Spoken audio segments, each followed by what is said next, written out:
Chapter 1. The Land of Fallen Stars, a realm where magic flourishes. From technology to agriculture, from war to peace, all order and civilization are upheld by the power of magic. The largest continent in the Land of Fallen Stars is the Sid continent. In a grassy expanse within the Eastern Holy Monarch Empire, a boy with exquisite features lies sprawled in a tie shape upon the soft grass. His garments are tattered and torn, as if sliced by 1,000 blades, barely covering his form. Yet the exposed skin is fair and unblemished, devoid of any scars. The breeze from the prairie brushes against his forehead, and the boy slowly opens his eyes, staring vacantly at the sky for a moment. Suddenly, he sits up, his expression one of disbelief. I actually made it out? He rises to his feet, gazing down at his body, and whispers softly, I never expected such an unexpected turn of events. Alas, even the heavens can overlook matters at times. Perhaps this is simply my fate. Though the boy's voice carries a hint of youth, his tone is surprisingly mature. This youth, appearing to be around 16, has actually cultivated for over 1,000 years and has reached the pinnacle of the Shinxian realm. Eternal youth is a commonplace occurrence for practitioners of immortality. In the world of Yanhuang, practitioners are categorized into 12 major realms based on their cultivation levels: Qi refinement, foundation establishment, spirit concentration, crystallization, divine transformation, mortal immortal, true immortal, Xian immortal, golden immortal, jade immortal, great luo, celestial immortal, and primordial great luo, immortal. Among these, the realms from Qi refinement to divine transformation are further divided into 9 levels each. The subsequent realms, from mortal immortal to primordial great luo immortal, are subdivided into 4 stages: early, mid, late, and completion. Just days ago, this youth named Lu and had touched the threshold of the golden immortal realm from the pinnacle of the Xian immortal realm.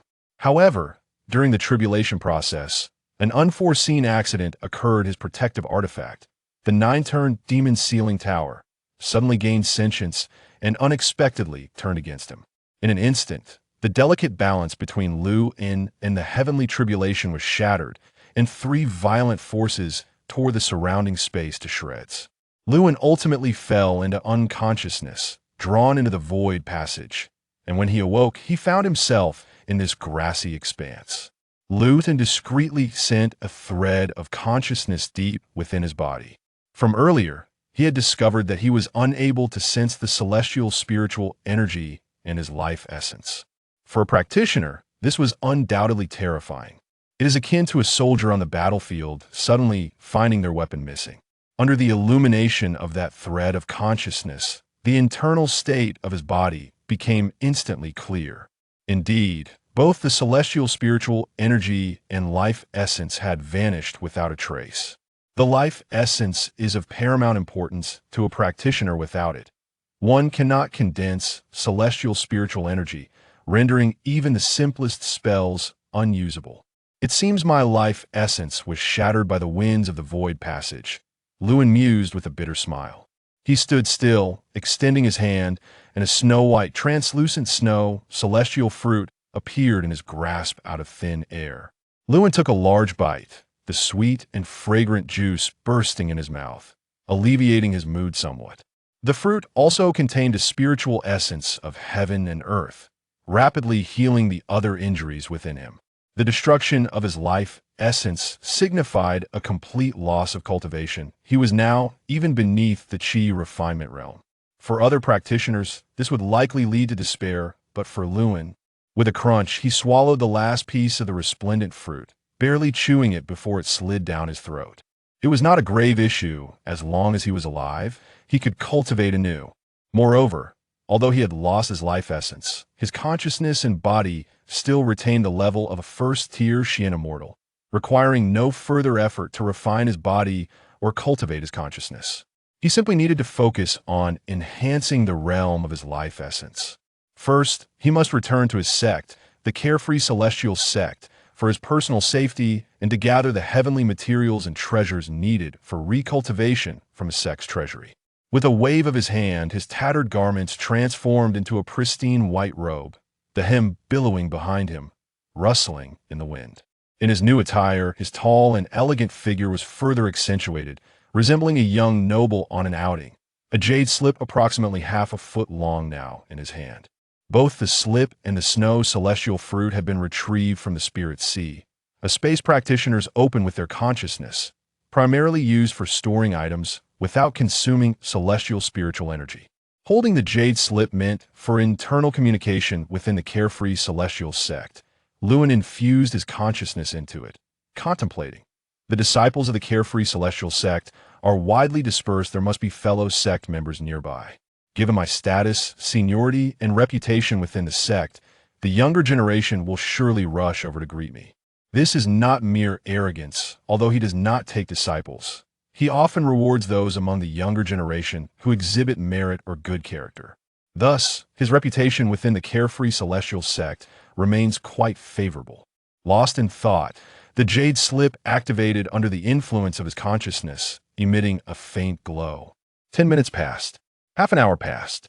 Lewin stood dazed, staring at the jade slip in his hand, as a cold wind swept by, lifting the front of his white robe. No one is responding to me? That cannot be logically. Once the jade slip is activated by consciousness, the slips in the hands of fellow disciples within the 6 realms should respond. It is impossible that not a single person acknowledges me. A dreadful thought suddenly surged within Lu's mind, causing his complexion to change dramatically. Has the carefree celestial sect been destroyed? In the village of Loka, a small settlement located at the far western edge of the Holy Monarch Empire. Due to geographical factors and resource allocation, this area is exceedingly barren, with the village housing roughly 200 residents, most of whom rely on agriculture, hunting, and livestock for their livelihoods. Occasionally, some villagers produce coarse cheese and wine, but these are primarily sold within the village. The entire village is encircled by a sturdy ring of hardwood, each log measuring 3 meters in diameter and sharpened to a point, tightly fitted together to form a protective barrier that resembles a circle of sharp fangs. This is a special type of wood native to the Holy Monarch Empire, with a hardness comparable to wrought iron. For Loka Village, this is sufficient, as the nearby threats posed by magical beasts or aberrant creatures are generally low, making it difficult for these wooden walls to be effectively breached. However, today, a group of goblins armed with fine weapons and a towering 8-meter-tall Minotaur has attacked, bringing unprecedented devastation to this frail village. Inside the village, blood has soaked the earth, and most of the originally orderly structures have been reduced to rubble by the Minotaur's rampage. The hardwood walls remain intact, while some goblins guard the only exit, preventing villagers from fleeing. Thus, the once protective walls have become a cage, trapping the villagers in a slaughterhouse. A burst of fireworks suddenly erupts above Loka Village, exploding into a diamond-like pattern, with colors shifting from deep to light, ensuring that people from afar can notice this cluster of fireworks at any time of day or night. This is a signal from the villagers seeking aid from nearby night outposts. However, this signal has been sent up 6 times since the battle commenced, yet the knights who should have responded to the call for help have yet to arrive. Amidst his musings, Lu's attention was suddenly drawn to the distant fireworks rising into the sky. He paused, contemplating, is there a mortal town nearby? Perhaps I should investigate where this is. A thunderous roar from a beast reverberated, causing the ground to tremble slightly, and the tiles on the roof shattered, raining down like hailstones.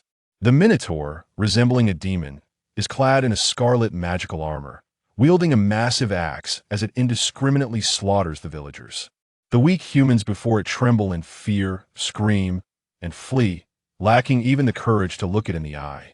This fear is the source of the Minotaur's amusement. As a sentient race retaining the instincts of beasts, it relishes the feeling of being feared. However, as time wore on, it began to feel somewhat bored, and given that it had long exceeded its expected task completion time, it grew increasingly irritable. Damn it, why can't these humans simply gather together and allow me to resolve them all with a single swing? The Minotaur pondered, casually demolishing a house with a strike. Inside the house, a family of 3 huddled together. In the 2 seconds before the house collapsed, the husband managed to push his wife and daughter to a safe spot, while he himself met his demise beneath the rubble. The wife, clutching her daughter, cowered in a corner, trembling as silent tears streamed down her face, gazing in terror at the mountain-like Minotaur. With a cold sneer, the Minotaur raised its axe, preparing to reduce the pair to a bloody pulp. "Hey, Minotaur warrior!" Suddenly, a youthful voice called from behind, surprising the Minotaur.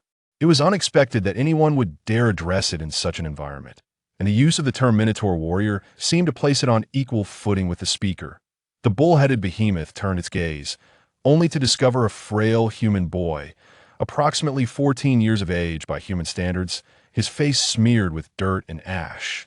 Yet, astonishingly, he brandished a sword with one hand, pointing it defiantly towards the beast, his expression devoid of fear, which only deepened the creature's bewilderment. "Bull-headed warrior, I, Jair Zayakazi, challenge you in the name of the sword master of the Holy Monarch Empire. Do you dare to accept?" Jair struggled to suppress the terror gnawing at his heart, striving to maintain an outward calm. He understood that uttering such words would inevitably lead to a grim fate. However, if he could merely delay this bull-headed monster for a time, until the knights arrived, his demise would not be in vain. "You wish to duel with me?" The bull-headed giant's eyes widened in disbelief as it hoisted its axe onto its shoulder with one hand, extending a finger towards Jair in incredulity, pondering whether this human had been rendered senseless by goblins, so eager to meet death. "Indeed, do you dare to accept?" "Heh!" The bull-headed creature scoffed coldly. "Though I know not why you are so eager to meet your end. The warriors of the Sayak tribe are brave and fearless, never shying away from a duel." For the bull-headed giant, this presented a welcome diversion from its monotony as it approached Jair with long strides. After 3 steps, Jair could feel the ground tremble slightly beneath him, intensifying the dread within. He swallowed hard, feeling increasingly disoriented as the monster closed in. When the towering bull-headed behemoth, over 8 meters tall, with eyes glowing crimson and a bloodthirsty grin plastered across its face, stood before Jair, the boy's once fair complexion drained of color, and his breath quickened. At just 14, he had never faced perilous missions, and the specter of death had always seemed a distant concern until this very moment. "Shall we commence?" The bull-headed creature raised its axe, aiming it at Jair. "Wait a moment," Jair stammered, trembling. "My kin are still battling the goblins. This distraction prevents me from concentrating fully and unleashing my true potential. If you defeat me under such circumstances, it would hardly be a glorious victory, would it?" The bull-headed giant pondered for a moment. "You make a valid point." It lifted its axe and bellowed, "Goblins, cease your assault." The roar echoed throughout the village, and all goblins engaged in combat halted immediately, turning to gaze vacantly at the bull-headed behemoth before converging towards it. Seeing the goblins encircle him, Jair felt a rush of anxiety, yet he also exhaled in relief. This was precisely his intento by time and await the knight's rescue. At the village entrance, 6 goblins stationed at the gate could only watch enviously as their brethren reveled in the carnage within. The gruesome scene stirred a restless hunger within them, akin to a famished individual witnessing a lavish feast. They yearned to plunge into the fray, unleashing their savage, bloodthirsty instincts. Yet, they dared not defy the bull-headed giant's command, relegating their murderous thoughts to mere fantasies, remaining steadfast at their posts. Suddenly, one goblin detected an unfamiliar scent wafting through the air. It turned its head, its expression shifting to one of disbelief. A human had appeared behind them, surveying them with curious intrigue. This human was far from imposing, armed with no weaponry or armor, and lacking a wand. They appeared to be an ordinary individual. The goblin grinned hideously, clutching the scimitar in its hand, and charging alone towards Lou and It was practically bursting with pent-up rage in its heart. This time, it was determined to savor the pleasure of slaughter all by itself. 10 meters, 5 meters, 3 meters. The goblin leaped into the air, its facial muscles quivering with excitement. It brought down the scimitar with all its might towards the man's head, as if it could already envision the beautiful scene of that scrawny human being split in two, with blood and entrails strewn across the ground. Eluin casually caught the incoming scimitar, wielding creature with one hand. Looking at the ugly green creature wriggling its limbs desperately in his hand, Lewin frowned slightly. What on earth is this thing? The goblin, with its neck in a vice-like grip, could only emit gurgling noises. It desperately hacked at Lu An's arm with the scimitar. However, Lu An's arm remained immovable. The sharp scimitar couldn't even cut through his sleeve. There's not a trace of demonic Q. He shouldn't be a demon, right? Seeing the disgusting drool at the goblin's mouth about to drip onto his clothes, Lewin exerted a bit of force. With a cracking sound, the goblin's flailing arms and legs hung limply, and the yellow light in its eyes gradually faded. The scimitar in its hand naturally fell to the ground, and the noise caught the attention of its companions. The remaining 5 goblins turned around and only then noticed that a human had somehow appeared there and killed one of their comrades. Immediately, the 5 goblins, brandishing a variety of weapons, let out shrill and ear-piercing shrieks and charged towards Lewin. As they got closer and closer, Lewin showed no sign of running away or making a move. He simply stood there, expressionless, watching the 5 ferocious goblins approaching with weapons in their hands. Just as they were about to succeed, the cruel smiles on the goblins' faces became even more pronounced. Suddenly, the 5 goblins' vision went black, and they instantly lost consciousness collectively. They never saw what happened until they died. The Eluin glanced at the corpses on the ground and frowned slightly. Think he'd discovered a new species today? Where on earth was this place? Looking up, he saw a bovine demon in the village about to cause trouble for a child. With a blur, Lewin disappeared from the spot, in the small square of the village. Beads of sweat as big as soybeans rolled down Jair's face. The original layer of dust on his face revealed several streaks of fair skin. Now, the duel can begin, right? The colossal bull-headed beast snorted out a visible white mist from its nose. It raised the giant axe high with one hand and unhesitatingly brought it down towards the boy in front of it. Jair stared wide-eyed as the axe came crashing down. He had originally thought that by constantly dodging, he could stall for more time.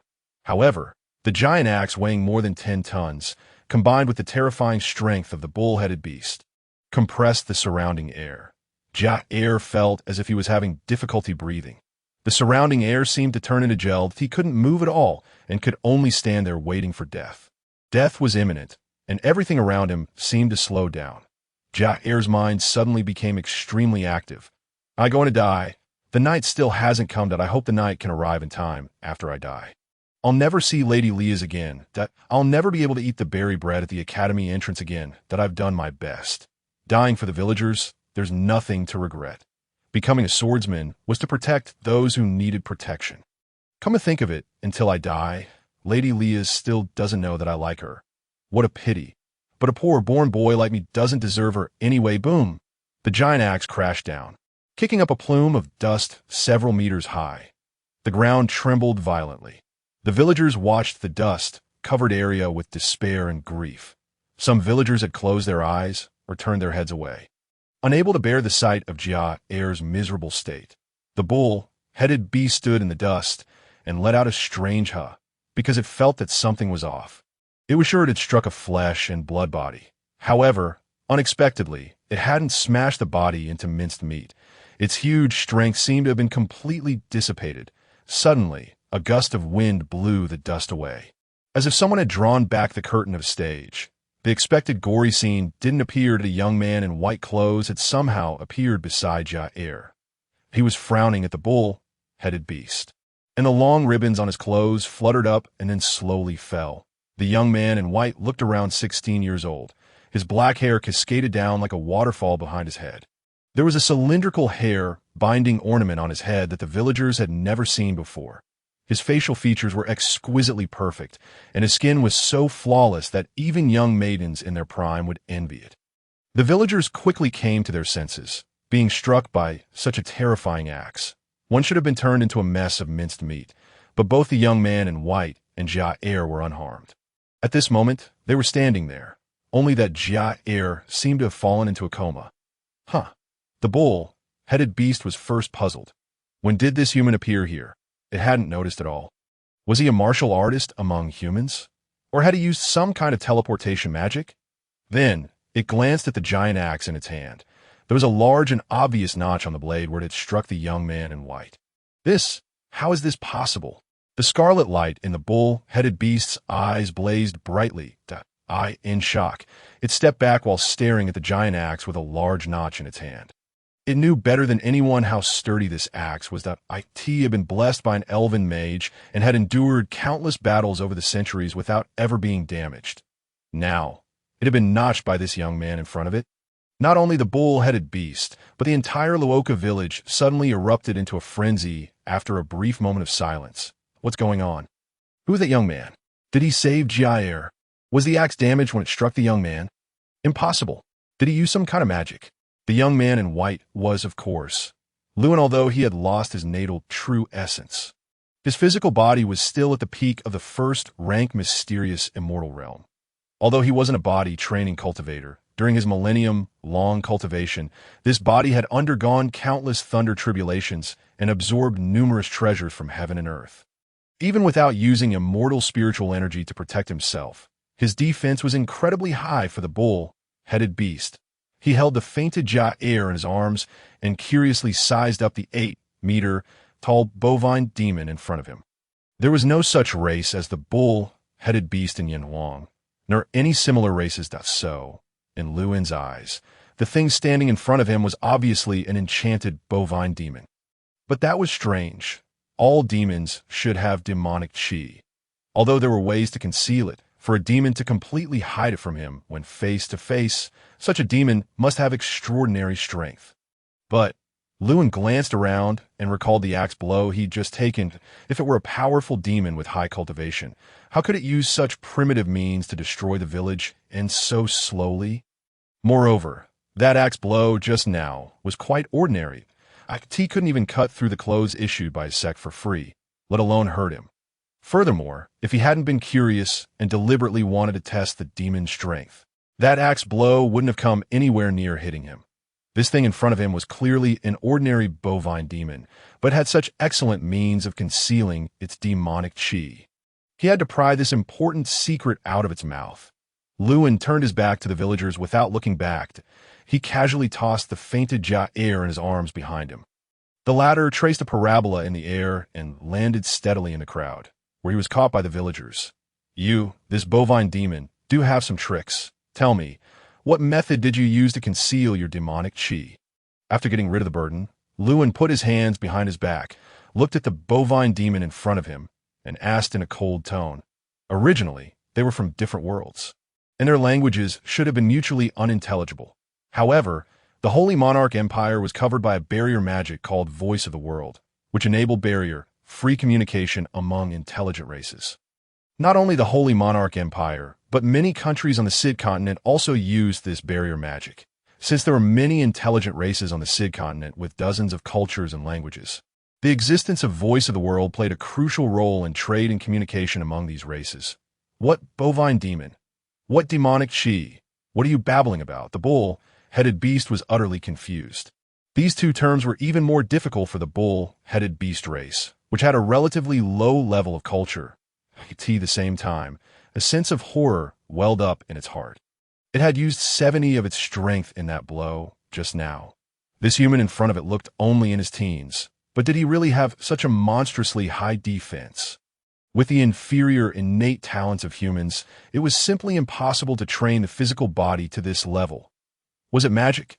No, I didn't sense even the slightest magic fluctuation just now. Wait! Suddenly, the Minotaur beast cast a glance at Luin's right shoulder, the very spot where it had just struck. Strangely, the clothes there remained intact.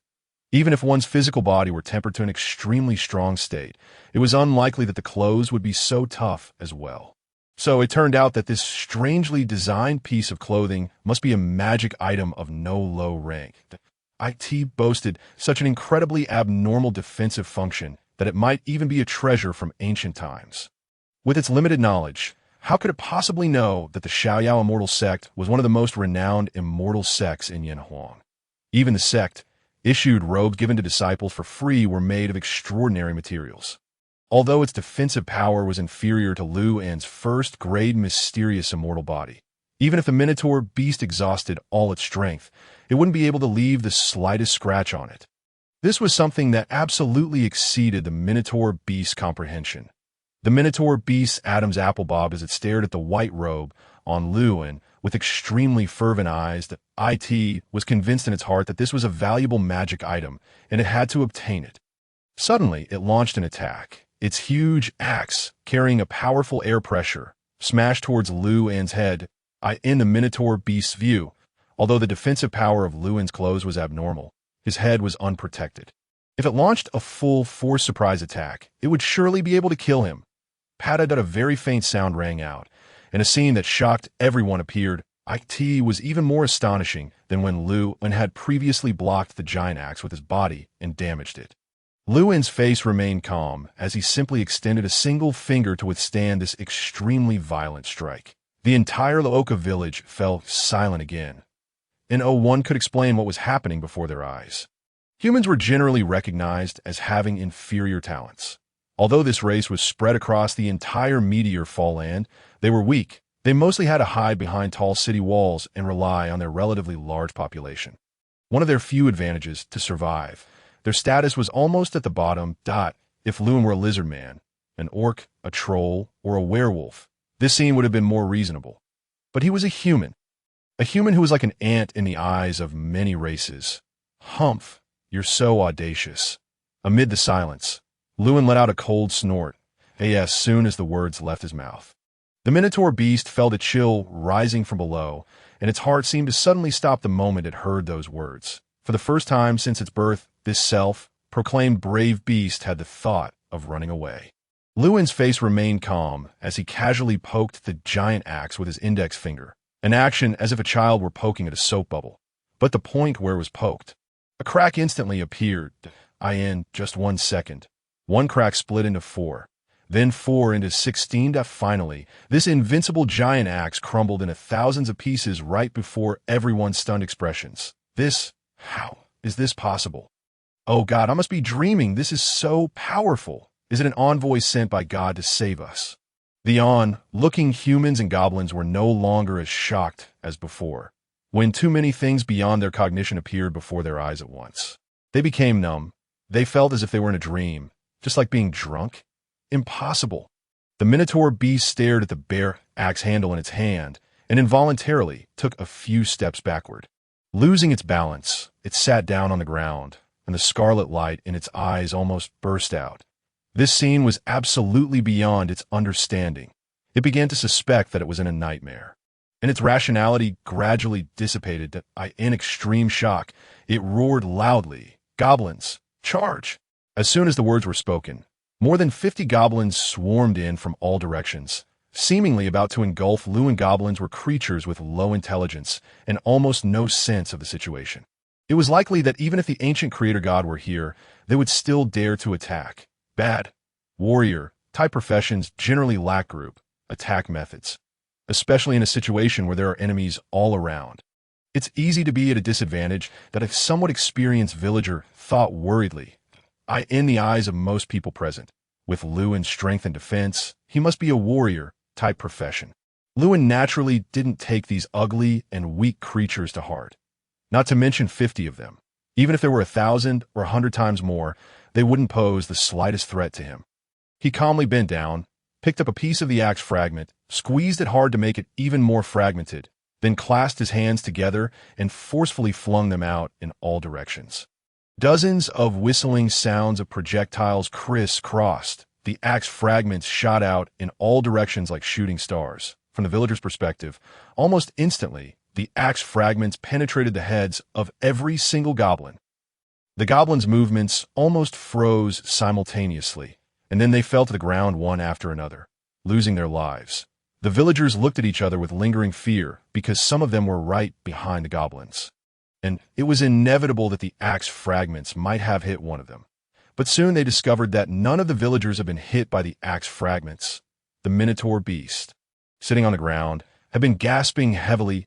Lewin noticed that it was clenching its teeth so tightly that blood was seeping out between them, and the red light in its eyes seemed even brighter than before. He was a bit puzzled. Just now, This beast had been extremely frightened, so why did it suddenly look so furious? He didn't know that the Minotaur beast race had a special racial talent called fear transformation, which could convert the fear in their hearts into an equal amount of anger. Thanks to this, Minotaur beasts were always fearless on the battlefield. However, it was precisely this unique talent that made this race, which already had low magical talent, even worse off. Firstly, magic-type professionals needed a stable state of mind to cast spells. Originally, 3 to 5 Minotaur shamans could emerge from every 100 Minotaur beasts. But because of the fear transformation talent on the battlefield, it often happened that shamans who were supposed to stand at the rear and cast support magic suddenly got angry in the middle of the battle and rushed to the front line, swinging their totem poles to attack the enemies. I'll tear you to pieces. I'll tear you to pieces. The fear that Lewin had brought to this Minotaur beast was transformed into anger, causing it to almost lose its sanity. Looking at Lewin, who was so close, it suddenly sprang up. Die. The Minotaur beast roared confidently. It bent down, aimed its head at Lewin, then its strong right leg stomped on the ground, creating a deep footprint. Its huge body rammed towards Lewin like a cannonball. Wild Charge, the signature skill of the Minotaur beast race, was not just an ordinary charge. Besides a magic boost, there was also an anger value boost. The angrier it was, the more powerful this skill became, which was very compatible with the Minotaur beast's racial talent. Lu and didn't make any attempt to dodge it. In the eyes of others, it seemed as if he failed to avoid it and was being pushed back continuously by the Minotaur beast. Finally, with a loud bang, Lewin and the Minotaur beast crashed through the village wall and disappeared from the villagers' sight. The villagers still wore stunned expressions. Recalling what had just happened was like a dream. Then, some villagers began to worry because Lewin's victory or defeat also determined their fate. If Lewin were to lose, the Minotaur beast would not spare them. With a loud thud, it seemed as if someone had struck the ground with an unimaginable force. The villagers were surprised to find that even though they hadn't moved, their feet left the ground by a few centimeters and then landed back on it. Such a powerful force. Thud, thud, thud, thud, thud. There were several more similar sounds. And then a huge object was thrown into the village from outside and landed right in front of the villagers. This huge object was, of course, the Minotaur beast. In less than a minute, it regained consciousness. The magic condensed armor on its body had disappeared. One of its horns was broken. Most of its teeth were gone, and one of its eyes was highly swollen. Lu's figure quickly leaped in from outside the village and landed beside the Minotaur beast. As soon as the Minotaur beast saw this abnormal being approaching again, it trembled in fear. Turning its head, it saw that the only ones nearby were a few villagers who were looking at it in surprise. So it opened its mouth and said a sentence that left all the villagers stunned. Please, save me. Lewin grabbed the Minotaur beast's half-cut tail from behind and forcefully dragged it towards a more spacious square. The blood of the demon race was highly poisonous to ordinary people that if it accidentally splashed on these ordinary people, it might kill them. Save me. Quick, save me. The Minotaur beast flailed its hands desperately, trying to grab onto something, but all the surrounding houses and such had been destroyed by it before, so it could only leave 10 scratch marks on the ground with tears in its eyes. After dragging the Minotaur beast aside, Lewin gave it another severe beating. His purpose was to find out the method of concealing demonic aura. Therefore, he exerted his strength with restraint, making sure not to kill it, but to make it suffer excruciatingly.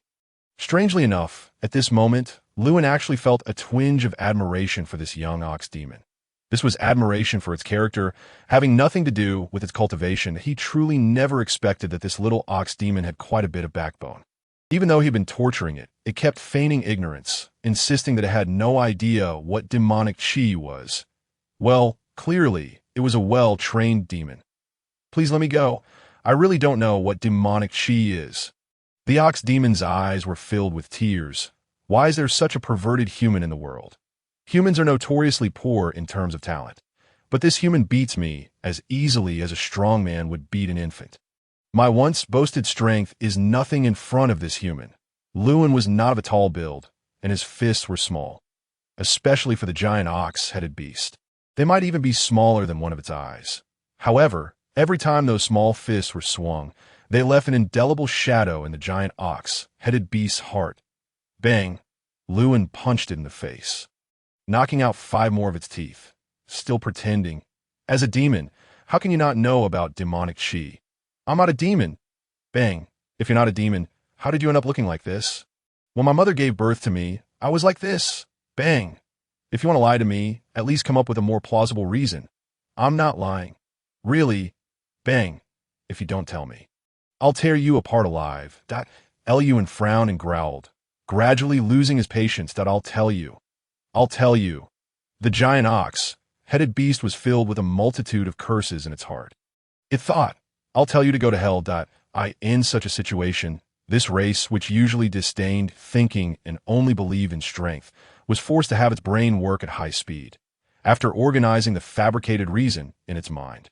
The giant ox-headed beast stammered, while the so-called method of masking demonic chi is actually quite simple. It's well. What is it? Lewin frowned slightly. You have to go to the depths of the despair plains. Yes, the depths of the despair plains. The giant ox-headed beast ransacked its mind and named the most dangerous place it could think of. The despair plains? What kind of place is it? Where is it? The giant ox-headed beast was stunned. Although the despair plains was unclaimed land, it was well known for its danger and mystery.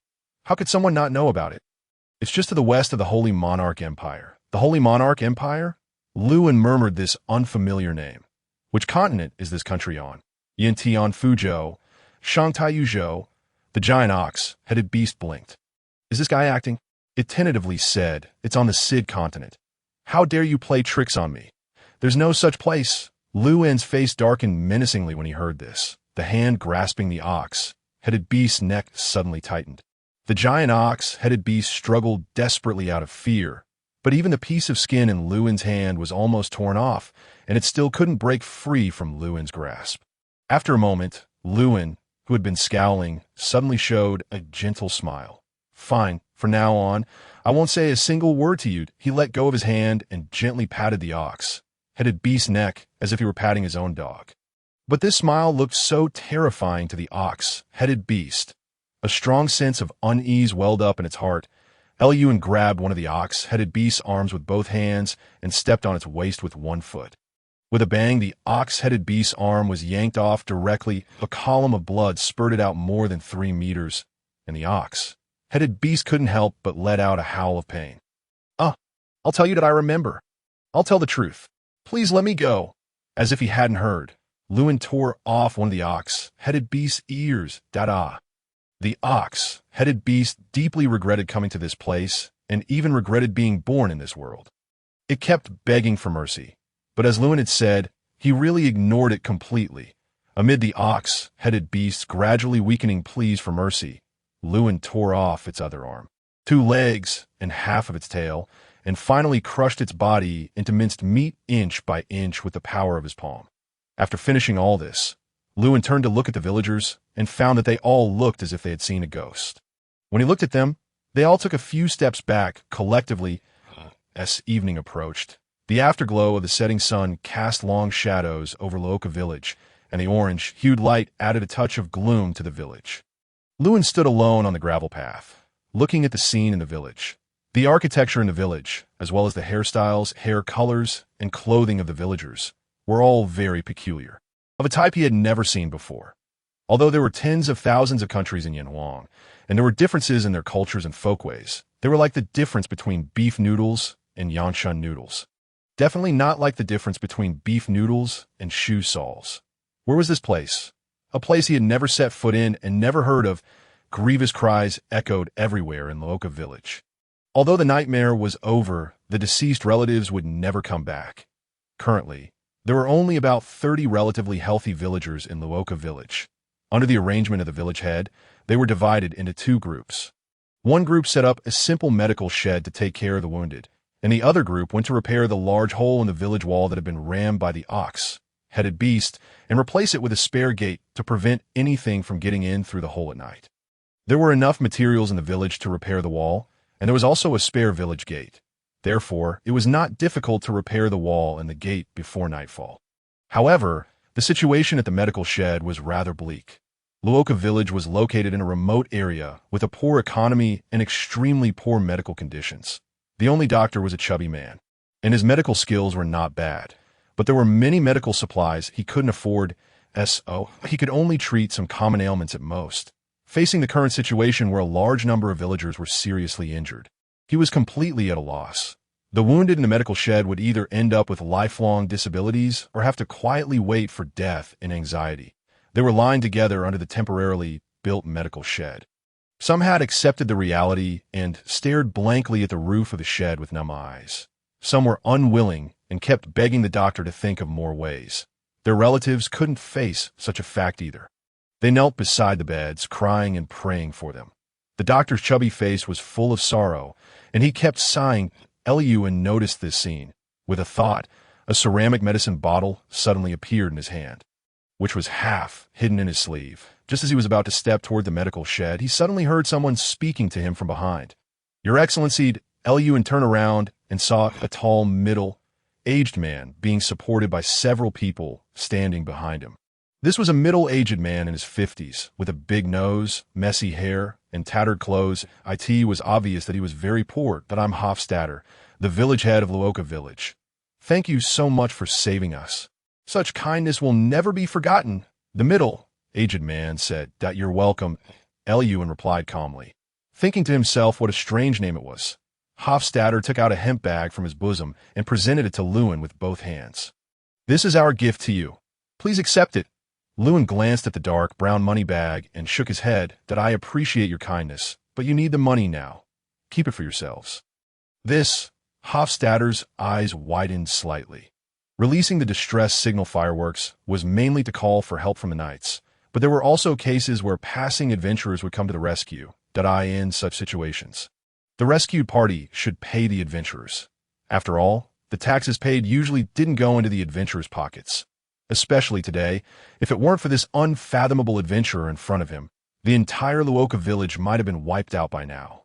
Before paying the money, Hofstadter was very nervous, because an adventurer of this strength would surely demand a high price. Perhaps even the entire Luoka village couldn't afford it. But unexpectedly, this adventurer didn't want any reward at all. How lucky was Luoka village to meet such a kind person? Hofstadter was extremely excited. His body trembled slightly, and he couldn't help but bow. "Thank you so much. May I know your honorable name?" "Luino. Is your surname in? It's a rather rare surname. Are you also from Blood Deer City?" "No, my surname is Lu, and my given name is an IC. Your Excellency Lewin, what on earth is wrong?" Lewin grumbled inwardly. Then he handed the small porcelain bottle in his hand to Hofstadter. "Give this to those wounded. This is a healing medicine. Just open the cork and distribute the pills inside to those wounded." Lewin explained with his hands behind his back. "Pills are graded from 1 to 9. The first grade pills are the best, while the 9th grade ones are the poorest." The pills Lewin gave to Hofstadter were the 9th grade resurrection pills, a relatively low-level healing medicine that was quite popular among low-level cultivators in Yanwan. When Lewin was in the crystal formation stage, he refined a large number of pills like resurrection pills, strength, enhancing pills, marrow, cleansing pills, soul, nourishing pills, and spirit, nourishing pills for the sake of practicing alchemy. However, as his cultivation level improved, he no longer needed many of these pills, so he kept them in his spiritual sea. These pills varied in grades, and the 9th grade resurrection pills were among the lowest in quality. But it wasn't that Lewin was stingy and only gave them the poorest pills. Firstly, higher-level pills were beyond the tolerance of ordinary people. Secondly, even the lowest grade resurrection pills were meant for immortals. And they were more than sufficient to treat the injuries of ordinary people, a healing medicine. Hofstadter took the small porcelain bottle and looked at it curiously. It was only as big as his palm. The common healing medicines here were usually in the form of potions, but just by holding the small bottle, he could tell that it wasn't a potion, nor was it a liquid. Intense curiosity tempted him to open this delicate porcelain bottle to see what was inside. However, he knew it was extremely impolite to examine the medicine given by his benefactor in front of him. Even if he had no intention of distrusting, it was easy to make his benefactor misunderstand and feel disappointed. So, after thanking Lewin again, Hofstadter turned around and walked towards the shed built for the wounded with the support of others. He had also suffered quite serious injuries in the previous battle. Now, his entire right leg was numb, and his whole body ached faintly. He knew that he might have suffered severe internal injuries. If he didn't receive a healing magic like divine blessing, he would probably become a useless person in the future. But divine blessing was a sixth rank magic, and only people of high status could use it. How could such a person treat someone as insignificant as him? When he arrived at the shed, Hofstadter sat on a wrought-tan chair with the help of several people. After adjusting his body slightly, he carefully pinched the cork of the porcelain bottle with his thick fingers and pulled it out gently. Immediately, a fragrant medicinal smell penetrated his nostrils, refreshing him. Just by smelling this fragrance, he felt a surge of energy. He looked inside the bottle. Instead of the liquid potion he had expected, there were brown pills, only as big as peanuts. Could this thing that looked like a mud pill actually be a healing medicine? It was unheard of. The medicine given by his benefactor must be flawless, without any hesitation. Hofstadter poured a pill into his hand and swallowed it boldly.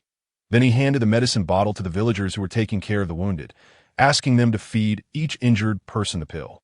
The pill slid down his esophagus and was quickly digested in his stomach. The medicinal power began to take effect along his meridians. He felt a warm sensation in his chest. The pain in various parts of his body gradually subsided until it disappeared completely, and his right leg slowly regained strength. "How do you feel, Mayor?"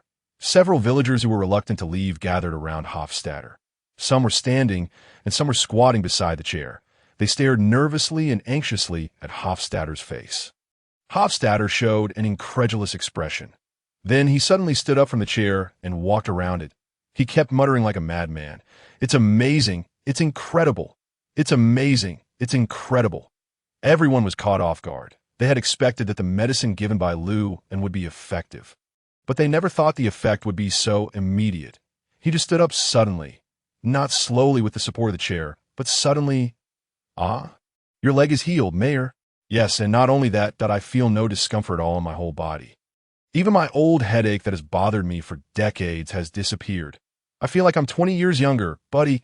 Hofstadter's eyes sparkled with excitement as he slapped the shoulder of an old friend in front of him forcefully. "Ah, Mayor, your arm." Suddenly, a villager let out a shrill scream as if he had seen a ghost, and at the same time, he pointed at Hofstadter's right arm.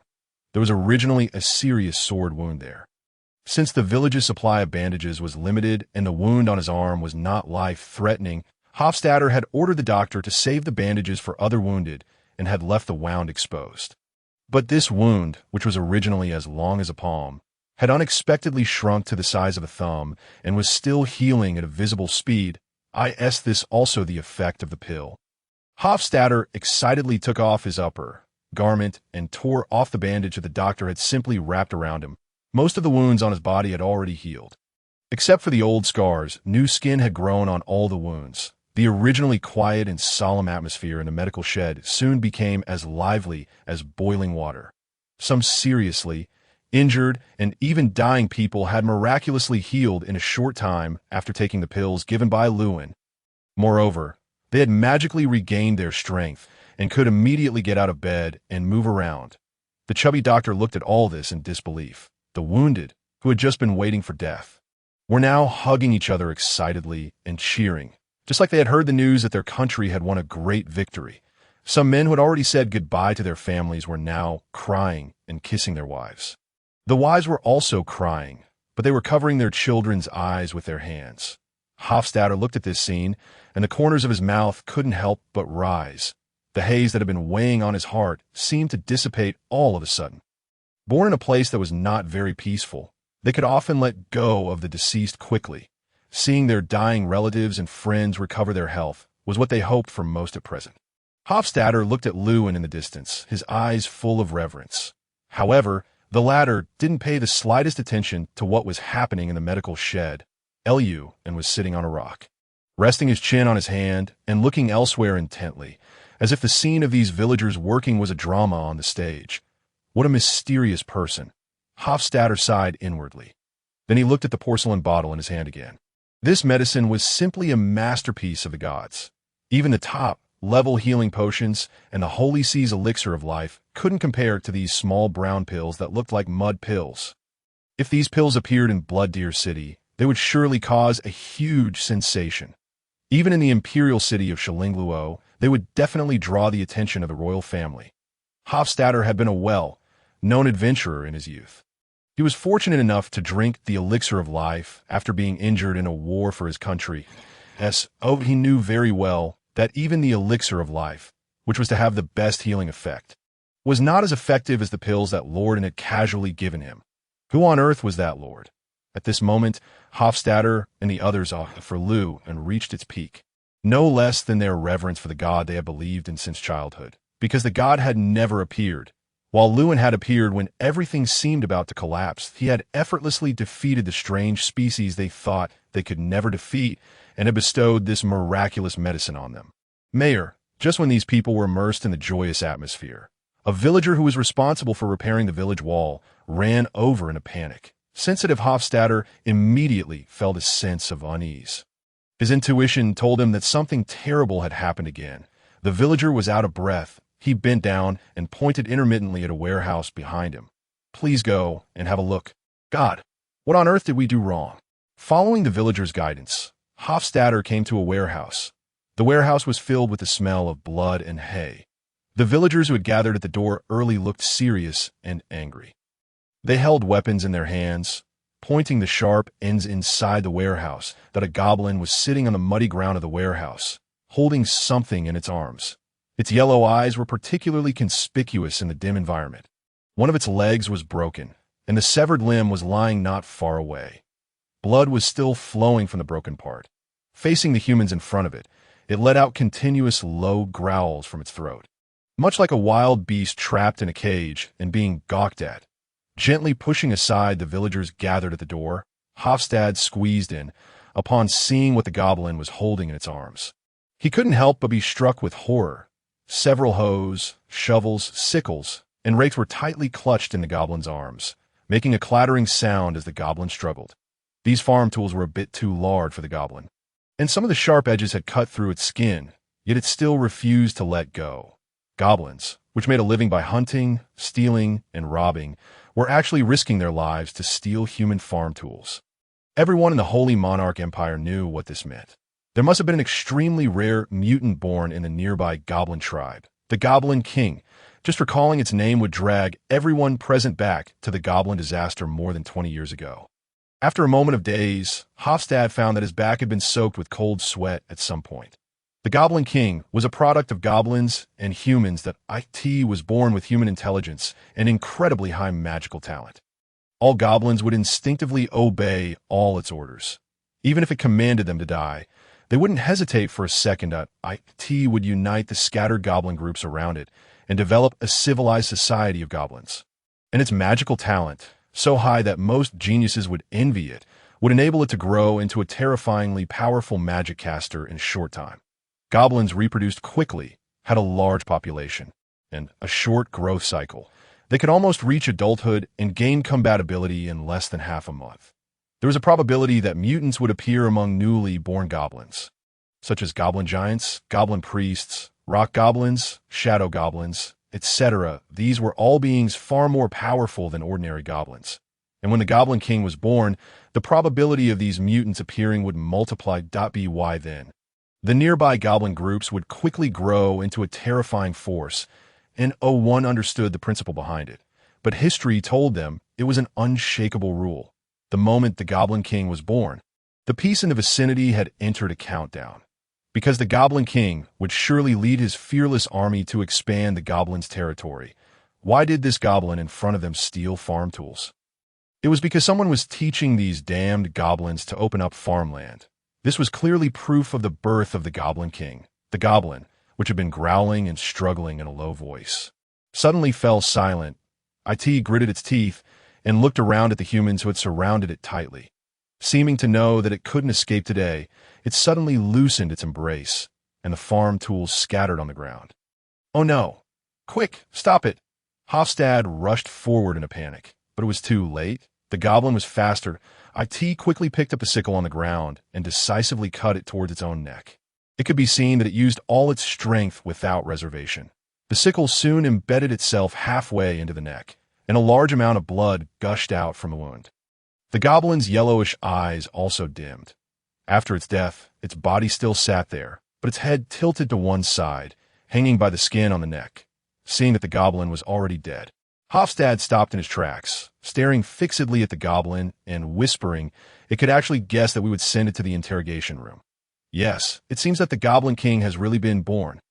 A young man wearing glasses beside him said with a worried face, one of the lenses of his glasses was broken, which made his serious look seem a bit comical. This matter must be reported. The royal family should be asked to send professionals to find that Goblin King and eliminate it. Otherwise, villages like Loka Village, which are very close to the Desperate Plains, will be the first to suffer a devastating blow. Hofstad turned his head and instructed the villager wearing glasses, "Go to Blood Deer City and report this matter to the Lord. Go now." "Yes, I'll leave right away." The villager wearing glasses immediately turned around and left. Under the setting sun, even the wind carried a bit of heat. Eluin was sitting on a protruding rock, resting his chin on his hand and quietly watching the mortals working in front of him. "My lord, and here's something for you." Eluin turned his head. Hofstad was holding out a porcelain bottle containing the life, restoring pills with both hands. In fact, there were only a few pills left in it. But such a precious thing. Even if there was only the porcelain bottle that held it, Hofstad thought it should be returned to Lou, and I've already given them to you. Keep them. The calm tone hit Hofstad's heart like a boulder. Keep them? Hofstad looked stunned. Each of these pills must be extremely valuable. Oh my God, even the royal children wouldn't be so generous. No, this is really too precious. You've already helped us so much that I can't accept the remaining pills. Hofstad's face was firm. Take them. Eluin jumped off the rock and lazily stretched. I have something to ask you later. I never let people help me for free. Consider these as payment for now. I'll definitely tell you everything I know. The night wind blew into the room through the hole in the window, making the candlelight on the table flicker slightly. Lewin was sitting on a shabby chair, and his face was illuminated orange by the candlelight. Despite having 1,000 years of experience, a cold sweat unconsciously slid down his forehead at this moment. The plane where Lewin was originally from was called Yanhuang. Besides this, there were 5 other major planes and countless small planes. But if you traced back the history of the living beings in the other 5 major planes and those small planes for countless years, they all originated from Yanhuang. Their cultivation methods were roughly the same. Most importantly, they were all under the jurisdiction of the heavenly court in the celestial realm. But in the just-ended conversation, Lewin learned that the plane he was currently in was called the Star Falling Land. Most people here practiced martial arts and something called magic. Their cultivation methods were unheard of by him. Most importantly, the names of several gods mentioned by the villagers were completely new to him. In short, this place had nothing to do with Yanhuang. The void passage had spat him out into a completely unfamiliar plane. Lewin had previously wondered what was beyond all the planes, and today he had the answer. There were still other planes beyond all the planes. What the hell did the commotion caused by the 9, revolving demon, locking tower, and the thunder tribulation not only affect the surface of space, but also tear the inside of the void? No wonder the jade slip from his sect had shown no reaction before. No wonder there were species he didn't recognize. No wonder that ox, demon, didn't have any demonic energy. It turned out that's just what they looked like when they were born. Lewin picked up the teacup and took a sip of the tea from this other world. He glanced in the direction where the bull-headed giant and I was, and then quickly withdrew his gaze. He was very confused now, and one could remain calm when encountering such a thing. How could he go back? In a immortal realm, one could learn the supernatural power of traveling through the void. But just traveling through the void, finding the way back in the void passage was more difficult than finding a needle in a haystack by 1,000,000 times. Would he never see his closest relatives again, such as his master, uncles, senior and junior brothers, and senior and junior sisters? Hofstad and the others saw that his face didn't look good, so they didn't dare to disturb him. Under their gazes, a snow immortal fruit suddenly appeared in Lewin's hand. Crunch, crunch. After eating a snow immortal fruit, Lewin felt a bit calmer. Whether he could go back or not, the most important thing at the moment was to improve his cultivation. Who knew how many dangers were lurking in this strange place? Suddenly, he thought of something very important. He decisively put down the teacup in his hand, dipped his fingernail in the tea, and drew a pattern on the table with the tea. Do you recognize this? It's white, with some blue thunder-like patterns at the bottom, and surrounded by light purple orbs. Hofstad and the others leaned in, looking closely at the pattern on the table by the candlelight. Finally, they looked at each other and shook their heads dejectedly. I'm very sorry. My lord and I have shallow knowledge, Hofstad said with an apologetic look. Elwyn frowned, thinking that it was bad that he needed this 100-year thunder patterned grass to refine the foundation. Building pills. Taking them during the foundation building stage would allow the cyclone in his body to contain a trace of the thunderous aura of the Tao source. If not, he could still forcefully break through to the later realms. However, such an approach would lead to an unstable foundation.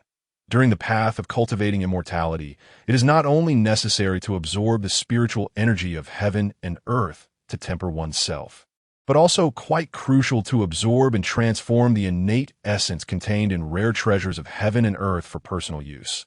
Therefore, among cultivators of the same realm, there are distinctions from the first rank to the 9th rank. The basis for classification lies in whether necessary rare treasures of heaven and earth have been absorbed during the process of cultivation. The more one absorbs, the higher the rank, and the stronger the strength. Under the same realm, the gap between the first rank and the 9th rank cultivators can be described as vast. Moreover, for immortals below the 7th rank, the realm they can reach is limited. They can hardly advance their cultivation beyond the true immortal realm. In his previous life, Lewin had the backing of the carefree immortal sect, a powerful institution, and lacked nothing in terms of various materials. Thus, he achieved the first rank mysterious immortal realm that in the world, many independent cultivators without any background can only achieve the 9th rank. However, most of them will deeply regret it after reaching a certain high level of cultivation. Some may even choose the extremely risky path of self, abolishing their cultivation and reincarnating to start over. Elwyn lowered his head, playing with the teacup and lost in thought, now that he had arrived in a world with no connection to Yenhuang. Perhaps the living beings here were completely different from those in the previous world. Wouldn't that mean he couldn't obtain the materials he needed for cultivating immortality?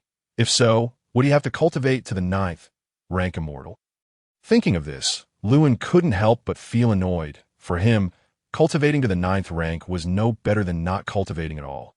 It was simply a waste of time. No, as long as there was the slightest hope. He would never choose this path. Hofstadter suddenly had an idea. Lorden, every once in a while, some caravans pass by a place not far from here. If you don't mind, we can purchase the things you need from those caravans. Even if they don't have them at the moment, they will keep an eye out for us during their journey. Right, besides the Iron Blood Kingdom, caravans from many surrounding countries pass by here. These shrewd merchants have traveled far and wide. Maybe they can get what Lorden wants, a villager with a mop, like hairstyle added with a beaming smile. Yes, although those guys offer us unfair prices. They have a wide variety of goods. I remember once I bought a bottle of wine brewed by the dwarves from them. After drinking it, I slept for a long time. When I woke up, I couldn't find my wife anymore. A middle-aged man with a Mediterranean hairstyle recalled the past. How many times do I have to tell you? You don't have a wife at all.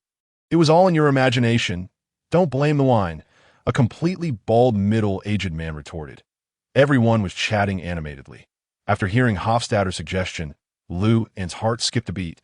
Some materials needed in the early stage of cultivating immortality are not extremely precious.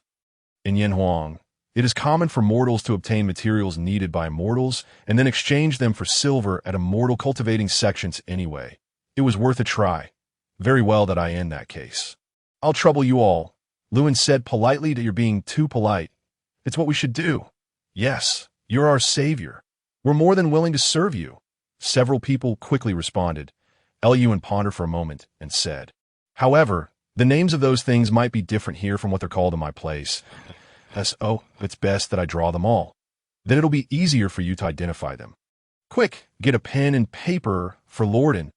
Hofstadter immediately ordered. 10 minutes later, a villager trotted in with a quill pen and a stack of paper and placed them in front of Lewin. Here you are, Lorden. Lewin held the delicate quill in a strange posture and frowned. What do you give me a feather for? This remark left the villagers stunned. Could it be that this lord didn't even recognize a quill pen? How was that possible?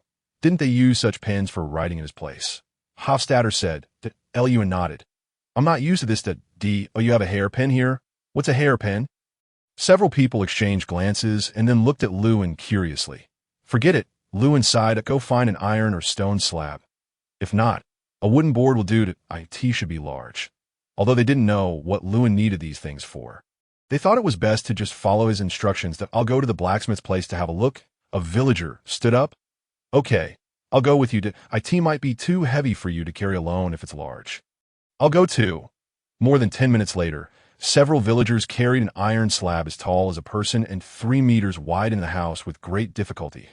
As soon as they let go, the iron slab hit the ground with a dull thud and sank into the soil a little. Lorden, is this okay? A villager gasped for breath, supporting his waist with one hand and wiping the sweat off his forehead with the other. Lewin nodded. It's fine. What did Lorden need this for? This was the common curiosity in the hearts of several villagers at this moment. Could it be? Hofstadter suddenly had a realization and was startled. Lewin walked up to the iron slab, extended his index finger, and pressed it on the smooth surface. Then, with a sudden exertion of force, his fingers sank into the iron slab for about an inch. Then, under the shocked gazes of several villagers, he engraved the materials he needed on the iron slab with his finger strength. How amazing! Truly worthy of Lorden, although they knew it was not difficult for Lewin with his extraordinary strength to do this. Seeing it with their own eyes still seemed almost otherworldly. Even Alslo, the strongest warrior of the Empire and a member of the Celestial race, might not be a match for Lorden. Hofstadter subconsciously compared the strongest person he knew with this Lorden in his heart. Lu's finger moved smoothly on the iron slab. It didn't take long for him to draw all the materials needed before the god transformation stage on it. All right, if you come across the materials drawn here, buy them for me. First, Lun put his hands on his hips and looked at his work, quite satisfied. Suddenly, he thought of a problem. This village was so poor. Where would they get the extra money to buy things for him? Looking back at the embarrassed yet determined expressions of the villagers, Lewin knew his guess was correct, although he didn't have the currency of this world. There was some jewelry in his spiritual seed. He wondered if gold, silver, and precious jewels were valuable in this world. With the mindset of giving it a try, a gold bracelet suddenly appeared in Lewin's hand. This bracelet was crafted by a royal craftsman of a large country in Yinhuang. It was made of rare refined gold and engraved with vivid and powerful patterns of auspicious chelants. However, no matter how beautiful it was just an ordinary object. For the former Lewin, it had little value and belonged to the least valuable collection in his spiritual sea. You can exchange this for some money later. Lewin handed the bracelet to Hofstadter. Several villagers gathered around and were immediately attracted by the material and design of the bracelet. Truly beautiful things don't need to brainwash people into believing they are good. Instead, they can naturally let most people feel their charm. Although these villagers had seen few expensive jewelry in their lives, they could tell at a glance that this bracelet was a priceless treasure. I've never seen such a well-crafted gold jewelry in my life. It's simply gorgeous. This bracelet is probably worth more than our entire Luoka village. Lewin pondered for a while and asked, "Is there a library near here?" "What's a library?" "It's a place where many books are stored and people can go in and read." "Oh, you mean the library?" Hofstadter suddenly realized and then scratched his head. "There's no such place in our back water area, but you can go to Blood Deer City. But there's a library like you described there. I've been there." The middle-aged man with a Mediterranean hairstyle stood up excitedly for some reason. Unexpectedly, as soon as he stood up, the others immediately cast contemptuous looks at him. "Oh, we all know. You went in there when you were drunk and vomited in the library." The man with a Mediterranean hairstyle ignored the villagers who were mocking him and continued to gesture while speaking to Lewin. "Lorden, you're going to the right place. There are a wide variety of books there. Maybe there are records of what you're looking for. I still remember a record about a woman I saw there last time." That figure, that cough. Seeing that the Mediterranean villager was getting more and more out of line, Hofstad coughed dryly to interrupt him, then said, "My lord Lew, Blood Deer City is not close from here. There's a boy named Gar in our village. The one you saved from the Minotaur, he's going to Blood Deer City to take an exam. If you don't mind, he can lead the way." Lun thought for a moment, since he knew nothing about this world. Having a guide would be a good thing. He nodded in agreement.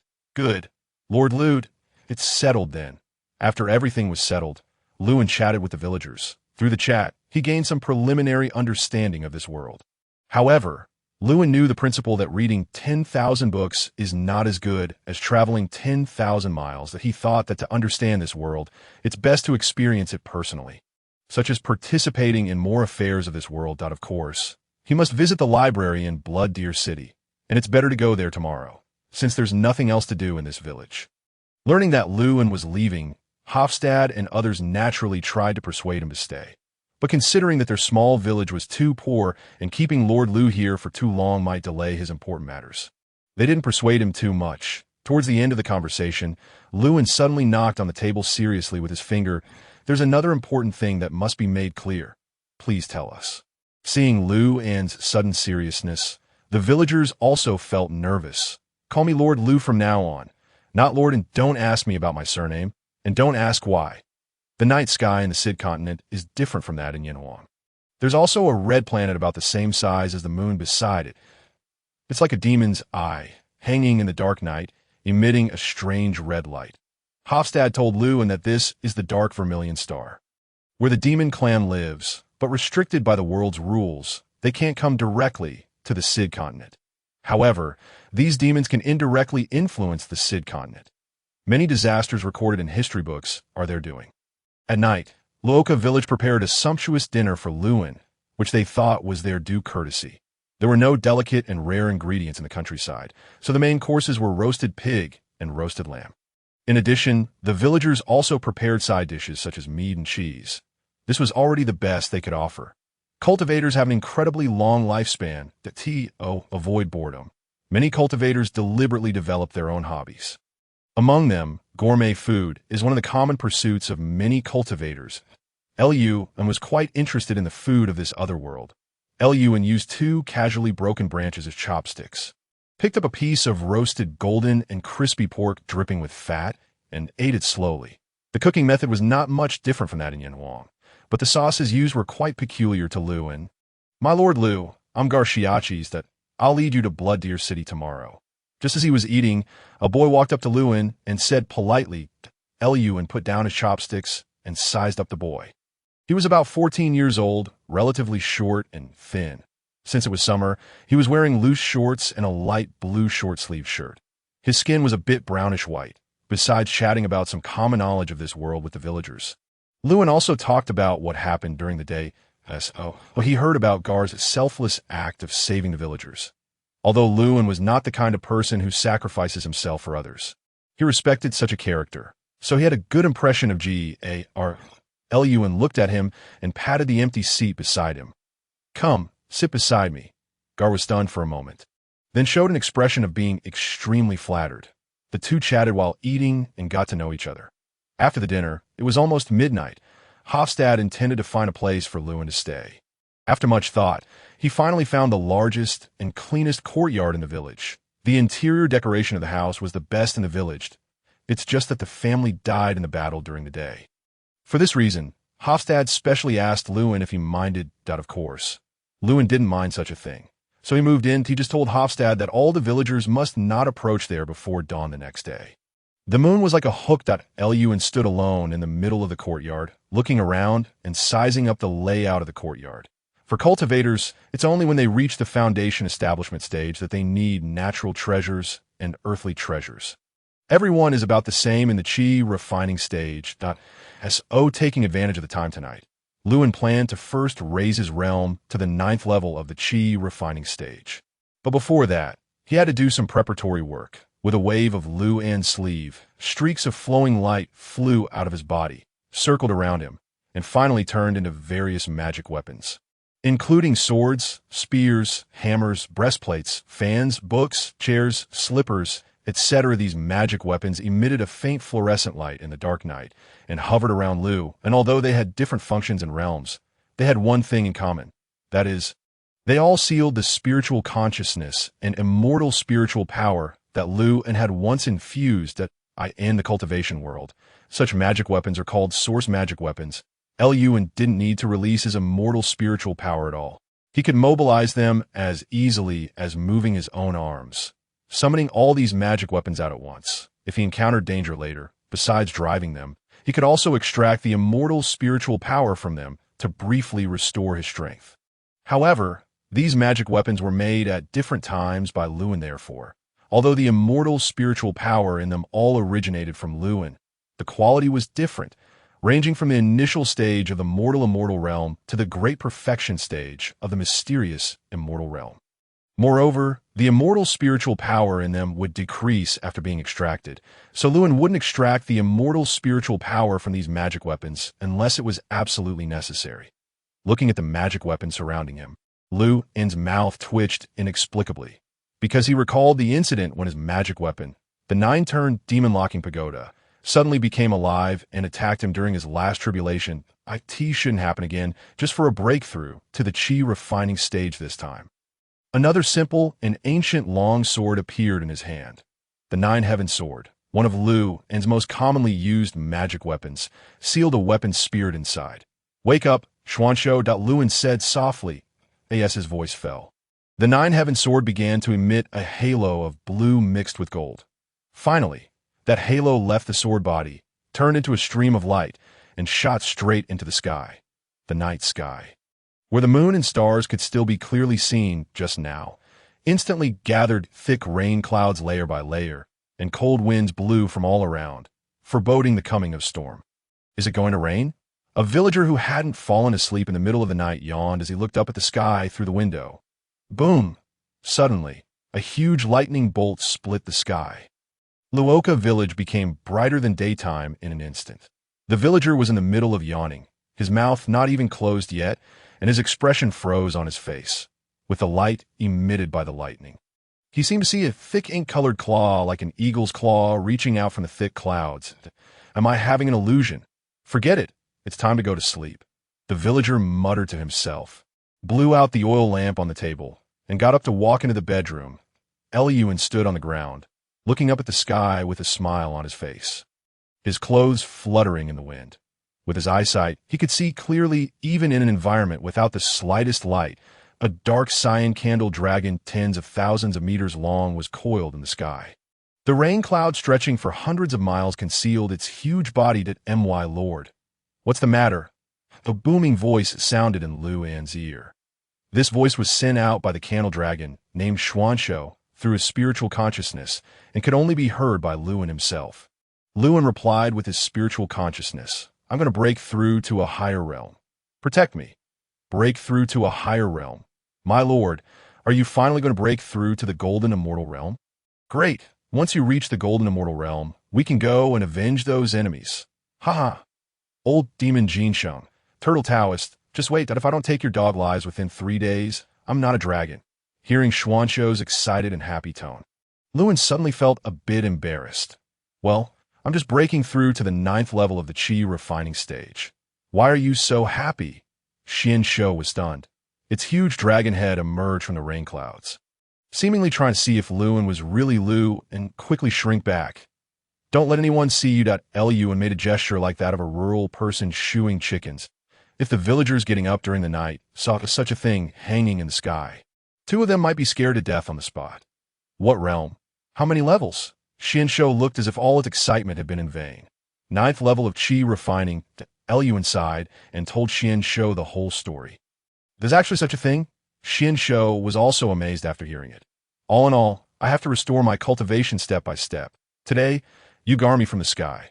Okay, I understand. Eliuan nodded. With a wave of his hand, a figure suddenly appeared in the courtyard. The moment this thing appeared, driven by its animal instinct, Xuanzhou felt an extremely dangerous aura right next to it.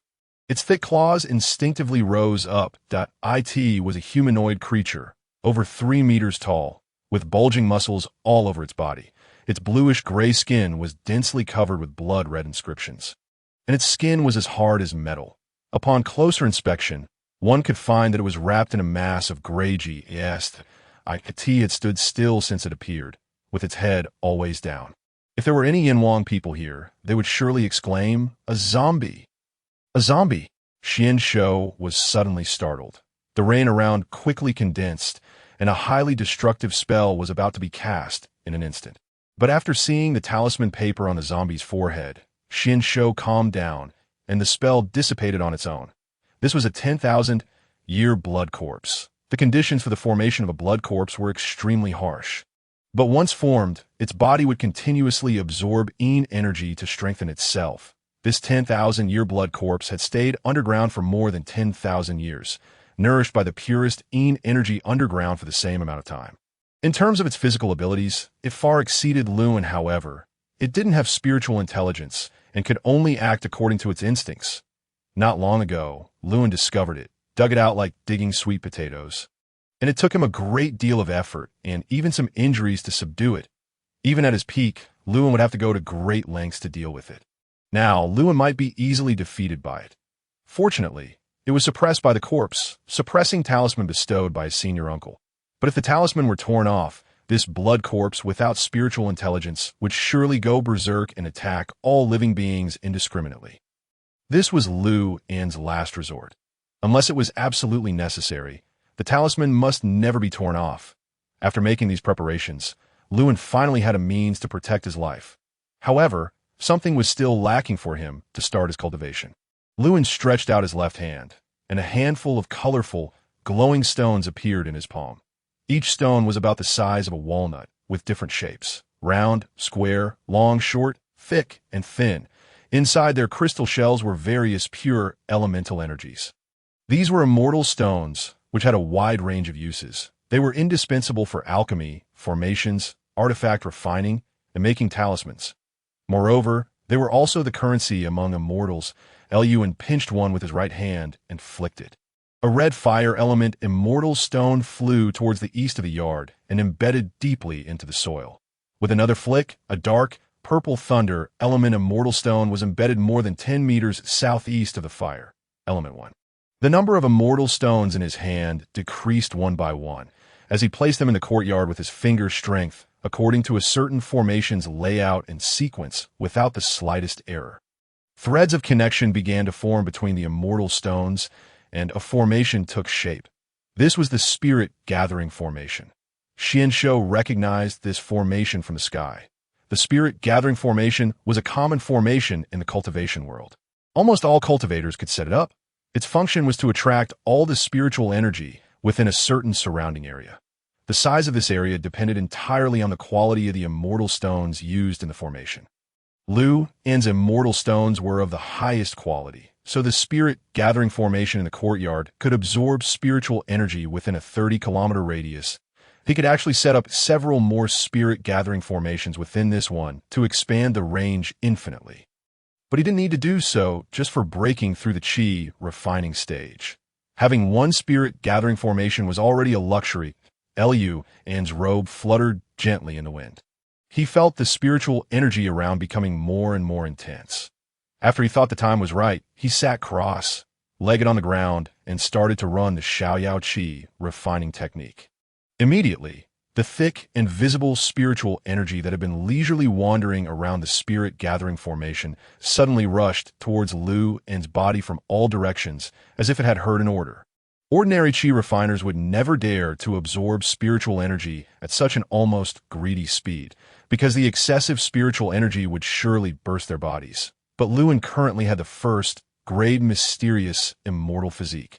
So he didn't need to worry about this at all. He was now like a person soaking in a water tank filled with spiritual energy. He just kept running the Xiaoyao Qi refining technique over and over again, absorbing the surrounding spiritual energy into his body and transforming it into his own. Then he began to condense a cyclone in the upper dantian. This cyclone was the precursor of the natal true essence and one of the foundations of a cultivator. Having the cyclone meant entering the first level of the chi refining stage. Next, he started to temper this cyclone. While Lewin was concentrating and focusing on his dantian, Xianshou coiled in the sky. Warily watching the surroundings, as time passed by, the cyclone condensed in Lewin's body became more and more solid under his efficient tempering, and finally formed a perfect connection with the meridians in his body. Lewin opened his eyes, and a few wisps of the aura of the 9th level of the chi refining stage emanated from his body. Looking inside his body at the familiar cyclone, strands of spiritual energy were absorbed into his body, refined in the cyclone, and then transformed into Lewin's true chi, flowing through the 8 extraordinary meridians. Before reaching the God transformation stage, this cyclone couldn't grow into the real, true essence. And cultivators couldn't use it to condense immortal spiritual power. They could only condense true chi. The difference between true chi and immortal spiritual power was huge. In terms of usefulness, true chi was not even 1,000th as good as immortal spiritual power. However, Being at the 9th level of the chi refining stage made Luin a top-notch expert among mortals. Moreover, Luin had the first-grade mysterious immortal physique and a divine sense at the great completion of the mysterious immortal realm. He spread out his hand, and the space above his palm distorted a few times. Then, a ball of ink, black flame condensed. The space around this fist-sized fireball still distorted. A few small stones beside Luin's feet trembled slightly and then flew towards the fireball under some kind of suction. The flowers and plants that had been swaying in the wind all turned towards the black flame at once. After a brief pause, they uprooted themselves and gathered towards the flame. These tiny things turned into ashes and dissipated in the air the moment they touched the black flame. Phew, that it's still usable. It's still usable, Luin let out a sigh of relief. The devouring heavenly karma fire was a divine fire that Luin had subdued hundreds of years ago, besides having an extremely high temperature. It also had a strong suction force, which could pull all surrounding things towards it. Luin was worried that his low-level true chi at the 9th level of the chi refining stage couldn't activate it. But it seemed that he had worried too much. However, the devouring heavenly karma fire activated now was like a malnourished one, at most a castrated version.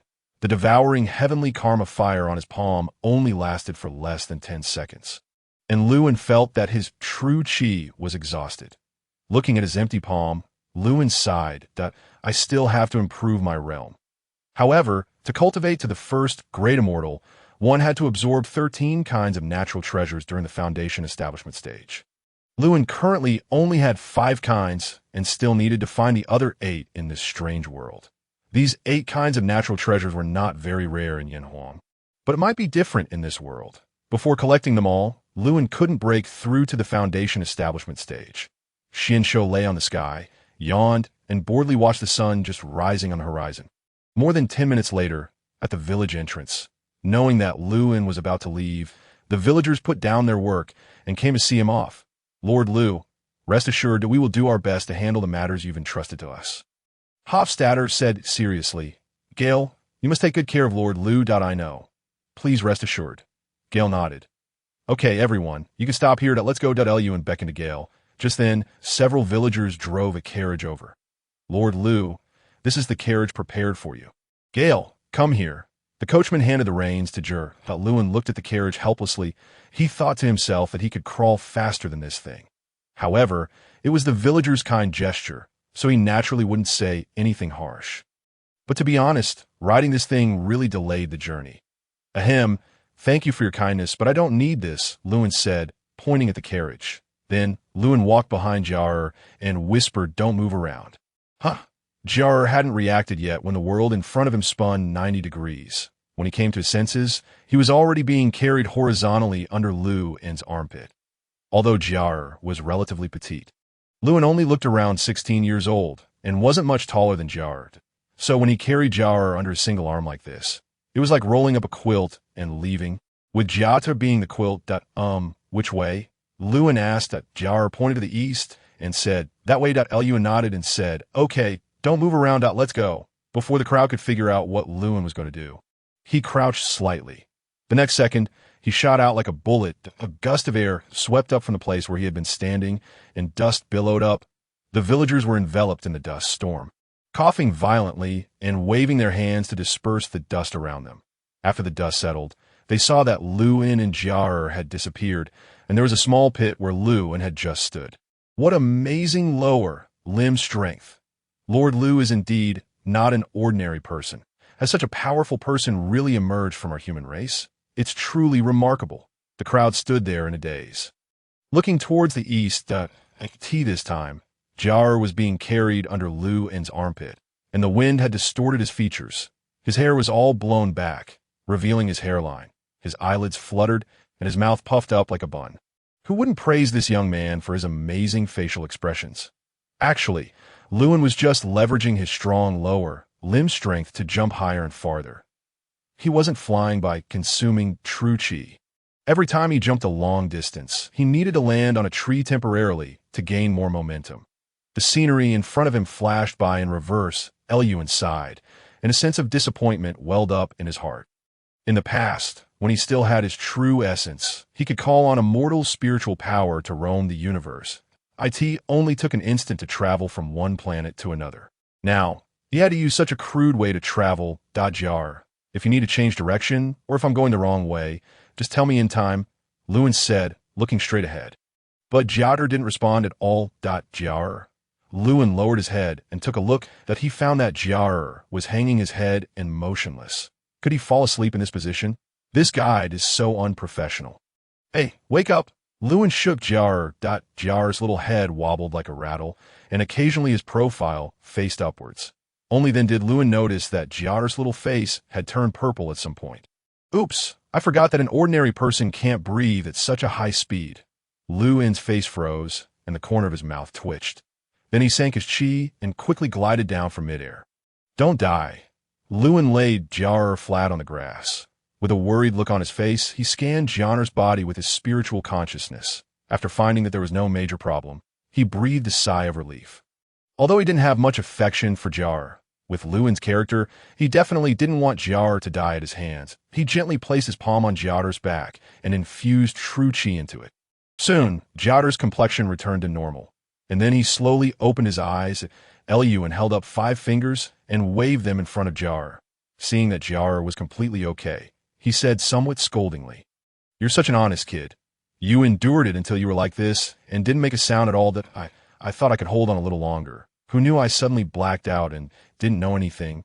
Jar said sheepishly, scratching the back of his head. Lewin couldn't help rolling his eyes. "Hey, we're already in Xingxi Forest. So fast." Jar took a look around and immediately determined their current location. Xingxi Forest? Is it close to Blood Deer City? Lewin looked around. Hearing this, Jar nodded and said, "Yes, it's about 30 li away." Lewin thought for a while and said, "I think we'd better just walk there. It's not that far anyway. Besides, I also want to get familiar with the environment in this area." "Okay," but Jar hesitated for a moment and said, "There's an ogre's territory nearby. If we run into ogres, it might be a bit troublesome." Ogres? Lewin raised an eyebrow. "What are they? Are they very powerful? If these things dare to cause us trouble, just kill them," Lewin said, and then walked towards Blood Deer City. Leaving Jar with his back, disciples of the Xiaoyao Immortal sect have always disdained to avoid others. Okay, Jar stuck out his tongue and then followed up. Anyway, standing beside Lord Lu gave him a full sense of security. He just thought he should give a reminder. Be by the way. Jar, do you have something to do in Blood Deer City? Lewin asked as he walked. He thought it would be too boring to walk 30 li in silence. So he started the conversation. "I'm going to take the entrance exam for the Guardian Academy," Jar said happily. "Guardian Academy? What kind of place is that?" Lewin thought that, sure enough, chatting casually could also gain new knowledge. "It's the best academy in Blood Deer City. You can learn powerful magic, martial arts, or other knowledge there. After graduating from there, your strength can be greatly improved." When talking about the Guardian Academy, Jar was a bit excited and also a bit nervous. Because the entrance exam in Blood Deer City was not easy. About a few thousand people signed up for each session. After rounds of duels, only the last 100 or so people were qualified to enter the Guardian Academy. Lewin thought for a while. From the description, it seemed to be similar to the sects in Yanhuang, that he should go and take a look when he had time. "Can anyone sign up if they want to enter this Guardian Academy?" Lewin asked. "You need to reach at least 5-star level of the Deadwood rank in the ability rating." "Ability rating 5-star Deadwood? What are those?" Lewin raised an eyebrow and asked. Hearing this, Jar was slightly stunned. The ability rating system covered almost the entire Starfall land in this world. The number of countries that didn't use the ability rating system could be counted on one hand. Could it be that Lord Lu came from those mysterious small countries? Jar pondered for a while and organized his words before saying, "The ability rating roughly divides a person's ability into 10 levels, such as Deadwood, Fine Iron, Bronze, Snow, Silver, and Gold. Each of these 10 levels is further divided into stars from 1 to 10 from low to high." After listening, Lewin nodded. It seemed that this was similar to the realms of chi refining, foundation building, spirit concentration, and crystal formation for cultivators. Then he asked, "So how do you know your own or others' ratings?" "By perception. Among cultivators, they generally judged each other's realms by the aura the other person emitted. Of course, this aura could be suppressed to deceive the other person. But as long as 2 cultivators fought with all their might, They could quickly know each other's true realms. We all go to the Adventurers Guild to test with Enlightenment Stone. It can measure our 6 attributes: vitality, spirit, strength, defense, speed, and energy. The sum of these 6 attributes is our ability value. Hearing this, Lewin suddenly became interested. He wondered what rating he would get if he wanted to take the test. Lewin always wanted to know more about this world, and the best way to do so was to experience it personally. Just as the two were walking and chatting, they suddenly heard someone shouting hysterically, "Hey, you two over there, run away quickly. There are a lot of ogres." Hearing this shout, Lewin and Jar both instinctively turned their heads to look over. They saw 5 people running desperately with all their might. Some of them were injured and were covering their wounds while running. However, the intense running caused the wound to tear wider. The blood soaked through the clothes, leaving patches of bloodstains on the ground. Behind them, 7 humanoid monsters, brandishing weapons, were lurching after them with slobber dripping from their mouths and heads shaking. Emitting idiotic hee-hee laughs, these monsters were hideous in appearance, each over 3 meters tall, with bluish-gray skin all over their bodies. They wore simple garments that only covered their private parts. Were these the ogres? It was Lewin's first encounter with ogres, and he couldn't help but be a bit curious. Yes, Lord Liu, Ziakis had already placed one hand on the hilt of his sword, his face solemn. Whether they would fight or flee would depend entirely on Lord Liu's decision. Olga was running at the rear of the adventurer team, feeling as if her lungs were about to explode. There were double images in front of her eyes due to excessive exercise. She estimated that it wouldn't be long before she fainted on the ground, as an elementalist among magic casters. Her constitution was far weaker than that of warrior-type occupations. After running a few more steps, Olga could no longer hold on. She stopped and knelt on the ground, gasping for air. "Olga!" Seeing this, the other teammates immediately turned around and rushed towards Olga in panic. Don't mind me. We can't defeat these ogres," Olga roared between gasps. "Don't talk such nonsense. We can't leave you behind," a petite girl also wearing a magic robe said. The 4 of them turned around to carry Olga on their backs and continue running to "Don't come over." Olga was very decisive. She drew a dagger from the side of her boot and pressed it against her own neck. Previously, in order to speed up their escape, they had discarded their main weapons. Olga had always kept this dagger in case she couldn't escape.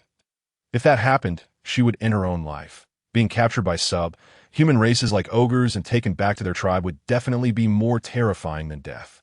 So, this time Olga was determined, and she applied quite a bit of force with her hand. Blood immediately oozed out and dripped down the blade of the dagger onto the grass, forming a fist-sized bloodstain. With tears in her eyes, she said, "If you take me with you, none of us will escape." The remaining 4 teammates turned pale. Looking at the approaching ogres, tears were welling up in the eyes of the petite priestess girl. Just at this moment of life and death parting, a thunderbolt as thick as an arm flashed with a crackle less than 30 centimeters from Olga's cheek and directly struck an ogre's head. With a loud bang, the ogre's head exploded like a watermelon. The adventurers were startled and then turned their heads to look. They saw a handsome young man standing about 100 meters away, with faint electric sparks flickering on his right hand hanging by his waist. Beside him, a teenager around 14 years old was looking at him in utter shock. Ziakis was completely stunned, based on Lewin's previous performance. Ziakis had always thought that Lewin was a powerful warrior, not a magic caster. But just now, Lewin had casually unleashed such a thick thunderbolt and accurately hit the ogre's head. How could there possibly be a human in this world who was proficient in both magic and close combat, at such a distance, to use magic to accurately hit an ogre's head? Several adventurers thought in disbelief.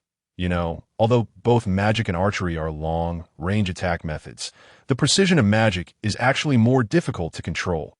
Even for ice, attribute magic, which is the easiest to control in terms of precision, is still very difficult to achieve a headshot at such a long distance. The ogres stopped, looking in horror at their comrade's head bursting open, and then at the humans in the distance, whose number had now exceeded theirs. After a simple 3-second thought, they turned around and fled decisively. We were saved, looking at the gradually disappearing ogres. Olga's hand went limp and dropped weakly. The dagger fell to the ground, and tears slipped down her face uncontrollably. The others were no better off. They were all young. After being highly stressed, they were extremely exhausted both physically and mentally.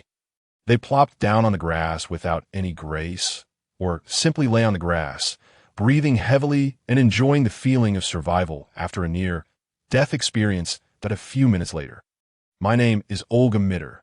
Thank you for saving us," Olga said with a sweet smile on her face. The wound on her neck had been simply bandaged. Her once quite magnificent magic robe was stained with blood and dust.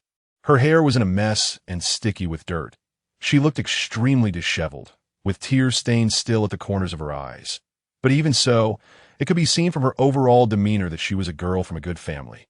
"Hello, my name is Hertzkux. Thank you for saving us. That IT was really a close shave. Just now that we almost became minced meat pies for the ogres." At a tall and thin young man stepped forward with a smile and shook Lewin's hand. "Hello. Thank you for your timely help. That my name is Gritterandos." The tall, burly, and honest-looking man in the team said with a simple and honest smile. My name is Rail. Thank you for saving us." The youngest-looking boy among them, wearing a gray, white magic robe, said shyly, "My name is Yake. I'm a priestess." The petite little girl excitedly rushed up to Lewin. "So handsome. So good looking." Looking closely at Lewin's face, Yake's heart was pounding wildly. She blushed slightly and let out a little giggle. Although Lewin didn't know why this little girl was getting so close. "He didn't mind," he said in a flat tone. "It's nothing.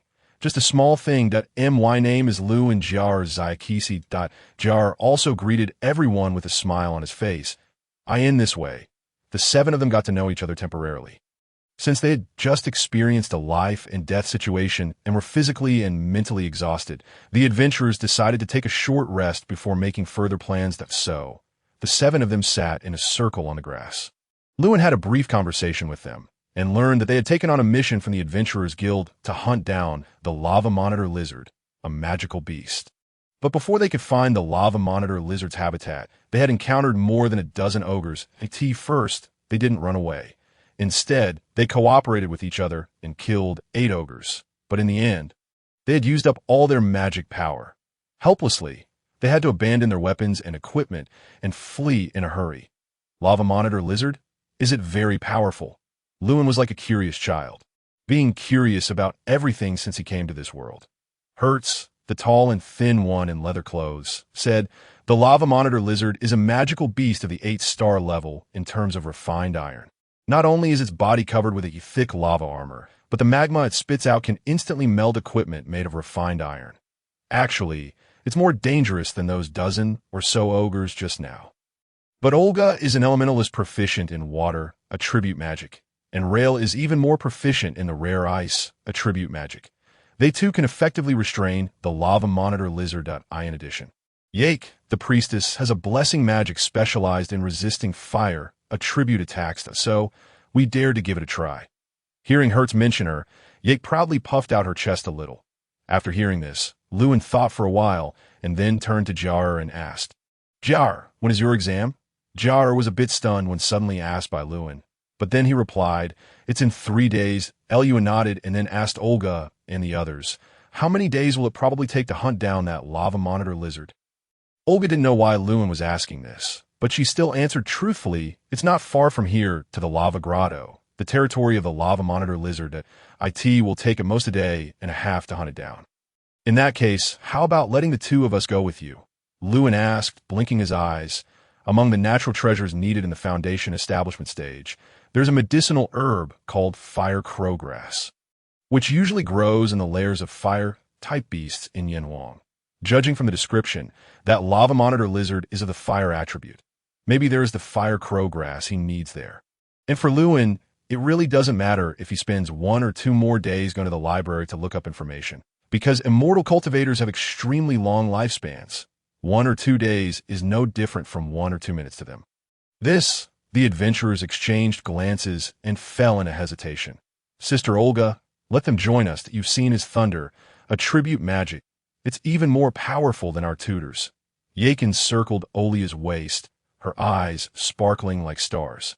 Acting like a spoiled child, the most appearance-conscious member of the team, she was smitten with Lewin at first sight. Called magic is not just lightning, attribute magic. It's called the mysterious thunder spell. Just as Lewin was about to correct her, he heard Olia nodding and saying, "All right, but I have to give you two a heads up." She placed her palm on Yake's little face and pushed her away slightly from herself. Then, with a serious look on her face, she warned Lewin and Jair, "Lava giant lizards are extremely dangerous monsters. We only have one shield guard. We definitely won't be able to protect everyone. Have you thought this through?" "Yes, we have a—" Lewin nodded. Olia didn't look down on Jair, just because he was clearly dressed like a poor person and was young. After Lewin nodded to indicate it was okay, Olia turned her gaze to Jair, obviously waiting for him to make his own decision. "I'm fine too." Jair nodded resolutely. What could be more reassuring than staying by Lord Lu's side? "As for the payment, how about 50 silver coins for each of you? If we're lucky enough to get magic cores, we'll auction them off and split the money evenly." Olia proposed a dimension of 50 silver coins. Jair's eyes lit up, and he immediately nodded in agreement.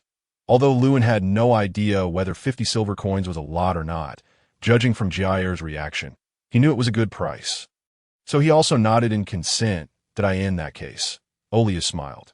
Then, the 5 members of the adventurer team said in unison, "Welcome aboard the pirate ship. Now that there are 2 more of us, our chances of success are even higher." Yake said with a smile, "Yes, it would be even better if we had someone who could use ice attribute magic. Our chances would at least double." Hertz said, "Magic casters of ice attribute magic have high requirements for talent." "We're very lucky to have Rail," Gritter said with a simple and honest smile. "Ice attribute." Lewin was slightly stunned. Could this count? He spread out his palm, and a chill instantly gathered in it. The surrounding temperature dropped suddenly. In just 1 or 2 seconds, Gritter's beard was already covered with a layer of frost. The mysterious ice spell, like the mysterious thunder spell, was an introductory spell of the Xiaoyao Immortal sect. There was a deathly silence. "Yes, of course it counts." Yake's eyes sparkled. Hertz stretched his neck like a turtle and exclaimed, "You really can do it? Lou, you're actually proficient in 2 attribute magic. Such a cold temperature. It must be at least a second. Order ice magic." Gritter shivered and took a few steps back. Among them, Jair was the least shocked and had the smallest emotional fluctuations. Even if Lewin's clothes suddenly burst and he turned into a dragon and flew away the next moment, Jair thought he could accept it that Olia's eyes reflected the icy aura in Lewin's hand. Full of envy, whether it was the mysterious thunder spell just now or the mysterious ice spell at this moment. In the eyes of these people, they had already reached the level of second-order magic. And to be able to cast second-order magic without chanting at such a young age, this talent could be described as heaven-defying. You know, if a person can cast second-order magic without chanting, then he can at least cast fourth-order magic with chanting. Olia only mastered a second-order magic last year, and she had already been crowned with the halo of good talent. Damn it, is the difference in talent between people really that big? Compared with Lewin, those so-called geniuses in the academy are nothing. It's a sure thing this time to hunt the lava giant lizards. In the dappled forest, among the 7 people, the shield guard Gritter walked in the front. Lewin, Olia, Yake, and Rail were in the middle of the team, while the 2 swordsmen Hertz and Jair were at the back. Since the previous 5 adventurers had thrown away their weapons, equipment, and supplies in order to escape faster, they had to go back the same way to look for them. Fortunately, the ogres didn't take these things when they fled. After a short rest to recover their magic power, the 7 of them set off on the road to find the lava giant lizards. Who came up with the name Fire? Extinguishing Squad? Why such a name? Lewin walked between Olia and Yake and asked curiously. Hertz smiled and said, "This name was given to us by other adventurers. Our team has an elementalist proficient in water, attribute magic. An elementalist proficient in ice, attribute magic, and a priest who can cast a fire, resistance blessing spell. Gritter's shield and my sword are both made of materials resistant to fire, attribute magic. With such a configuration, our team specializes in challenging fire attribute monsters. Over time, we got this nicknamed, oh right, I almost forgot. Now there's you, a magic caster proficient in both ice and thunder. Me, a magic caster?" Lewin pointed at himself, looking a bit confused that he knew that people in this world were divided into many occupations, but he didn't expect that he would be classified as a magic caster. "What? With your build, do you think you're a warrior?" Hertz smiled and joked without malice. "I admit that your magic talent is amazing, but when it comes to close combat, you're no match for me and Gritter." Jair walked beside Hertz, glanced at him out of the corner of his eye, and thought to himself, as long as you're happy. Olia sighed, well, it can't be helped. Magic casters need to cast spells and meditate to enhance their magic power. So they don't have the time and energy to exercise. That's why magic casters are generally weak and need protection. Sister Olia, do you want to become a muscular woman? Yake said with a mischievous smile and poked Olia's abdomen with her finger. So that's how it is. Lewin thought secretly. It seemed that these people thought he had a poor constitution and could only attack from a distance. Thinking of this, Lewin's mouth twitched slightly. Because he was only at the chi refining stage now and could only use some low-level spells, and the power of these spells was even less than that of a hard punch from him. As Lewin walked, he quietly glanced at the shy and introverted male elementalist, Rael, who hardly spoke, because he could sense with his spiritual consciousness that there was a faint evil aura on Rael. And this evil aura was somewhat similar to that of those who practiced the netherworld techniques on the Yanhuang continent, about 10-odd miles away from the fire extinguishing squad. There was a relatively large camp. There were several horses tied at the edge of the camp, and the carriages had canopies made of good quality wood.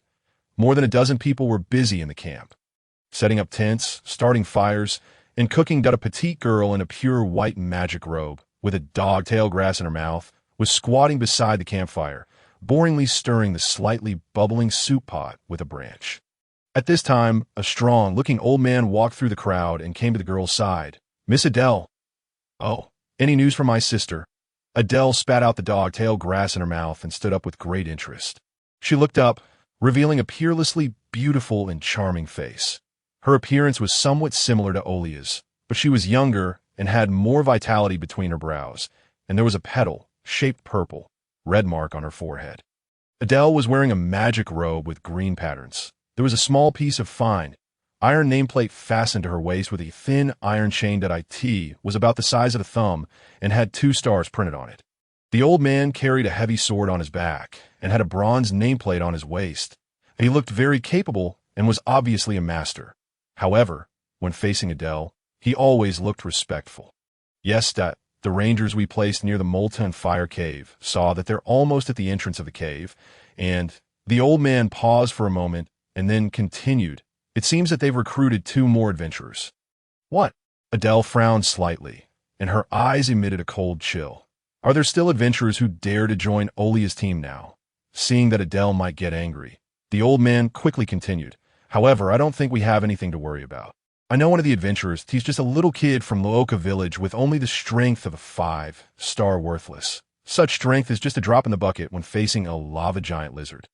As for the other one, although I don't know him, he doesn't even have a weapon and looks very thin. He obviously has no strength. Adele couldn't help laughing out loud. My sister is really desperate. She's even recruiting such adventurers. The old man also laughed and said, yes. Now, in the entire Blood Deer City, no adventurer with a strength above 7-star worthless dares to join Olia's team. I guess that little girl Olia really has no other choice. Slap. A crisp sound rang out. Suddenly, Adele slapped the old man across the face, then reached out and grabbed his hair, pulling it down forcefully. The old man didn't dare to resist at all, allowing Adele, whose height only reached his chest, to pull his head down to her level. Adele squinted her eyes slightly. And no matter what, Olia is still of our Mitter family's blood. You, a mere servant, actually dare to address her in such a way. I'm extremely sorry, Miss Adele. The old man named William exclaimed in panic. Around a dozen adventurers who were working nearby instinctively stopped their work and looked over. But soon, they sensibly turned their heads away, pretending they saw nothing, and then went back to their respective tasks. William, do you also often use the word brat to address me behind my back? Adele stretched out a delicate hand. On her petite and soft palm, a circular magic rune immediately took shape, spreading out like an umbrella. This magic rune was generally green, similar in color to the patterns on Adele's magic robe. Emitting a gray-green aura like poisonous mist, that William's eyes widened and his pupils constricted. Miss Adele, I swear I didn't. You swear. What do you swear by? A mischievous smile played on Adele's angel, like beautiful face. I swear by my daughter. After hesitating for a moment, William shouted in desperation. Adele knew William well, that he was a widower, His wife had passed away more than a decade ago, for these past dozen years. He had been raising his daughter alone. One could say that his daughter was his whole world. However, William's daughter had only average talent. She had failed to get into the Guardians Academy several times. Finally, Adele invited a tutor from the Guardians Academy for an afternoon tea, and that night, William's daughter received a notice of special admission. So, for the sake of his daughter, William had been working under Adele. Hearing William swear by his daughter, Adele knew he was telling the truth, so she canceled the magic and let go of her hand. William slumped to the ground, gasping for breath due to excessive nervousness. With beads of sweat oozing from his forehead, he had reached the bronze rank. If it came to a fight, he wouldn't be afraid of Adele, who was only at the iron rank. But there were more than a dozen bronze-ranked adventurers around who were loyal to Adele. By the way, William Adele, who had almost put William in mortal danger just now put on an angel-like beautiful and healing face. How is the plan progressing? William immediately stood up, very smoothly. Once Miss Olia and the others approached the molten fire cavern, the guy we bribed will go and unseal the molten fire tyrant. That insider won't back out because of fear and dare not unseal it, right? Definitely not, and I've already warned him that if he doesn't unseal it out of fear, I'll kill him. William replied, there's no possibility of their survival, right? Absolutely none. William replied with great certainty. That insider will use the magic scroll we gave him in advance to trap Miss Olia and the others inside the molten fire cavern. Unless Miss Olia and the others have the strength to defeat the molten fire tyrant, there's absolutely no chance of survival. And Miss Olia and the others are only at the iron rank on average. Even though the molten fire tyrant's strength has been weakened after being sealed for decades, it still has at least the strength of the gold rank. Very good. Hee hee, ha ha ha. Ha ha ha. Adele nodded in satisfaction, maintaining a gentle smile on her face. That this what you call the entrance to the molten fire cavern? Lewin pointed at a seemingly ordinary cave. Yes, this is the place. Olia nodded. Okay, then let's go. Lewin took a step forward, about to walk inside. Seeing Lewin actually about to enter the molten fire cavern, the members of the fire extinguishing squad stared at him in disbelief. What are you doing? Come back. Olia rushed forward and grabbed Lewin. Isn't it inside? Lewin looked a bit confused. Olia put her hand on her forehead, utterly speechless. It's inside, but there are at least a dozen of them in there. Going in like this is just courting death. Hers, holding a bag filled with something unknown, added, we just need to lure one out. So we don't go in. Lewin frowned slightly and nodded. The members of the fire extinguishing squad looked at Lewin's reaction, completely dumbfounded. What's with that disappointed look on your face? Are you here to seek death because of too much pressure in life? Lewin turned his head to look inside the cave and quietly spread his divine sense. The divine sense of a first-rank mystic immortal was extremely powerful. In just half a breath, it had covered the entire molten fire cavern. In an instant, every inch of the place appeared in Lewin's perception. Inside the cavern was a world of its own, a complete underground world that wasn't dark but was illuminated red by the ubiquitous magma pools. There were all kinds of strange creatures, most of which had flames burning on their bodies. But to his disappointment, he couldn't find a fire crow grass anywhere in the entire molten fire cavern. At the same time, he saw that in a large magma pool inside, there was a huge monster lying there. It was over 100 meters long, with a human-like upper body and a snake-like tail, and its whole body was just swam around in that magma pool. And it seemed that the magma pool was sealed at Lou. What are you looking at? Olia walked over and asked. Seeing Lewin still staring at the molten fire cavern, Olia was really afraid that he would rush in when they weren't paying attention. Oh, nothing. How do we lure out that molten fire monitor lizard? Lewin asked. Hers and the others are handling it. Come here first and let Jark cast a blessing spell on you. Okay. Jark opened his palm towards Lewin. After a short chant, a fiery, red magic rune spread out. Lewin looked at it with great curiosity. Since coming to this world, it was the first time he had seen magic. This is kept in Chinese, as it seems to be a specific magic name, and no clear English equivalent is provided. It should be noted that this is an exception as per the instruction. As Jark chanted softly, a layer of fiery red light covered Lewin's entire body. This magic. Lewin looked down at his body, feeling quite fresh, because of his divine sense at the peak of the mystic immortal realm. His perception was extremely sharp. So he could detect things that the other members of the fire extinguishing squad couldn't detect at all. He clearly felt that since this thin film, like red light, appeared on his body, a small portion of the fire elements around him began to move away. However, these fire elements that moved away only accounted for about 2/10 of all the fire elements around him. It seems a bit similar to the effect of the fire avoidance spell that Lun thought secretly. Of course, the actual effect of this magic was far inferior to the fire avoidance spell. The fire avoidance spell not only made all ordinary fire elements around one avoid the user, but could even resist divine fires like the Samadhi True Fire. Even Lu, and at present, couldn't use a spell of the level of the fire avoidance spell without drawing on the immortal spiritual energy from his magic treasures. Hers, be careful. If you get too close or use too many materials, you might attract 2 lava monitor lizards. Then we'll have to run. Come a bit farther, over here, Grit shouted to hers worriedly. All right. Hers arranged the alchemical props and then softly recited an incantation. The several alchemical props gradually lit up. Seeing this, the members of the fire extinguishing squad all ran towards a distance. Looking at their actions, Lewin somehow felt as if they were setting off firecrackers during the spring festival. But he also followed them, that Lu, and had a general understanding of the level of the fire extinguishing squad. The monsters they said they might be able to kill together posed no threat to him at all. However, he was curious about magic, so he wanted to see how these people fought. Hey Lu, what are you doing? Come behind Grit and hers quickly. Your body is too weak. Let them protect you. Olia looked at the magic caster who was standing even farther forward than a shield guard and felt extremely exhausted. What was going on with this guy? He was clearly so powerful in magic, but he acted like a novice in every aspect. I was sorry that Lewin apologized and walked behind the shield guard Grit. Rel. Olia exchanged a glance with Rel. Then they nodded and raised their magic wands towards the direction of the cave and began to chant spells. Immediately, the tops of their wands began to emit pale, blue and blue, white lights respectively. Then, as if an invisible hand was drawing a pattern, 2 magic runes took shape stroke by stroke. Olia originally wanted to see how Lewin could casually cast a second or a magic spell without chanting. If there were chanting, what terrifying magic would have to be used? She glanced at Lewin, then turned back. But then, as if seeing a ghost, she unbelievably turned her head back again, because she found that this guy wasn't releasing any magic at the moment. Instead, he was sizing up the magic runes of her and rail as if watching a play. Could this guy be sent by my sister to cause trouble? For a moment, Orlia regretted recruiting Lewin into the team.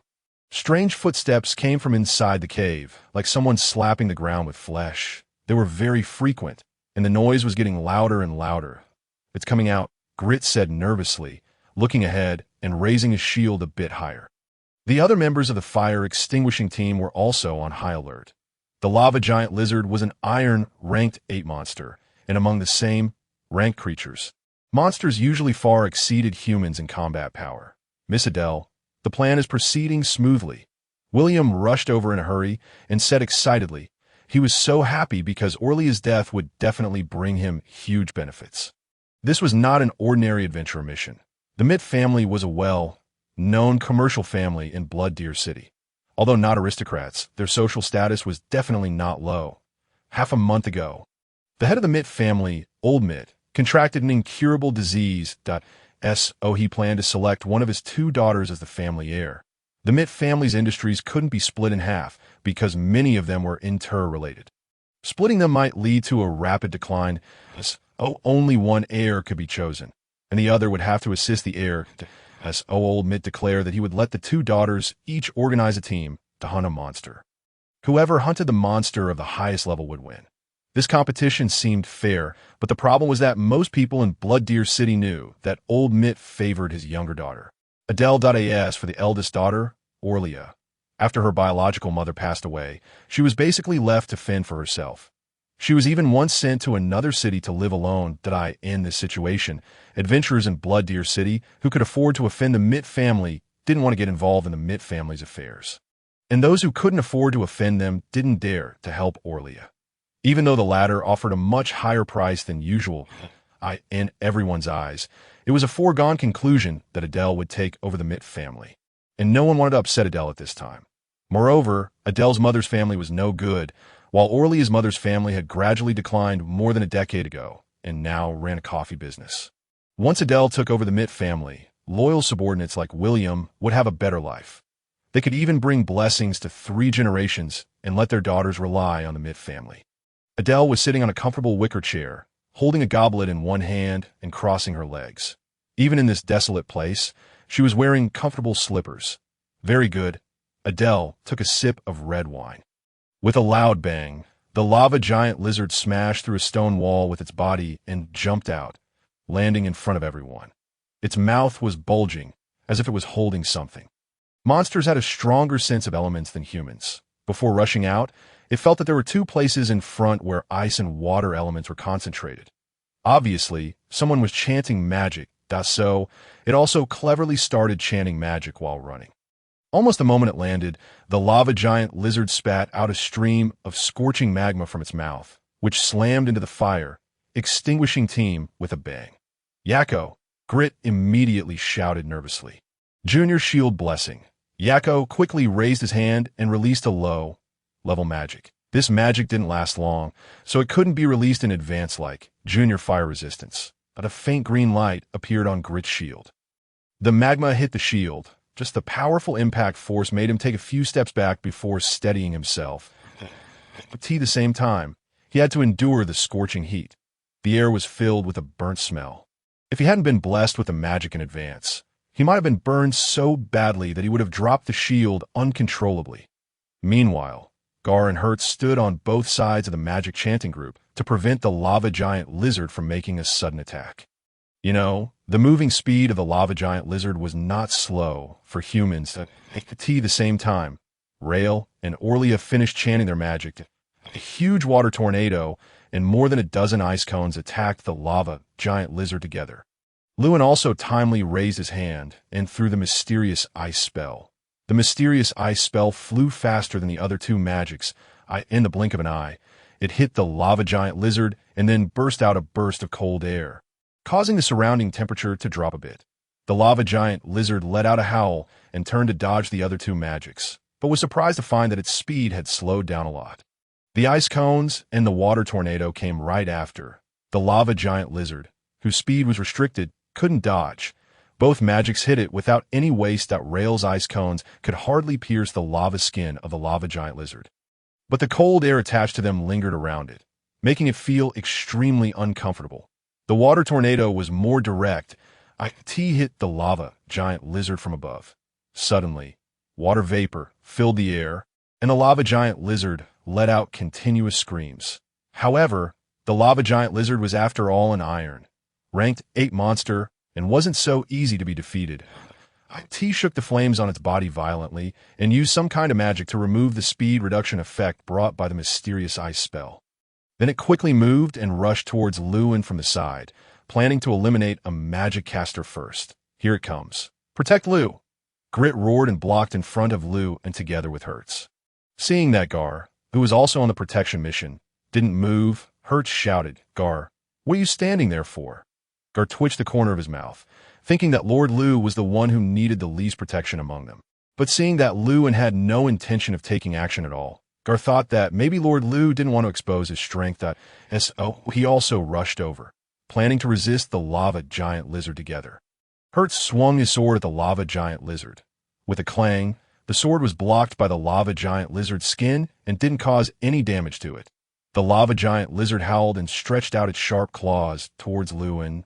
Just as it was about to succeed, Grit suddenly rammed it away with his shield. Seeing that the 3 magic casters were so well protected, the lava giant lizard changed its strategy. It quickly moved and cleverly burrowed into the entrance cave of the lava cave. Is it going to run? Everyone was puzzled but didn't dare to go over. The lava cave was full of perils. Once someone fell in, there was no hope of survival. Just then, a huge blaze of fire suddenly erupted from the shadowy cave. In an instant, more than a dozen magic runes opened simultaneously above everyone's heads. What a fast magic chanting speed! Orlia's face showed surprise. Grit! Fortress! Grit roared loudly and used his martial skill. Immediately, a larger, semi-transparent shield covered the original iron shield, shielding Grit and everyone else behind it. Burning boulders shot out from the magic runes and smashed towards the fire, extinguishing team. Thud! Thud! Thud! Thud! Those boulders hit the shield condensed by magic. Grit gritted his teeth and persisted, feeling that the bones in his arms were about to be shattered by the shock. And Priest Yakko had been using magic to repair Grit's shield and using blessing magic to heal Grit. Her magic power was decreasing rapidly, and she could only hold on for at most one more minute. Lewin stood behind the shield, curiously sizing up everything he thought he had seen enough, and since there was no firecrow grass he was looking for here, he might as well end the battle. He hoped Grit could hold on until this magic ended. Just when Orlia and the others were worried, an astonishing scene appeared. Eluin stood up and walked directly out of the protection range of the shield. Orlia was completely stunned at Lu. "What are you doing?" She reached out to grab Lewin back, but missed. Eluin just kept walking forward, but his steps were uneven. He walked and then paused for a while. But every stone that was about to hit him just grazed his body and hit the ground because of this pause. Under the puzzled and shocked expressions of everyone, Lewin directly walked into the cave where the lava giant lizard was. "It's over." Everyone watched this scene with pale faces, a magic caster running far away without the protection of warriors, and even running directly in front of the monster. In all their years, they had never seen such an arrogant magic caster. At present, Alya firmly believes that Lewin is by no means sent by her younger sister to cause trouble. He simply can't think things through and has come to seek death. Oh no, Lu. There were tears glistening in Yake's eyes. The others had already guessed Lewin's fate. He would either be torn to pieces or roasted to a cinder. In a little while, Lu's shrill screams would probably ring out. Although they were reluctant to see such an outcome, it was bound to happen. Thud, thud, thud. A series of dull thuds resounded as the large expanse of magical runes in the sky shattered one after another. "What? Is the magic over?" Glitter craned his neck and stared up at the sky. No, the magic was rudely interrupted. Otherwise, the magical runes wouldn't have shattered, Alya said, puzzled. Suddenly, a shrill scream echoed from inside the cave. But no matter how one listened, it didn't seem like a scream that a human could utter.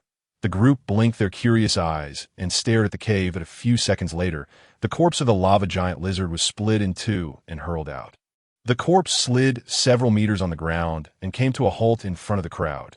They stared at it, utterly bewildered, unable to fathom how such a scene had come to pass. "All right, it's taken care of it." Eluin emerged from the cave and walked up to the group. His white robe remained spotless at Lu. "You killed the molten fire giant lizard?" Alya asked in disbelief. The others also looked at Lewin as if he were a monster. "Why, yes." Eluin nodded. "Let's go. Let's head to Blood Deer City." But, Yake stared at the corpse of the lava giant lizard on the ground, feeling as if she were on the verge of madness. "Did you use some high-level magic scroll, Lu?" Hertz voiced the only reasonable conjecture. "I don't have such things." Eluin shrugged at Lu. "Are you a monster?" After a long moment of silence, Alya tentatively stepped forward. What had just transpired was so far beyond common sense that they couldn't digest it for the moment. How could a magic caster run up to a monster and kill it in an instant? Lewin shrugged helplessly, indicating that they could think whatever they wanted. Immortals have long lifespans, which results in their more comprehensive development. Even if they are not particularly proficient in certain aspects, that is only when compared with other immortals. When compared with mortals, it is a realm that mortals can hardly reach in their entire lives. Lu. The flame of the lava giant lizard is so hot, yet you're completely unharmed. What are you made of? Yake strode over boldly. Without any concept of the propriety between men and women, she directly reached into Lewin's clothes and felt around. His skin was smooth and delicate, but it was clearly human skin. "What are you doing?" Lewin pushed her away helplessly.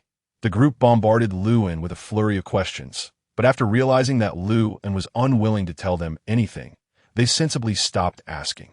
After all, any mature person could understand that no one would willingly share the secret of their strength with others for no reason. "Almost forgot. The magic core." Hertz slapped his forehead. "Oh, right. How could we forget the main thing?" Alya exclaimed. Hertz eagerly picked up his sword and rushed to the corpse of the lava giant lizard. He cut open the corpse in a rather ceremonial manner. Then, without minding the blood and filth, he reached in and retrieved the fiery, red magic core. Everyone stared at the magic core, their eyes brimming with excitement. This was an iron grade 8 magic core, .8T in auction. It could sell for at least 200 gold coins. 200 gold coins was money that an ordinary family could hardly earn in a lifetime. Ahem, I think Lou should take the lion's share of the earnings this time, and we'll split the rest. What do you think? Alia asked. I have no objections. Neither do I. The group all shook their heads, indicating that they had no objections. After all, they were well aware that this was mainly thanks to Lewin. If it weren't for him, they might very well have been roasted to a cinder by the lava giant lizard at Lou. What do you think? Alia blinked her eyes and asked Fine that Eluin didn't stand on ceremony. After all, he had no money in this world at present, and he would surely need to spend money in the future to collect materials and such. Let's go. Go home, Alia called out. Who would have thought this mission would be so easy? Hee hee, Yake said with a smile. That moment, a deep, blue magical rune with a diameter of 30 meters suddenly appeared beneath their feet. Teleportation magic? Alia was greatly startled. AS adventurers who had participated in many battles. They had a certain level of combat awareness. When an unknown teleportation magic suddenly appeared beneath their feet, their first reaction was to quickly get out of the range of the teleportation magic rune. There was only one exception. There's a fluctuation of spatial power. This magical rune seems to be related to spatial teleportation. Lewin stood still, curiously examining the magical rune beneath his feet, trying to figure out its principle. Lou, it's dangerous. Quickly get out of the range of this rune, Alia shouted excitedly as she ran. But at that moment, the ground beneath their feet suddenly changed in nature and turned into a swamp.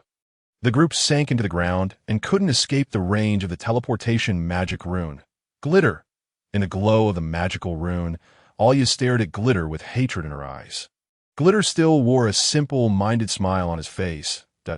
In his hand, he held two newly opened magic scrolls. Obviously, these two magic were cast by him using the magic scrolls. The moment the teleportation magic rune was completed, the surrounding scenery began to change rapidly. It was hot. The perceived temperature was at least 50 degrees. This was the common feeling of the group at that time. After the teleportation magic disappeared, Alia found that they had arrived in a strange place. The scenery here was completely different from where they had been just now.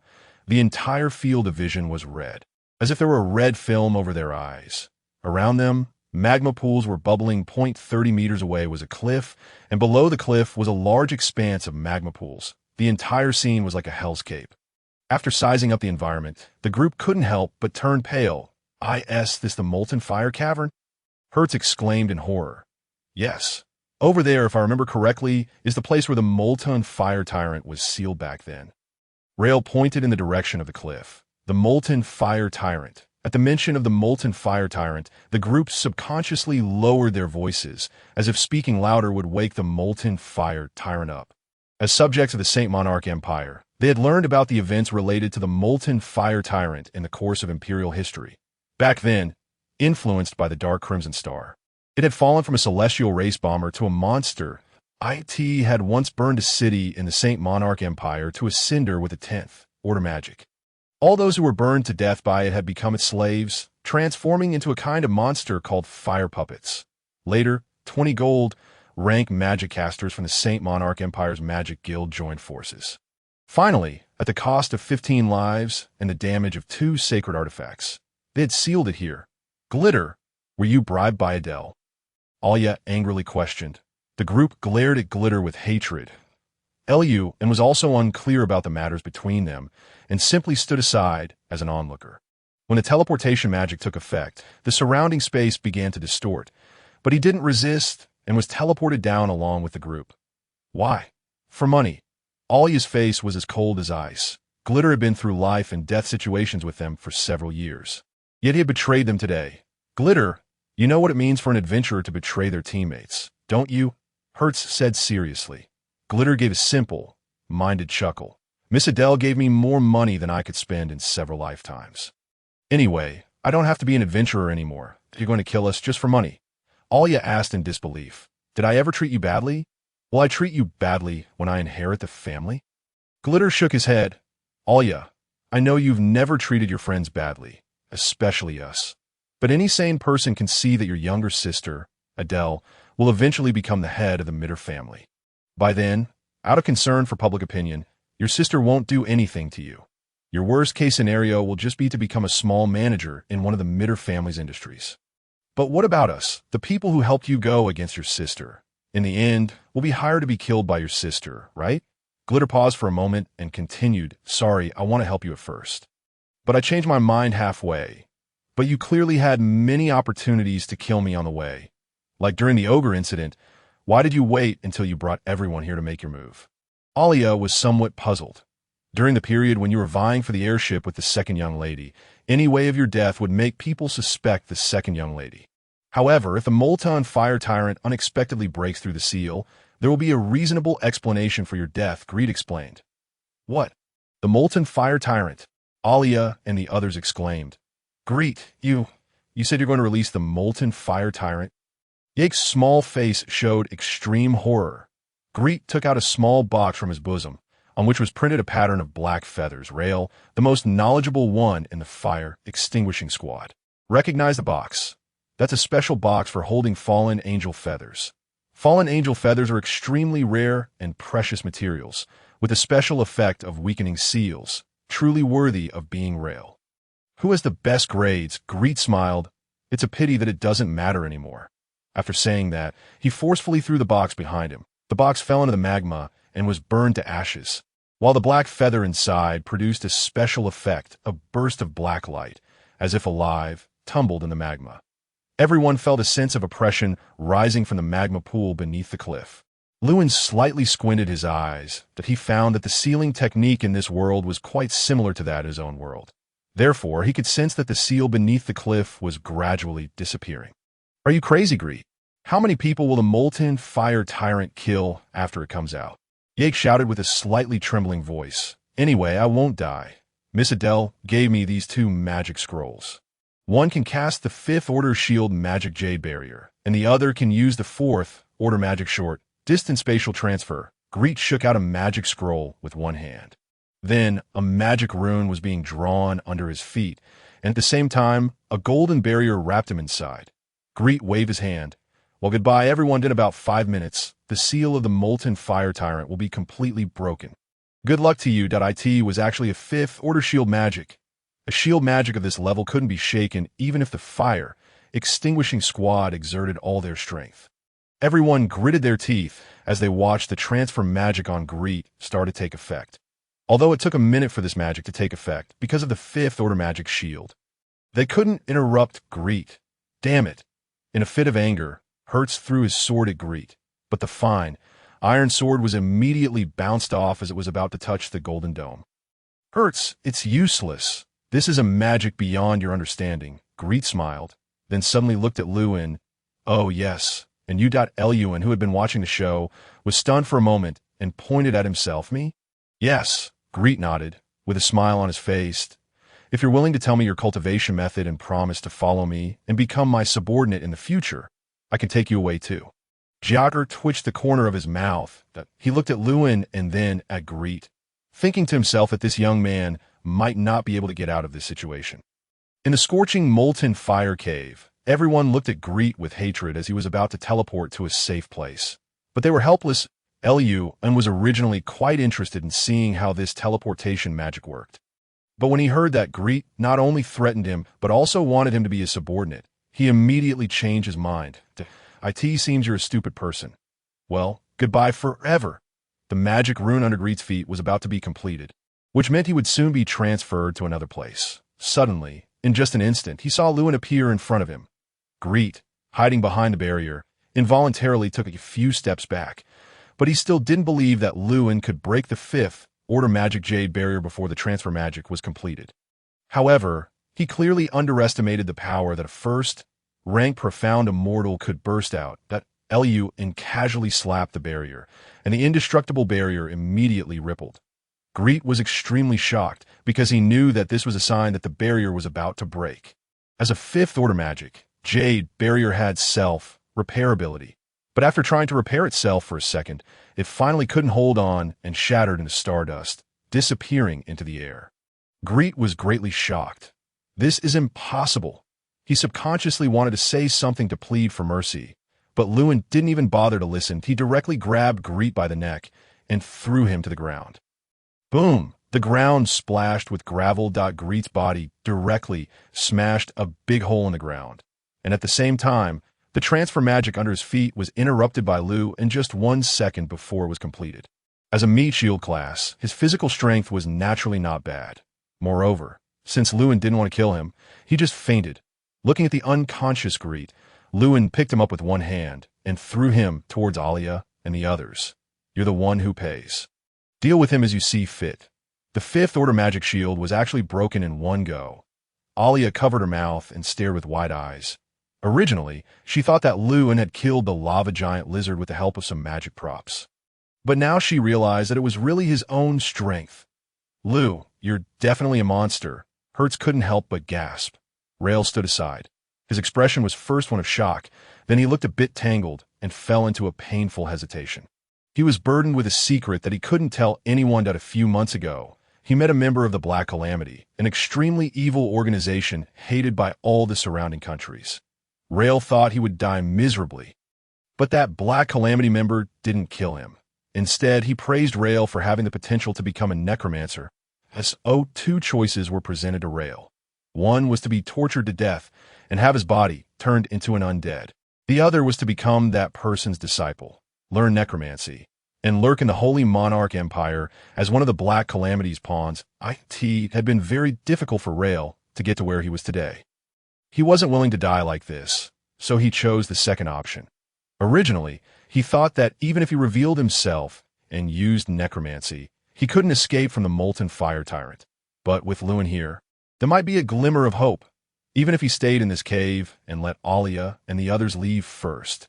Rail took a step forward and was about to confess. Suddenly, the surrounding temperature soared. His vision went completely white, and a burning pain came from his body's surface. The intense pain made Rail scream, and he couldn't even speak. The same was true for the other members of the fire, extinguishing squad except Lu, and just as they were suffering great pain, a high-pitched voice sounded. Lowly humans, kneel down. The molten fire tyrant had broken through the seal. Alia felt that she couldn't see anything but white in front of her eyes. So, I'm going to die here. Adele, I didn't expect you to put me in such a desperate situation. Alia was extremely unwilling in her heart, feeling her consciousness gradually fading. That Elu is so powerful. But there's nothing he can do in this hopeless situation. She thought, I shouldn't have let him get involved.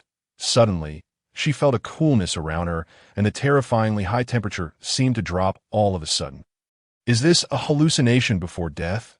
Although she still couldn't open her eyes, Alia found that her consciousness was still there, and the burning pain soon disappeared. The voice of the molten fire tyrant rang in her ears again. I'm the king of flames. You ants, why don't you kneel down? So talkative. Alia thought secretly. Knowing that she was going to die soon anyway, she wasn't that scared anymore, after an unknown amount of time. Suddenly, she opened her eyes sharply. I'm not dead.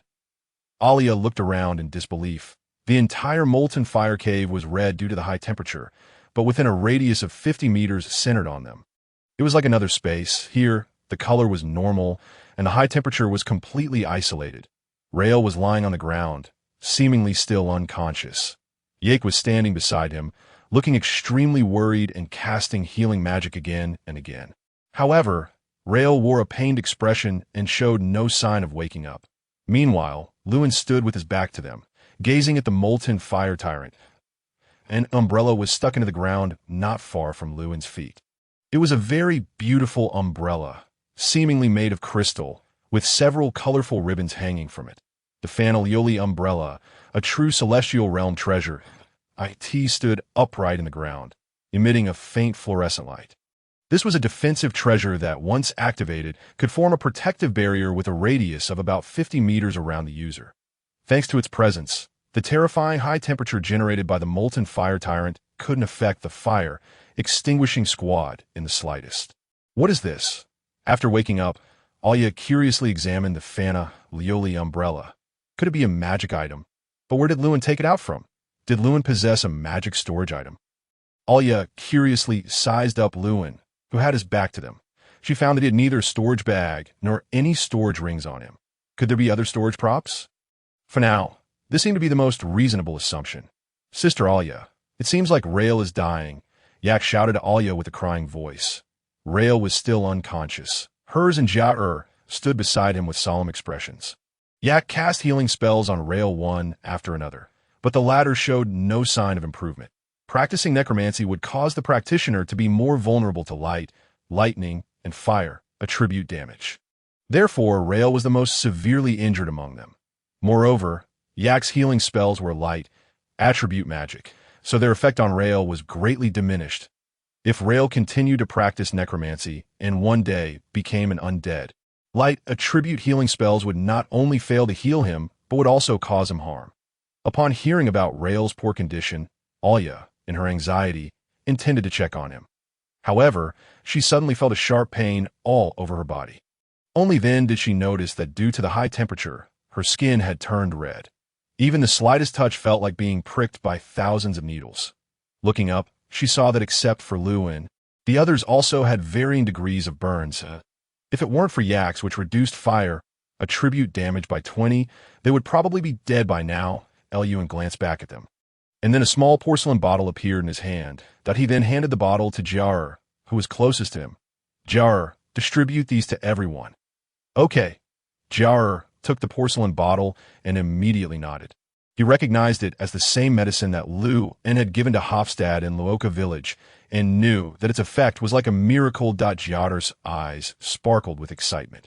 He immediately poured out the pills and distributed them to everyone, that he even stuffed one into the mouth of the unconscious Rael. What is this? Alia looked at the thing that resembled a mud pill in her palm. Although it didn't look like a medicine, the fragrance it emitted refreshed her. After examining it carefully, Alia swallowed the 9th grade revitalizing pill. Immediately, an indescribable sense of comfort spread from within her body. The pain quickly dissipated, and her skin also began to recover rapidly. Alia touched her cheek.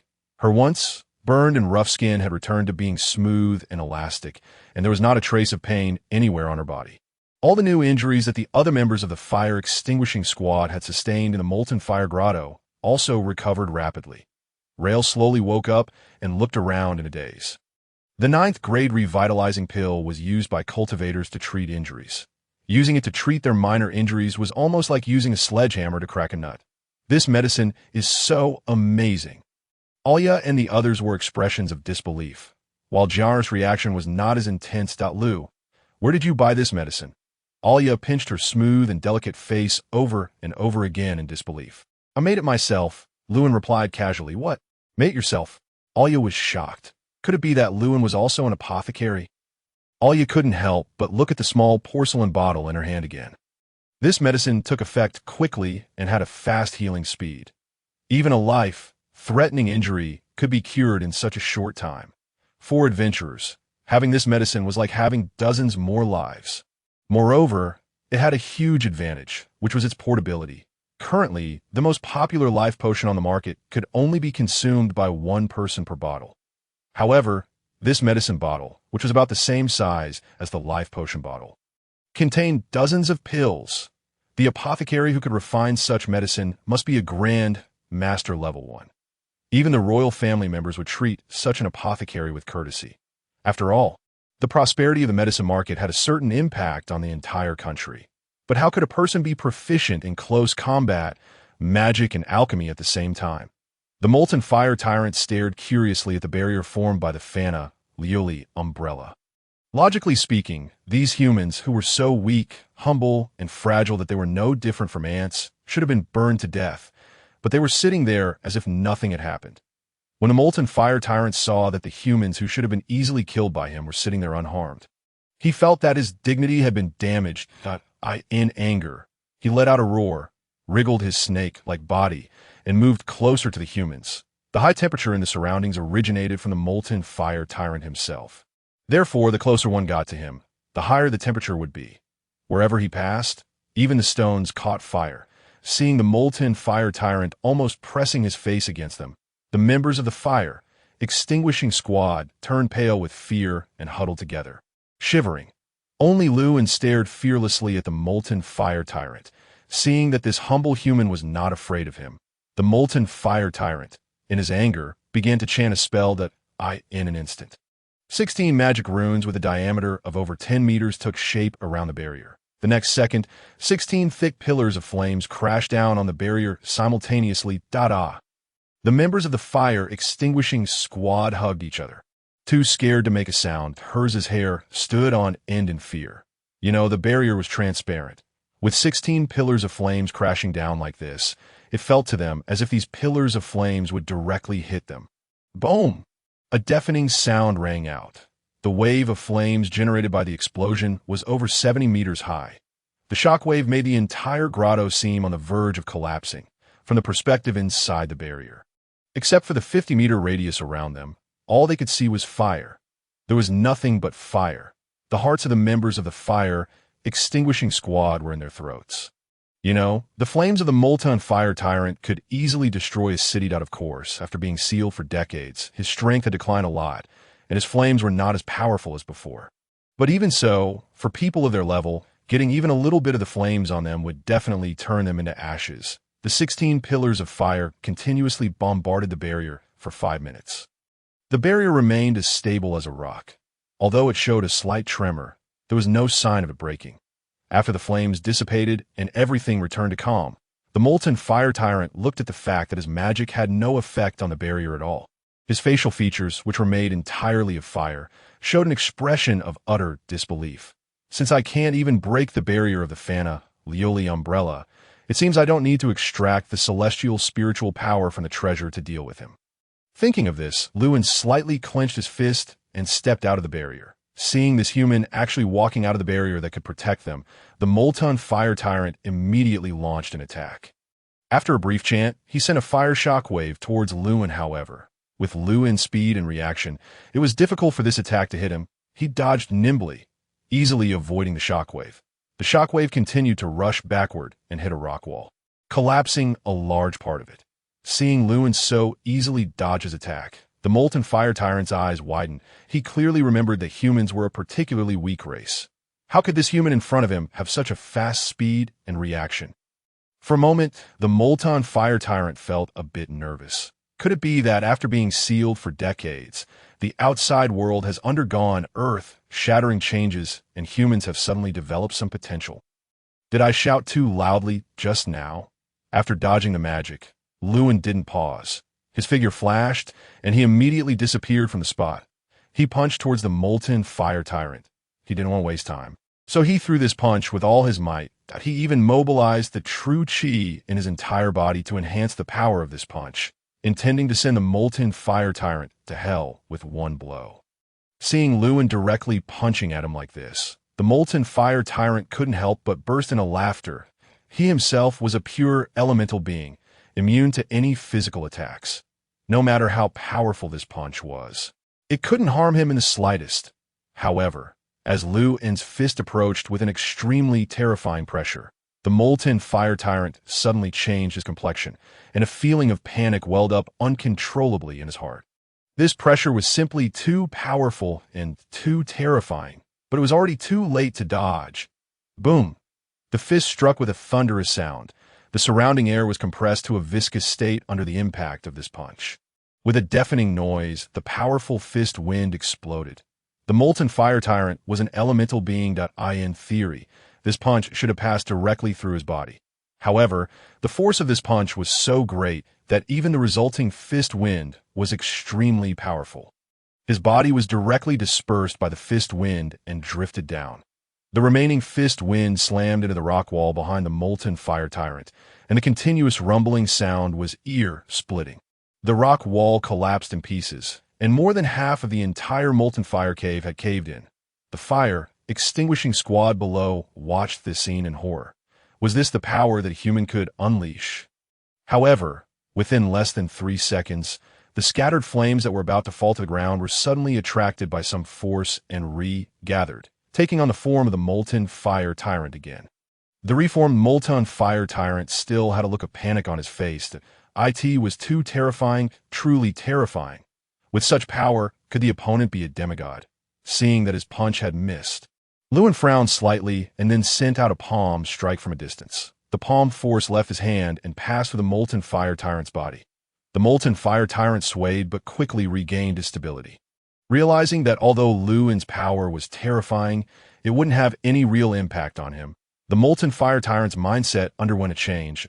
Luin made several more attacks, but each time he could only disperse the Molten Fire Tyrant at most and couldn't cause him any real harm. Ha! The Molten Fire Tyrant finally relaxed and let out a wild laugh to the sky.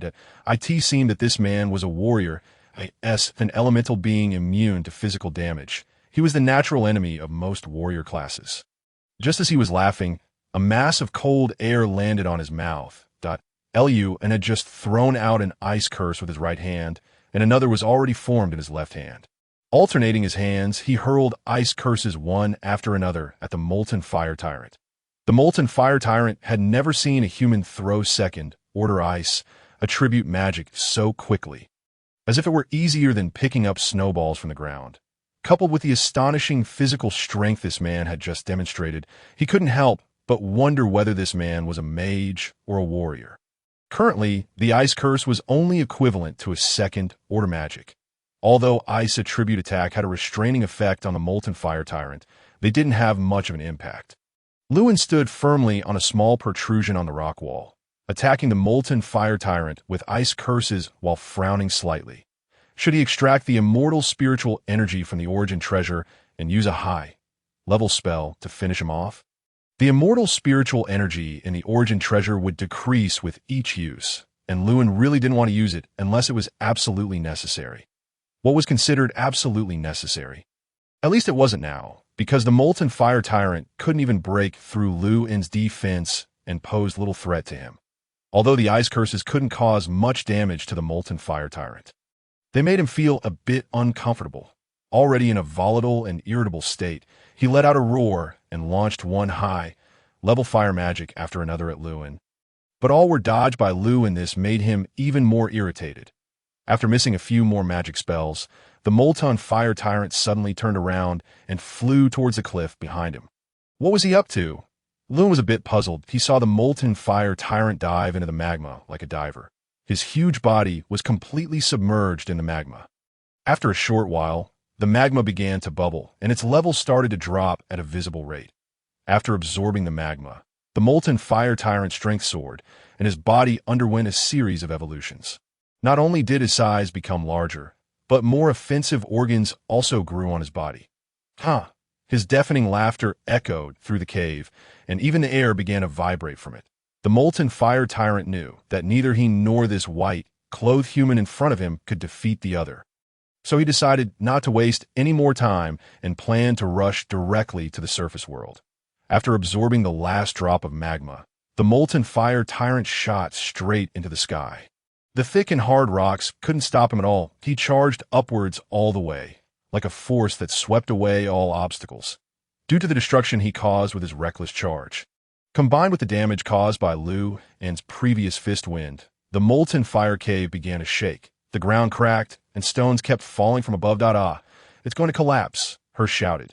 The ground beneath their feet completely broke, and they fell straight down. Seeing this, Luin conjured up a bag embroidered with the 8 trigrams pattern in his hand. He kicked off the rock wall and rushed straight towards the falling fire, extinguishing squad. His kick was so powerful that his speed was several times faster than that of the fire, extinguishing squad. He reached them before they hit the ground. He grabbed the glazed umbrella with his left hand and stored it in his spiritual sea. Then he waved the Chinquan bag with his right hand. The Chinquan bag expanded dozens of times on its own and took in everyone from the fire, extinguishing squad. Then it shrank back to the size of a palm. After the Molten Fire Tyrant reached the surface, he greedily took a few breaths of the outside air. Since his appearance, the grasslands and forests within a radius of dozens of miles around him had burst into flames. The stench of charred things gradually filled the air, and many people and other creatures were burned alive in the fire. The Molten Fire Tyrant hovered in the sky, looking at all this with satisfaction and laughing.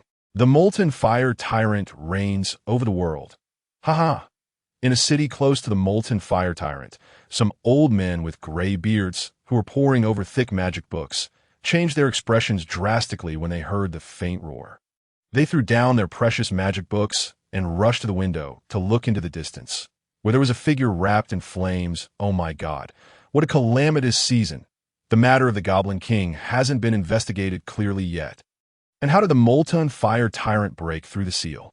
A gaunt mage murmured, "Don't worry." Another old man stroked his beard and said seriously, "My teacher once said that the seal would gradually weaken the molten fire tyrant. So he probably only has a gold rank strength now." Even so, it's still quite a headache, a relatively younger mage said with a worried look. "Hurry, go, and report to the city lord's mansion first. We also need to prepare. We'll probably receive an order to go and the molten fire tyrant soon." "Okay, I'll go and prepare right away." Currently, Lewin, with his 9th level chi refining state, couldn't fly. However, this was no problem for him. He could leap hundreds of meters with a single jump by gathering his chi. When there were rocks to borrow strength from, he would use them. It didn't take him long to reach the surface as well that he looked at the molten fire tyrant in the distance and pondered briefly. He wanted to get rid of that thing, but didn't want to waste the immortal spiritual energy in his treasure. "Got it, I'll let him do it." Lewin smiled at the corner of his mouth. The next moment, a stream of light emerged from his body, and he caught it in his hand. As the light faded, the 9, Heaven's Sword appeared. Eliu held the 9, Heaven's Sword, and said softly, "Xian Shou, it's up to you." The 9, Heaven's Sword immediately emitted a green and gold light. Finally, this light separated from his sword body and flew into the sky. Suddenly, the cloudless sky was covered with dark clouds, and there was thunder and lightning. The air was filled with the unique smell before rain. "Ha ha, Master, I haven't made a move for decades. I'm going to have a good time this time," the green scaled candle dragon named Xian Shou said to Lewin through his spiritual sense. "By the way, Master, can I use that mental attack this time?" Anyway, no one here knows us. Just thinking of Xian Shou's so-called mental attack, Lewin showed a look of helplessness, as you wish. Sensing the gradually moist air and the dark clouds in the sky, the molten fire tyrant became a bit irritable. As a fire-type monster, he naturally hated this kind of weather. "I hate this kind of weather." The fiery tyrant, feeling extremely unwell in his body, lifted his head. After a brief moment of gathering strength, a pillar of fire of extremely high temperature shot up into the sky, aiming to disperse these dark clouds directly. The terrifying pillar of fire almost illuminated the entire sky, as if the end of the world was approaching. However, at that very moment, suddenly, a pillar of water with a violent offensive rushed down from the sky and hit the pillar of fire right on. As soon as the pillar of fire came into contact with this pillar of water, it immediately began to retreat step by step. There wasn't even a process of confrontation, and it quickly shrank back. No matter how much the fiery tyrant increased his magic consumption to strengthen this pillar of fire, the speed of its retraction remained undiminished. The pillar of water continued its momentum and slammed into the fiery tyrant. Immediately, a series of hissing sounds were heard. This pillar of water carried the immortal spiritual power of Xuanshou and was extraordinary. The fiery tyrant's body was instantly doused and cooled down a bit. And he also felt a pain he had never experienced before. The fiery tyrant twitched all over and let out shrill screams. "What is this? Why would such a thing suddenly fall from the sky?" The fiery tyrant was puzzled in his heart. The dark clouds moved without wind and scattered in several places, faintly revealing half of Xuanshou's fierce dragon head. The fiery tyrant was startled. What kind of monster is this? As a native creature of the magical world, he naturally had never seen a candle dragon before. "Who are you?" The fiery tyrant hovered in mid-air, glaring angrily and roaring loudly towards the sky. The flames on his body swelled again. "What thing dares to roar at me? I'll scare you first." Xuanshou's playfulness welled up. The fiery tyrant, still waiting for a response, suddenly felt a powerful and ancient dragon's might pressing down from the sky. At that moment, the fiery tyrant couldn't help but tremble from his body to his soul, because this dragon's might was so pure that it could almost rival that of those ancient, pure-blooded dragon kings. "There's a dragon?" The fiery tyrant was greatly shocked in his heart, and it was a dragon of extremely noble bloodline. Why would such a terrifying creature come here? The fiery tyrant immediately had the intention to retreat, because dragons are the most powerful creatures in this world and were far beyond his ability to defeat. Hesitating slightly, the fiery tyrant's body shot out into the distance. "Want to run?" Xuanshou gave a cold snort from behind the dark clouds. The dark clouds stretched for hundreds of miles that it would take the fiery tyrant some time to fly out of the range of the clouds. Before he could fly far, he suddenly heard a noise above his head. Looking up, he was instantly stunned on the spot, but suddenly, more than a dozen huge hands formed by condensed water stretched out from the dark clouds and waved towards him. He dodged at full speed, his figure becoming a blur, but the huge hands were far faster than him and directly grabbed him in an instant. A sharp pain swept through his whole body. These huge hands were also composed of pure elements, and it happened to be the water element that could suppress the fiery tyrant. One huge hand tightly held the fiery tyrant so that he couldn't escape, while the rest beat the fiery tyrant again and again, slapping his face, poking his belly, sticking into his nostrils, and doing all sorts of things that I'll fight you to the death. Seeing that he couldn't escape no matter what, the fiery tyrant made up his mind. Began to overdraw his life force, opened his mouth, and a blazing flame suddenly shot toward Xuanzhou. But Xuanzhou just smiled and didn't even bother to dodge, taking the flame head on. However, when the flame hit him, it didn't even manage to light a cigarette. The fiery tyrant looked horrified. This what you call fighting to the death. The fire I use to roast fish demons is hotter than yours. The azure scaled candle dragon is proficient in both fire and water magic, which are mutually exclusive. So, when it comes to playing with fire, the fiery tyrant may not necessarily be a match for this favored child of heaven. On the other hand, upon receiving the intelligence that the seal on the fiery tyrant had been broken, the border areas of neighboring countries, such as the Holy Monarch Empire, the Iron Blood Empire, the Gash Kingdom, and the Eternal Theocracy all entered a state of high alert. Although they all had the strength to deal with the fiery tyrant, fighting him would undoubtedly cause great damage to their own cities. Therefore, none of them wanted the fiery tyrant to enter their cities, and all hoped that he would go to their enemy countries. Anyway, all the armies were on high alert, but they wouldn't take the initiative to attack before the fiery tyrant approached their territories, as it would consume their national defense power. The Holy Monarch Empire had a big headache because the fiery tyrant was within its territory. Damn it, who on earth broke the seal on the fiery tyrant? If I find out, I'll definitely hang him. The current king of the Holy Monarch Empire, Garcia IX, a man in his 30s with a very manly appearance and several purple red petal-shaped marks on his forehead, angrily slapped the table. Your Majesty, there isn't a single adventurer in Blood Deer City, which is the closest city, who can deal with the fiery tyrant that a minister rushed over in a hurry. That shabby place full of humans in Blood Deer City can't produce any decent people. Go and transfer people from other cities. All of them. Garcia IX shouted loudly. Several ministers in the meeting room quickly left after hearing this. In a blink of an eye, only Garcia IX and an old bald man in a red robe were left in the meeting room. The old man took a few steps forward and lowered his voice. Your Majesty, the place where the fiery tyrant appeared is very close to Looka Village. How about leading him to Looka Village to complete the plan we failed last time? No. Garcia IX flatly refused. If too many things happen in Looka Village, more people will suspect that place. Let's wait for a while. The old bald man moved his lips, but finally swallowed the words he wanted to say. The fiery tyrant had been beaten until he was unconscious. He lay on the ground, and the once raging flames on his body were now extremely weak, seeing that the fiery tyrant was at his last gasp. Xuanzhou let out a few sneering laughs. Finally, I can use this psychic attack. He exhaled, and immediately, a school of sea fish fell from the sky like rain. It was actually raining fish, and a stench began to fill the surroundings. The fiery tyrant lay on the ground weakly, trying to dodge, but he no longer had the strength to move quickly. He lay on the ground despairingly, watching these sea fish that had been dead for God knows how many days hit him one by one. Carrying a stench, he was a pure elemental being, so these sea fish would pass right through his body when they hit him. So they couldn't even cause a bruise, but the humiliation was off the charts. The fiery tyrant had been arrogant for decades. Just when he was about to rise again, he encountered this, and his heart was so that it was about to explode. Surrounded by stinky, salted fish, the fiery tyrant lay on the ground, roaring ly.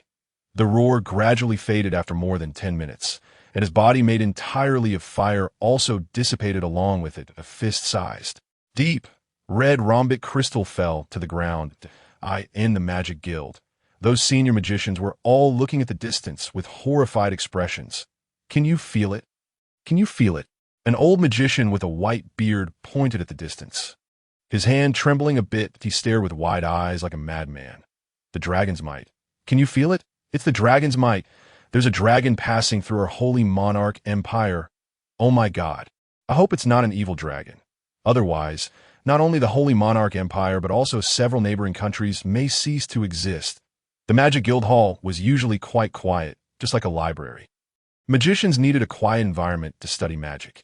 Even when a few magicians wanted to exchange ideas, they would subconsciously lower their voices. But today, the whole hall was like a pot of boiling water. Dragons, those ancient, mysterious, and powerful creatures in legends. Some dragons of royal-blooded lineage could even use rule-level magic. They could easily destroy countries that humans had painstakingly built over thousands of years. If you don't come back, do you believe I'll beat you? Lewin stood on the ground, looking at Xuanzhou in the sky expressionlessly and pointing at the Jiuxiao sword in his hand. Xuanzhou saw a group of humans marching towards here in the distance from high in the sky. Those humans all had cold expressions. His playfulness flared up again, and he fantasized about what kind of expressions these cold-faced people would have if they were suddenly hit by a group of salted fish. However, every part of Dragon's body was a precious treasure. Liyuan was worried that Xuanzhou would be targeted by some powerful being in this world that he couldn't deal with. So he wanted Xuanzhou to return to his original form, the Jiuxiao sword. Even though Xuanzhou could easily knock Lewin over with one claw right now. However, Lewin was, after all, his master. Therefore, he didn't dare to defy Lewin's words and could only slink back into the nine-nether sword dejectedly. Much like a child rebuked by their parents, the surroundings returned to tranquility. Just moments ago, Lewin had commanded Xianzhou to bring down a heavy rain from the sky. The rain carried Xianzhou's celestial spiritual power, extinguishing the fires caused by the molten fire tyrant within a radius of dozens of miles. As Xianzhou returned to the nine-nether sword, the rain ceased and the dark clouds in the sky gradually dispersed. Sunlight once again bathed the earth, yet the surrounding forests and grasslands were now reduced to charred remains, unlikely to recover in the short term. Liyuan retrieved the nine-nether sword and waved his hand. A palm-sized Chinquan bag materialized in his hand, that he held the bag by its opening and shook it. Several members of the fighting team tumbled out of the bag. Initially, they were as tiny as grains of rice, but they grew larger as they fell and had returned to their normal size by the time they landed on the ground. They raised their hands to shield their eyes from the rather blinding sunlight. Clearly having come from a very dark environment. Lu, where's the molten fire tyrant? Olia asked nervously, scanning the surroundings. Liyuan waved his hand. The red rhomboid crystal on the ground was drawn by an invisible force and flew back into his hand. This is all that's left of it, Lewin said, holding the crystal between his fingers for everyone to see. Olia and the others knew that when a pure elemental being like the molten fire tyrant perishes, its body dissipates, leaving behind a demon core. Evidently, this was the molten fire tyrant's demon core, which meant the molten fire tyrant was dead. The molten fire tyrant is dead? Lu, you killed the molten fire tyrant. Yake shrieked in disbelief. Although Lewin had already brought them countless surprises, they still found it utterly impossible for him to single-handedly defeat the molten fire tyrant. Yet, the irrefutable fact was right in front of them. Cough, cough, a fit of violent coughing rang out. Greet, who had been lying motionless, woke up at this moment. Since he was a traitor, Lewin hadn't given him a resurrection pill when he asked Jair to distribute them to everyone. So, he looked extremely wretched. His hair was completely burned off, and his body was covered in burns, with hardly a patch of unblemished skin. Upon waking up, he saw Olia, Yake, Hulse, and the others looking at him, unharmed. Although he had no idea how they had survived the molten fire tyrant's onslaught, he knew all too well that his fate was sealed. Olia, after a brief moment of thought, Greet immediately rushed to Olia's side and knelt down. Then, with tears streaming down his face, he pleaded, "Please, for the sake of our long-standing friendship, forgive me this time. I'm so sorry, truly sorry." Olia and the others still regarded him with cold indifference. Seeing that his words had failed to move them, Greet changed his tactic. He began to emotionally blackmail his former teammates. "Olia, think about it. During the battle with the goblin giant, my shield was shattered. That goblin giant was about to smash you with his war hammer. Didn't I use my body to take that fatal blow for you? I was bedridden for a month before I could barely get out of bed. Hulse, we're the best of friends. Remember? I blocked a goblin's arrow for you. Yake, when that baron harassed you last time, who stood up for you? Rel, those books you couldn't borrow from the library, didn't I plead with the teacher for ages to get them for you? He recounted one good deed after another that he had done for his teammates. Hearing this, Hulse and the others were reminded of the past, and their hearts were gradually swayed. They looked away with expressions of greed had indeed betrayed them, but his past contributions were also undeniable. For a moment, they were caught in a dilemma and fell silent. Eluan, seeing this scene, knew in his heart that Greet had succeeded. Olia might kick him out of the team, but she probably wouldn't kill him. He shook his head slightly, turned around, and was about to leave first. He also gently patted Jair to follow him. Suddenly, Waterblade came a soft shout. Then Lewin heard a puff sound behind him. He turned around and saw that Greet's head had been severed and was lying on the ground. Olia's magic staff was pointed at Greet's still upright body. All traitors deserve to die, Olia said coldly. This took Lewin by surprise. He had always thought of Olia as a young and somewhat delicate girl, but he didn't expect her to have such a resolute side. After Greet's death, Olia let out a long sigh, as if the pressure weighing on her heart had suddenly disappeared. Everyone else didn't say much, but they all looked a bit downcast. By the way, what's the use of this thing? Lewin played with the demon core in his hand, held it up to the sun, and asked curiously. After a while, noticing that no one was paying attention to him, he turned his head curiously and saw that everyone was staring at the demon core in his hand like hungry wolves. Olia swallowed hard. This is the demon core of the molten fire tyrant. If it were used to make fire attribute equipment, Olia couldn't even begin to imagine how powerful it would be. Demon cores, they could be used to forge equipment, make magic scrolls, power magic arrays, concoct potions, and even raise some special monsters. There are many uses. Yate counted on her fingers. Well, then this thing should be quite valuable, right? Lewin pondered for a moment and asked at Lou, are you going to sell it? Olia blinked and asked, yes, I'll sell it. Lewin nodded. He didn't know how to forge equipment or make magic scrolls. Currently, he needed to collect materials, and that required money. So, selling it was the best option. After a slight pause, Lewin then asked, do you have any markets with low service fees to recommend? An auction house would also do. Me. Olia raised her hand like an eager student in class. Our family has an auction house. Lou, put this thing up for auction in our family's auction. The service fee will be waived. A good item could bring fame to an auction. All right. Lewin immediately nodded in agreement upon hearing that the service fee could be waived. Then he handed the demon core to Olia. Then you can take it and sell it for me. Olia was both excited and incredulous as she took the demon core. She thought that Lewin trusted her so much to hand over such a valuable thing to her. Don't worry, I'll definitely get you a good price. Olia patted her chest. I'm so tired. It's already evening. Let's go home. Yake stretched. Finally, it's over. Let's go home and take a bath. Olia looked at her dirty self with a hint of disgust. When they had first arrived, although their attire wasn't particularly luxurious, it was clean, tidy, and exuded an air of elegance. Now, they all looked like beggars, with their clothes burned to tatters and their hair in disarray. Among them, only Lewin still looked the same as before. Let's go. Don't forget to have a drink tonight, Hull said cheerfully. Yeah. Rel smiled faintly at T this moment. The four of them suddenly felt a momentary daze. Because every time something like this happened in the past, Greet would shout in his booming voice, I'm going to have a big meal later. However, like a nightmare, their most trusted companion had betrayed them for profit and even tried to kill them. This made them wonder if Greet had simply succumbed to temptation for a moment and made the wrong choice, or if he was inherently a profit-seeking person who had been pretending to be honest and simple all these years. The six of them set off on the road back to Blood Deer City. Under the setting sun, their shadows were elongated. Not long after they left, an adventurer team of 12 finally arrived at the scene. Since there wasn't an adventurer team in the entire Blood Deer City capable of fighting the molten fire tyrant, these 12 had been dispatched from the neighboring city, Lion City. Looking at the devastated forest, the adventurers wore solemn expressions. Really, can't humans be more capable? Not even a single city can assemble an adventurer team to deal with the molten fire tyrant. We had to come all the way here. One of them said angrily. All 12 of them had flower, like patterns on their foreheads.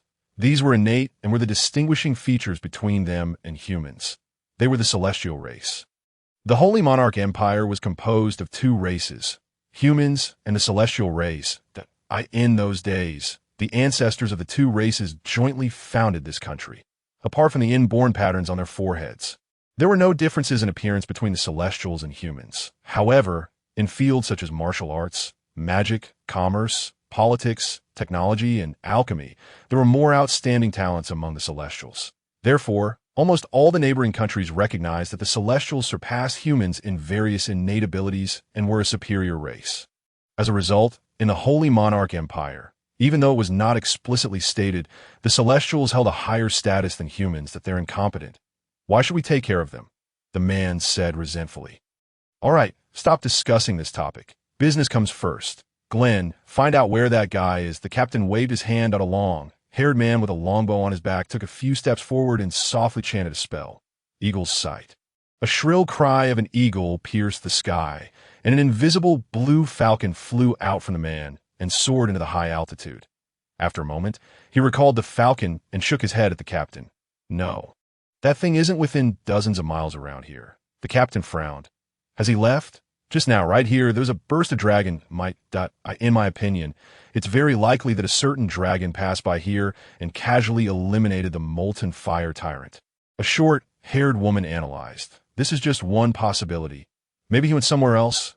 Anyway, it's good that that guy is far away from our country, after a journey of about a few hours. Everyone finally arrived in Blood Deer City. Yes, as soon as he entered the city, Lewin curiously looked around. Although it was already night, most of the streets in Blood Deer City were still brightly lit and bustling. Vaulted houses, Gothic buildings, spired churches, and brick, paved streets all piqued Lewin's curiosity. But suddenly he slightly twitched his nose and smelled a faintly unpleasant odor in the air. This smell was not a stench. Rather, it was a kind of fragrance. However, this fragrance made people feel uncomfortable. Due to his first-grade mysterious immortal physique, Lewin's eyesight far exceeded that of ordinary people, even at night. He could clearly see that there seemed to be a kind of mist in the air. Similar to smog, it was just purple, black, and very thin. One wouldn't notice it without a careful look. It seemed that the source of the fragrance was these lavender mists. What are these lavender mists? Lewin looked up at the sky and asked, you can even see that? Oria was stunned for a moment and then explained. Those are alchemical mists. There are many alchemical factories nearby, and these are all emitted from those factories. But they've undergone special processing, so there's no stench. How do you usually tolerate this stuff? Lewin couldn't help but frown. Got used to it. Oria shrugged indifferently. Yes, I was very angry when those alchemical factories were about to move here. But I have to admit, they've made Blood Deer City richer. Hers interjected a poison-resistant pill quietly landed in his hand. After Lewin took it, the situation improved a lot. The alchemical mist no longer drilled into his nostrils with his breath, but directly bypassed his body. The effectiveness of the poison-resistant pill indicated that this alchemical smog was toxic. But it wouldn't cause any harm to people in a short period. Let's go home. Jake waved goodbye to everyone, shaking off the tiredness from the journey. See you tomorrow. I should go too. I need to take a good bath. See you tomorrow. Goodbye, everyone. After Hers and Rail greeted everyone, they also left. By the way, Lou, Gar, where are you going to stay? The considerate Oria asked. I'll follow Gar's lead. Lewin looked at Gar. After all, he was his guide. We're planning to stay at an inn, Gar replied. Hearing this, Oria smiled and invited the two. With me around, why stay at an inn? Come and stay at my place. My house is quite big. After thinking for a while, Lewin finally nodded. Okay, then I'll trouble you. Gar was more nervous that, of course, he had heard of the Mitt family, a well-known wealthy merchant family, as a country boy. Hearing that he was going to the Mitt family's mansion, he felt a bit resistant. But since Lord Lew had agreed, and he was rather introverted, he had no choice but to go along without raising any objections. By the way, I want to go to your local library first. Can you take me there? Lewin always remembered his purpose of coming to Blood Deer City. You want to go to the library? It's over there, that extremely tall building. Oria pointed to a distant dome-shaped, more than 10-story gray-white building. But at this time, the library is already closed. You have to wait until 7 o'clock tomorrow morning to go in again. All right, Lewin looked at the distant library and nodded helplessly, but he remembered its location in his heart. Come on, let's go to my place first. Aurea greeted cheerfully. The Mint Manor was located in a relatively secluded area of Blood Deer City, covering an area of about 1,000 mu. There were a total of 8 mansions in the garden and 3 ordinary residences for the servants.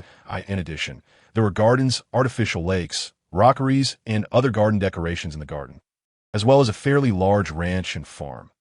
Aurea arranged a mansion for Lewin and Gar respectively and dispatched more than a dozen maids to attend to their daily lives. The next morning, since Gar had to practice hard for tomorrow's exam, and Aurea went to the monastery to visit her father, after breakfast, Lewin came to the front of the Blood Deer City Library alone. The library had a total of 12 floors and was a relatively tall building in this city. Moreover, its exterior was quite new, and it was obvious that the walls, doors, and windows were often maintained. There were neatly planned roads and well-trimmed flower beds beside the main building. Everything formed a sharp contrast with the shabby buildings with a strong sense of history nearby. I wonder if there are any clues I'm looking for inside.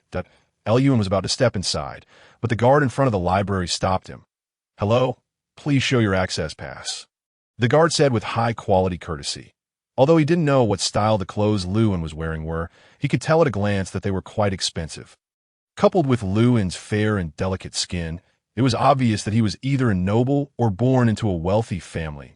He spoke in a polite tone. If it were an ordinary, dressed person, he would have driven him away long ago. Access pass? What access pass? Lewin was confused. Hofstadter and the others didn't mention this either. Seems you don't know.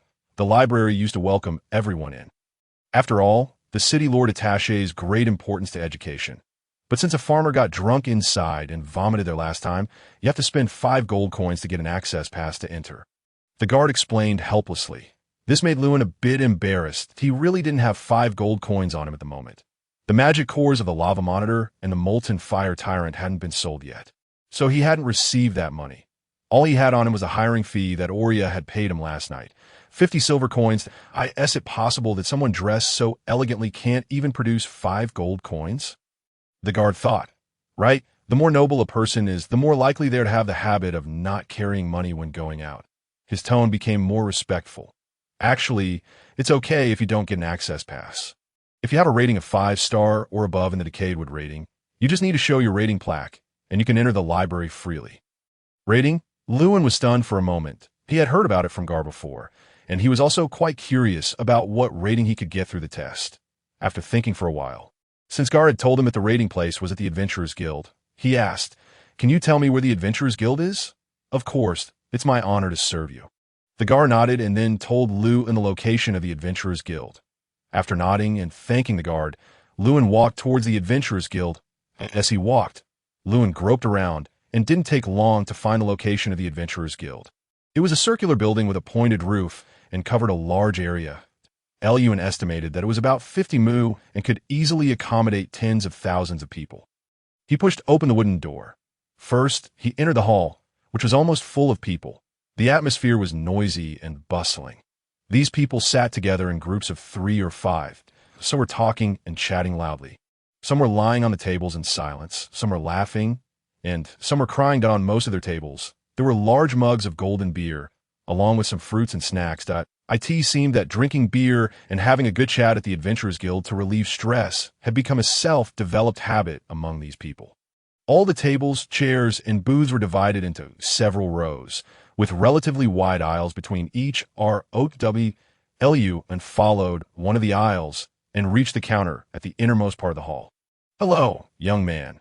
May I help you with something?" A tall and slender young lady in a low-cut dress behind the counter greeted Lewin. "Hello. I'm here for the rating test," Lewin said.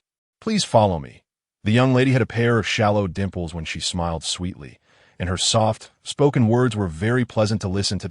Lewin followed her as she pushed open a door at the back of the hall. They walked through the corridor and arrived at a relatively quiet reception room.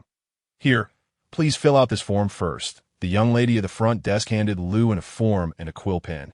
Lewin held the quill pen, feeling a bit dazed for a moment. "I don't know how to use this thing." The young lady, who was pouring tea, saw that Lewin didn't move at all. A look of surprise flashed across her face. She thought that such a refined-looking person might actually be illiterate. Then she gave a sweet smile and said, "Sorry, I should have offered you a cup of tea first. Please have some tea, and I'll help you register." She naturally handed the brewed black tea to Lewin and then took the pen and paper from his hand. "Well, thank you." Lewin took a sip of the black tea. "Name? Lewin, your surname is quite special, Mr. And no, my surname is Lu.im, my hometown. We're used to putting the surname before the given name." "Okay, I understand." "Age?" Lewin thought for a while and said, 16 years old. "I'm 19. Hee. Blood type?" Just like this, after asking more than a dozen questions in a row, the front desk young lady filled out the registration form for Lewin. All right. The front desk young lady quickly scanned the registration form with her eyes to check for any mistakes, and then said, "Please give me the test fee. That's 5 gold coins in total." "What?" Lewin widened his eyes. "There's another fee. Truly, a single copper coin can baffle a hero if you forgot to bring the money. I can lend it to you." The front desk young lady blinked her eyes. This? Lewin was a bit stunned. He didn't know this girl at all, yet she was willing to lend him money. "Well, okay. Thank you, miss. Hee. You're welcome." The front desk young lady took out 5 gold coins from her pocket and placed them on Lewin's registration form. "Okay, I'll go upstairs to get it stamped. Please wait for me here for a moment." The front desk young lady picked up the registration form, pushed open the door, and left the reception room. "Okay, thank you for your trouble." Lewin sat on the leather sofa and nodded. "Zife, are you crazy? Lending 5 gold coins to a stranger?" As soon as the front desk young lady walked out of the door, a maid who came out of the reception room with her leaned over and said, "But he's so good looking and younger than me. I just like this type." Zife looked back with a smitten look in her eyes, though she couldn't see Lewin because of the door in the wall. People like him, although they dress gorgeously, can't even write, and can't even afford 5 gold coins. They must be the kind who try to look rich when they're not. The kind who would spend all their savings on dressing up nicely even when their family has been starving for 3 days. As long as he's good looking. "Sister, you're really crazy." After about 10 minutes, Zife came downstairs with the stamped registration form. The moment she pushed open the door of the reception room and saw Lewin, she felt that her mood had brightened up a lot. "Thank you, miss, for your generosity. Here, take this as a token of my gratitude." Lewin stood up and stretched out his hand when he saw the girl who had lent him money return. A delicate gold necklace hung down from his palm. The purple crystal embedded at the bottom swayed back and forth, and everyone in the reception room couldn't help but follow the movement of the crystal with their eyes. Lewin didn't have any gold coins, but anything he picked out from his spiritual sea couldn't be easily bought with gold coins. This necklace was from the EC Dragon Palace. It was a gift from a dragon girl to Lewin as a token of gratitude. For ordinary people, wearing it could slow down the aging process and enhance the spirit. Zife didn't know that if she wore this necklace every day, she could still maintain the appearance of 20-something-year-old when she was 80. This was an absolute priceless treasure for everyone in the room, except Lewin. Everyone present was stunned. They all thought the same as the maid before, that Lewin was just a poor guy pretending to be rich. But at this moment, everyone's eyes were firmly fixed on the gold necklace. "This is too precious. I can't accept it." Zife shook her head firmly after a moment, although she really wanted it. "Please take it. You've helped me a great deal," Lewin said as he stuffed the necklace in Zife's hand. The people around were so envious that their eyes almost popped out. Although they didn't know the specific effects of the necklace, they could tell from its quality, craftsmanship, and the stunning purple gemstone that it could sell for at least 1,000 gold coins. "Thank you. I'll give you a gift in return later," Zife blushed and said with a lively mind. The fact that they could exchange gifts meant that their relationship had gone beyond that of ordinary friends and could develop in a more intimate direction. Lewin was slightly taken aback. "Okay, sure. Come on. I'll take you to the test venue first," Zife said. As soon as they left the reception room, some people in the reception room started to beat their chests and stamp their feet in regret. "I should have lent that young man 5 gold coins first." In the hall of the Adventurers Guild, Zife led Lewin along the aisle toward the outside of the guild. When they were halfway there, Lewin noticed that the originally noisy environment seemed to have become a bit quieter because of his and Zife's appearance. That he scanned the area roughly and found that many people were looking at them in surprise. "What's going on?" Lewin didn't have time to think much and followed Zife out of the Adventurers Guild. That as soon as they left, the hall of the Adventurers Guild immediately became a hubbub again, and the noise level returned to almost the same as before. Only this time, everyone's topic had changed to almost the same one. Who was the man next to Miss Zife? Lewin didn't know. But the others knew very well. Although Zifei was just a maid in the Adventurers Guild, she still had some minor powers. With her leading Lewin to the test venue, the staff at the test venue would take some care of Lewin and at least wouldn't make things difficult for him. Not only Zifei, but all the staff in the Adventurers Guild had such an implicit power. But since Zifei started working at the Adventurers Guild, no one had ever seen her personally take a boy to the test venue. Who is this boy? Has Zifei found a boyfriend? For a moment, everyone in the Adventurers Hall was discussing related topics. Zifei was the most beautiful girl in the Adventurers Guild, and there were countless suitors. Her emotional issues could really cause a great stir in the Adventurers Guild. The test venue was right across from the Adventurers Guild, consisting of a series of bungalow courtyards. After Zifei and Lu explained their purpose at the entrance and completed the registration, the staff told them to go to the fourth test venue for the test. The fourth test venue was an open-air courtyard of about 400 square meters. The ground in the courtyard was covered with a layer of grass. And a half-person tall black stone stood in the center of the courtyard. A young man in his 30s, wearing thick glasses, was sitting on a chair next to the black stone. Holding a thick book in his hands, Mr. Lewis. It's you? Zifei trotted forward and greeted the man respectfully. Lewis looked up. Even with his thick glasses, he still squinted his eyes at such a close distance. After looking for about 5 or 6 seconds, he stepped closer, and a smile appeared on his face as, "Oh, it's little Zifei. Why did you come here in person?" "I'm here to bring a friend for the test." Zifei pursed her lips, thinking unfortunately, "Why is this annoying guy here?" "Friend." Lewis slightly tilted his head, glanced at Lewin, and then withdrew his gaze expressionlessly. Zifei had never brought anyone to the testing area before. Could it be that Zifei had some affection for this boy? Jealousy welled up in Lewis' heart, yet he didn't show it on his face. That he still maintained a rather sunny smile, and said, "Don't worry, I'll give him a fair test." "Thank you, Lewis." Zifei stuck out her tongue. Looking at Zifei's beautiful face, Lewis felt his Adam's apple bob, and his heart seemed to be tickled. He couldn't help but see Zifei's fair and delicate hands. "It's rare for you to come to me. How about we go to the lounge for a drink first? The test can wait." Zifei tried to pull her hands back in embarrassment, but she was no match for Lewis in strength. So, even with all her might, it was in vain. Suddenly, Lewis felt a numbness all over his body, and 9/10 of his strength vanished in an instant. Zifei took the opportunity to pull her hands out. Although Lewis could hardly tell people and animals apart beyond 1 meter in the courtyard, apart from Zifei, the boy she brought was the closest to him. It must be that boy who had caused this. "Humph," Lewis snorted coldly in his heart. Then, smiling at Zifei, he said, "All right, you can go back first. The test will start soon." "Okay. Come on, Lou," Zifei said to Lewin affectionately, and then trotted away. Seeing Zifei leave, Lewis immediately changed his expression. He stared coldly at Lou and the guards beside him who were in charge of protecting Lewis. All wore expressions of schadenfreude, because they knew that Lewis was very petty-minded. "Listen, boy, the first part of the test is quite simple. You just need to break the magic shield I've set up, and you'll pass," Lewis said with a gloomy smile on his face. He raised his hand and began to chant incantations. Streams of light emanated from his body, resistant light screen. The moment the magic runes were completed, a light screen about 5 meters high and over 3 meters wide rose up in front of Lewis. It was actually a third-order shield magic. It seemed that Lewis was determined not to let this boy pass the test. This boy is so unlucky. Looks like being handsome isn't always a good thing. The guards whispered to each other and laughed. Normally, the content of the small test was to break a magician's first-order shield magic. If one couldn't even break the first-order shield magic, there would be no point in wasting time on the official test with the Enlightenment Stone. "Hey boy, you dare to compete with me for Zifei. You won't pass this test," Lewis thought to himself behind the light screen.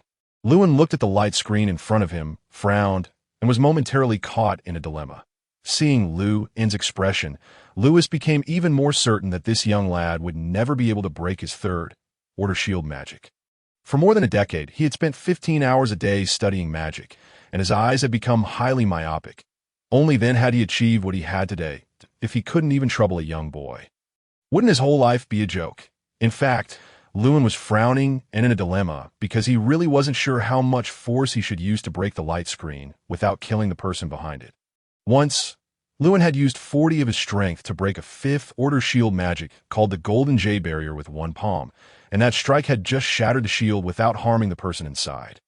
Based on his understanding of magic, third-order magic was far inferior to fifth-order magic, so he really wasn't sure how hard he should strike that you have a higher-order magic shield. Like a fifth-order one? Lewin asked after thinking for a long time. The people around were stunned for a few seconds upon hearing this, and then burst into laughter. This boy crazy? He can't even break the third-order magic, and he's thinking about the fifth-order. Lewis, behind the light screen, even looked incredulous. Are you making fun of me? In fact, Lewis at his level really didn't know fifth-order magic. Lewin sighed helplessly and then asked, if I hurt you, do I need to pay for it or something? He really had no money at the moment, of course not. During the test, no matter who gets injured, no matter how seriously, the other party won't be held responsible. Okay, then I'm relieved. Lewin nodded and took a few steps back. Seeing Lewin's backward movement, Lewis was stunned again and shouted loudly. What are you doing? Hit me quickly. Use all your strength. Lewin ignored his words. After taking more than a dozen steps back, he stood still. Then he raised his hand and instantly struck out a palm force in midair. This palm force hit the light screen with a whoosh. The light screen skipped the step of becoming unstable and immediately shattered, turning into dots of fluorescent light in the shocked eyes of Lewis and the guards.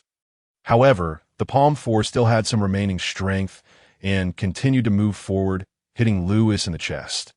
Ugh! Lewis only felt a violent impact and almost lost consciousness instantly that a large part of his chest caved in. His eyes rolled back, and his body was flung backward by this force, which was quite huge for him, and crashed into the courtyard wall with a bang that I still didn't control the force well. Lewin frowned slightly. Although Lewis wasn't a good person, Lewin didn't want to kill him either. However, this man wasn't worth his spending pills or true chi to save. The 5 guards beside him were directly stunned. Among warrior-type occupations, there were indeed martial arts skills that could strike out chi force from a distance with bare hands. But usually, there would be some time for power accumulation. How could one strike out just by raising a hand? Moreover, being able to directly shatter a third-order magic shield, such an attacking power was simply inconceivable. They simply couldn't believe that a young man of about 16 years old like Lewin could have such real skills. So they all assumed that Lewin had used some cheating methods. Magus! The guards rushed to Lewis, who was embedded in the wall in a hurry. Lewis' mouth was foaming. His eyes were rolling white.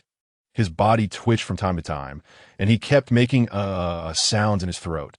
Obviously, he was on the verge of death. Quick, send Magus Lewis to the medical department. Hurry up! The guards were all in a flurry. They were anxious and didn't dare to use too much force as they pried Lewis off the wall, and then 2 of them carried him away in a hurry. Lewis held a rather high position here. Since such a big thing had happened to him, the guard would be held responsible. Who are you? How dare you injure Magus Lewis like this? The remaining 3 guards glared at Lewin hatefully. Didn't he tell me to hit him with all my strength? Lewin shrugged and replied somewhat speechlessly. He thought that if he really used all his strength, they probably wouldn't even be able to find a body now. Boy, you're in big trouble, you know that. One of the guards drew his sword and pointed it at Lewin, and the other 2 guards stood on either side of Lewin, surrounding him. What? Are you going to make a move? Lewin sneered disdainfully and slightly gathered true chi in his hand, that if these people really dared to be unreasonable and attack him, he would surely kill them all with one move. The guards were only 1 step away from death, but were unaware of it. They all thought that Lewin had just used some cheating methods, that it wasn't strange for them to think so. There had been quite a few people who cheated during the tests in previous years. Just then, a scolding voice came. You 3, don't be rude. An old man in a magic robe with a silver nameplate on his waist walked over with steady steps. Seeing the old man, the 3 guards immediately stood up straight and said respectfully, Sorry, Lord Carter. Apologize to this gentleman right away. Carter scolded sternly. The 3 guards showed no sign of being aggrieved. They turned around and bowed to Lewin. Sorry. Lewin didn't disperse the true chi in his hand. Looking expressionless at the old man, he said, Will the injury of that man just now be counted on me? No, that's against the rules. Carter replied immediately. He was already in his 70s and was also a senior with a rather high position in the Adventurers Guild. But somehow, after Lewin had just said 1 sentence to him, he had the feeling that Lewin was the senior, and he was just a young junior who had done something wrong. Mr. Lew, please come with me. Let's proceed to the next test, Carter said very politely. Okay, Lun nodded and dispersed the true chi in his hands. Carter led him to the side of the black boulder in the middle of the yard and introduced, "Mr. Liu, please place your hand on this enlightenment stone. The enlightenment stone will automatically transport you to the testing plane." That a faint glimmer of interest stirred in Luin's heart. He did as Carter said and placed his hand on the black boulder. Suddenly, the black boulder emitted a faint glow. Lun felt that the space around him and the boulder was distorting.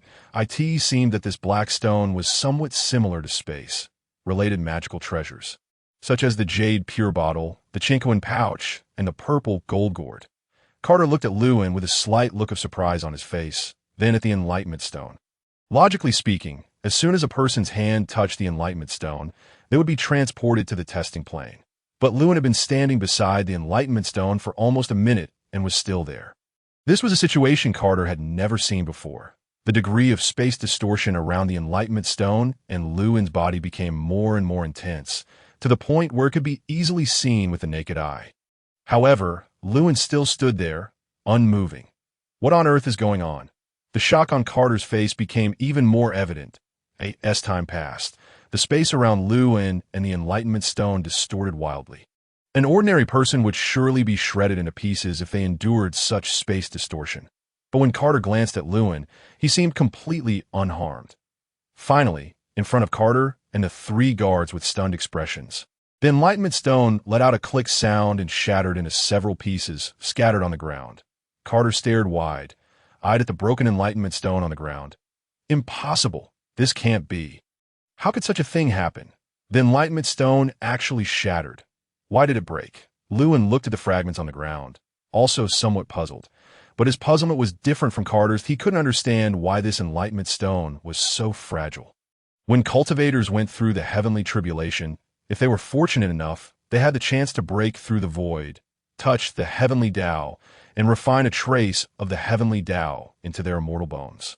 One of the effects was a certain resistance to space, time distortion, and reality modification. After all, it was the heavenly Tao, the fundamental rule of the multiverse. Lun had once reached the peak of the mysterious immortal realm and had refined the heavenly Tao 3 times. The space-time distortion of the Enlightenment Stone could hardly shake him.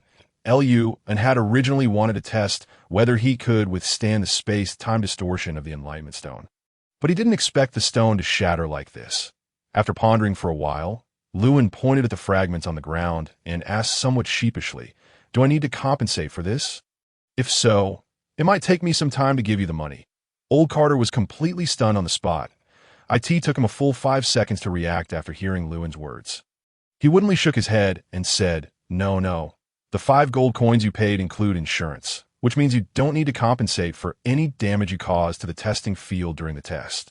An enlightenment stone costs at least 3,000 gold coins. Your insurance purchase was really worth it, Carter thought painfully. Hearing that he didn't need to pay, Lewin heaved a sigh of relief. Finally, old Carter led Lewin to another testing field.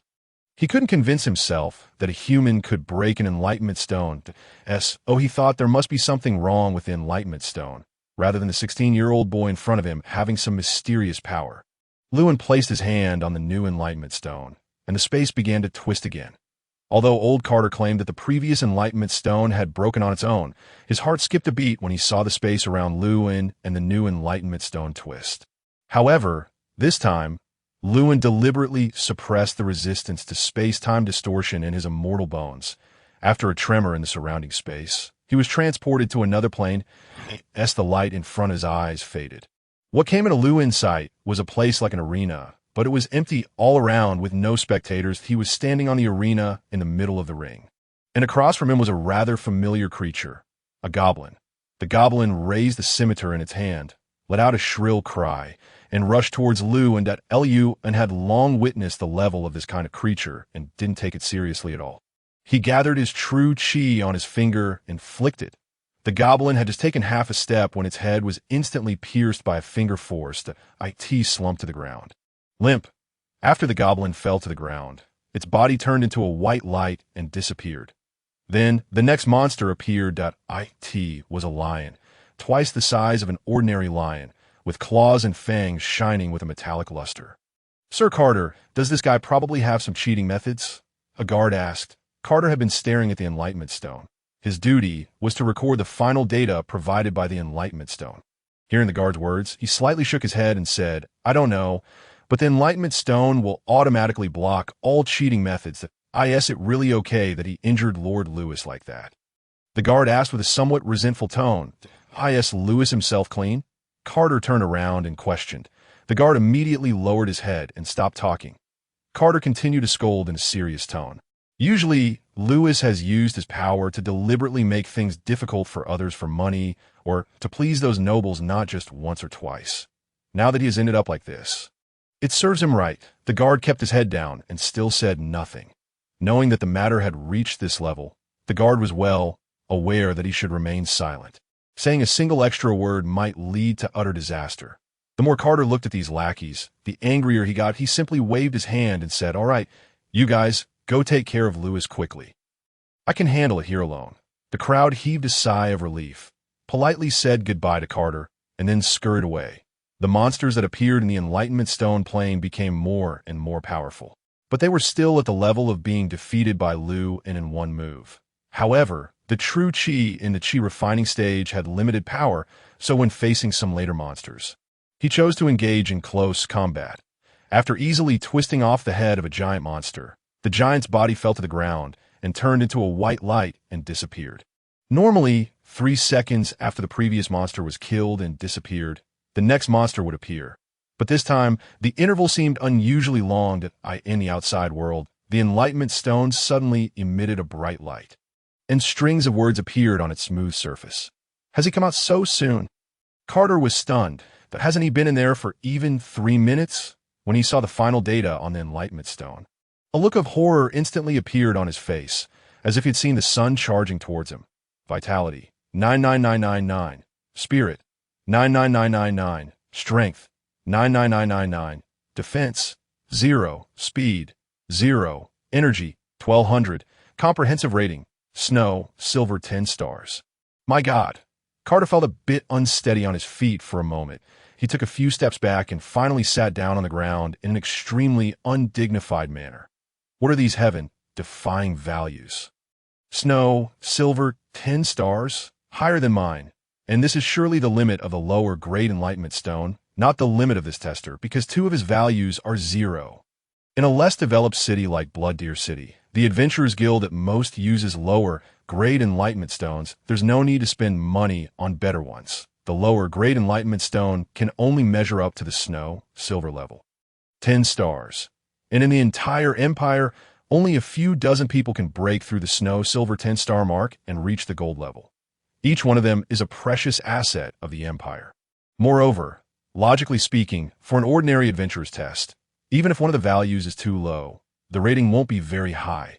But with this person's defense and speed being 0, he can still get a full score rating of Snow, Silver 10 stars.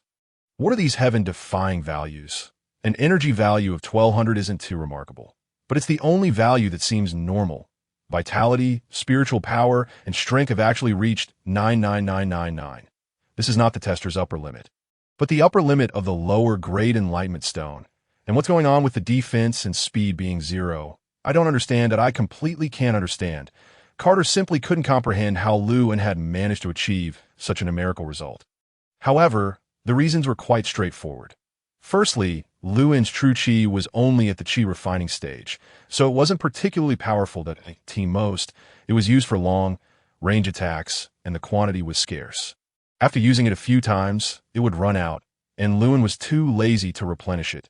Secondly, none of the monsters inside had ever managed to touch Lewin throughout, so his defense test result was 0.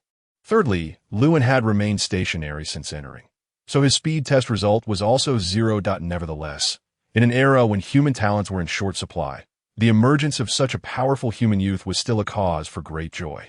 From every aspect, this human youth boasted top-notch talent. However, upon thinking of this, Carter felt a faint sense of unease, for he had always had the feeling that the celestial race seemed reluctant to see such a situation and would sometimes even resort to extreme measures. There had once been some exceptionally talented human youths in Blood Deer City. Coincidentally, only a very small number of them were still alive and well. The rest either got accidentally injured and became ordinary people, died for various reasons, or were taken to the capital, Shillingluo, and then vanished without a trace. Carter suspected that the celestial race was behind it and had secretly conducted an investigation, but he had no conclusive evidence. Just then, Lewin stepped out of the teleportation array of the Enlightenment Stone. "How was it?" He strode up to Carter and asked directly, "It's remarkable that you've achieved the highest rating, Snow Silver, 10 stars.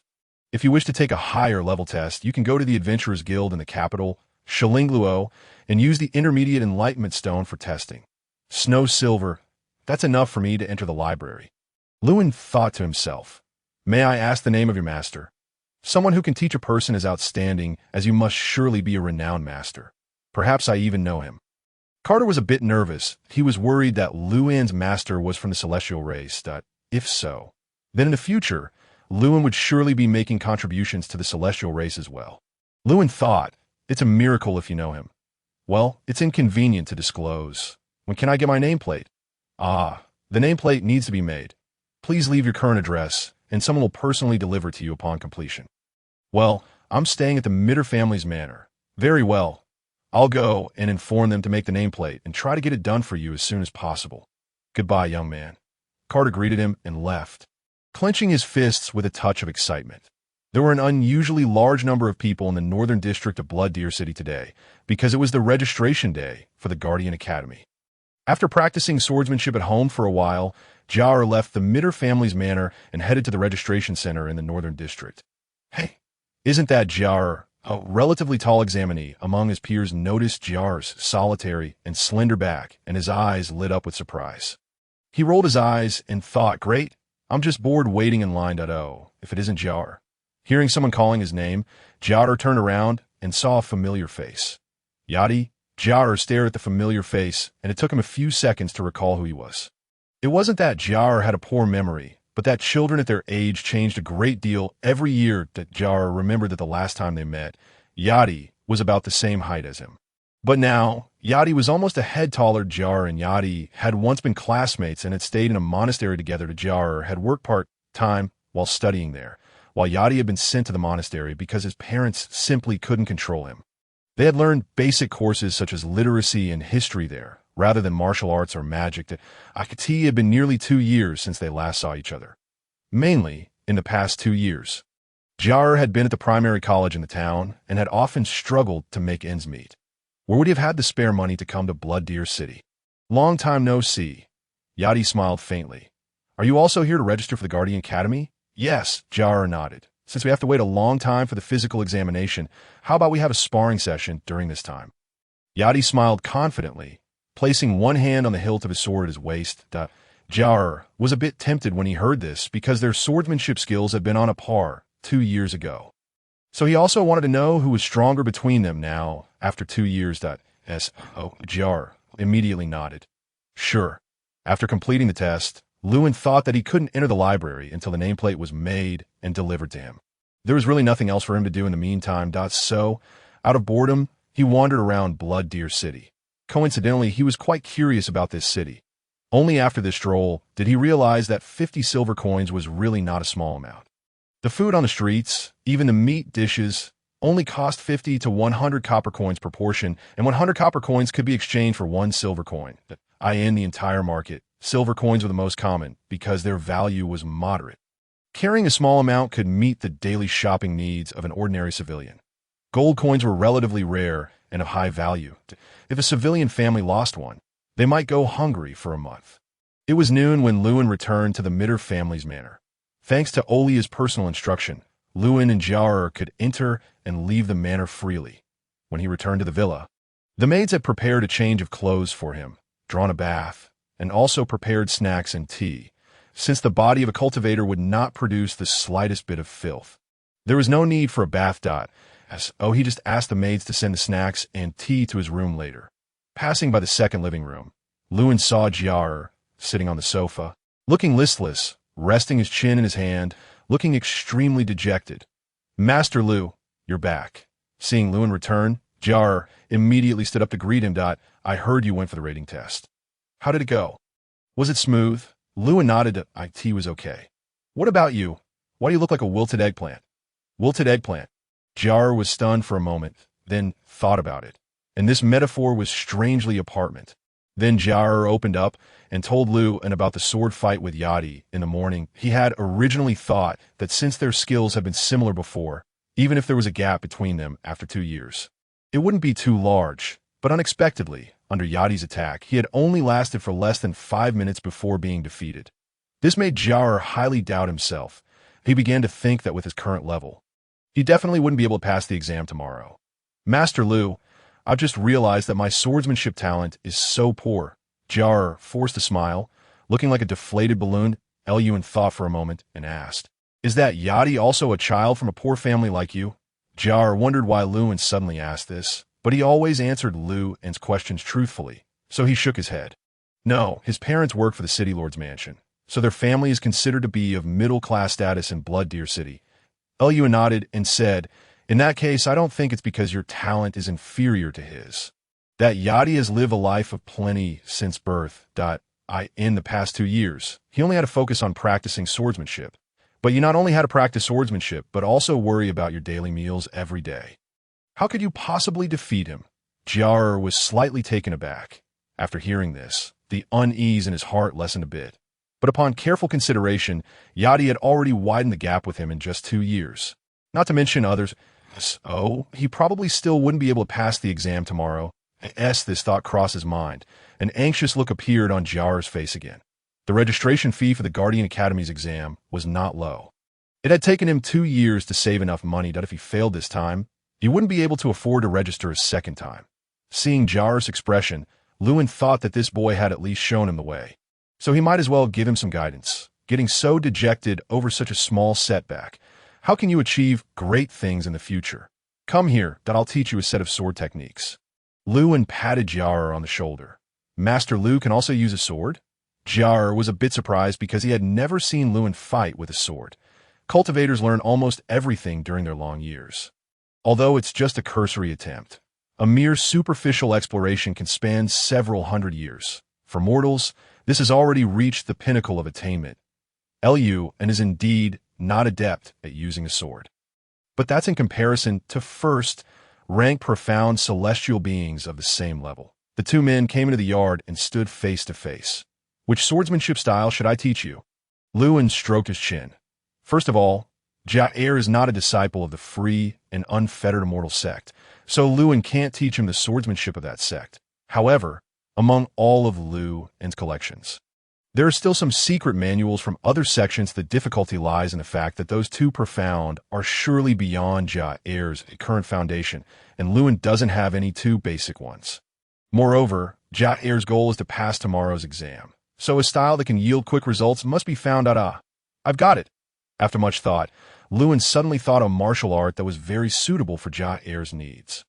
Relax your mind and try to cast off all distracting thoughts.Elyuan stretched out a hand and gently tapped Jiaer on the forehead. Jiaer closed his eyes and immediately felt a swelling in his head as a large amount of information flooded into his mind. The returning piston swordsmanship consists of 17 moves and forms a self-contained system, mainly focusing on countering moves, blocking, and subduing the enemy. This swordsmanship is an elementary style of the Yanhuang Hidden Bamboo sect. Later, an elder of the Hidden Bamboo sect exchanged it with Luan for a bottle of pills. Apart from this swordsmanship, Jiaer also found a naked man in his mind, as long as he closed his eyes.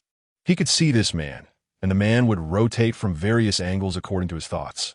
Most strikingly, there were black dots on this man's skin, and beside each there were words marked. The Zhongji point, the Qihai point, the Shuidao point. What is this? Jiaer showed a puzzled look on his face. These are acupuncture points. You must firmly remember their locations before you can practice this swordsmanship, Luan said.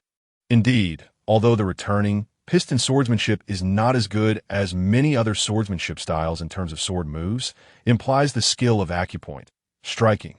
With this method of instruction, there's no need to spend extra effort on memorization. Therefore, it only took Jiaer less than half an hour to digest the information, and he had already firmly remembered the locations of all the acupuncture points and all the moves of the returning piston swordsmanship. All learning without practice will ultimately end up as empty talk. While it's still not dark, I'll feed you some moves. After saying that, Luan flicked his finger, and with a snap, A branch on a tree more than 30 meters away broke and fell into the tree. He stretched out his hand, and the branch was sucked into his hand in midair. Jair was used to such feats, but the old butler and the group of maids looked stunned. "Come on, attack me with the swordsmanship I just taught you." Holding the branch as a sword, Lewin placed it horizontally in front of his chest and said to Jair, "Okay," holding an iron sword. Jair nodded slightly and then clumsily launched an attack on Lou in using the returning piston swordsmanship. The old butler, having nothing to do, stood at a distance watching the two guests spar. Seeing that Jair was using an iron sword while Lou was using a thin branch, he couldn't help but mutter to himself, "Won't this branch break as soon as it touches the iron sword?" However, after more than 20 exchanges of moves, the branch in Lewin's hand didn't break, and not even a bit of sawdust fell to the ground. This really stunned the old butler, and he couldn't help but adjust his glasses. This is clearly a branch that just fell from the tree. How can it be so strong? What he didn't know was that Lewin had infused the branch with true chi, making it harder than steel. That if Lewin infused a trace of sword chi into it, the branch would become sharper than Jair's sword on the other side. In the suburban monastery, Olia was sitting on a bench by the garden, idly staring at the tallest flower in the opposite flower bed. She had been sitting here for several hours. Olia Mitt's father, Old Mitt, was recuperating here because he had an incurable disease. Early this morning, after having breakfast, Olia packed up and came here, intending to visit her father. Her father didn't like her, and she didn't like her father either. In fact, she harbored resentment towards him, from childhood to adulthood. Her father's favoritism toward Adele was obvious. If there was only one piece of dessert left at home, it would surely go to Adele, but if there was an odd number of desserts, the extra one would also be Adele's. Whatever Olia had, Adele must have too. And if Adele had something that Olia also liked, Old Mitt would say, after Adele has had enough of it and doesn't want it anymore, won't it be yours? Adele grew up in the Mitt family's manor and attended a noble school, while Olia was sent by her father to the not so prosperous Dashi city when she was 11 years old. She attended an ordinary school there, with only an old maid to serve her. She didn't return to Shiwalu City until she had spent 5 years in Dashi City. The Mitt family wasn't short of money, so Olia couldn't understand her father's favoritism. However, a large part of her resentment towards her father didn't stem from this favoritism. Instead, she hated him for taking a new wife only 3 months after her mother passed away. And that woman was Adele's mother. Today, apart from visiting her father, she also wanted to tell him the result of the competition. She had won, and Adele still dared not return to Shiwalu City. But after arriving at the monastery this morning, the nun told her that Old Mitt wanted to be left alone and didn't want to see anyone, as Olia had been waiting until now.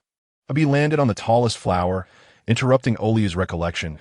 An old nun walked over and said, "Miss Olia, Mr. Mitt says you can go in now." Opening the door, Olia saw her father, Old Mitt, lying in bed reading a book. Even in his seriously ill state, Old Mitt remained clean and tidy. There was no strange smell in the room due to the patient, and the air was fresh, seeing his eldest daughter come in. Old Mitt put down the book and smiled on his somewhat sunken face. "That you're here. Come and sit down." The sunlight shone on his face. Apart from his sunken cheeks, his pupils were also abnormal. The pupils were slightly dilated with obvious cracks, as if they had been shattered. Pupil, splitting disease, an incurable illness in the whole world at present. Once one gets it, their life is on the countdown. Olia sat down on the chair beside the hospital bed with extremely complex emotions. Then there was silence. The father and daughter seemed more estranged than strangers. Two people with blood-related ties were sitting here. But for a moment, neither of them knew what to say.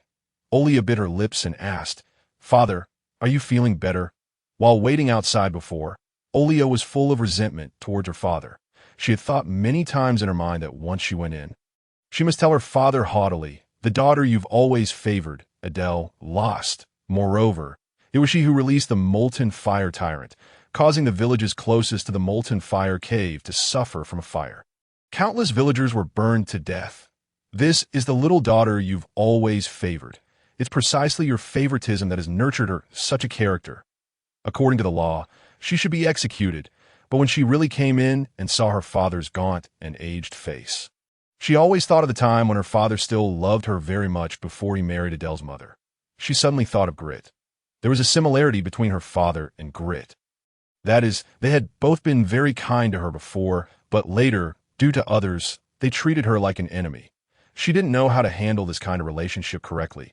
The night she killed Grit, she actually didn't sleep all night, because as soon as she closed her eyes, she would see the beautiful memories she had with Grit and the scene where she cut off his head with a water blade at the end.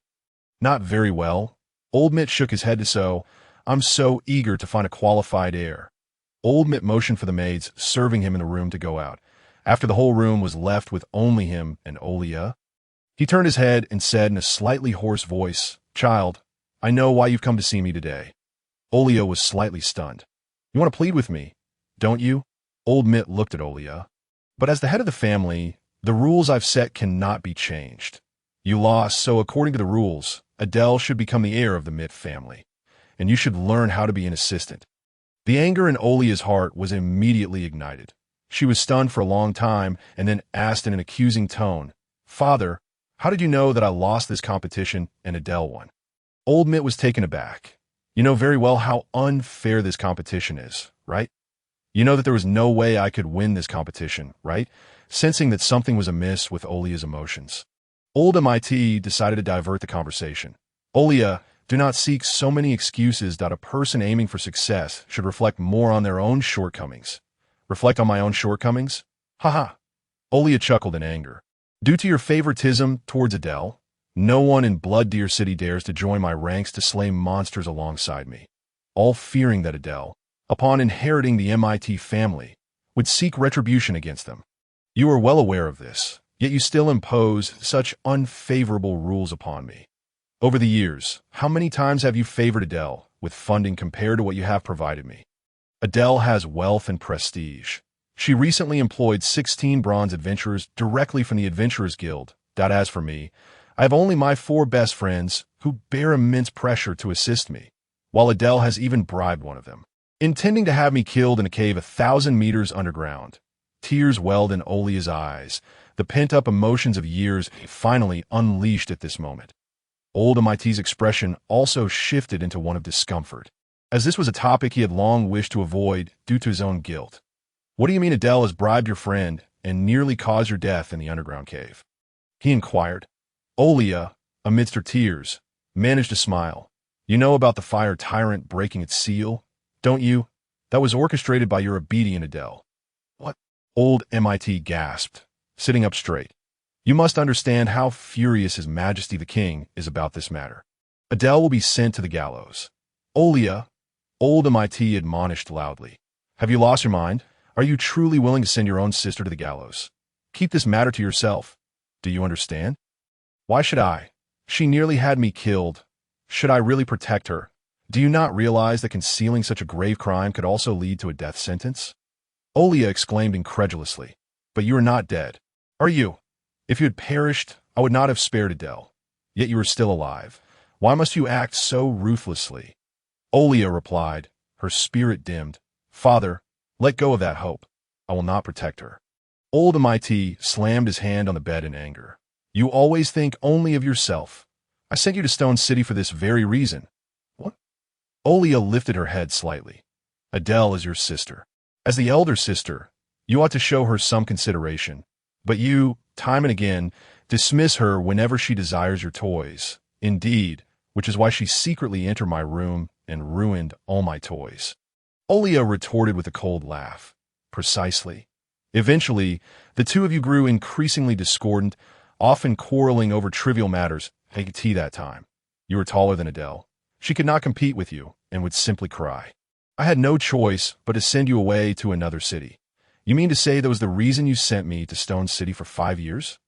Olia asked in disbelief. "Indeed, I could never comprehend why you, as an elder sister, could not afford to be a little accommodating towards your younger sister. But father," Olia's emotions surged once more, "I was merely an 11-year-old child. Why on earth should I have been expected to be so mature and obedient at that tender age?" Witnessing Olia's fervent expression, Old MIT was momentarily taken aback, a flicker of complex emotions, conflict and shame, crossing his features. After a few seconds, he sighed and spoke. "Olia, you are right. I have not been a competent father. Your mother and Adele's mother are no longer with us, and when I am gone, Adele will be the closest person to you in this world. I hope you can set aside past grievances and assist Adele in managing the MIT family. Father, do you think I have forgotten? The MIT family nearly went bankrupt due to your miscalculations. And it was my mother who utilized the resources of her Philo's family to rescue the MIT family from peril. Without my mother, without the Philo's family, there would be no MIT family as it stands today. Why should everything be left to Adele? Old MIT furrowed his brow, pondering for a moment before stating, "The rules have been set. Regardless of the circumstances, I will not, nor can I, go back on my word." With reddened eyes, Oleus suddenly smiled. "Very well. That is your commitment. Father, you have always believed that Adele has triumphed, correct?" Olia asked. "What do you mean?" Old MIT was taken aback. "You are mistaken. It is I who has emerged victorious. Adele unleashed the fire tyrant, while our team vanquished it. If Adele had truly won, would she not have come to you to take credit by now? What are you saying?" "Olia, what purpose does weaving such a tale serve?" Old MIT was thoroughly unconvinced. Aside from himself, the entire Holy Emperor Empire and neighboring nations remained oblivious to the fact that the fire tyrant had been slain. Olia retrieved the fire tyrant's magic core from her pocket. Old MIT, a merchant by trade, immediately recognized that this magic core was at least of golden 4-star quality. He stared in disbelief, his mouth agape, as though it could accommodate 5 eggs. "This is impossible. You must have purchased this magic core. That is against regulations. It cannot count." "Ha! Father, first, there are only a few places in Blood Deer City where such a core can be purchased. You may inquire if there are any records of my purchase.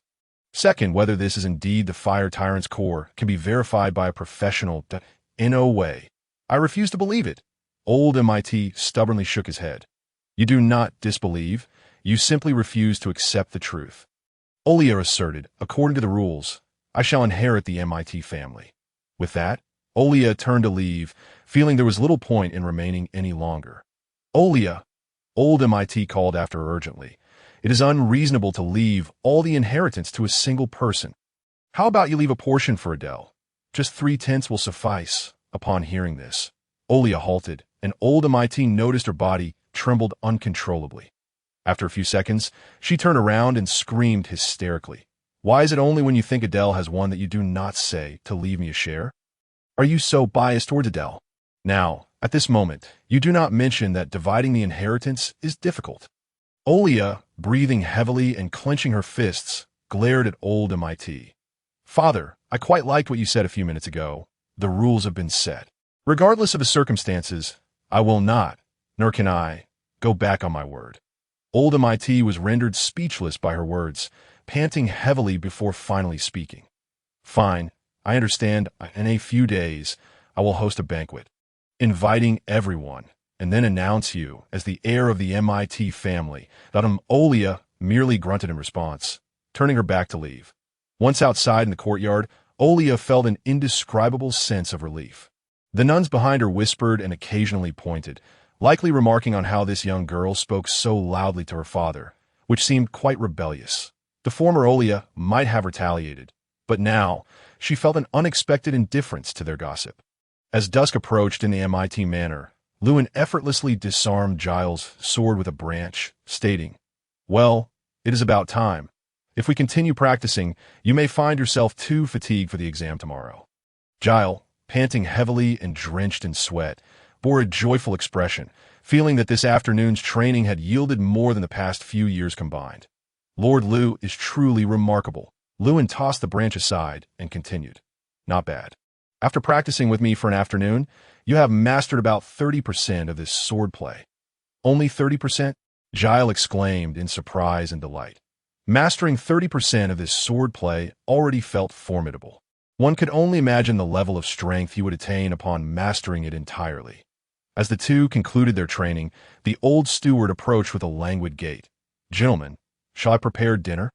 "Yes," Lewin nodded, then glanced at the sweat-drenched Giles with a hint of disdain. "You should go wash up first. By the way, do we have any clothes suitable for him? Get him a complete outfit." Lewin gestured towards Giles. "None available, but we shall procure some immediately." The old butler nodded repeatedly. Giles was thrown into the bathtub and washed spotlessly clean. as soon as he emerged, wearing a voluminous bathrobe. A group of maids swarmed around him. They held measuring tapes and other tools to measure Jar's bust, waist, and hips. When had he ever experienced such treatment before? Surrounded by a group of beautiful and fragrant maids. Jar blushed scarlet, looking extremely ill, at ease, and bewildered. 2 hours later, Jar donned especially tailored clothes and stood in front of the mirror, regarding himself in disbelief. He was inherently good looking, but he had always worn shabby clothes in the past. Now, dressed in luxurious attire, his entire demeanor changed. Wow, Jar looks so handsome just by changing his clothes. Aeolia walked in and was immediately dazzled by the well-groomed Jar. Aeolia, where have you been? Lewin smiled and said, You seem very happy. Is there any good news? Sorry, I want to do something very important today and couldn't entertain you too properly at home. Aeolia plopped down on the sofa, picked an orange from the fruit bowl, peeled it, and popped a segment in her mouth. Then her facial features contorted slightly due to the sourness that be by the way. She took out 2 magic cores. If there are no other issues, we'll put these 2 magic cores up for auction at the auction house tomorrow, shall we? Sure, that's fine. Elua nodded and then patted Jar on the shoulder. Do well tomorrow. If you don't pass the exam, don't tell others that I've given you pointers. Don't worry, Lord Lu. What exam is Jar taking? Aeolia leaned over and stuffed the half-eaten peeled orange into Jar's hands. Thank you. Jar took the orange and expressed his gratitude. The entrance exam for the Guardian Academy. Then he also popped a segment of the orange into his mouth, and his facial features instantly distorted. I'll ask the butler to arrange a carriage to take you there tomorrow. Huh. Aeolia was amused by Jar's expression. The next morning, a carriage was traveling at a steady pace on the streets of Blood Deer City. The carriage compartment was made of walnut wood, with exquisitely carved patterns and expensive gemstones on the wooden boards. The owner of this carriage would surely hesitate to drive it outside the city because there were bandits outside. The carriage seemed to be shouting, I'm rich, come and rob me. However, within the city, this carriage would definitely attract envious glances from passers. It was Jar's first time riding in such a luxurious carriage, and he was extremely restrained, his butt almost clinging to the edge of the seat. He cast his eyes out of the window, but hid his face behind the window, seemingly reluctant to let others see that it was him inside. Look, what a beautiful carriage. Is that the carriage of the Mitt family? How envious I am, but I wish I could ride in such a carriage too. A team must be very comfortable inside. When the carriage passed by, the gazes of the passers-by were mostly filled with envy and wonder. When I get admitted to the Guardian Academy, I'll definitely ask my parents to have a carriage like this customized. Looking at the vivid relief on the back of the carriage, Yadi was about to withdraw his envious gaze when he saw an old man with a straight back and sumptuous clothing alight from the carriage. He clearly looked like a butler, and then, to his surprise, a familiar figure emerged. Jar, am I seeing things? That poor guy, Jar, is actually riding in such a luxurious carriage? Yadi looked stunned. Thank you, Nader, Jar said politely. It's nothing, it's my duty. Now go in. Please remember that regardless of the outcome, you are an esteemed guest of the Mitt family. The butler, Nader, placed his gloved hand on his waist and bowed slightly. These words caused quite a stir among the surrounding crowd. Who is this boy? He's an esteemed guest of the Mitt family. He must be a noble. It seems so.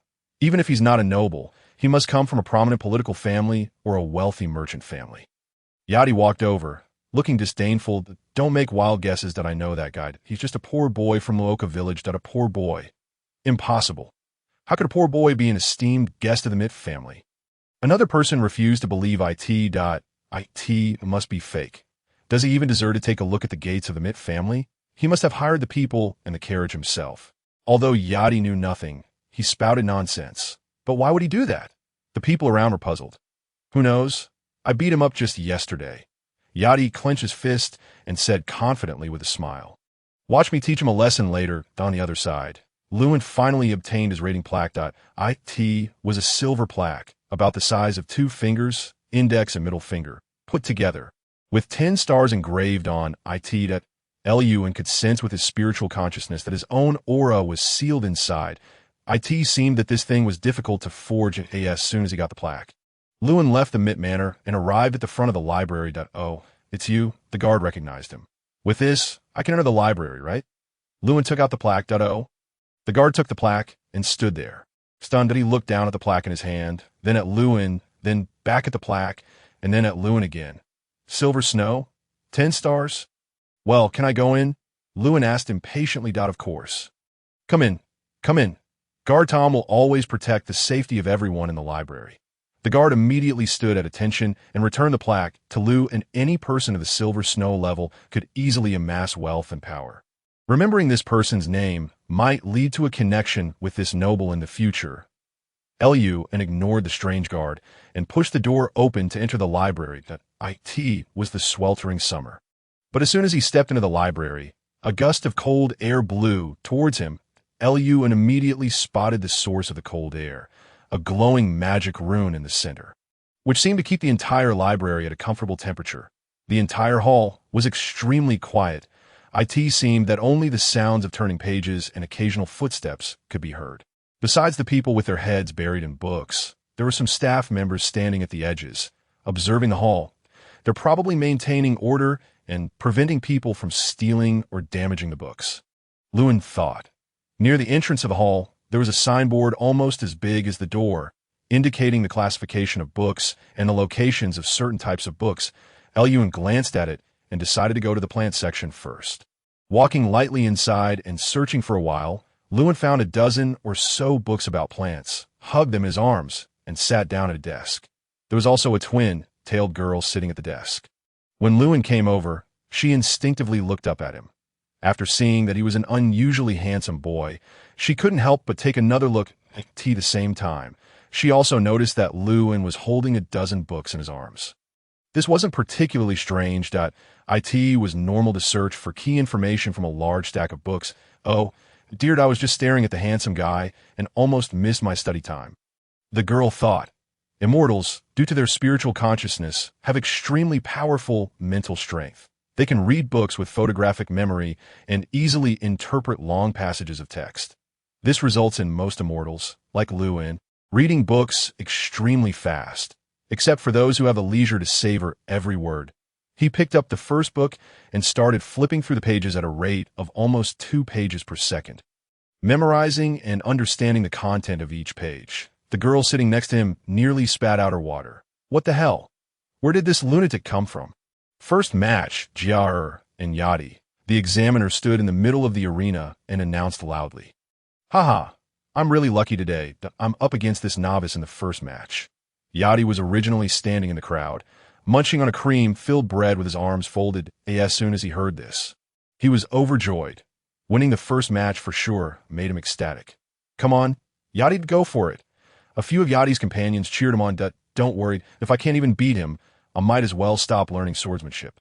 Yadi laughed heartily, casually threw away the half-eaten cream bread, wiped his oily hands on his leather vest, and then stepped onto the arena. Jar. He was nothing but a wretch who was easily knocked to the ground by him yesterday. But when he stepped onto the ring and saw Jair on the opposite side smiling at him, Yadi was a bit bewildered. Why did this Jair look so confident? Could it be that the one he knocked down yesterday wasn't Jair? Forget it. Most likely, it was just a bluff. Jair, never thought we'd meet again so soon. Huh. Yadi pointed a sword tip at Jair and said with a smile, Well, I've improved a great deal compared to yesterday. Yadi, Jair replied, Oh, haha. How much can one improve overnight? Jair, being a swordsman requires talent. In the stands, after those examiners and teachers saw the huge difference in body sizes between Jair and Yadi, they had a general answer in mind. This was a match without any suspense. That young man named Jair would surely lose, and lose quickly. One of them was short and thin, while the other was tall and fat. What the teachers could see was not only the gap in strength between the two, but also the difference in their family backgrounds. Even if a child from a poor family had extraordinary talent, it would be difficult for him to achieve much without the guidance of a famous master. Not only these teachers, but also the on-looking examinees were certain that Jair would be defeated soon. Yadi was quite well known among his peers in Shulu City. Well, are you all ready? The referee teacher raised one hand and then brought it down heavily, indicating that the duel officially began. Try to defeat Jair with the fewest moves to avoid exposing too many of your own moves. With such thoughts in mind, the moment the referee announced the start, Yadi leaped 7 or 8 meters into the air. He twisted his body in mid-air, and the heavy greatsword in his hand, accompanied by a howling wind, slashed toward Jair. The teachers in the stands, looking at this ordinary move, made an internal analysis out of professional habit. Using a long sword to block this greatsword move would most likely result in the long sword being directly broken. If that shorter examinee was smart enough, he should roll to the side to dodge, taking advantage of his agility. However, to everyone's surprise, Jair slightly bent his knees.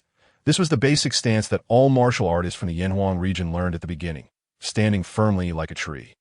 At that moment, Jair seemed to have roots growing from his feet and was firmly planted on the ground.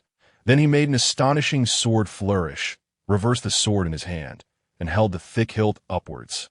With a clang, the hilt blocked the blade of the greatsword. After all, Jair was not as strong as Yadi, a gap that could not be caught up within just one night of training. But the sword moves that embodied the wisdom of the founding master of the Inju school could indirectly make up for this difference. Jair's arm sank slightly, and then the muscles in his arm, shoulder, waist, and other parts exerted force simultaneously in different ways.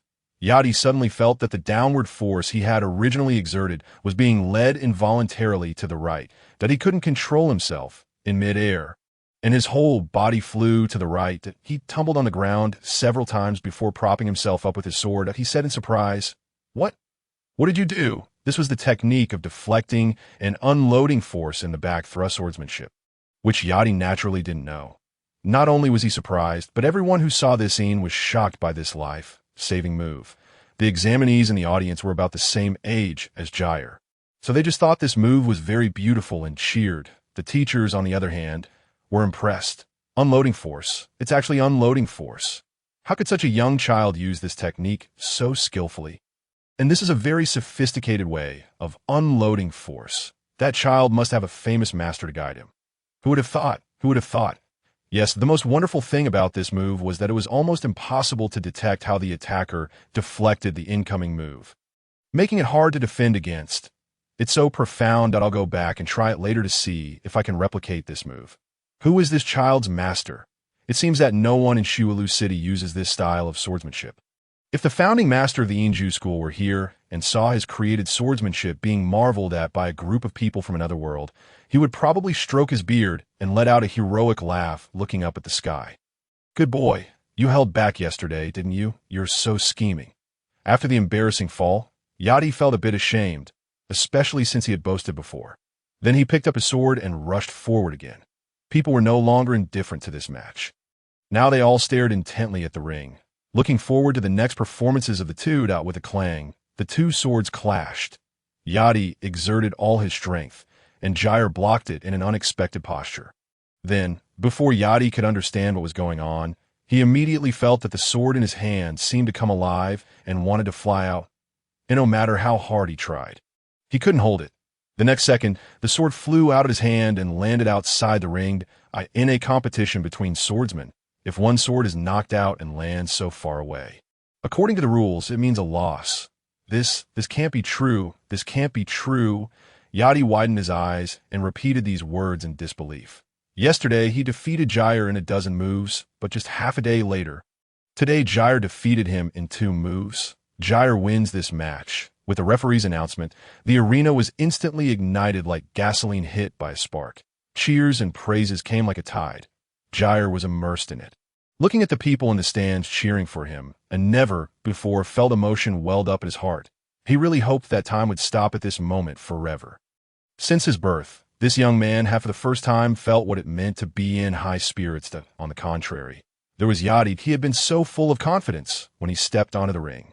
But when he got off, his face was flushed with embarrassment. He walked with his head down in silence. He was afraid to look up and meet people's eyes. He ignored those who spoke to him and just pushed through the crowd and left the examination venue. After that, Jair participated in 4 more matches. In each match, the opponent made a move, and Jair easily parried and defeated the opponent with the moves of the back, thrust swordsmanship, as so much, so that in the 5th match, the opponent held the sword tremblingly and didn't dare to make a move at all, because he always felt that no matter from which angle he attacked, Jair would easily block it and he himself would be sent flying out of the ring. In the end, he had to surrender directly. Gyre showed more and more moves of the back, thrust swordsmanship. Some teachers left their seats in a hurry, as if they were in a rush to use the toilet. Including a Weisstein. When someone asked them where they were going, they all had the same meaning in their replies. That is, they suddenly felt that a problem that had troubled them for years was starting to loosen up. And they had to go back and try while the feeling was still there in the stands. A teacher studied the list, and then his pupils shrank. At this rate, after 3 matches, Gyre will be in the same match as Yeffing. What? Yeffing. Without Gyre's matches, these teachers have been a bit bored. Hearing this, they suddenly leaned over excitedly. Yes, it's Yeffing, the disciple of the Gufu Sword Saint. The teacher holding the list nodded. Those who could get the title of Sword Saint ranked among the top 5 among all the swordsmen in the entire empire, and they were all recognized as beings beyond the limits of ordinary humans. A teacher then let out a bitter laugh. Oh my God, who do you think will win between Yeffing and this Gyre? It's hard to say. I think it's Gyre. His moves, I always feel that actually. The teacher stopped halfway through, but actually everyone understood what he meant. Gyre's moves were far more exquisite than those taught to Yeffing by the Gufu Sword Saint. I hope Gyre will lose. Otherwise, this little guy might be in trouble, a teacher said with a bitter smile. Hearing this, the other teachers also forced out a helpless smile. In the restroom, a young and handsome boy with a noble appearance was sitting on a chair. Looking at a novel boardly, a young guard walked over, looking hesitant to speak. Then he finally couldn't help but say, Young master, it's almost time for you to have a match with that Gyre. Don't you really want to go out in advance to watch Gyre's matches with others and get familiar with his moves? No, there's nothing worth watching about winning over a bunch of trash. Yifeng let out a disdainful sneer. .3 powder, purple petal, shaped marks were imprinted on his slightly raised forehead. The spectators outside were in an uproar. Somehow, the news that Gyre was about to face off against Yifeng had spread. One was the strongest dark horse in this exam, and the other was a well-known prodigious young man. How could this contest not arouse people's anticipation? Originally, the spectator stand were filled only with candidates, teachers, and others related to this exam. Gradually, quite a number of unrelated people squeezed in at first. The stand were far from full. Then, they became fully occupied, and finally it was a sea of people. Some even began to sell the seats they had occupied, and the price soared to 5 gold coins. Helplessly, the academy had to dispatch more people to maintain order. Most people favored Yifeng. Yifeng, the son of a baron, had been personally trained by the super-powerful Sword Saint Gufu since he was 4 years old. At a young age, he had already reached the rating of 8 Starfine Inas for that Gyre. For some unknown reason, he was only at the level of 5 Star Rottenwood, barely meeting the minimum requirement for this exam. Most importantly, Yifeng was of the celestial race. It was almost generally acknowledged that the celestial race had stronger talents than humans in every aspect. Yifeng was more likely to win. The next match, Gyre versus Yifeng. Please both parties come onto the stage. The referee teacher called out loudly as soon as the words were spoken. The shouts from the spectator stands gradually shifted from Gyre to Yifeng.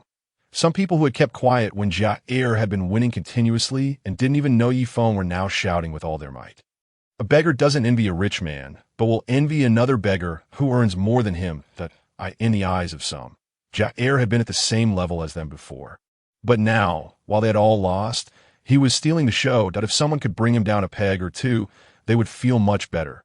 Amid the hubbub, Gyre and Yifeng, the two protagonists of the day, stepped onto the arena and stood facing each other. Yifeng looked haughty, while Gyre's expression was rather calm. Originally, when he heard that he was going to face the well-known Yifeng, he had been a bit nervous, but when he thought of Lord Liu, he inexplicably felt reassured as the referee's arm dropped. This highly anticipated match officially began. Yifeng struck first. He was confident that the swordsmanship he had learned from the Sword Saint Gufu was second to none. So he attacked without any hesitation. Clang! Just as he was about to succeed, Gyre's sword blocked his move from an unexpected direction. Yifeng was startled and quickly withdrew his sword using a certain technique. Then stepped back a few paces. Unlike his previous opponents, he wasn't thrown out directly by Gyre. The two separated after the brief clash and confronted each other. Gyre felt a twinge of solemnity. He hadn't expected Yifeng's moves to be so powerful. Yifeng was even more surprised. He hadn't thought that Jia actually had something up his sleeve and wasn't as simple as he had thought. Seeing this scene, the spectators in the stands erupted into cheers. Young Master Yifeng hadn't lost immediately like the previous ones. This match was bound to be extremely exciting. Yifeng frowned and then attacked again.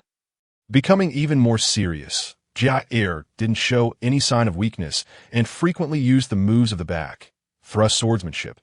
The intense battle between the two elicited a continuous stream of cheers from the spectator stands. This was the last match. The Guardian Academy recruited the top 300 candidates. Both Jia and Yifeng had already obtained the admission qualification. Now, the match was just to rank all the admitted students. The higher the rank, the greater the benefits after enrollment. As the battle went on, Yifeng became more and more surprised. He found that the moves Jia used were actually no less powerful than the ones personally taught by the Sword Saint Gufu. Impossible. This is absolutely impossible. Yifeng shook his head inwardly and refused to accept it. But the fact was right in front of him. The moves taught by the Sword Saint Gufu were far less complex and exquisite than those of the back, thrust swordsmanship. As time passed, he was gradually falling behind. Am I going to lose? Am I actually going to lose to a human teenager? Yifeng was almost on the verge of a mental breakdown. For a moment, he felt as if he saw a tall and vague figure of an old man standing behind Jia, stroking his beard and giving him a disdainful sneer, with an expression that seemed to say, "You, as a member of the celestial race and a disciple of the Sword Saint Gufu, if you lose to a human of the same age, it would be an absolute disgrace. As a young man who had been arrogant since childhood, this disgrace might even cost him his life. What should I do?" Yifeng thought, gritting his teeth. As a disciple of the Sword Saint Gufu, his combat quality was beyond doubt, even when on the verge of defeat. He could still remain calm. He soon noticed that compared to the beginning, Jia's breathing had become slightly heavier and his attack speed had also slowed down a bit. He's running out of energy. Yifeng couldn't help feeling a glimmer of joy. After each match, there were special people who used magic to relieve the candidate's fatigue. So even if they had consecutive matches, they wouldn't be affected by exhaustion. At this moment, both of them were covered in wounds, but while Jia was gradually running out of strength, Yifeng wasn't. The fundamental reason was that the nutrition they had supplemented in daily life was vastly different, and the physical strength they had developed during growth was also worlds apart.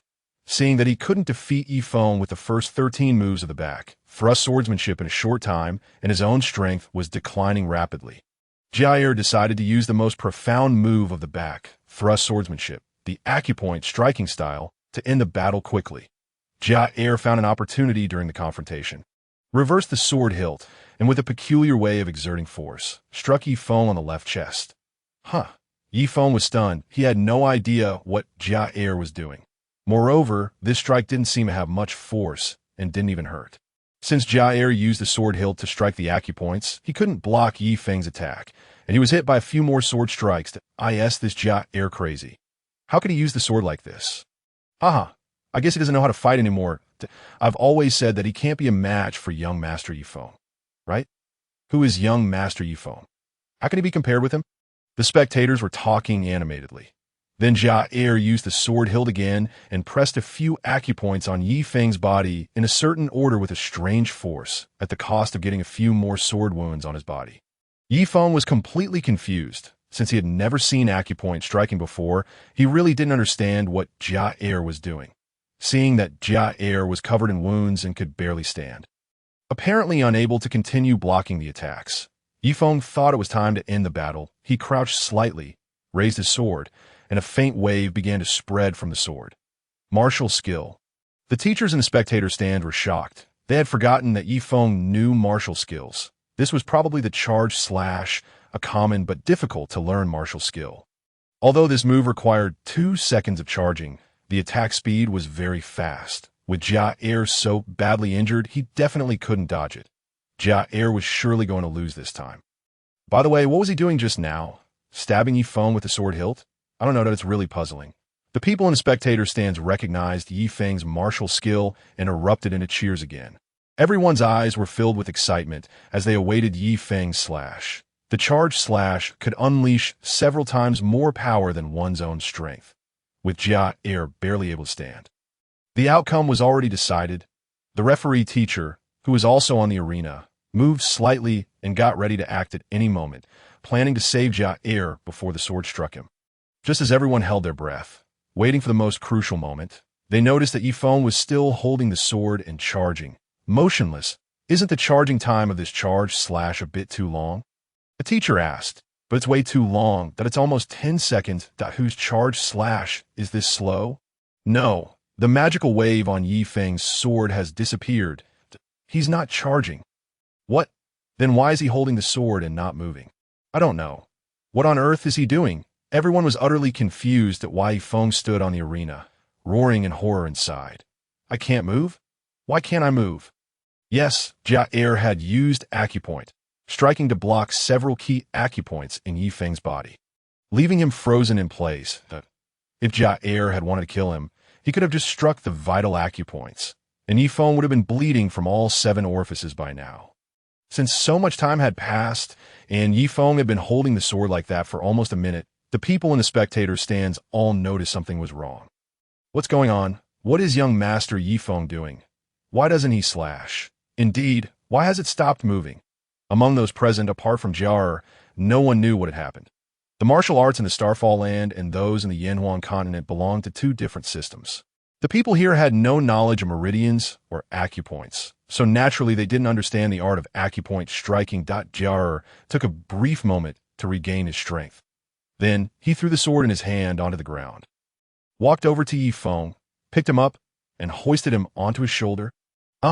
What the hell? No, what on earth were these 2 doing? Wasn't this a swordsman competition? Young Master Yifeng, aren't you going to resist? Under the watchful eyes of the crowd, Jair walked to the edge of the arena and directly threw Yifeng off. Everyone present was stunned, in the arena with tens of thousands of people. It was so quiet that one could even hear the sound of a pin dropping. The referee teacher was the first to react. In any case, the one who landed outside the arena first was the loser. He coughed twice and declared in a loud voice, "In this match, Jair wins." After a few seconds of silence, the arena erupted with louder cheers than ever before. Jair, although they couldn't figure out what had happened. The magical world was full of wonders. As long as Jair won without cheating, it was worth cheering for. Some young boys and girls who usually wouldn't even give Jair a second look rushed off the stands and hoisted him up high. Jair couldn't suppress the smile on his lips. An teenager around the age of 14 could resist the feeling of being in the limelight, but on the other hand, in the library, Lewin was still flipping through books at breakneck speed. 2 pages per second, 2 pages per second. The seats in the reading room were all occupied. The young girl sitting next to Lewin, who was researching herbs, and others sitting beside him had expressions of despair. They looked at the staff for help, as if to say, "Aren't you going to do something? This guy clearly isn't here to read books." But the staff was helpless, although Lewin's behavior seemed like he was just causing trouble. The library master had just told him that he was a snow silver level big shot. Who would dare to offend him? Lewin frowned tightly. He had rummaged through all the books in the entire library, but he couldn't find any information about rare and precious treasures. Could it be that there were no such treasures in this world? Without these treasures, he could only cultivate to the 9th rank immortal. This result was undoubtedly a heavy blow to him. With a solemn expression, Lewin picked up the last book and continued flipping through it at a rate of 2 pages per second. Soon, he finished the book, but this book still didn't have any clues about the rare treasures. At this moment, Lewin felt extremely heavy-hearted. After putting the book back in its original place, he left the library. Those who were sitting at the same table with him to read books all let out a long sigh of relief when they saw him leave. Frowning, Lewin came to the library entrance and found that the guard, Tom, was arguing with someone, and he recognized that person. "Please let me in. I have something urgent and need to find someone." A middle-aged man in simple clothes with a bowl-cut hairstyle said politely. The guard, looking down upon the man's shabby clothes, sneered disdainfully. "Look at your tattered clothes. Do you think you deserve to enter this noble place?" Although the guard was at the bottom of society, earning little money each month, and having no access to the library himself, he always felt a sense of pride when it came to the library. "But no one stopped me last time I came here," the bowl-cut man said, suppressing his inner anger at the guard's contemptuous tone. "I've said it many times. You either show a nameplate above the Rottenwood 5-star level or pay 5 gold coins for a pass." If you can't even afford 5 gold coins, how dare you come here? Get out. 5 gold coins. Why don't you just rob me? I really have something urgent and need to go in to find someone. I'll leave right away after I find him. The middle-aged man with a bowl-cut hairstyle shouted anxiously. In no way. Fine, then can I just wait at the door? Not even that. What if you sully the eyes of those rich gentlemen? Get out of here right now, or I'll have you arrested and thrown into prison. On what grounds? What law am I breaking by standing at the door? Aren't you being too excessive? The middle-aged man with a bowl-cut hairstyle roared, Oh, I need a reason to arrest you. Are you going to leave or not? Just as the bowl-cut man was about to retort, he saw the person he was looking for walking out of the library. He immediately waved his hand happily and shouted, Lord Lu, it's me. Lewin walked out of the library and recognized the man as a villager from Luoka village. Oh, it's you. How did you know I was here? Lewin walked over and said politely. The guard's eyes widened instantly. This was a Snow Silver 10-star level big shot, and this shabby-looking villager actually knew a Snow Silver. Level big shot? No, I didn't know you were here. Last time you said you were going to come to the library to look up information. After I came to Blood Deer City, I didn't know where you were staying. So, I came to the library to see if I could run into you. This guy wouldn't let me in, so I thought I could wait for you at the door, but he told me to get out and wouldn't even let me stay at the door. Lewin gave the guard a cold glance, which made the latter feel as if he had fallen into an ice cellar and his scalp tingled. What do you want to see me about? Lewin asked after nodding. You asked us to buy some things before. Village head Hofstad sent me here to tell you that we bought some of the things you were looking for. What? Lewin was shocked all over. We bought them according to what you drew on the iron plate. Not long after you left, a caravan passed by Luoka village. Hofstad first exchanged the gold bracelet you left for some money and then bought the things you wanted from those merchants. You should go and have a look quickly. Great. I'll go right away. Lewin was extremely excited. He had thought he could only cultivate to the 9th rank Immortal in the future. But unexpectedly, there was a glimmer of hope. Lewin took out a handful of silver coins from his pocket and stuffed them into the hands of the bowl-cut villager. Take the carriage back by yourself. I'll leave first. The bowl-cut villager didn't dare to accept Lewin's money. But before he could return the money, he looked up and found that Lewin had already disappeared. He glanced at the guard and saw that the guard was smiling obsequiously. Hey bro, I was too harsh just now. Come and have a seat. Puffed. The bowl-cut villager disdainfully turned his head and walked away. Lewin used his light-footed skill and leaped across the rooftops in Blood Deer City. His figure was so fast that hardly anyone could see him clearly in a short while. He was out of the city. The surrounding scenery was quickly receding, like a flowing scroll. Without carrying anyone this time, Lewin pushed his speed to the limit. Who would have thought? Initially, asking Luoka village to help him collect some materials was just a casual attempt. However, just when he was in a desperate situation and feeling hopeless, Luoka village had brought him such a huge surprise. Before long, the familiar Luoka village finally came into his view. After entering the village, Lewin headed straight for Hofstad's house. When he arrived at Hofstad's door, a faint smell of blood assailed his nose. There was a faint trace of blood in the air, indicating that there had been a fierce fight here not long ago. And it was no earlier than yesterday. Hofstad was waiting at home. When the door suddenly opened, he immediately stood up. Lord Lu, you've come. Yes, Hofstad, I heard you found what I'm looking for. Quickly take it out and let me have a look. If it's true, I'll reward you handsomely. Lewin's tone was unusually excited. Okay, I'll go and get it for you right away. Hofstad quickly walked into the inner room and carried out a big box. Looking at Hofstad's actions of carrying the box, Lewin frowned slightly, but didn't say anything. When the box was opened, Lewin immediately looked inside and then broke into a big smile.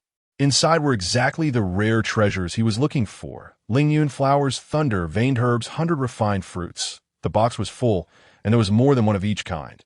The gloomy cloud in Lewin's heart was instantly swept away. He nodded repeatedly. These are exactly what I'm looking for. These are exactly what I'm looking for. Then he looked at Hofstad. Hofstad, you've done a great job. Tell me, what kind of reward do you want? Hofstad quickly waved his hand. This is what I should do. How can I ask for a reward? I never let others help me for free. Tell me, what do you want as a reward? Well, seeing Hofstad's hesitant look, Lewin knew that the people here were extremely loyal to him and regarded him as a god. Because he had saved them before, they deemed it perfectly natural to do things for him. However, it was also his principle not to let others help him for free. You can take your time to think it over. There's no need to make a decision right away. Just then, Lewin changed the subject to be, by the way, you've suffered severe internal injuries. What happened? Hofstede was startled, not expecting Lewin to notice. It's nothing, Lord Lew. I just got injured accidentally. Seeing that Hofstede said so, Lewin thought to himself that he didn't need to meddle in everything, that if the man didn't want to talk about it, so be it. Then he asked, didn't I leave you some resurrection pills back then? Given the efficacy of those pills, they should be more than enough to heal such minor injuries. Why didn't you take one? This injury isn't life-threatening to, I think it'd be a waste to use your pills, Hofstede replied. That Lewin flipped his hand, and immediately 5 more bottles of resurrection pills appeared in his hand. He placed these medicine bottles on the table. These pills are worthless to me, that I have plenty more. You don't have to be thrifty. This, Hofstede stared wide-eyed at the 5 bottles of resurrection pills on the table. What Lewin regarded as worthless was considered a priceless treasure by them. They originally thought that although these pills might not be extremely precious to Lewin, they shouldn't be cheap either. Unexpectedly, Lord Lew casually gave them 5 more bottles. Take them. These aren't considered reward from me, Lewin said. Thank you, Lord Lew. Hofstede nodded excitedly and took the medicine bottles. Then he opened one of the bottles, poured out a pill, and swallowed it. Immediately, his injury improved. Even though it was the second time he had taken the pill, Hofstede still marveled at its miraculous effect. Just then, someone suddenly shouted outside the door. Hofstede, I've come to bring you medicine. Really, those damn knights couldn't take their eyes off the gold bracelet. They really laid into us hard. Hofstede's face changed. The man pushed the door open. Seeing Lewin was also there, he immediately looked a bit embarrassed. As soon as he entered, Lewin noticed a distinct bruise on the man's face. Gold bracelet? The one I left for you? Tell me what happened, Lewin inquired after hearing that it seemed to be related to him. After putting away all the rare treasures, he asked. The man who came to deliver the medicine stammered, looking rather at a loss, because Hofstede had instructed them not to tell Lord Lew, seeing that he couldn't cope. Hofstede sighed and said, We didn't want to tell you originally, for fear of causing you trouble. Then Hofstede and the villager gestured as they recounted in detail what had happened that day. It turned out that after Lewin left that day, the night order that was supposed to come to the rescue arrived very late. After entering the village, they rummaged around everywhere under the pretext of investigation that by chance, they saw the gold bracelet that Hofstede hadn't had time to hide. Judging from its workmanship and color, the gold bracelet was obviously worth a fortune. So these overbearing and unreasonable knights came up with a lame excuse to take the gold bracelet. They said that a poor village like Luoka couldn't possibly have a gold bracelet of this quality. It must have been dropped by a monster, and they had to take it back for investigation. Having dealt with the knights for so many years, Hofstede clearly knew that this was just an excuse. These knights just wanted to possess the gold bracelet. At the same time, he also knew that they had to sell the gold bracelet to get money to buy what Lord Lew had instructed them to get.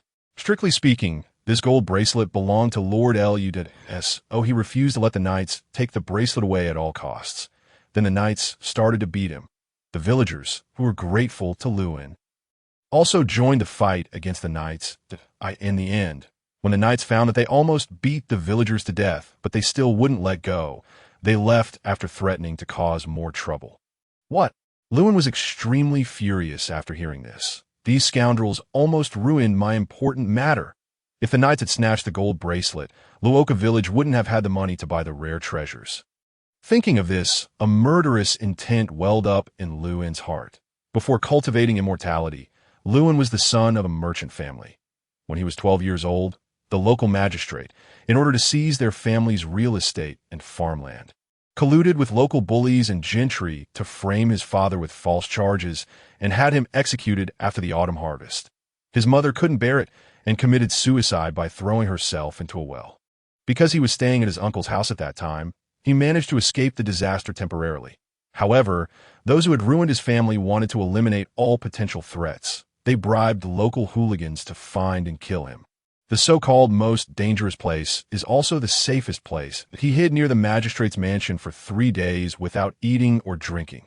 Finally, he found a chance to kill the magistrate with a single knife and fled outside the city. Just when he was about to be captured, he was lucky enough to meet his master. After hearing his story, His master felt pity for him and also appreciated his shrewdness at such a young age. Moreover, he sensed that Lewin had extraordinary talent, as he took Lewin as his disciple and let him join the Xiaoyao Immortal sect. The age of 12 is the time to shape one's outlook on life. Therefore, no matter how many years passed, Lewin always loathed those corrupt officials, bullies and gentry who bullied the weak by relying on their power from the bottom of his heart, after achieving a certain level of cultivation. His first thing to do was to go down the mountain and kill all those who had ruined his family, including their families, to relieve the pent-up anger in his heart. Having been in this other world for so many days, he knew that the knights were equivalent to constables in some countries in Yanhuang, a kind of official messenger after learning that these people had bullied the weak and almost ruined his important matter. It was inevitable that he developed a murderous intent. He asked calmly, "What are the names of those people, and where are they?" "Lord Liu, what do you want to do by asking this?" Hofstad said nervously. "Needless to say, of course I'm going to kill them." Lewin frowned and said, "Lord Liu, anyway, I didn't manage to snatch the gold bracelet in the end, I think. This is an order. You can choose not to say, but from now on, I won't have any more dealings with you. I'll also entrust someone else to do the shopping." Lewin said coldly, "Did I?" Hofstad was a bit flustered. Since he met Lord Liu, he had always seemed approachable. He had never seen him so angry before. Hofstad swallowed hard and then said, "Those people are at the Fenglan Knight stronghold. There are more than 20 of them in total. All there." There was a map on the wall of Hofstad's room, showing Shuilu City and its surroundings. Lewin turned around, took a look at the map, and immediately determined the route to the Fenglan stronghold. "Lord Liu didn't tell you because the knights have a high status in the Empire. If you kill them, the Empire will definitely investigate to the end." Hofstad followed behind him and explained. "They tried to rob my things. It's only right for me to kill them. Whoever dares to plead for them, I'll kill them all," Lewin said calmly. He didn't know if this holy monarch empire posed any threat to him. Yanhuang and this world were completely different. Comparing the mortal countries in Yanhuang with the holy monarch empire was really inappropriate.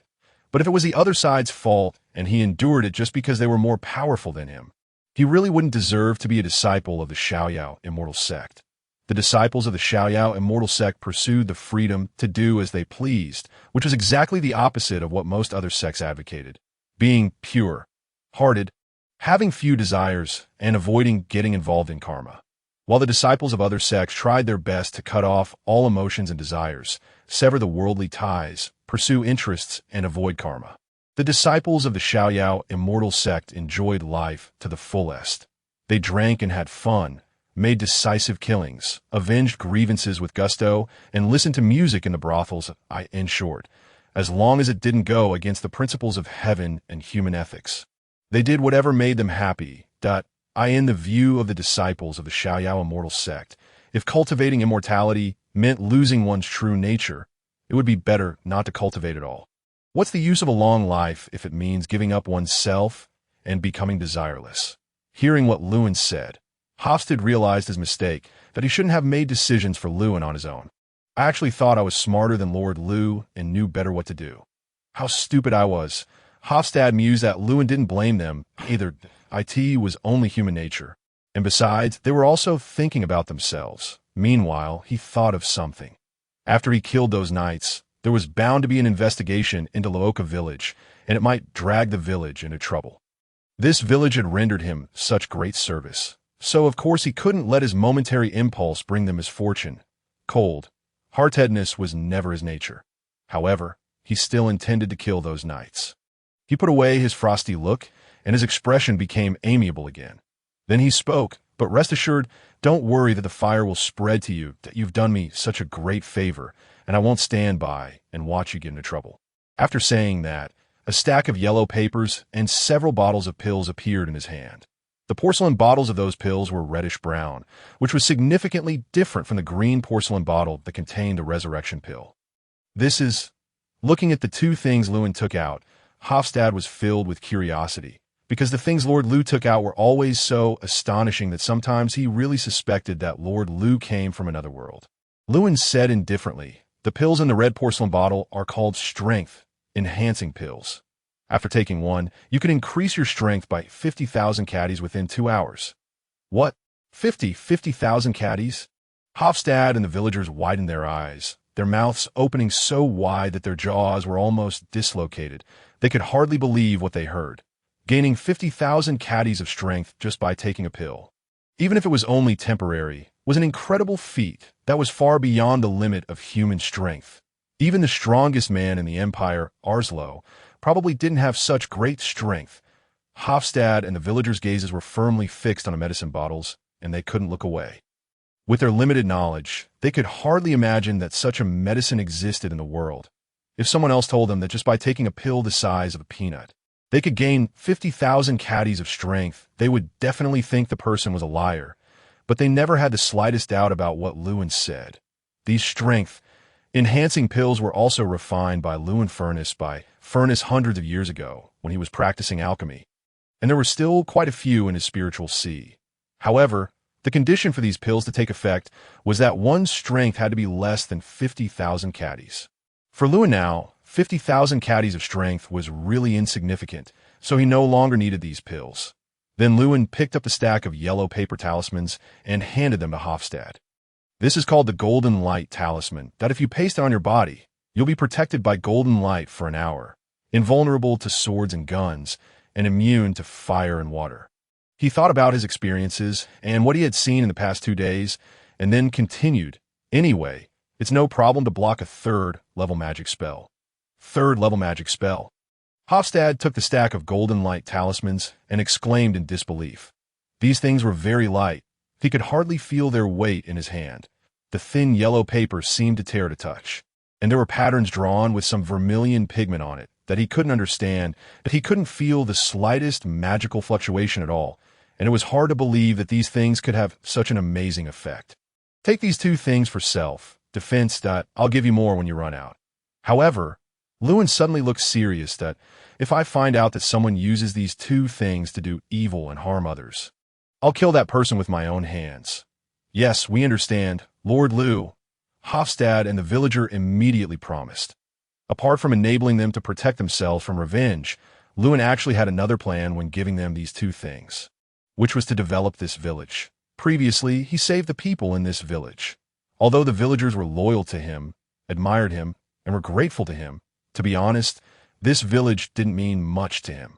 He only regarded it as a good deed he did by the way, and he thought he would hardly have any more dealings with this village in the future. But unexpectedly, this village could really collect rare treasures for him. In that case, the significance of this village to him was quite different. As Olu and had the motivation to develop this village, to enable them to collect materials for him more quickly and in greater quantity, and to let them go to more distant places to collect materials for him. Of course, there was another important reason for choosing to develop this village, which was that the people in this village worshipped him like a god. It wasn't difficult to find capable subordinates, but it was not so easy to find a group of people who were truly loyal to him from the bottom of their hearts. Moreover, it was not a difficult task for Lewin, who had a large number of spiritual pills, cultivation secrets, and magic treasures, to train such a group of people to be of great use. However, as for how to specifically develop this village first, Lewin still had to think it over carefully. But he could first enhance their self-protection ability so that they wouldn't be wiped out due to natural disasters or man-made misfortunes. Hofstad, find me an empty courtyard again. Don't let anyone disturb me, Lewin suddenly said. Okay, you can go to the same courtyard as last time, but we have someone cleaning it every day. Oh, by the way, Hofstad. Lewin pondered for a while and said, What's the matter? Lorden, prepare some firewood for me. In the courtyard. Lewin sat cross-legged, and an ancient medicine cauldron was placed in front of him. This medicine cauldron was called the Heavenly Mystery Cauldron, which faintly emitted a blue-violet light. Star-like patterns surrounded the body of the cauldron, making the whole cauldron look extremely mysterious. However, the large pile of firewood beside the cauldron severely spoiled its grandeur. Yes, because he was currently in the chi refining stage, the devouring heaven industry fire could only last for 10 seconds.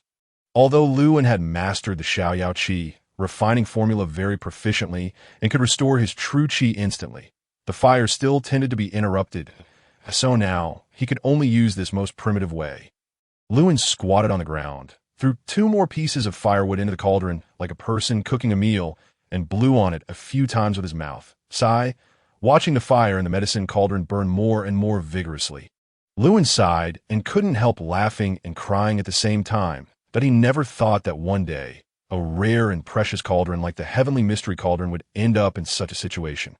If its founder knew about it, he wondered what kind of expression would be on his face. Since he was burning firewood, a straight column of thick smoke rose into the sky from the cauldron. The villagers noticed it and couldn't help speculating what Lord Liu was doing. Did he think their food was not good and was cooking for himself? Lewin directly put his hand into the cauldron to test the temperature of the fire. After feeling that it was about right, he waved his hand, and rare spiritual herbs flew out of his spiritual sea like flowing light and accurately fell into the medicine cauldron. Fire, crowgrass. With this, the consumption of spiritual power when using fire-based spells could be reduced by 3/10 in the future. Thunder, flower. With this, a trace of the source thunder aura would be born in his body. And when using thunder-based spells in the future, he could ignore part of the opponent's thunder resistance. 7. Star fruit and wind, listening wood. These two could increase the recovery speed of true chi or spiritual power. Osmanthus, moon ice. With this, when practicing the body protection cultivation method in the future, the protective spiritual power could resist ice-based spells. Wind, following fruit. After absorbing it, the speed of flight spells would be improved. Lewin murmured the names and effects of each spiritual herb in his mouth, adding or removing firewood in a timely manner to control the temperature. Thousands of years of experience had made him fully understand the properties of each material. Although he was using firewood to start the fire, he could still ensure that each spiritual herb released its essence at the most appropriate temperature. As time passed, a strong medicinal fragrance gradually emanated from the cauldron. Lewin seized the opportunity, slowly lifted the lid of the cauldron, and then suddenly vibrated the palm wind to extinguish the firewood inside. Golden foundation. Building pills were lying quietly in the medicine cauldron. He casually grabbed a handful, put them in his palm, and observed them carefully. Not bad, they're all the first grade, and no wonder they're made by me, Lewin said with a satisfied smile. It was just that the foundation building pill was a relatively low-level pill. If it were a more advanced one, it would be impossible to refine it with the ordinary fire of firewood. Currently, all the foundation establishment pills required for the entire foundation establishment stage have been fully prepared. Next, it's time to break through to the foundation establishment stage. Lun once again summoned Xianshou, the 10,000-year blood corpse, and those source magic treasures, and then set up the spiritual energy gathering formation. After the spiritual energy gathering formation made the surrounding spiritual energy extremely rich, Lewin sat cross-legged on the ground and began to quietly circulate the Xiaoyao Qi, refining art. The spiritual energy of heaven and earth was absorbed into his body, and the cyclone became more solid. At a certain time point during the cultivation, Lewin appropriately took a foundation establishment pill and absorbed all its medicinal power without a single drop wasted, integrating it into the cyclone. The special medicinal power contained in this foundation establishment pill, enhanced with rare treasures from heaven and earth, caused earth-shattering changes to the cyclone. All of this was the foundation for becoming a first-rank immortal in the future. Missing a single step would mean that no matter how one tried to make up for it later, it would be impossible to become a first-rank immortal. During the entire cultivation process, Lewin consumed a total of 3 foundation establishment pills and absorbed the effects of the rare treasures from heaven and earth 3 times. Therefore, although he was only in the foundation establishment stage, he already had many attributes that others envied. This was the advantage of cultivating the first-rank immortal Dao, and the fundamental reason why first-rank immortals were stronger than other ranked immortals. 3 hours later, Lewin opened his eyes, and the aura of the 3rd level of the foundation establishment stage emanated from his body. He stretched out his hands and gently clenched his fists, feeling the true chi in his body. True chi was still used in the foundation establishment stage, but due to the absorption of rare treasures from heaven and earth, the true chi in the foundation establishment stage was as different from that in the chi refining stage as the clouds from a mud. Although it was already dark at this time, it did not have the slightest impact on his actions. Lun first put away Xianshou, the blood corpse, and the magic treasures. Then he recalled the location of the Fenglin stronghold. Subsequently, with a flash of his figure, he directly disappeared from the courtyard. The Fonlin Knight stronghold looked like a middle finger from the outside. There was an irregular, circular courtyard. In the center of the westernmost part stood a very tall building. And on both sides were two relatively shorter buildings. Since the Holy Monarch Empire did not have enough money to station defense personnel in every village, it created the unit of the Knight Stronghold. The stronghold was located in a central position close to many villages, making it convenient to rush to a village quickly when something happened. When something went wrong in Luoka village some time ago, the Fonlin Knight Stronghold did not intentionally delay. That day, they suddenly received an emergency order to go to Belu City to perform a special task, which led to the exacerbation of the tragedy in Luoka village. It was a dark and windy night. More than 20 knights lit a bonfire in the courtyard, drank beer in big gulps, and roasted chickens, sheep, and pigs that they had snatched from some village. They looked extremely happy. The knight on guard at the door glanced at them enviously and cursed. "Damn it, leave some for me. That pig was snatched by me today. Just stand your guard." "Ah, Captain, that gold bracelet must be worth 3,000 gold coins." "What a pity," said a knight who had taken off his armor and was wearing casual clothes after taking a big gulp of beer. "It was the most beautiful gold bracelet I've ever seen in my life." "Yeah, Captain, we almost got it that day." They couldn't forget the gold bracelet that Lewin had casually taken out. In the past 2 days, when they were idle, they no longer thought about beautiful women, but about that gold bracelet. "Tiske, you don't know your captain well enough that am I the kind of person who gives up easily?" The captain slurred after saying that, and then gulped down another big glass of beer. Then he burst into loud laughter. "Right? Those country bumpkins couldn't possibly afford such a good bracelet. It must have been obtained through improper means." "Don't worry." The captain put down his wine glass. In a few days, we'll kidnap a child from that village and force his parents to steal the bracelet. Then they'll become accomplices with us. And they won't dare to tell the truth, even if they know it. Don't we have to share the money with them?" "Share the money? Bullshit." "Then we'll just pin last year's serial murder case on him and throw him into the East City prison to wait for execution." The captain said viciously. "Captain, 3,000 gold coins. We won't be able to spend it all in our lifetimes," a knight said excitedly. When we get the gold coins, I'll treat you to a visit to the Dream Demon Pavilion run by Shi Ling Luo." The captain said lewdly. Shi Ling Luo was the capital of the Holy Monarch Empire and the richest city in this country. At the mention of this, everyone immediately got excited. They had heard that the dream demons in the Dream Demon Pavilion could influence people's dreams and fulfill all their requests in the dreams. But it was quite expensive. "Captain, I'm starving. Let me have a couple bites first." The voice of the knight on guard sounded at the door. Fine. You good for nothing. Come in and have some. After that, go back to stand guard." "Did you hear me?" the captain shouted impatiently. As soon as the captain finished speaking, there was a whoosh sound. The knight on guard rushed over like the wind and pounced on a roasted pig that was even wider than his body. When the scalding roasted pig touched his skin, it immediately made a sizzling sound. The captain was a bit shocked. "Hey, you don't have to act like this even if you're hungry." But soon he realized something was wrong because there was only the upper half of the guard's body. After a brief moment of horror, the knights immediately stood up and looked around warily. Anyway, they still had some combat qualities. At the same time, they were also very shocked. Who was so bold as to attack the knight stronghold? Each knight was at least a 5-star iron rank, and there were 27 knights here. It could be said to be the most difficult place to provoke in the surrounding area. Soon, they found that there was a young man in a white robe standing at the door. The young man was glaring at them coldly and said in a slightly hate-filled voice, "In any world, I wish I could kill all of you scum." "Who are you?" "Corrosive arrow rain."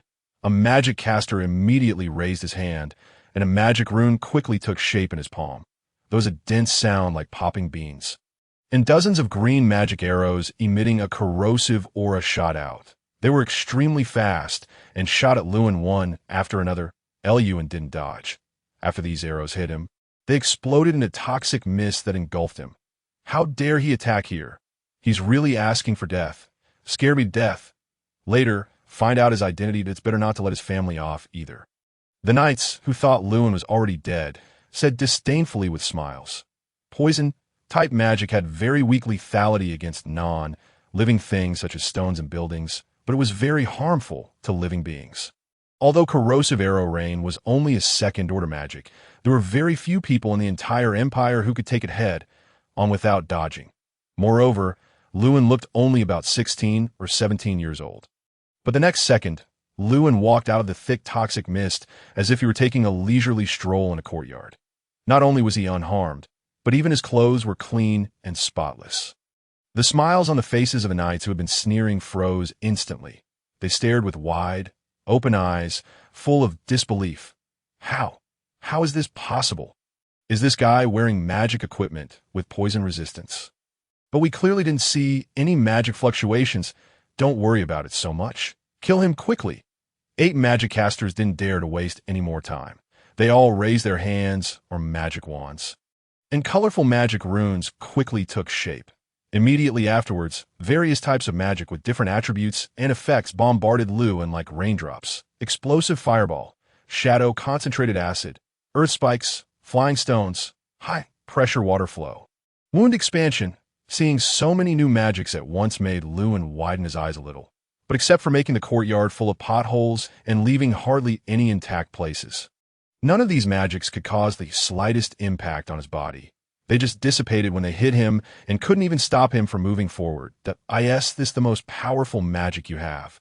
Under the moonlight, Lewin's handsome face was clearly visible. His fair skin seemed to emit a gentle glow, looking gentle and amiable, which made people can't help but have a good impression of him. His eyes were clear and bright, and the corners of his mouth were slightly raised, showing a faint smile, as if he were just an innocent and inexperienced little boy. However, no one around thought so. They all stared at Lewin with expressions, as if they had seen a ghost. In the previous battle, they had used their strongest attack methods, but these attacks were like tickles to Lewin and had no effect at all. At this moment, a sense of despair enveloped them, making them feel extremely heavy. They simply couldn't conceive of any means to vanquish the formidable opponent before them. This is a monster. It must be a monster. Stay away. Go and call for reinforcements. A knight retrieved a distress signal firework from his waist, the very same kind that the Looka village had used when seeking their help to this point. They could only pin their hopes on the knights from other strongholds arriving in time to rescue them. Eliu and flicked his finger. With a snap, the man's wrist was broken, and his hand dropped to the ground. Blood gushing from the severed part. The man stared blankly at the severed hand for 3 seconds before collapsing to the ground in agony, emitting continuous wails of pain. The surrounding knights turned pale at the sight, their faces contorted with terror. This fellow not only boasted abnormal defensive capabilities, but also possessed such eerie and unpredictable attack methods. What kind of monster are you? A vampire or a werewolf? The captain's voice grew hoarse from excessive fear, and his legs trembled uncontrollably. In his perception, no human could possibly attain such a powerful state through cultivation. Thus, he concluded that the person before him was definitely not a true human, but an imposter from a different race.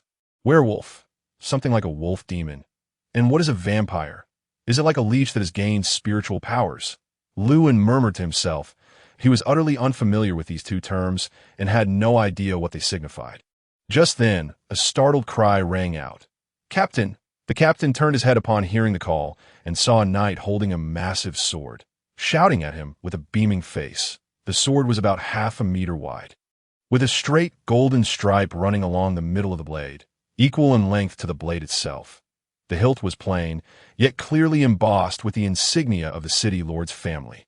Previously, while they were enjoying the roasted meat, confident that no one would dare to attack them, they had stashed most of their equipment inside the house. This moment, the knight hurled the massive sword with all his might. The sword whistled through the air and was finally caught firmly in the captain's robust arm. This was a top-grade great sword infused with 30% fierce gold. Fierce gold was a special metal, far more durable than diamonds. Moreover, as it could hold magic power, it was used in crafting magic weapons. This metal was extremely expensive, and few could afford it. However, adding a little of it during the equipment making process could enhance the overall durability of the item. This great sword was an asset of the Empire, not the captain's personal property. Thanks to the 30% fierce gold, even continuous strikes from a 5th-rank thunder, a tribute magic spell couldn't damage it. Besides being infused with fierce gold, It had also been blessed by a silver snow grade magician, truly a magic weapon. Despite its bulky appearance, its swinging speed was absolutely beyond imagination. With a great sword in hand, the captain regained his confidence. He stared at Lewin provocatively. No matter what you are, you won't be able to withstand this sword.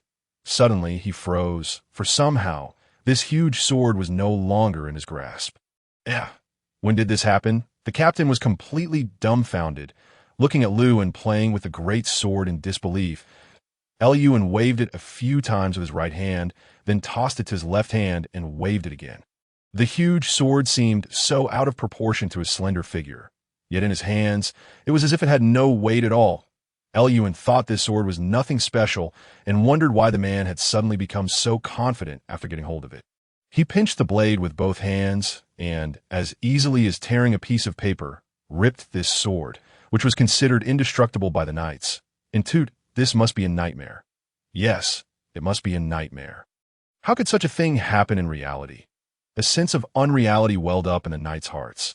This feeling brutally assailed their minds, and they suddenly felt that everything around them had a hazy, illusory quality. The knight captain suddenly dropped to his knees, sobbing and wailing in fear. Spare me, spare me. I'll give you as much as you want. Seeing this, the other knights also knelt down one after another. Spare me. I have an old mother at home. Let me leave here. I'll give you money. Who sent you to kill us? We'll give 10 times no, 100 times the money. The pleas came one after another. Looking at these knights, who had just been discussing how to abuse their power to harm others, kneeling before him, begging for mercy, some images flashed through Lewin's mind. Suddenly, he let out a sneering laugh. It's the same in every world. With a thud, Lewin smashed the knight captain's head with a single palm. The scarlet blood jolted the knights, who had been in a state of unreality due to extreme fear. Back to their senses, run! They let out ear-splitting screams like slaughtered pigs, sprang up, and ran blindly in different directions at full speed. Seeing this, Lewin spread his 5 fingers, and the devouring heaven industry fire appeared in his palm. He raised his hand, and the fire rose into the air, hovering and growing larger.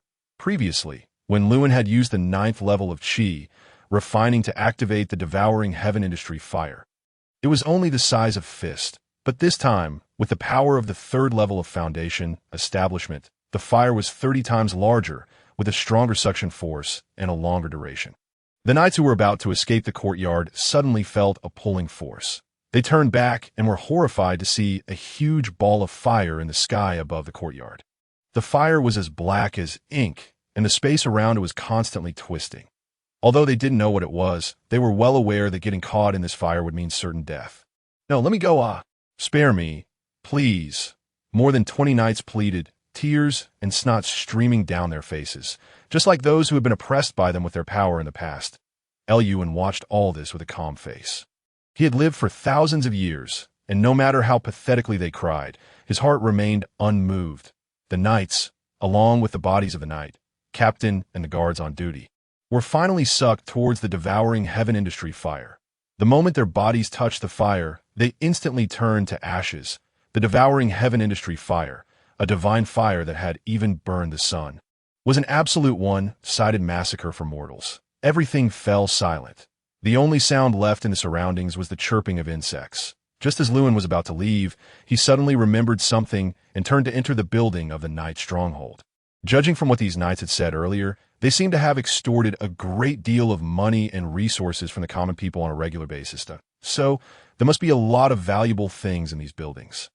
Lewin expanded his spiritual sense, and every corner of the several buildings came into his perception that he quickly identified which rooms contained valuable items. After collecting all these things, Lewin left the stronghold and returned to Laoka village. In the early morning, Hofstad sat up in bed and rubbed his bleary eyes. Suddenly, he saw a slender, white figure standing with his back to him in the courtyard. Lord Lew? Startled, Hofstad immediately got out of bed. Just as he was about to rush out of the door, he suddenly remembered that he was in a disheveled state, so he quickly ran back to tidy up his clothes before pushing open the door. Lord Lew, Hofstad strode up behind Lewin. You're awake. Lewin turned around. I have something to discuss with you, Dada. Please go ahead. Those caravans you mentioned earlier, how often do they pass by here approximately? Lewin asked, Well, their arrival times are very irregular. A tea could be a few weeks or several months. Our village is the closest to the outer periphery of the Despair Plains. Many caravans choose to stop here to exchange for some food and water and take a short rest. In that case, this place should be quite prosperous, Lewin asked, puzzled. Yes, Lord Eliud, and the Holy Monarch Empire. We farmers are not allowed to engage in large-scale commercial activities without permission. We can't even open a shop on our own. To give up farming and become a merchant, we have to submit an application, and we need a certain amount of capital to do so. Otherwise, we'll break the law and end up in prison. So, that's the crux of the matter, Lewin thought to himself. Logically, since this place was on the caravan's route, it should have developed better. However, the houses here were in such a dilapidated state that they seemed on the verge of collapse. The villagers subsisted on the most rudimentary fare, and the clothes they wore had faded to a pale hue from repeated washings. It turned out that the country had such a policy. To put it bluntly, it didn't want the rural areas to compete with the urban areas for commercial resources. These villagers risked breaking the law to do business with the caravans and acquire rare treasures. Thinking of this, Lewin's impression of Luoka village improved slightly. Hofstad, I intend to transform your village from an agricultural one into a commercial one. Of course, you have the right to refuse. However, if you choose to follow my lead, I'll take action to deal with anyone who dares to cause trouble for Luoka village in the future, Lewin said in a calm tone. Transform from an agricultural village into a commercial one? Upon hearing this, Hofstad first thought of some relatively prosperous cities within the empire. Most of them had gradually transitioned from agricultural villages to commercial ones. The people there led affluent lives, with the majority living in luxurious residences, feasting on delicate cuisine, and the young having more opportunities to connect with the outside world, thus increasing the probability of producing talented individuals. That if Luoka village could become that prosperous, then, thinking of this, Hofstad couldn't help but feel a surge of excitement. He had always believed that he was tasked with protecting and revitalizing Luoka village, but his capabilities were limited, and he had achieved little over the years. As long as the village could thrive, he felt that his sacrifice would be worthwhile. However, this would amount to violating the imperial LU and was essentially offering Hofstad two choices: continue to be loyal to the empire or pledge allegiance to him. Recalling the Knight Order that had been bullying the villagers for years without any punishment, Hofstad didn't need to think twice before making a decision. Moreover, developing commerce in Luoka village wouldn't harm the empire's interests in any way. But this matter concerned the lives of all the villagers, for if the empire learned that these peasants were engaging in business without permission, they might be rounded up and thrown into prison. He couldn't make a decision on behalf of over 100 villagers just to curry favor with Lord Lu. So, he summoned the courage and said, Lord Lu, I think we should first gauge the villagers' opinions. He had thought that Lewin would be impatient or angry, but unexpectedly, Lewin nodded and said, Indeed, that's the proper thing to do. So, Hofstad urgently gathered all the villagers and held a meeting in his own courtyard. Upon learning that Lewin, whom they revered as a god, intended to transform their village into a commercial one, most of the villagers were overjoyed. Lewin, standing in another courtyard in the distance, could even hear their subdued cheers. Becoming a commercial village meant that the villagers wouldn't have to toil in the fields only to go hungry. They would grow wealthier, savoring exquisite food, wearing clothes made of comfortable fabrics, and living in well-built houses. Their children would have a brighter future thanks to sufficient funds for their upbringing. Of course, there were still a few who were worried, but after hearing Hofstad say that Lord Lu had promised to ensure the village's safety, these few also felt reassured, as they had witnessed Lewin's capabilities. After the meeting, Hofstad approached Lewin with a smile on his face. Lord Lu, the villagers in the village all approve of your decision. Good. Then let's start with the first step. First, repair the village's roads and environment, and then build several high-class hotels and restaurants. In short, increase the consumption opportunity for the caravans when they come here. Lewin said, then waved his hand, and a heap of miscellaneous items scattered on the ground. When Hofstad looked down and saw what those things were, his heart started pounding, and beads of sweat trickled down his forehead. There were boxes filled with gold coins, boxes containing various potions, a pile of armor pieces, and weapons emblazoned with the Wind Force Knight Order's emblem. A huge but broken in two greatsword. and several unopened magic scrolls. Upon seeing these things, Hofstad realized that the Wind Forest Knight Order might no longer exist. Hofstad, leave these things here to start. Up capital, Lewin said, pointing to the items on the ground. Hofstad's breathing quickened. He suddenly bent down, picked up the greatsword, stroked the golden pattern on the broken blade, and then showed an incredulous expression. This is blazing gold. It's actually blazing gold. I don't know much about these things. Do as you see fit. If there isn't enough money, I'll figure something out, Lewin said, waving his hand.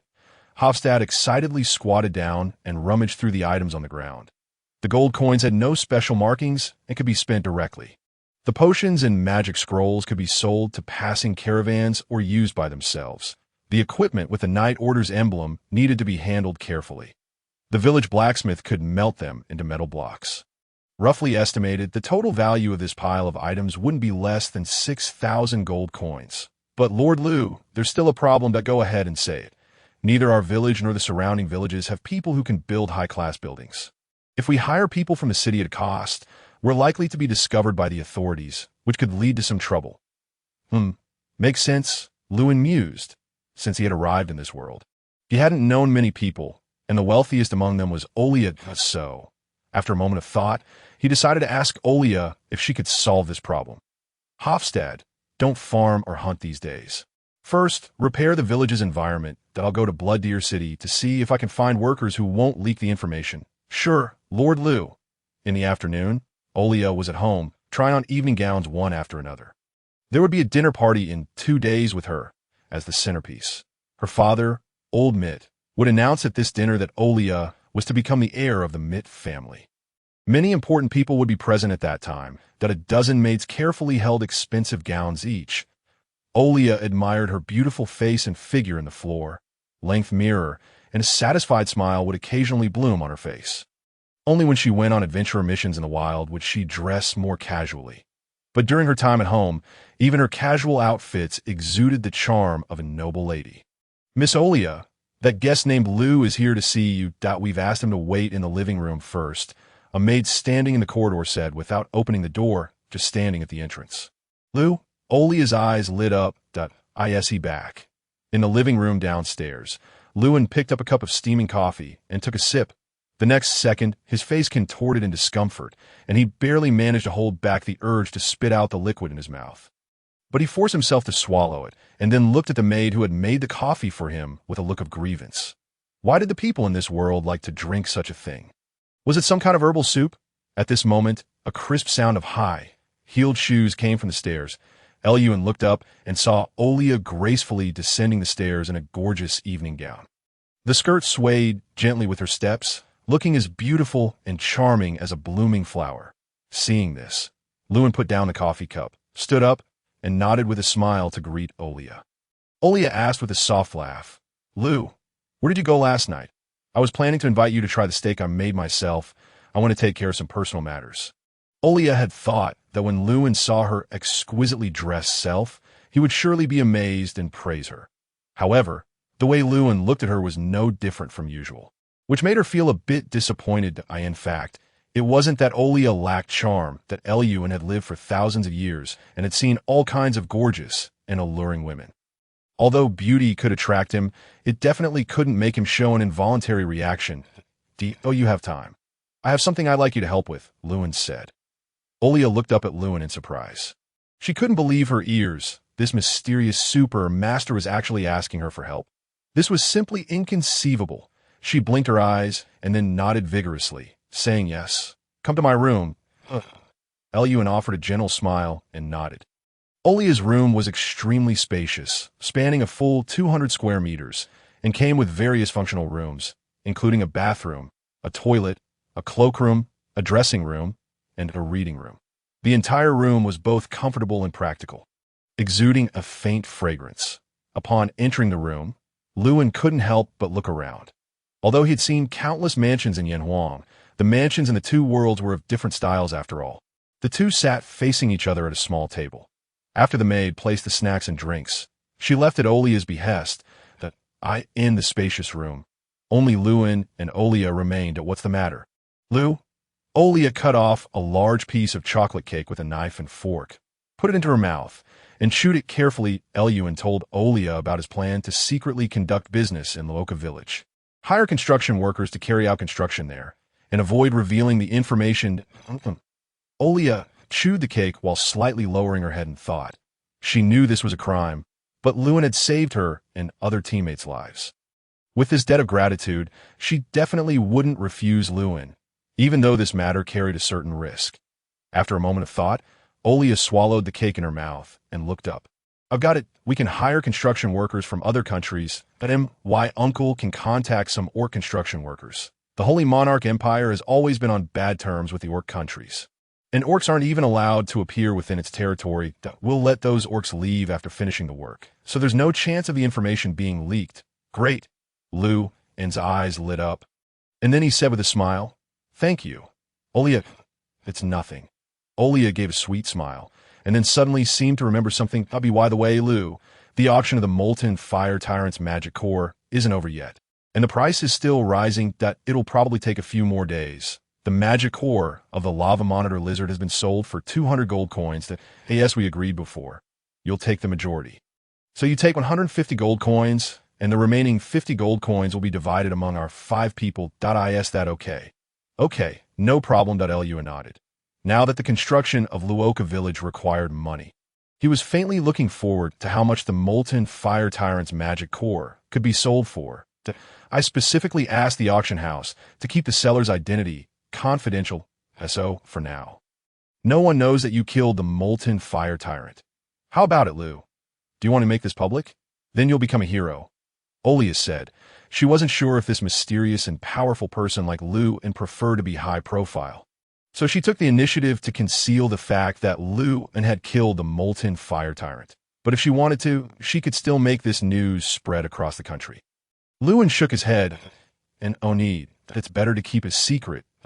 If he became known now, Luoka village might also become famous. In case someone went to Luoka village and found that the whole village was engaged in illegal business, it would just bring trouble to himself. Okay. Olia nodded, thinking that she had guessed right. Lu liked to keep a low profile. Eluin wiped the chocolate cake on the corner of his mouth with a handkerchief and thought to himself that it tasted quite good. Then he slowly stood up with a faint smile on his face. Then I'll trouble you with the matter of the construction workers. After the molten fire tyrant's magic core is sold, you can directly deduct the required expenses from it. If it's not enough, I'll make up the rest. I'll go back first. Hearing Luin's words, Olia also stood up. Okay, leave it to me with confidence. By the way, Lu, you must come the day after tomorrow. Come to what? Luin was a bit confused. He knew nothing about the affairs of the Mitt family. We'll have a very important dinner party at my home the day after tomorrow. I see. Okay, I definitely will. Eluin nodded. Olia was also one of the few acquaintances he had in this world. As long as it didn't delay any important matters, he would also consider Olia's feelings. Watching Luin's departing back, Olia sat down on the chair very relaxedly, picked up the silver cup and took a sip, and casually picked up the newspaper beside her. Mourning the heroes, all 25 members of the first adventurer team to eliminate the Goblin King perished. Seeing the headline of the front page article, Olia put down the cup, sighed, and then pouted and said, "After the dinner party is over, it's time to start working again." Meanwhile, Adele, who was afraid of being hanged by the Emperor because she had released the molten fire tyrant, was hiding in a mercenary camp outside the city. The mercenary industry had quite obvious differences from the adventure industry. In terms of business, adventurers were engaged in escorting, clearing monster species, collecting, researching, and exploring, while mercenaries were more involved in pioneering, assassinating, kidnapping, destroying, and even participating in wars between small countries. In general, most countries' official attitudes toward the mercenary industry were neither to advocate nor to completely ban it, but to suppress it appropriately. Since the mercenary industry was more of an under-the-table business compared to the adventurer industry, they weren't allowed to appear in groups in the city, so they could only establish strongholds in the wild to live. This mercenary group was called Bloodbay. On the surface, it was a free mercenary organization, but in fact, it was controlled by the Mitt family and served the Mitt family exclusively. The Mitt family also secretly provided them with some support. Why? Why is it like this? She still didn't die even in such a situation. Adele downed the wine in the glass square bottle in one gulp and then casually threw the bottle far away. Since the molten fire tyrant incident, Adele had been in such a depressed state. Her young and innocent face showed exhaustion and depression that didn't match her age. A mercenary who was eating roasted meat by the campfire was unfortunately hit. He turned around, about to scold.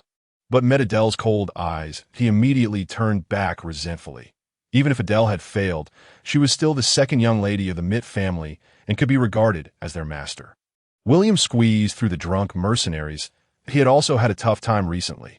His previously clean cashmere coat and cloak were stained with obvious oil, and his hair was disheveled.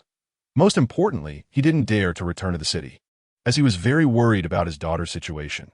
"Miss Adele, here's a letter for you," William said softly, while handing a letter sealed with beeswax to Adele. "And why letter?" Adele raised her eyebrows and then muttered, "Could it be from father?" She took the letter and opened it. Her decadent expression first showed a slight shock, and then a look of joy appeared on her face. From 2 days before the start of the dinner party to the day of the dinner party, which was about 2.5 days in total, Olia had been very busy. She was in charge of arranging the venue, buying supplies, writing the invitations herself, and selecting the most suitable chefs from all the high-end restaurants in Blood Deer City, according to the tastes of all the guests. Since this dinner party was centered around her, it was natural for her to take on more of the workload. Although Olia was very tired during these 2.5 days, she also felt very excited. Old Mitt had finished his convalescence in the monastery and returned home yesterday. However, he hadn't said a single word to Olia. He had been staying in his room all the time, and no one knew what he was doing. In the afternoon, about 4 hours before the start of the dinner party, Olia invited her best friends like hers, Rail, Jark, and Gal to the largest commercial center in Blood Deer City, because she wanted to personally select the flowers suitable for the atmosphere of the dinner party.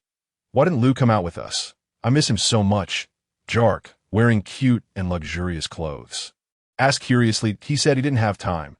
Recently, he often sits in a very strange posture in his room, with his legs crossed and his hands pinching his fingers and placing them on his knees respectively. Olia didn't know what meditation was, so she could only describe it in such a vague way that Lu and still had to quickly cultivate to the 9th level of foundation establishment, so he didn't want to spend time accompanying girls shopping. "That guy's incredibly powerful that I don't know how he cultivates." Hers interrupted, "I don't know either." Olia shook her head. The group chatted as they strolled around. It was not until evening that they got on the carriage and headed towards the Mitt family. As soon as they entered the Mitt family's estate, they were fascinated by the luxurious scenery inside. In the dark night, the entire Mitt estate was like a cluster of dazzling stars. The main venue of the dinner party should be in the largest mansion in the Mitt estate. But just the courtyard alone was already a feast for the eyes.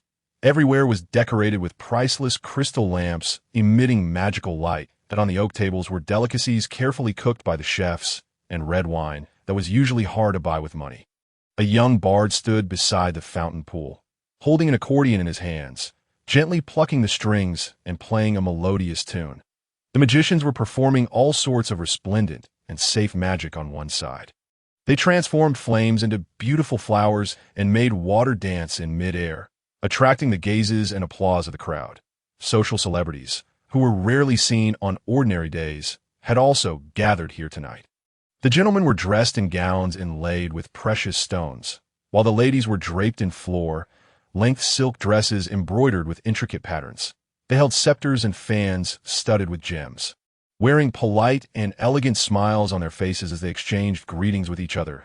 "I really envy you, Sister Olia," Yake said with stars in her eyes. Hearing this, Olia couldn't help but feel a twinge of pride.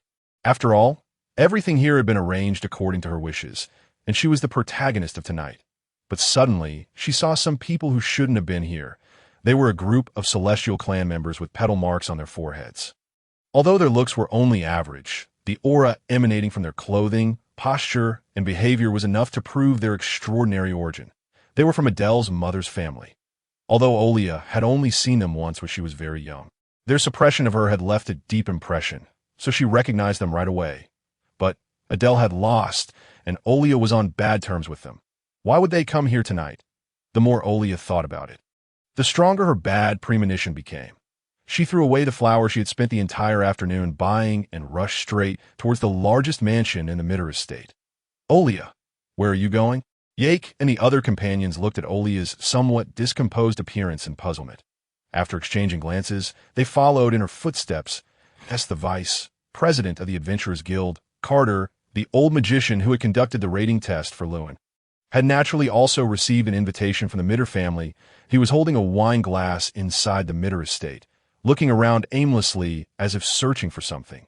The super genius from last time said he lived in the Mitter estate. I wonder if I'll meet him tonight, Carter thought. Tea this time. Several young Celestial Clan members who had been invited passed by him, fanning the air under their noses as they walked. What a disgusting smell. Is it alchemical mist? Yes, it is. There's no such thing in our cities. They've opened so many factories. It's no wonder there are such things. Why can't they realize the importance of the environment to a city? In the long run, Blood Deer City will become uninhabitable. Humans can't realize these things. They only think about making money. Yes, alas, human beings. Hearing this, Carter felt a twinge of anger well up inside him. He knew very well that these alchemical factories had been moved to Blood Deer City to protect the environment of some cities, all of which had a high proportion of Celestial Clan members. Now, they were actually humans for being environmentally unfriendly. He was about to turn around and argue with them when suddenly someone called out to him. Hey, isn't this Vice President Carter? Carter turned around to IT was a Celestial Clan man in his 40s, wearing a somewhat malicious smile on his face. He had long golden hair, and the petal mark on his forehead was half, hidden by the strands of hair in front. Carter showed a slight look of surprise on his face when he saw this man, that if he remembered correctly, this man was Noka Brandy, a very famous alchemist. Alchemist is one of the most coveted professions. To become a qualified alchemist, one not only needs to have extremely high magical talent, but also possess extremely profound knowledge of materials. They master amazing skills and can transform all kinds of ordinary or rare materials into potions, magical materials, and magical props with special effects. In short, once an alchemist has mastered their skills, their future is limitless. Even if they have no combat talent, they will be treated as honored guests by many organizations. What's he doing here? I heard he's been making rapid progress recently. He can refine potions faster and faster, which makes him want to compete with anyone who knows about potion making. What a headache. Old Carter suppressed his inner disgust and greeted the man, and then the two started chatting. Bang. Olia pushed the door open forcefully, but when she saw the scene in the hall, her expression immediately turned to one of disbelief, and she felt dizzy. The ceiling of the hall soared high, inlaid with glittering crystal chandeliers that emitted a soft glow, illuminating the entire banquet hall. Inside the hall, the banner that had congratulated Olia Mitter on becoming the heir of the Mitter family had been changed to welcome to the final showdown between Olia and Adele. There had originally been only her portraits on the walls, but now Adele's had been added too. The well-dressed social celebrities in the hall didn't pay much attention to her. They just glanced at her and then continued chatting and laughing. She had been busy with this banquet for 2 days, but now she seemed to be the most out of place person at this banquet. She tightened her grip on the doorknob, and her arm trembled slightly. Olia slammed the door shut and headed towards her father's room. Miss Olia, you can't go in, a maid wearing a blue ribbon on her uniform said with a professional smile on her face. She was a woman about 30-something, standing at a height of about 1.9 meters. When Olia approached, she stretched out her long arms and blocked Olia in front of the door. Get out of the way, Olia said angrily, her voice trembling. I've said you can't. Compressed water cannon. Magic runes were quickly drawn in her hands, but just as she was about to finish, the blue ribbon maid moved like lightning, easily interrupting Olia's magic chant and making her lose her balance and fall to the ground. She was not only a maid, but also a martial artist, an unarmed class among the warrior professions. She was familiar with fighting skills and had developed her physical potential to the extreme. At such a close range, an elementalist was like a piece of meat on a chopping block for a martial artist, especially since the maid's rating far exceeded Olia's. Thud. The maid didn't want to hurt Olia. With a serene smile still on her face, she used her skills to easily throw Olia to the ground and pinned her down with one hand. Miss, you better go back. Get out of here. Olia, who was not good at fighting with fists and feet, pounded on the blue ribbon maid again and again, but the latter remained steady. Come out and explain yourself. Olia lay on the ground and shouted towards the door, but there was no response. Why did you go back on your word? Why do you have to forcefully divide what belongs to me with Adele? You're the master of the Mitter family. Your words are less trustworthy than an 8-year-old child's. Let me go. Miss, if you promise not to cause trouble and leave from here, I'll let you go. Just then, Hertz and the others rushed over. They were slightly stunned when they saw this scene. What's going on? Sister Olia? That big woman. Let go of Olia. Although Hertz didn't know what had happened. Seeing the blue ribbon maid pressing down on Olia, he knew there was a conflict. It didn't matter what the conflict was. A friend. It was right to stand by his friend's side. But they had come to the banquet tonight and hadn't brought their magic wands and swords. Hertz and Gale rushed forward and attacked the maid with their fists and feet respectively. But the maid held Olia down firmly with one hand, and with the other hand, she moved incredibly fast. With 2 thuds, Hertz and Gale didn't even see what happened before they felt a sharp pain in their bodies and were sent flying backward. In terms of unarmed combat, even if they were both warrior-class professions, a swordsman was no match for a martial artist. Moreover, the maid's rating was higher than all of theirs. Rel. Use Ice Blast to attack her.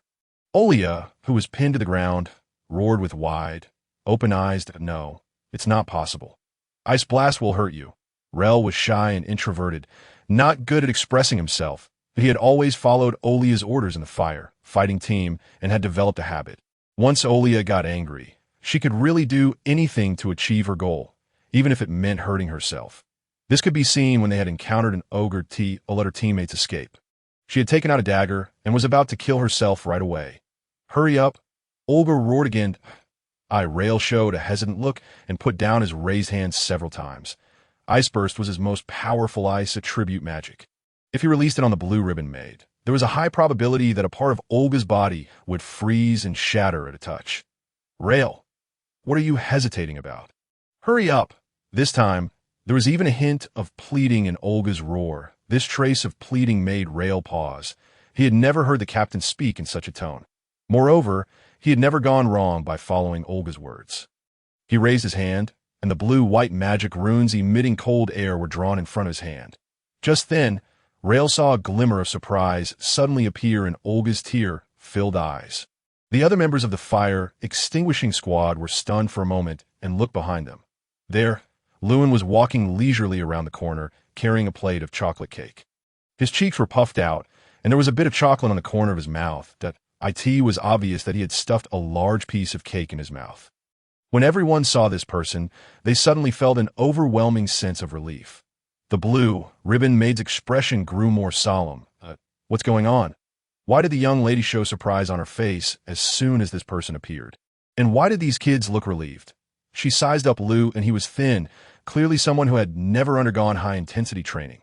Was he a magic caster? But why did he dare to get so close to her? At such a close distance, warrior-type occupations had a natural advantage over most magic casters. This person looked much younger than Miss Olga.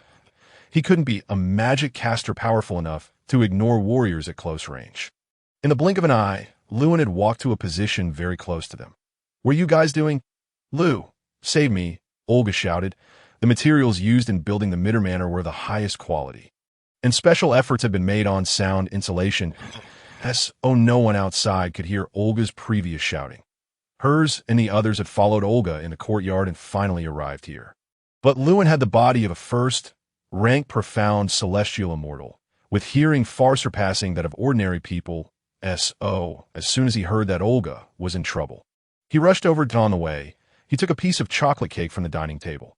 "Whoever you are, please don't interfere in the Mitter family's affairs," the maid said politely. Lewin swallowed a fist-sized piece of cake in one bite, and didn't take this woman seriously. He condensed his true chi on his index finger and pointed out a beam of finger force in the air. His acupoint, striking skills were much more advanced than Jar's. As soon as that beam of finger force containing true chi entered the maid's body, it immediately hit 14 acupoints in a certain order within a short period of time. The maid had been on the verge of attacking. With her muscles tensed, waiting for Lewin to get closer or raise his hand to release magic so that she could suddenly strike and capture him. But suddenly, it went dark before her eyes, and she lost consciousness directly. The others didn't understand this kind of air-borne acupoint striking.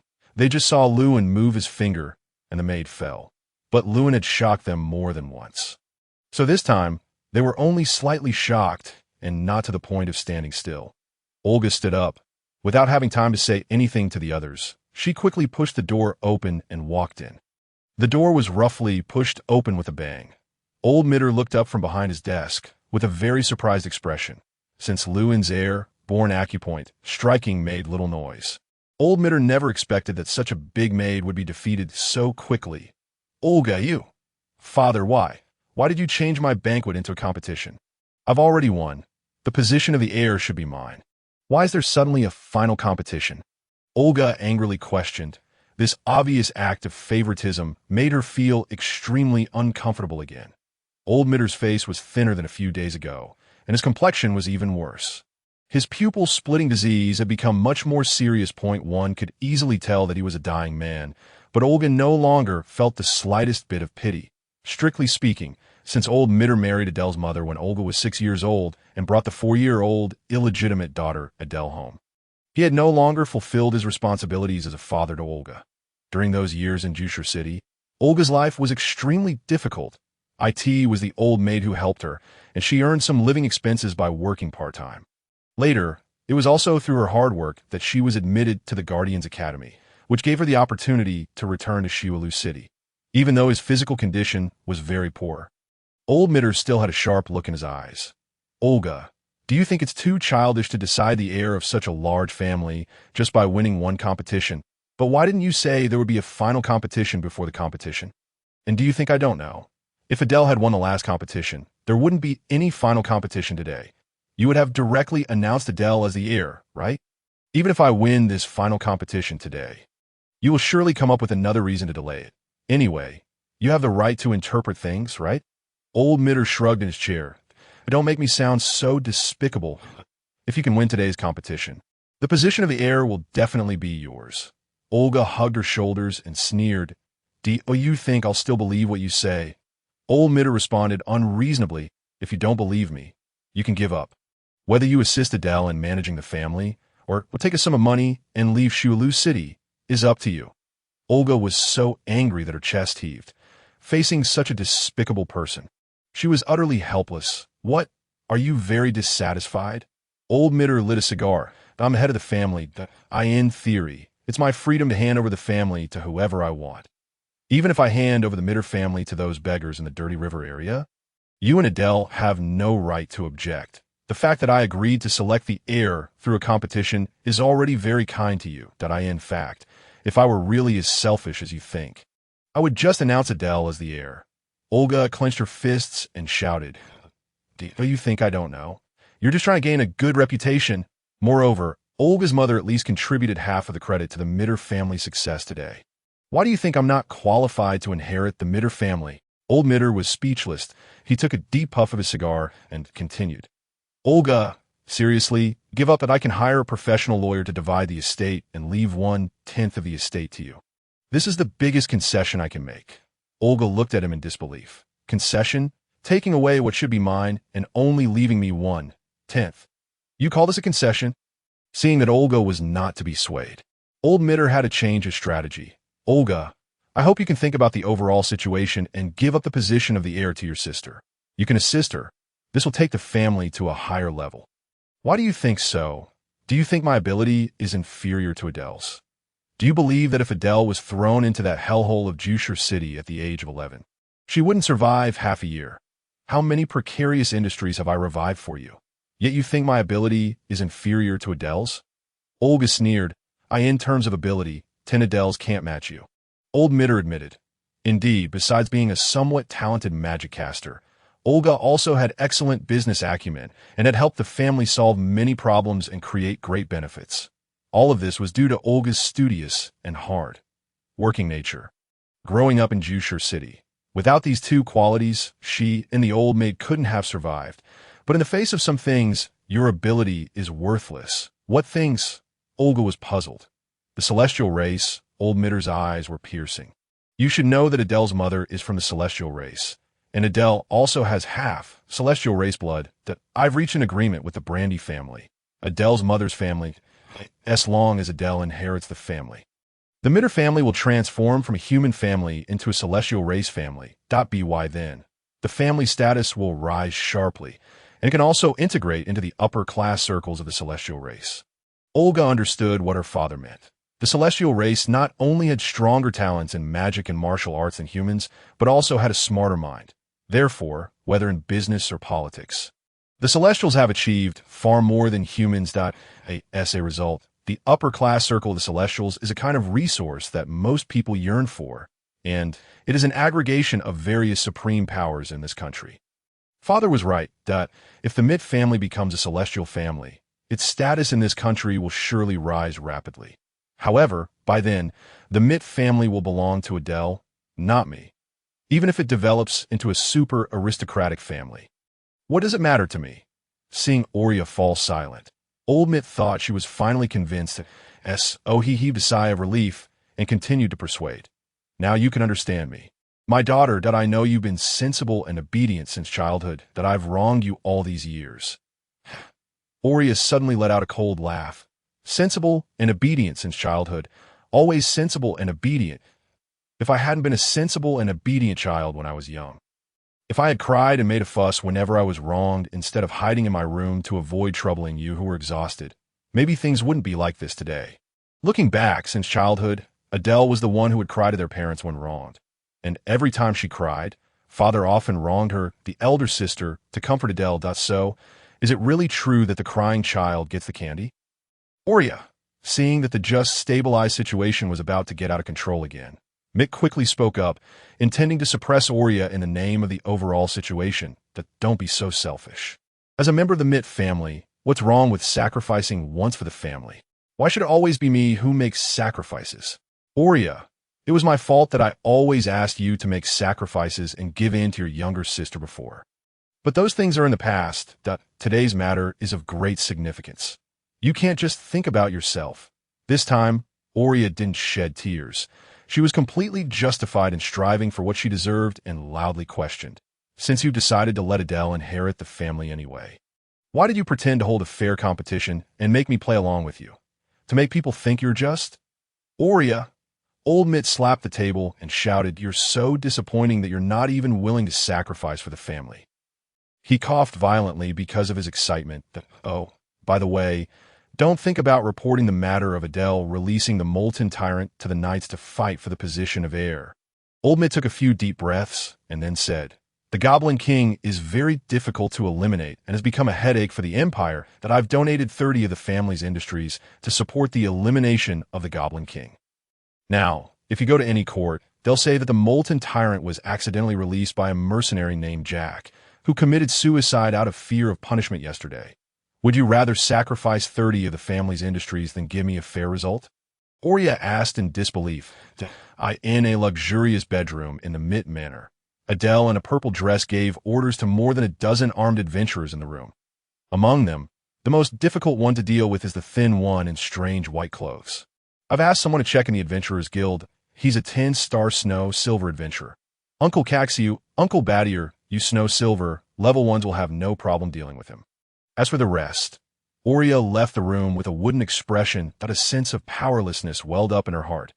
And no matter how many times she won, it was ultimately only Old Mitt who could decide who would be the heir of the Mitt family.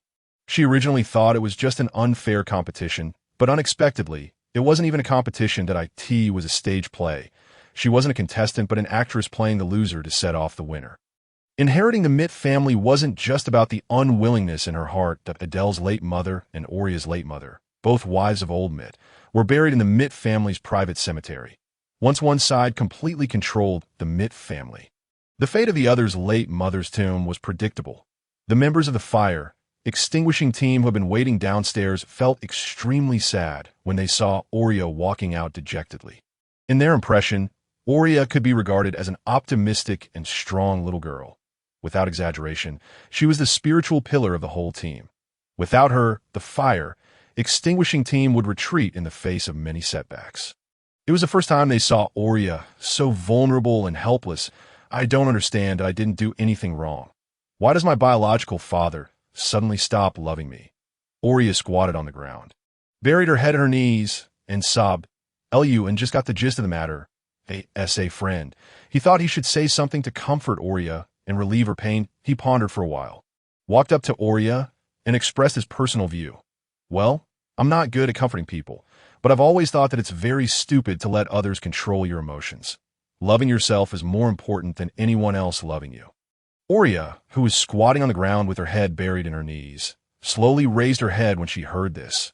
She didn't shed tears, but her eyes looked a bit listless. She seemed to find resonance in Lu An's words at this moment. What Lu said is really good. Hers' eyes lit up as if he'd found a kindred spirit. Look at me. Although there are a lot of girls chasing me, I still stay single, because I know that once you have a partner, although it will bring you a lot of happiness, you'll also inevitably be troubled by the other person, that I don't like the feeling of letting others control my emotions. No, I'm not saying it's right to be a bachelor.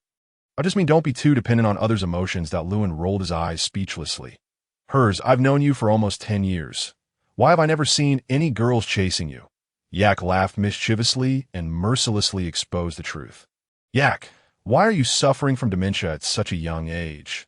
Hers retorted rudely. I can testify that indeed no girls have chased you over the years.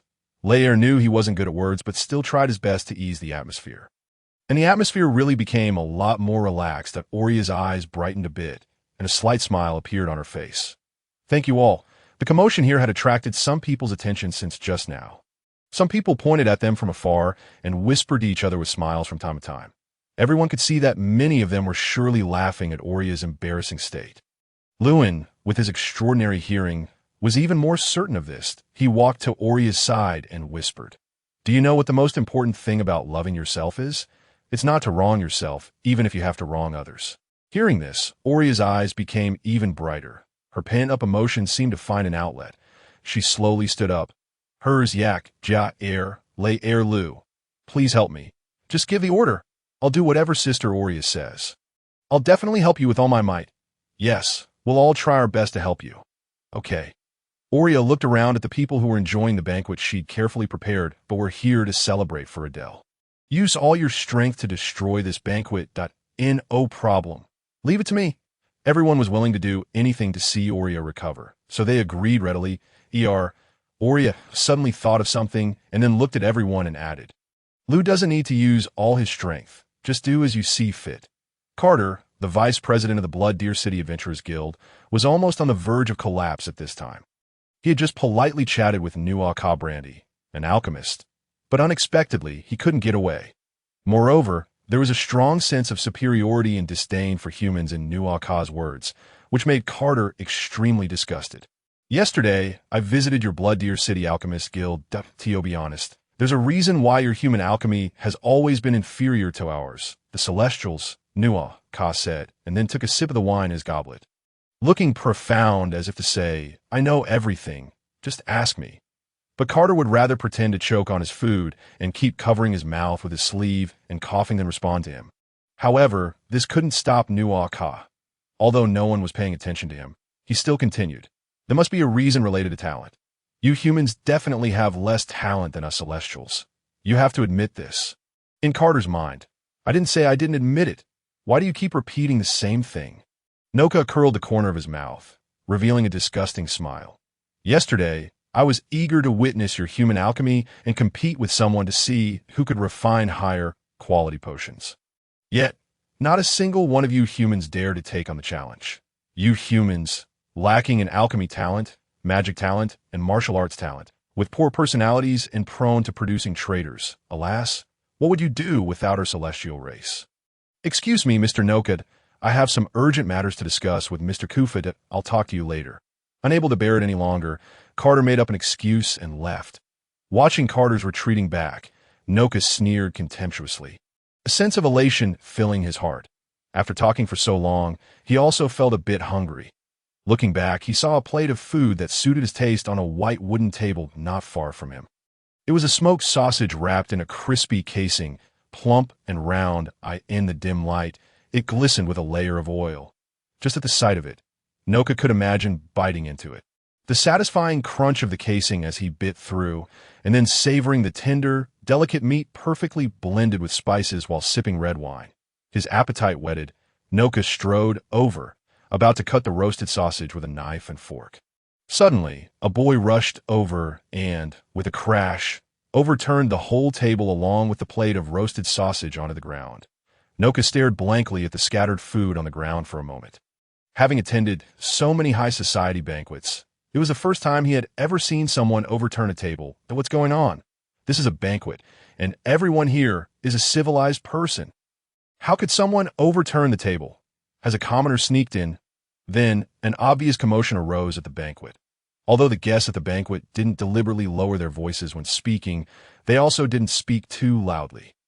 Coupled with the elegant music played by the minstrel, the overall atmosphere of the banquet was rather refined. But at this moment, it was filled with screams, curses, scolding, and laughter in a complete chaos, just like a marketplace. Hers led the way. With a bunch of expensive red wines in his arms, he overturned every table he saw. When the minstrel tried to stop him, he snatched the minstrel's organ and threw it into the pool.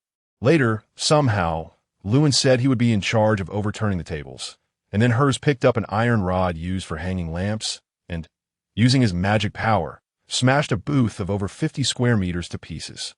Ilya looked at the flowers she had painstakingly selected all afternoon and got angrier the more she thought about it. She wanted to find a pair of scissors to cut them all, but couldn't find any.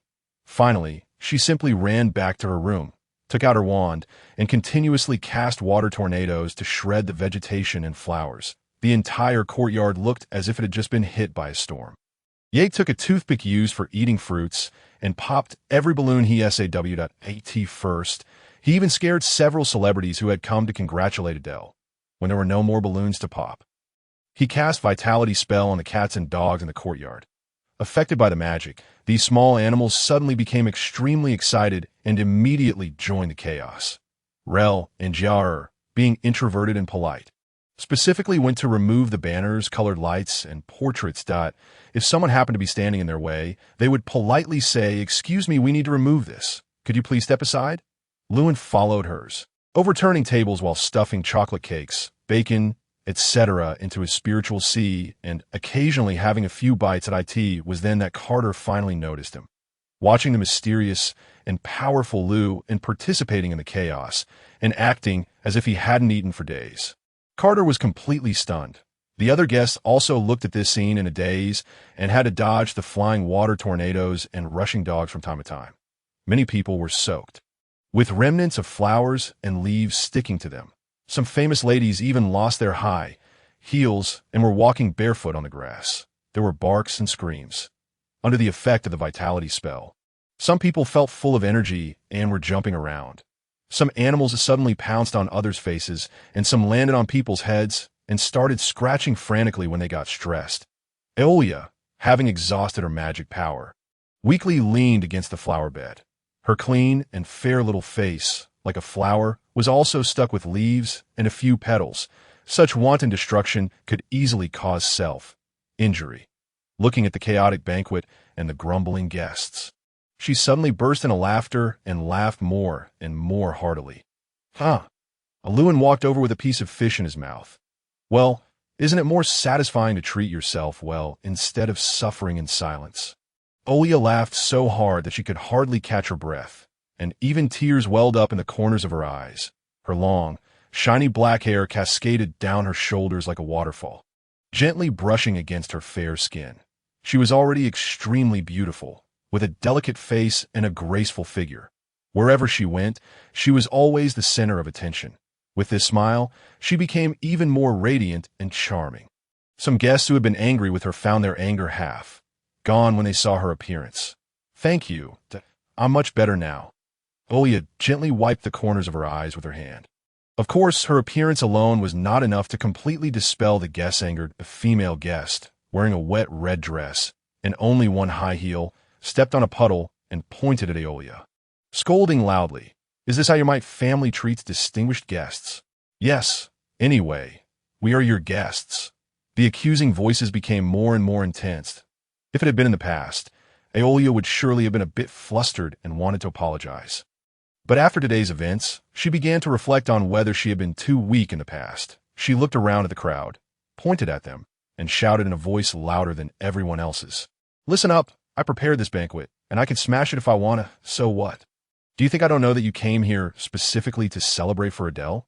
You people, knowing that I worked so hard to prepare this banquet, were just watching me make a fool of myself and enjoying it without a care. What right do you have to accuse me? The guests who were accusing her were either rendered speechless or argued in a muddled way. Hee, sister, you still have such a narrow-minded personality. And no wonder Father doesn't choose you as the heir. Just then, a sweet yet cold voice suddenly came. People followed the sound and saw a girl who looked very similar to Aeolia, but was petite. Wearing a purple evening dress and silver high heels, she walked down the stairs like an angel. It was Adele, looking at her younger sister who had almost killed her and her teammates in the molten fire grotto. A flash of anger crossed Aeolia's eyes. Then she sneered disdainfully. Isn't this Adele? Why didn't you come back a few days ago? Didn't you want to? Adele's face darkened slightly, just as she was about to say something. Suddenly, everyone's gazes turned to one side. Adele couldn't help but look over as well. Old Mite, supported by the butler Nader, walked out. Seeing the messy courtyard, he looked at Aeolia with a gloomy face. Aeolia sneered and stared back at him. Old Mite said coldly, Aeolia, you're being too presumptuous that... Do you want to give up directly? Give up? Aeolia smiled that no, I won't give up, but I know that even if I win tonight, you'll find an excuse to prevent me from getting the inheritance. But if you think you can make me give up and let your Adele get the inheritance easily, you're wrong. You can add as many additional competitions as you want. I'll keep winning until I lose. I don't want anything else, just to make it difficult for your Adele to get the inheritance. As Aeolia had previously said, the reason why Old Mite didn't directly make Adele the heir, but arranged a seemingly fair competition was actually to leave a reputation of fairness and justice after his death. Now that Aeolia had exposed his shameless plot in front of so many people, his face naturally turned ugly. Find out if you insist on thinking I'm unfair. I have nothing to say, knowing he was in the wrong. Old Mite didn't continue on this topic. Instead, he said loudly, Now, let me announce the rules of the final competition. With the joint efforts of 63 maids in the entire Mite Manor, the courtyard was cleaned up. Although it wasn't as high class as when Aeolia had arranged it, at least it was no longer in a mess. Everyone should know about the matter of the Goblin King. Currently, the situation of the Goblin King is not optimistic. There is a particular shortage of potions. Therefore, if there is an alchemist in the Mite family who is proficient in making potions, it will make an indelible contribution to this war in the future. Old Mitter paused for a moment, and then said, So, the rule of this competition is that each side shall send an alchemist or a pharmacist to make a potion of the highest quality they can produce. The one whose potion turns out to be of higher quality shall be the winner. For this purpose, we have specially invited a potion quality appraiser, also a noble magic caster, and the vice president of the Adventurers Guild in Blood Deer City. Mr. Carter, a round of applause rang out. Carter strode steadily onto the newly built podium. It's him. Isn't this the person who tested me at the Adventurers Guild? I never expected that he could also appraise potions. Seeing old Carter, Lewin immediately recalled who he was. After old Carter took the stage, the applause still lingered. Except for Lewin, everyone among those clapping below knew clearly that this was still an unfair competition. For everyone knew that the well-known alchemist Nokabrandy was Adele's cousin. His potion-making skills ranked among the top in Hiling Luo. It was simply impossible to find someone among those present who was more skilled than him in potion-making. Of course, Olia was also well aware of this. The probability of winning this competition was no higher than that of her single-handedly slaying the molten fire tyrant. What should I do? Olia looked solemn. Suddenly, some images flashed through her mind that It was in the molten fire grotto. Under the barrier formed by an umbrella, Lu took out a bottle of medicine from somewhere and distributed it to them. After they took it, their severe injuries were healed within just a few seconds. Lu, where did you buy this medicine? I made it myself. You can make medicine? A sudden idea struck Olia, like a drowning man grasping at a straw. She immediately turned around to look for Lu, and she saw Lu standing in front of a dining table, eating lobster. Lu, you can make elixirs, so you must be able to make potions too, right? Olia's eyes were filled with expectation.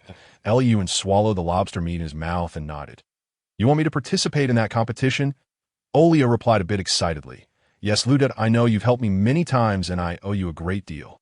But this time, I'd like to ask you to help me one more time. After saying this, Olia immediately lowered her head slightly and thought rapidly. She was thinking about what she could do for Lu. Lu didn't seem to be interested in women. Got it. She suddenly looked up. Luoka Village. What?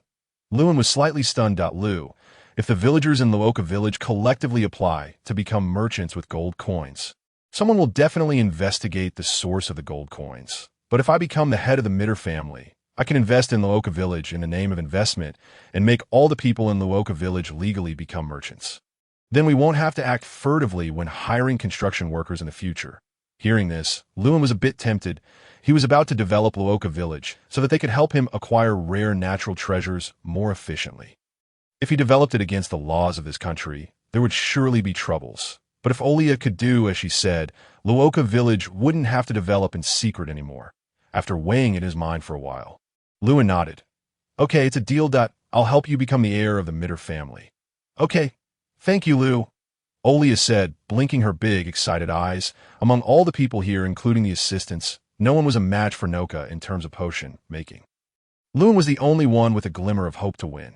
Moreover, Lewin always managed to surprise people unexpectedly. Who knew if Lewin would, just like before, shock everyone again in this potion making competition? Thinking of this, Olia couldn't suppress the anticipation welling up inside her. Miss Adele sighed, sends the alchemist. Noka Brandy, Carter announced on the stage. As soon as Noka stepped onto the stage, the guests immediately burst into cheers.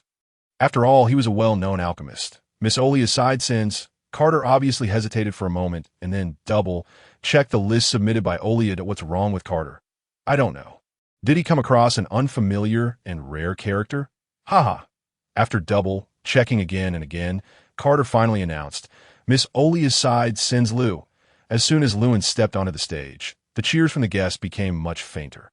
The loudest sound he could hear was from the fighting team that, of course, it wasn't just the fighting team cheering for him. As soon as he came on stage, many female guests couldn't help screaming when they saw his delicate face. Carter standing behind Lou and was shocked. Could Lewin also make potions? If it was true, then humanity had produced once a millennium genius. After Lewin simply made an appearance, there were also some private discussions among the guests. Who is this guy? Never seen him before. Could he be an alchemist too? The glassware in the Alchemist Guild is supplied by our family. I often go there and never saw this person. Could he be from other places? Anyway, he's unlikely to be Noka's opponent. Yes, I think so too, that if you were an alchemist more skilled than Lord Noka, he should have become famous long ago. While these people were discussing animatedly, Lewin was deep in thought. Which prescription should I choose to put on a show? Before the official competition, both sides needed to prepare the materials required for making potions. Among the guests here, there were several merchants dealing in alchemical materials. They directly sent their servants to bring several large boxes of alchemical materials. Not only were the types comprehensive, but the quantity was large and the quality was also very high. Noka rummaged through these materials and was very satisfied. Lewin also went over to take a look. Finding that he didn't recognize any of these alchemical materials, he went back empty-handed. Everyone was utterly puzzled when they saw this. Why didn't this guy take even one material? Is he going to give up?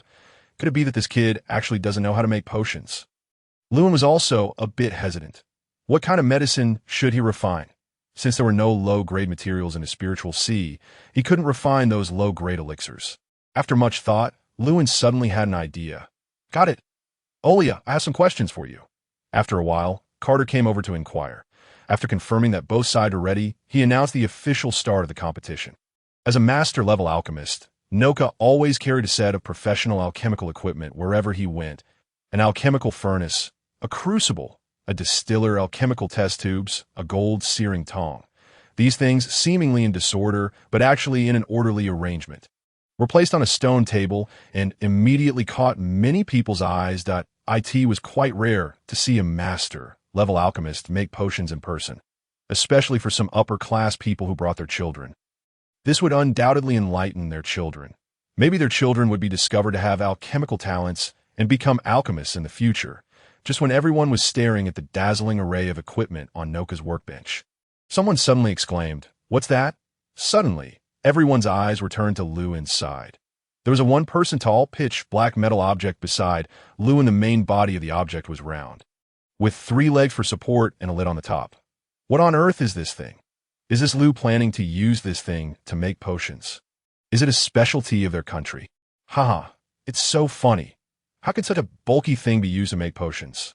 Look at the precise equipment on Master Noka's side, but it had to be admitted that this thing looked very nice.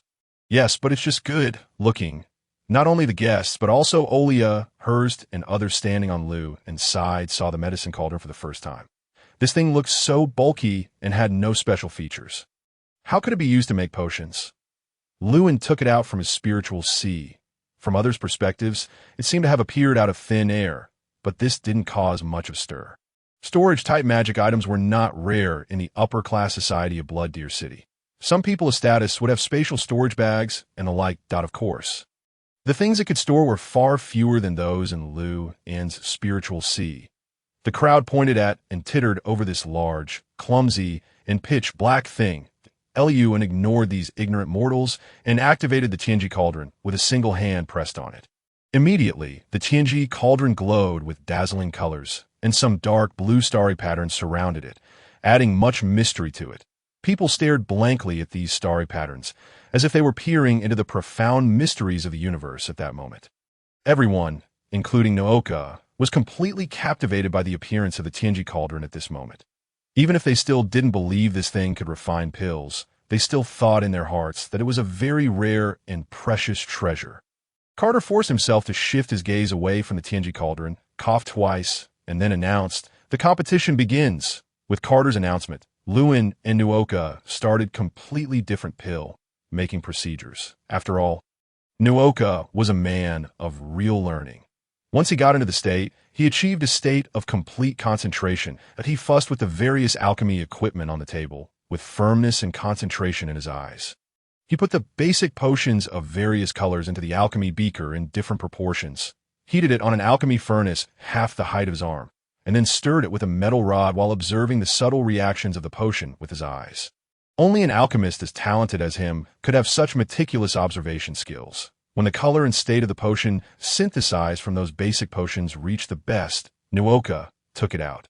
Then he took out some tin foils of the same size and laid them on the table. Various alchemy materials were placed on each tin foil.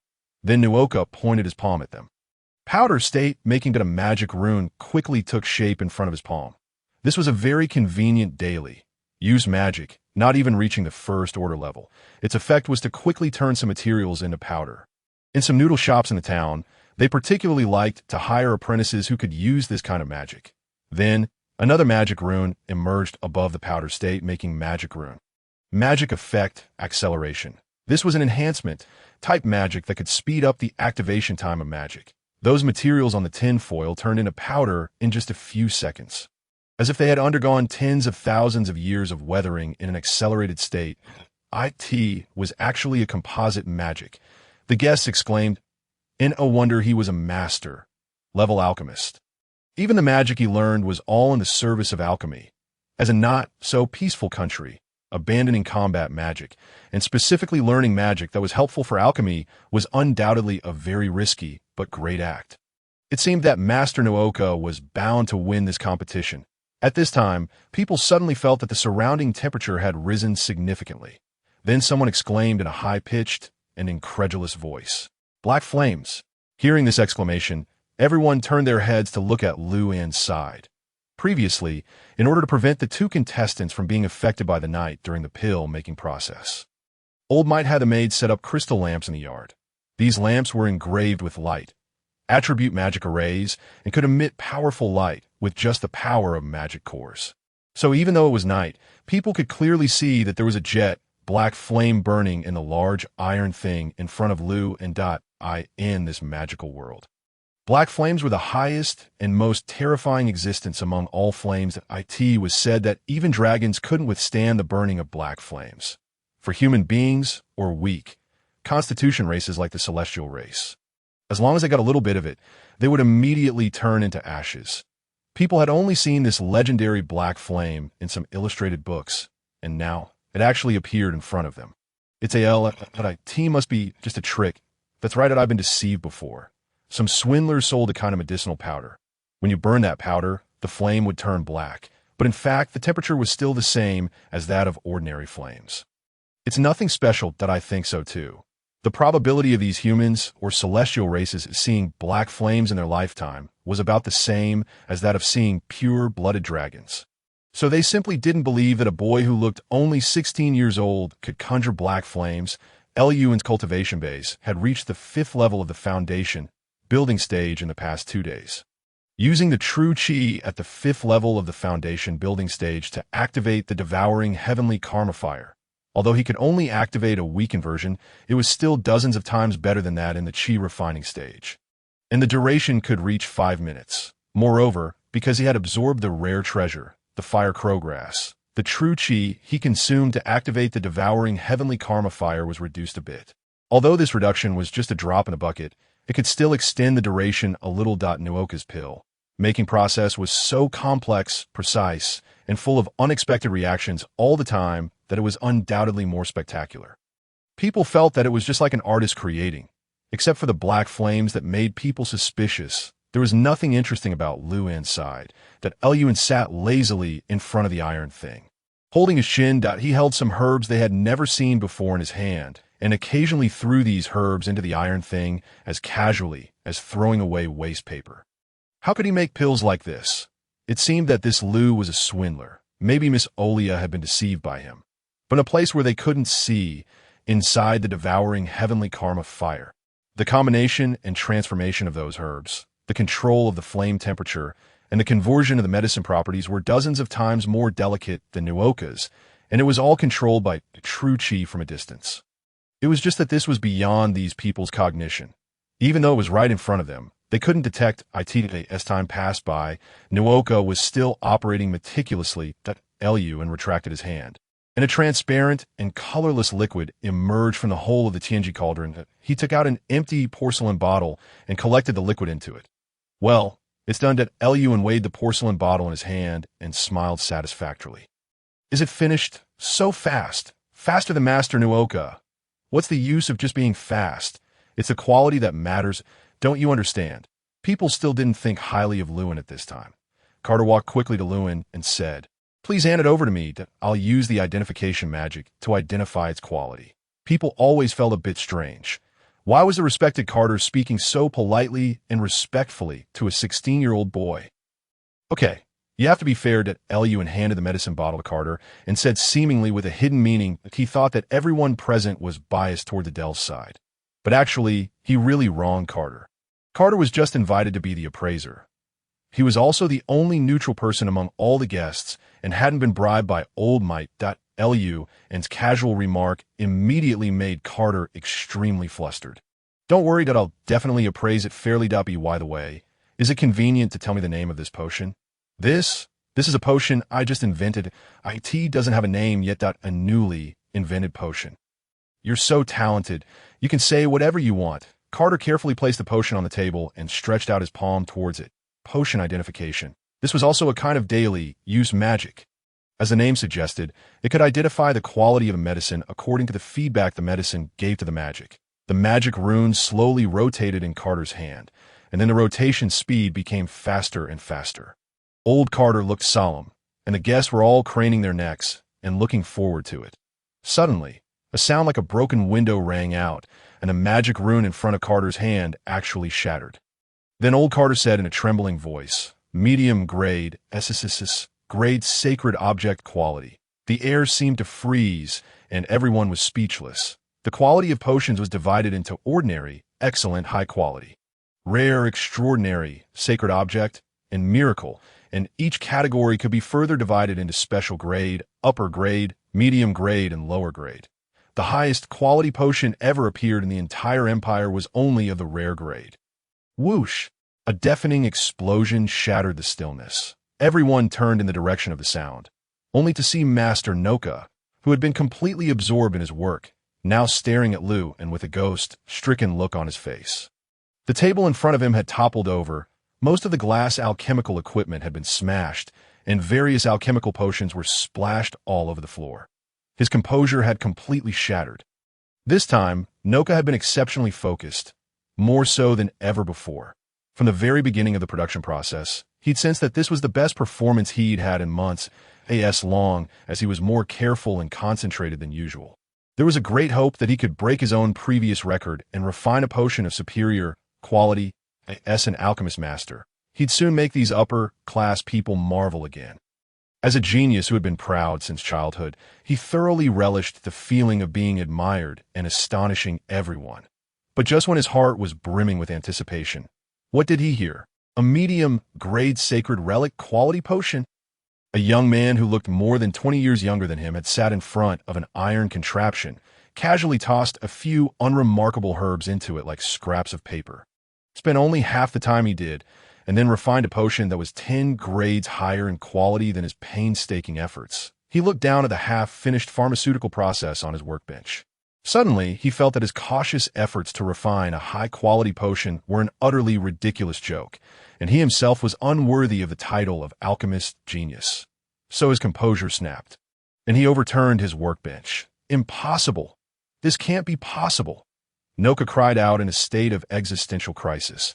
Then the guests watched as Noka, a once gentle alchemist, suddenly turned into a forlorn figure. He took a step forward, stumbled over the alchemical equipment on the ground, then got up and staggered absent-mindedly towards Carter. He snatched the porcelain bottle from Carter's hand. "What are you doing?" Carter was startled. Did Noka not accept defeat, and was he going to smash the potion refined by Lewin? Noka placed the porcelain bottle on the table and also cast the potion identification spell on it. The magical runes slowly rotated. Adele, Old Mitter, and other on-looking guests nervously watched this scene. They hoped it was just a mistake in Carter's identification magic. But just like Carter's magical runes, Noka's runes also gradually began to spin at high speed, and after reaching a peak, they shattered like glass and dissipated in the air. This indicated that the potion had given an extremely strong feedback to the potion identification spell. My goodness, it's really a sacred relic quality potion. This 16-year-old boy can actually refine a sacred relic quality potion. It's unbelievable. A murmur of astonishment rose among the surrounding guests. The highest grade potion in the entire empire at present, the elixir of life, was only of super rare quality, 6 grades lower than the sacred relic quality potion in front of them. Moreover, the elixir of life was naturally produced in a sacred relic, level magical item like the statue of the holy angel, and was not artificially refined. Seeing this, Adele and Old Mitter's hearts sank. Adele slumped onto a wicker chair, pursed her lips, and murmured in disbelief, "This can't be."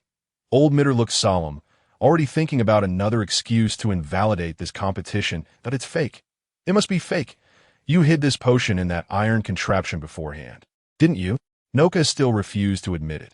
His eyes were bloodshot as he ran to the Tingy cauldron and pushed hard on the lid, trying to see its internal structure. But the Tingy cauldron was such a precious treasure that the materials used to forge it could fill the entire Blood Deer city. How could Noka lift the lid without Lu An's permission with his strength? Looking at Noka's crazy appearance, Carter sighed. As an experienced old man, he fully understood Noka's behavior. The higher one soars usually, the harder they fall. In fact, besides the quality of the potion, what also shocked Carter was its effect. But before he could announce the potion's effect, Noka rushed over like a madman. Olia couldn't suppress the smile on her lips as she looked at her father provocatively. Old Mitter's face looked unpleasant. After coughing twice, he announced, as Noka said, "No one knows whether this potion was just refined by M or Lu or was hidden in this vessel beforehand. After all, no one here except Lu has ever seen such a strange alchemical tool. So I think the result of this competition needs further verification. Well, this evening's banquet ends here. After we investigate the result clearly another day, we'll invite you all to witness the new heir of the Mitter family." Adele stood upstairs, a smile curling on her lips. "Ha! I knew it! I knew it!" To hand the family over to Adele. "You can do such despicable things again and again. I bet you'll announce a rematch in a few days. Right?" Olia sneered loudly. The guests tonight also thought this was overly obvious partiality, but they didn't want to offend Old Mitter for Olia's sake, so they just echoed Old Mitter. "Wait." Carter suddenly called out to the guests who were about to disperse. "I haven't announced the effect of this potion yet. Don't you want to hear it?" As Carter said this, he glanced at Lewin and saw that the latter's expression remained unchanged, which meant the other party didn't mind him making the potion's effect public. Everyone stopped and turned their eyes to Carter, of course. They were curious about the miraculous effect of this sacred relic quality potion. The effect of this potion is that it can extend a person's lifespan by 100 years. As soon as Carter finished speaking, the guests below erupted in an uproar. extend lifespan by 100 years. Is there such a miraculous drug in the world? Is this true? 100 years. Oh my goodness, is this potion for sale? Sell it to me. I'll exchange half of my family fortune for it. Even if ordinary humans take good care of themselves, their maximum lifespan is only about 100 years. These upper-class people live a life of luxury. And a mere 100-year lifespan was far from enough. So when they heard that this potion could extend lifespan by 100 years, they all went crazy. They actually value life and death so much. Old Mitter couldn't help but curl his lips into a sneer as he watched the increasingly crazy guests. After getting a terminal illness, he had already come to terms with life and death. And he knew that with pupil-splitting disease, simply extending lifespan didn't mean much to him. Ahem, I haven't finished announcing. Carter coughed a few times, which, like a bucket of cold water, gradually calmed the crowd down. Is there another effect? Could it be a side effect? After all, such a good thing as extending lifespan by 100 years couldn't possibly have no side effects if the side effect was becoming disabled. Then they definitely couldn't take this potion. Seeing that the surrounding had gradually quieted down, Carter turned his eyes to Old Mitter. The second effect of this potion is that it can cure all diseases. Clatter! Old Mitter, who was sipping tea with his head down, trembled, and the teacup in his hand fell to the ground. That night, while Olia and Old Mitter were arguing in the room, the fighting team was waiting downstairs. That's when Lewin chatted with them and learned about the affairs of the Mitter family. At the same time, he also found out that Old Mitter had a terminal illness called pupil-splitting disease. According to Hertz, this disease was related to the Dark Crimson Star. People who looked directly at the Dark Crimson Star at night were more likely to get this disease. So he thought of a kind of pill, the Duobao Ling Long Dan. This was a pill from Yanhuang that was said to be able to cure all diseases.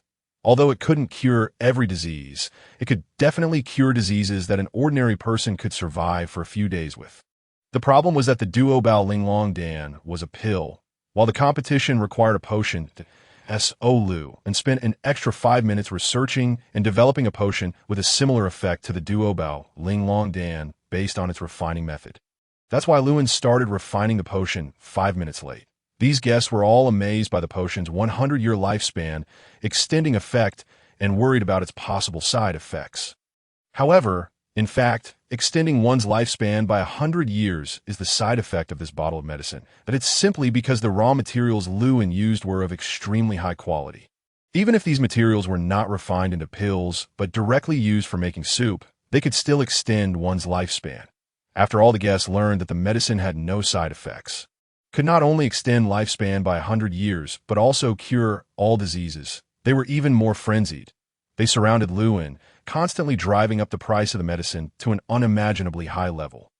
Looking at these people, Lewin thought that perhaps he should put the medicine up for auction in a few days, as the construction in Luoka village still needed money he declined everyone and informed them that he would sell the bottle of medicine at an auction in a few days, and the highest bidder would get it. Upon hearing this, the guests rushed home to raise money almost without a moment's delay. Even if they had to sell their properties, they were determined to bid for this medicine. It was a pity that there were only 3 portions of phoenix blood left for refining the 9 treasure exquisite elixir. Otherwise, he could have made a fortune. He wondered if there were phoenixes in this world. Lewin sighed inwardly as he watched the guests leave. Carter came over and handed the medicine to Lew and Why Lord Lew, Old Mitter, excited, also followed. Please sell this bottle of medicine to me. You can name your price. This time, Old Mitter no longer claimed to be indifferent to life and death. His voice trembled as he pleaded, and oh, sale. Lewin shook his head. I asked it about me handing over the family to Olia. It's absolutely fine. After a pause, Old Mitter continued to bargain. Olia sneered and said, Lew, forget it. Let him hand over the family to Adele. After all, she has the blood of the celestial race that's better for the Mitter family. As for the pupil-splitting disease, what's wrong with sacrificing for the family? Well, I think it's okay. Lewin decided to help Olia vent her anger and nodded. Please, sell it to me, that I'm willing to give anything. Old Mitter's lips were pale as he continued to plead. Seeing that Lewin remained unmoved, he turned to Olia and pleaded, Olia, I was wrong before. I'll hand over the family to you. Please put in a good word for me and ask this Lord Lew to sell me this potion. Adele watched from upstairs as her father, who had always favored her, now groveled before Olia. Her delicate face turned ashen. Damn it. Why is Olia so lucky to have a mysterious and powerful person like Lou to help her? Adele gritted her teeth, filled with extreme unwillingness. Having been indulged for a long time, she developed an extremely selfish character. In her mind, it was not unfair for her to have better luck than others. Only when her opponents had better luck was it unfair. At the same time, her pride supported her. She must not lose to Olia. Behind her, the faces of those snow-silver ranked adventurers also looked rather grim. They had originally thought that by following Adele, they could rely on the Mitter family in the future. Now it seemed that it would be a blessing if Olia didn't take revenge on them. They had even planned to kill Olia, Lewin, and their party outside the city after Adele inherited the Mitter family. But now it seemed unnecessary. There's still hope. There's still hope. Adele suddenly remembered what William had said that day. They seem to have recruited 2 more adventurers. However, I don't think we have anything to worry about. I know one of the adventurers. He's just a brat from Luoka Village. Luoka Village. That Lou was probably related to Luoka Village. Otherwise, why would he bring a low-status boy like Jar with him? Adele turned around and immediately ordered, now, immediately send the blood-soaked mercenary group to Luoka Village and control all the villagers there. Those villagers are just a bunch of farmers. The entire blood-soaked mercenary group should be able to succeed quickly. The short-haired female stalker behind her was slightly stunned and then immediately nodded. Okay, I understand. Then she quickly left the spot in Luoka Village. It was already late. Havtad and a villager carried an oil lamp and returned to their old yard. Finally finished distributing that I walked around the village for another big circle that I'm so exhausted. The villager rubbed his leg and complained after they entered the house that I really didn't expect Lord Lou to be so generous. Even after giving 3 portions to each person in the whole village, there was still so much left. Havtad put the bag in his hand on the table. Yes, being valued by Lord Lou is the greatest blessing for our Luoka village. All the roads in the village should be repaired the day after tomorrow, right? Havtad poured a cup of tea. Yes, at the latest, it'll be the day after tomorrow. Should we send someone to Blood Deer City to inform Lord Lou? No need. I think Lord Lou must be very busy. Havtad took a sip of tea and then put the teacup on the table, but seeing that the teacup was too close to the bag. He was afraid of accidentally knocking over the teacup and wetting the bee. He naturally pushed the bag back a bit. Inside the house, the oil lamp flickered. With Havtad's push, the bag's opening drooped, revealing the strength-boosting pills and golden, light talismans inside. In the manor, all the guests had left. Even the Brandy family, which was Adele's mother's family, seeing that the situation was hopeless, quietly left, taking away the crazy Noka, ate tea this time. In the entire Mitter manor, apart from the maids, gardeners, and the firefighting team, only Old Mitter, Adele, and 4 Snow Silver, ranked adventurers who followed Adele remained. Old Mitter was extremely anxious, sweating profusely. He had almost worn out his lips with all the nice words. Previously, he had tried every means to preserve his reputation while handing over the family to his illegitimate daughter. Now he wished he could count out 800 times to beg Olia to inherit the family. Olia felt extremely gratified seeing Old Mitter in this state. Anyway, her and Lewin's goal was the Mitter family. Otherwise, they couldn't invest in Luoka Village. After feeling that the resentment she had harbored for so many years had been mostly vented, she subtly nodded slightly at Lewin. In that case, hand over the Mitter family to Olia to inherit. I'll cure your illness, Lewin said expressionlessly, looking at Old Mitter. Old Mitter's wrinkled face immediately relaxed at these words. Thank you. I'll hold another banquet tomorrow. I'll definitely make sure Olia inherits the Mitter family in style. No need, Olia said coldly. Write a deed. Move out of the Mitter manor and live in a suburban monastery. I'll regularly provide funds to the monastery. Old Mitter was reluctant and wanted to say something, but then he thought that as long as he could continue to live and gain an additional 100 years of lifespan, it didn't matter living in the monastery. The old butler Nader brought a pen and paper. Old Mitter was about to write the deed, lying on the table, when suddenly he heard Adele approaching and saying, "Wait a minute. Don't be so hasty." Adele. Old Mitter looked at Adele coming down the stairs, feeling extremely guilty, as if he had promised a child to buy a toy but finally didn't. That he loved Adele's mother the most, and out of love for her. He had always favored Adele, he didn't think it was unfair to Olia. He had originally planned to hand over the family to Adele, thinking that he would be worthy of her mother. But now he couldn't. Nothing was more important than survival. Even if he had to live in the monastery from now on, his life would still be better than that of most people in Blood Deer City. Moreover, with the lifespan extending effect of that St. Grey potion for 100 years, he was definitely making a profit. Lou, I sent the blood-soaked mercenary group to Luoka village just now. If I don't inherit the family tonight, I guarantee that not a single living person will be left in Luoka village, Adele said with a hint of smile on her face, as if she had Lewin in her grasp. What did you say? Giannis' eyes turned red upon hearing this, and he was about to rush towards Adele.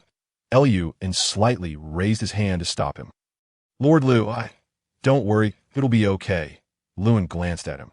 Having been in this world for so many days, although he couldn't claim to know everything, he roughly understood the strength of ordinary people in Blood Deer City. With the golden light talismans and strength-boosting pills he had left for Luoka village, if the mercenaries Adele mentioned really went to Luoka village to cause trouble, it was uncertain whether they could even leave with their whole bodies. Seeing Liu En's calm look, Jiar's worried heart settled down. If Lord Liu said it would be okay, then it definitely would be to Liu. Let's agree to her first. We'll deal with other things later, Olia seriously said to Liu En.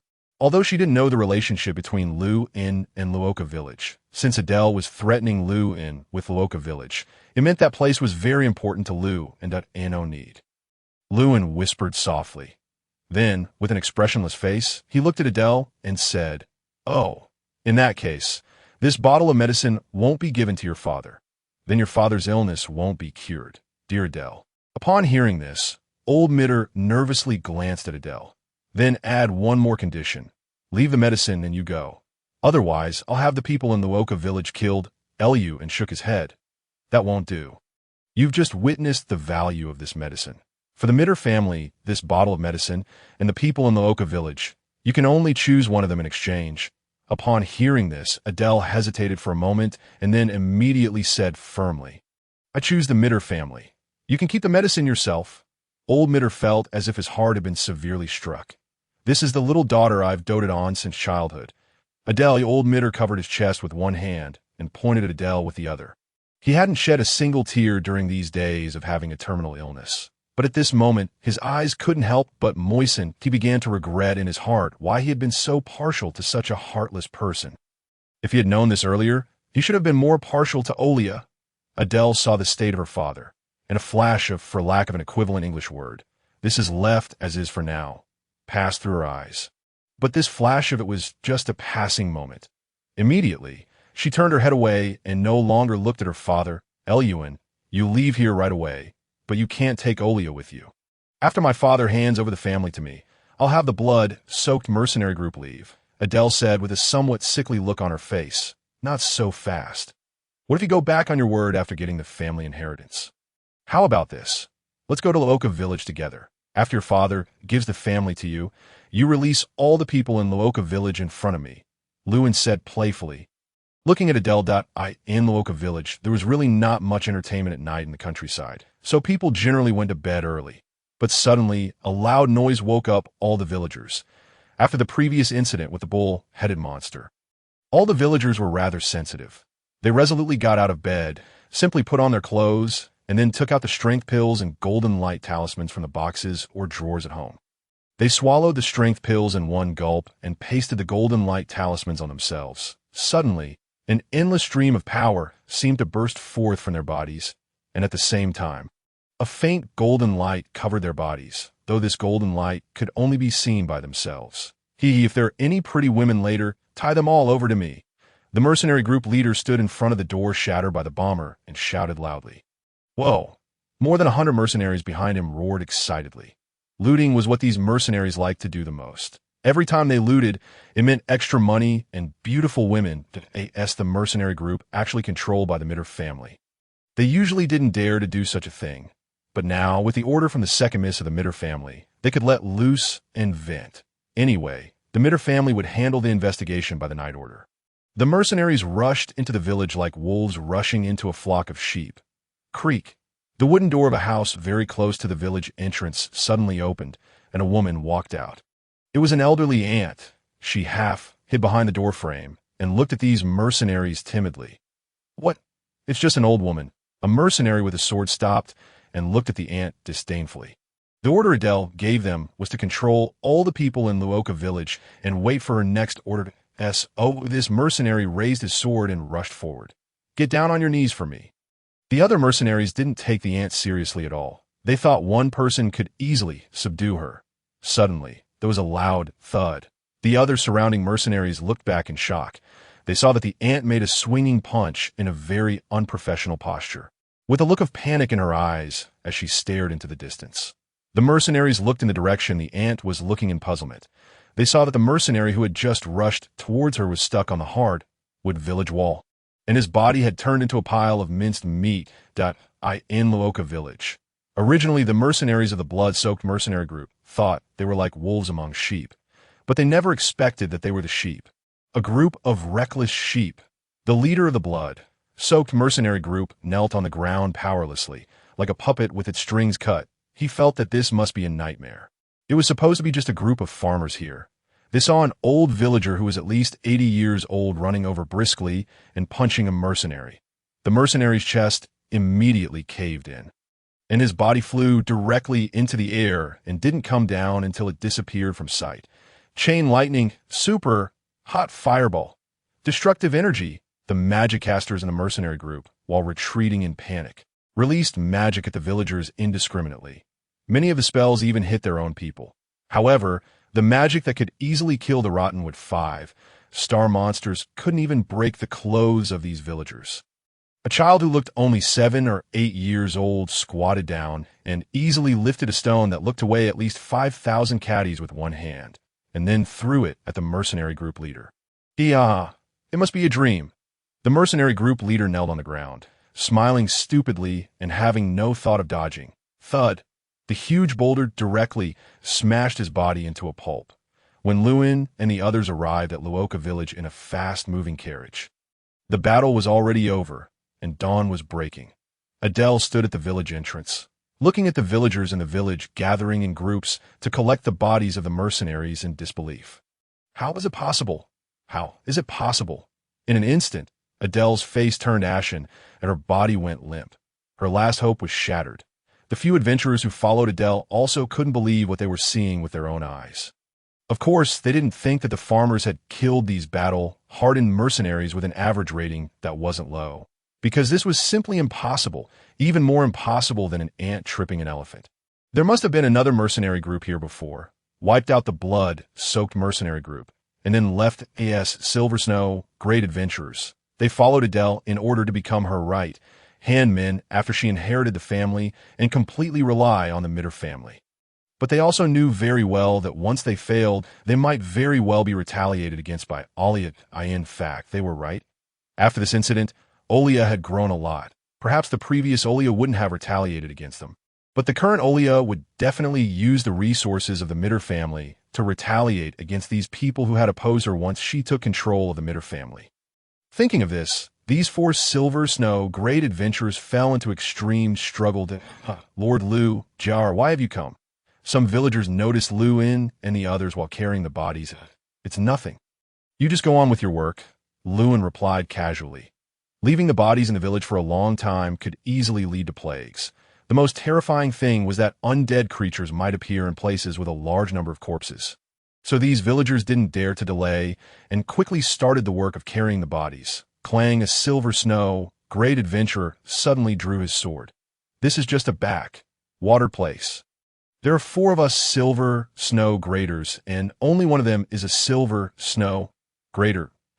As long as we kill them, and then kill all these farmers, we can blame their deaths on the blood-soaked mercenary group. The other 3 Silver Snow great adventurers and Adele also reacted and drew out their wands and weapons one after another. What are you guys going to do to Lord Lu? Several villagers nearby surrounded them when they saw this. Eluin waved his hand, signaling them to step back.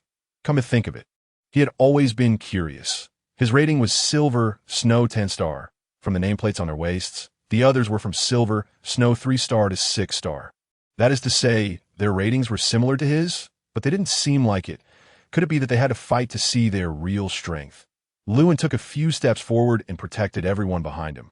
Fine, then you guys can come at me together. Upon hearing this, 3 warrior-type adventurers roared and charged towards Lewin. Meanwhile, Adele began to chant magic spells at Lu and exerted a bit more strength and punched the first adventurer. With a dull thud, the upper body of that adventurer exploded into a cloud of blood mist. The remaining 2 adventurers stared at this scene in horror and froze in their tracks.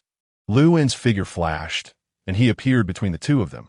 His left and right fists pierced through their bodies respectively. The 2 adventurers collapsed powerlessly. Lewin pulled out his arms, and his figure vanished again, instantly reappearing behind Adele. Since it took so little time to kill the 3 silver-ranked adventurers, Adele hadn't even finished chanting her magic spell.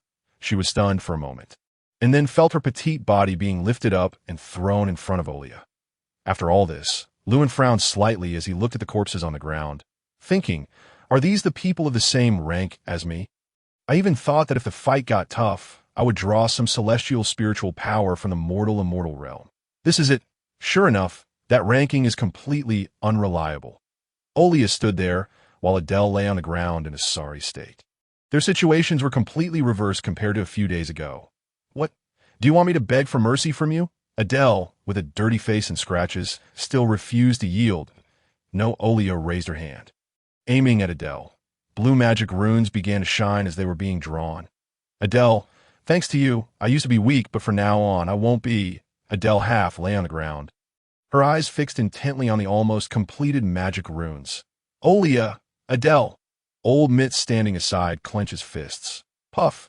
A water blade shot out and sliced off half of Adele's head. 2 months passed in a hurry. In Luoka village, the matter of the Mitt family had finally come to an end. Old Mitt handed over the entire Mitt family to Olia and moved into a monastery, Lu, and also gave him the potion as promised. However, according to the news spread by the nuns and nurses, Old Mitt now sat in his room all day long. Apart from necessary things like eating and sleeping, he just sat on the sofa in a daze. Having witnessed his eldest daughter kill his youngest daughter, he had been recalling the past during this time and often felt regretful. If he had been an impartial father back then, Adele and Olia wouldn't have ended up like this. Perhaps Adele would have been a sister who loved her elder sister, and Olia would have been an elder sister who doted on her younger sister. Maybe they would have been willing to jointly manage the Mitt family.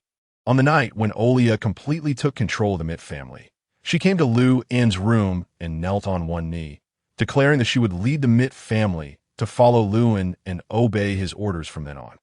Judging from her sharp intuition and the experiences during this period, it was definitely more beneficial for the Mitt family to pledge loyalty to Lewin. Moreover, Lewin had contributed 99.9% of the effort in helping her regain the Mitt family.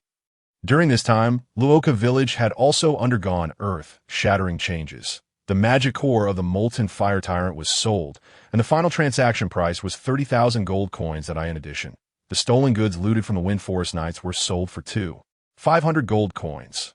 With this money, the villagers collectively went to the merchant guild to obtain business certificates. Their identities changed from farmers to merchants, which meant they no longer had to be forced to farm and could engage in business. The people in the merchant guild were extremely shocked. How did a group of farmers suddenly become so wealthy? Was farming and raising pigs so profitable these days? If it had been before, someone would surely have investigated them. But since Olia casually made up an excuse about investing in Luoka village, people's doubts about the source of Luoka village's money were dispelled, although they still couldn't understand why a big family like the Mitt family would take a fancy to such a shabby place. Olia also entrusted her uncle to invite Orcish construction workers from the Iron-Blooded Kingdom. Mainly, Luoka village wasn't short of money at that time, although the hiring cost of these Orcish construction workers was several times that of humans. Their efficiency was also several times higher. Lewin saw the Orcish race for the first time. They had green-blue skin all over their bodies, were between 2.5 and 3.2 meters tall, with exposed fangs, looking very fierce. But after contacting them, Lewin found that many of them were honest and straightforward in character. They also abided by the rules in Luoka village and didn't have any prejudices against the humans in the village just because of the unfriendly relationship between the Iron-Blooded Kingdom and the Holy Monarch Empire. Their favorite pastime when they were idle was arm wrestling, and they insisted on arm wrestling with Lewin, but after that, these orcs no longer liked arm wrestling in Luoka village. The uneven roads were now flat, and some main roads were even paved with stone bricks. All the dilapidated wooden houses were demolished and rebuilt into brand new and solid ones. In the past, although the caravans sometimes chose to stay in Luoka village when passing by, the houses in the village were not even enough for the villagers themselves, most of the time. The caravans were arranged to stay in a stable or a warehouse, and the village couldn't make much money. But now it was different. With the business certificates, the people in Luoka village could completely operate inns and such. Squares, inns, restaurants, cafes, bars, chest rooms, storage warehouses, and stables sprang up in Luoka village like mushrooms after a spring rain within a month. Oli has sent many professional people to teach the villagers in Luoka village how to run businesses. The villagers' happiness index soared. They even regarded Lu-in as a god. They demolished the temple where the statues of gods were originally enshrined and planned to enshrine Lu-in instead. But since Lu-in practiced a type of celestial path that didn't rely on incense offerings, he didn't allow them to do so in Shilingluo, the capital of the Holy Monarch Empire. The number of the goblin tribe is getting smaller and smaller. It's almost impossible to encounter them in the wild near Blood Deer City. King Garcia IX of the Holy Monarch Empire held several newly submitted reports and looked at them with great interest. There were only 5 people in the entire conference hall besides the king. They were all wearing silver-gray uniforms with gold trim, on which was printed the same pattern. Several blood-red petals inside a 6-pointed star. The Goblin King disaster this time is much lighter than last time. It's really unexpected. Garcia IX put down the reports and looked at the 5 people. An elderly woman let out a hoarse laugh. Although humans are a useless race, they've had unexpectedly good luck this time. Yes, we thought this Goblin King disaster would reduce the human population a lot. That they're really lucky in my opinion, we should immediately hold a goblin hunting contest. Another old man said, yes, as soon as possible. Otherwise, if we delay for a few more days, all the credit for this Goblin King disaster will go to the humans. Garcia IX nodded. I think so too. Immediately order the ministers and nobles to go to Blood Deer City to organize the goblin hunting contest and send our celestial race adventurers to Blood Deer City. In the history of the Holy Monarch Empire, it's not the first time to encounter the Goblin King disaster. The Goblin King is the most special mutant in the goblin tribe. His birth will cause the probability of the birth of other powerful mutants among the goblins to multiply several times. At the same time, it will give this low-intelligence race a strong sense of cohesion. After the birth of the Goblin King, the combat power of the surrounding goblin tribes will multiply several times. They will gradually expand their territory and start to establish civilization and order.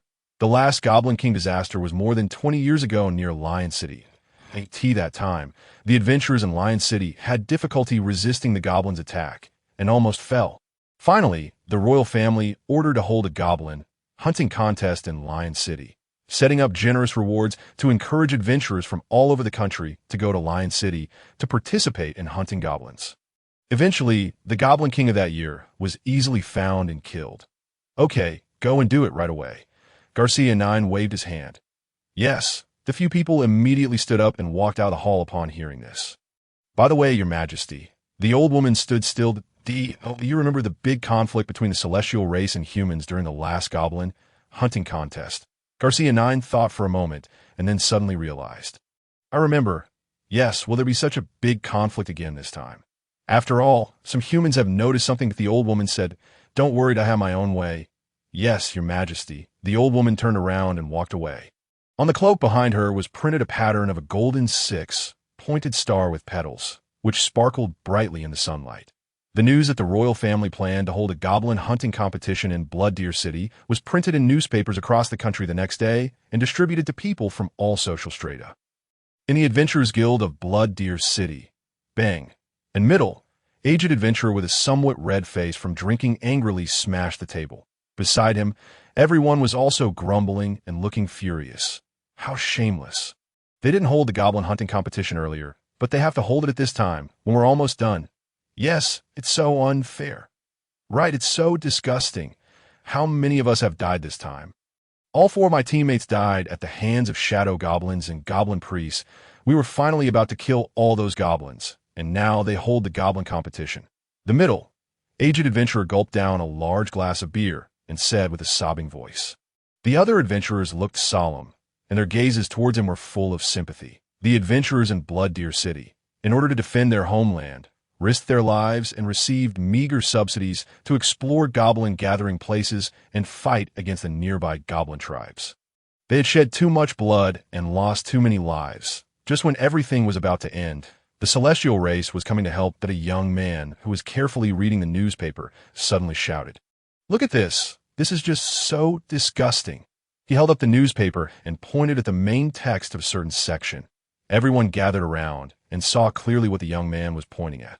To protect the rights and interests of the contestants and avoid unpleasant conflicts during the goblin competition, all inns, taverns, adventurers' guilds, restaurants, and carriage companies in Blood Deer City are not allowed to raise prices. Moreover, they must offer a 30% discount uniformly to welcome the heroes going to Blood Deer City. Who asked them to come? Yes, who asked these damn guys to come? Not allowing price increases is already bad enough, and they even force a discount. What did they do when Lion City held the goblin hunting competition last time? Everyone shouted angrily. Zife stood aside with a beer tray in her hand, and there was also a hint of anger on her pretty face during the goblin hunting competition in Lion City last time. In this city where the celestial race accounted for 90% of the population, inns, taverns, adventurers' guilds, restaurants, and carriage companies all raised their prices significantly. This dissatisfied many adventurers who went there to participate in the competition. After a small uproar, the merchants in Lion City actually decided not to raise prices for the celestial race, but only for humans. As a result, many human adventurers had to sleep on the streets in the cold winter. Eventually, a minor conflict broke out between humans and the celestial race. That time, Lion City still needed the power of humans, so the royal family punished both sides equally to calm things down. Afterwards, the royal family also said that since the merchants owned their own shops, they naturally had the right to decide whether to raise prices and who to raise prices for. But today, when it was the celestial race's turn to come to the human city, the royal family actually ordered that no one was allowed to raise prices and must offer a discount. No one could not find this disgusting. Moreover, there was a big difference between these two goblin hunting competitions. This time, the disaster of the Goblin King was almost over, while last time, Lion City was almost occupied.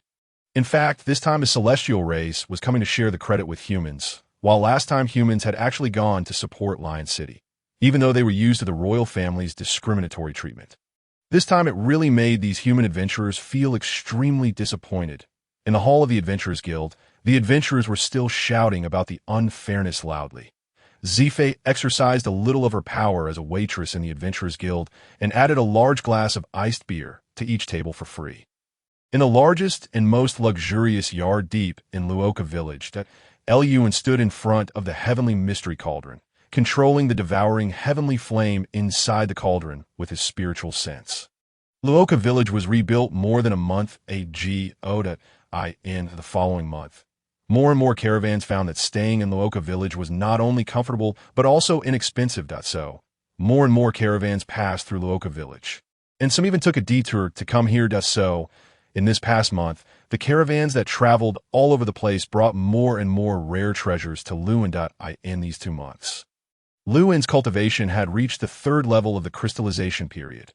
This made him even more convinced of how helpful it was for him in the early stage to establish a power like Luoka Village. The inky black devouring heavenly flame suddenly retracted. Eluin raised his hand, and the pills inside the heavenly mystery cauldron floated out in a line and were respectively put into medicine bottles of different colors by Luin. These pills were not refined for himself, but for Olia, Rael, Jer, Holtz, and Yakko. Eluin took them as nominal disciples some time ago and planned to train them in the way of Yanhuang. Dragon Bone Pill nourishes the physical body and enhances physical constitution. Soul Nourishing Pill nourishes the soul and increases soul power. Marrow Washing Pill improves the root bone and meridians. Heavenly Soul Pill increases the body's perception ability of the spiritual energy of heaven and earth. Spiritual Enlightenment Pill increases comprehension ability. These pills were used by sects in Yanhuang to improve the talents of their disciples. And they were not cheap. Generally, only the children of local tycoons could afford them. However, by using the caravans, many materials that also existed in Yanhuang could be collected in this world. So, as long as Luoka village kept making profits. Lewin could ensure that Jair and the other four could take these pills for a long time. With the long-term nourishment of these pills, even a good for, nothing could become a little genius among ordinary people. Lord Lu. Aaliyah walked in from outside the yard. After seeing Lewin, she waved the newspaper in her hand. Aaliyah, what's up? Lewin turned around. Managing the Mitter family was not as easy as Aaliyah thought. So in these 2 months, there was always a trace of exhaustion on her beautiful face. Something quite significant is about to happen. The royal family is going to hold a goblin hunting competition in Blood Deer City. Aaliyah walked over and handed the newspaper in her hand to Lu and Lewin glanced at it and said, "The goblin hunting competition, is it related to that Goblin King?" "Yes, it is," Aaliyah nodded. In these 2 months, due to the birth of the Goblin King, the goblin territory had expanded rapidly. But these goblins really never came to Luoka village. Instead, under the leadership of the Goblin King, they had been concentrating on harassing Blood Deer City to the east. That it seemed that in their eyes, a remote and poor place like Luoka village was not worth their visit. However, precisely because of this, Lewin didn't pay attention to the so-called Goblin King. Otherwise, the disaster of the Goblin King might have ended long ago. Lewin thought for a moment and figured that this was an opportunity to train these nominal disciples. He had taught them so much Yinhuang heritage, and it was time for them to have some actual combat experience. Go and call those four here. I have something to say. Sure. When Aaliyah went to call Jair, Rael, Holtz, and Yako, they were meditating and practicing according to the special method taught by Lu, and they had never seen such a special cultivation method before. But the effect was unexpectedly good. By practicing in a way that seemed impossible to make them stronger. An energy called True Chi actually emerged in their bodies. In these 2 months, Lewin had urged them to practice every day, provided one-on-one guidance, taught them martial arts according to their respective strengths, and given them spiritual pills every day with the assistance of the spirit gathering formation. They had also achieved a little success in cultivation, and their combat power had increased significantly. The reason why Lewin took them as nominal disciples was that, on the one hand, he was curious whether people in this world could cultivate immortality, that on the other hand, he would leave here one day to explore more places worth exploring in this world. By then, the safety of Luoka village would mainly be entrusted to them in the yard of Lewin's house. After hearing the news, Jair and the others were extremely happy to end these 2 months. They had only been concentrating on cultivation. They could feel their strength increasing significantly and had long wanted to go out and have some practice. Lord Lu, will you form a team with us to go? Jair asked. Lewin gently shook his head and said, I'll participate in this competition, but I won't be on your team. The main purpose this time is to train you if I'm with you. The effect will be greatly reduced. I see. Several people understood what was going on. Lewin planned to participate in the competition. Apart from wanting to have a change of scenery, he was mainly after the generous rewards of the competition. Luoka village neither lacked money nor had enough of it. First of all, the income was sufficient for Lu and to buy rare natural treasures and other elixirs in the crystallization stage. And it was also enough to enable the villagers of Luoka village to live an increasingly prosperous life. However, if they wanted to continue expanding the scale of Luoka village, the money would be far from enough. It was extremely difficult for ordinary people to find natural treasures above the immortal realm. The role of the caravan would become less and less significant as Lu and cultivation advanced. Now, Lewin intended to expand Luoka village to the scale of a city and recruit some powerful locals. By then, Lewin could infer from his experience accumulated in Yanhuang, where there was the highest probability of the appearance of natural treasures, and then send these people to the designated places to explore. In this way, the efficiency of collection would be greatly increased. However, the funds required to develop a village into a city were rather substantial. However, apart from the industry of Luoka village, they also occasionally engaged in some side businesses. For example, hey, my Lord Baron, look, there's actually such a well-built village in this god-forsaken place. A group of people passed through the village gate and entered Luoka village. They were 2 columns of knights in armor, more than 100 in total, judging from the marks on the knights' foreheads. They were all from the celestial race. 4 carriages were protected in the middle by these 2 columns of knights. 3 of them had luxurious canopies, and the remaining 1 had a cage in the carriage bed. which was covered with a burlap sack, so it was impossible to see what was inside. Yes, soon as these knights entered Luoka village, their eyes lit up while sizing up the environment inside. They couldn't help but let out exclamations. This is more developed than our village. Great. I thought we'd have to stay in a shabby and stinking cottage tonight. Look at that and oh my God. The decoration is so luxurious. It's even more upscale than the inns in the city. A village actually has a tavern and a coffee house. We can drink to our heart's content tonight. Why is this village so wealthy? In their impression, Blood Deer City was the second poorest city in the Saint Monarch Empire, and a village like Luoka Village in the far west of Blood Deer City should be extremely poor and almost desolate. But as soon as they entered, they were shocked by the sight of Luoka Village. Is this a rural area? Is this a rural area in Blood Deer City? They had come back from other countries to participate in the goblin hunting contest. Since it was already getting late, they simply wanted to find a place to stay nearby, which was why they came to Luoka Village. Hearing the knights' exclamations, the people in the 3 purple canopied carriages also opened the doors and got out. They were an old man in a magic robe, a middle-aged man in gorgeous clothes in his 40s, and a young man in equally gorgeous clothes in his 20s. Father, although this place can't compare to Barrel City, it's definitely better than the wilderness. The young man sized up the surrounding environment. Well, it really exceeded my expectations. Let's go. After traveling for most of the day, let's go and rest first. The Baron nodded and led his son and the old mage towards the inn in Luoka Village. Hello. May I ask how many rooms you need? The receptionist at the inn was a 16-year-old girl. 2 reddish-brown ponytails hung behind her head. Her eyes were clear and bright. Her looks were not particularly outstanding, but she was not ugly either. Coupled with the fact that she always greeted guests with a smile, she gave people a very comfortable feeling. Her name was Lydia. She was not from Luoka Village, but came from a neighboring village to work. The son of the Baron sized her up, and his eyes lit up. The Baron's family had gone abroad for business negotiations for a total of 30 days. And this son of the Baron had spent almost 30 days in the brothel. Those coquettish women had already bored him. When he saw this extremely pure receptionist girl, he couldn't help but feel a flutter in his heart. Stupid pig, can't you count by yourself? The old mage scolded with an unfriendly tone. Lydia was a bit scared by the scolding. After whispering a reply, she trotted out of the inn to count how many knights there were. As soon as the old Baron left, the knights no longer maintained their formation. They rode their horses aimlessly and stayed in place, looking like sunflower seeds casually scattered on the ground, coupled with their constant moving around. It took Lydia a long time to determine the number of people. There were 133 people in total. The standard room costs 30 silver coins a day, and the luxury room costs 50 silver coins a day. May I ask you, Lydia asked with a kind smile, book 65 standard rooms and 3 luxury rooms for a 5-day stay.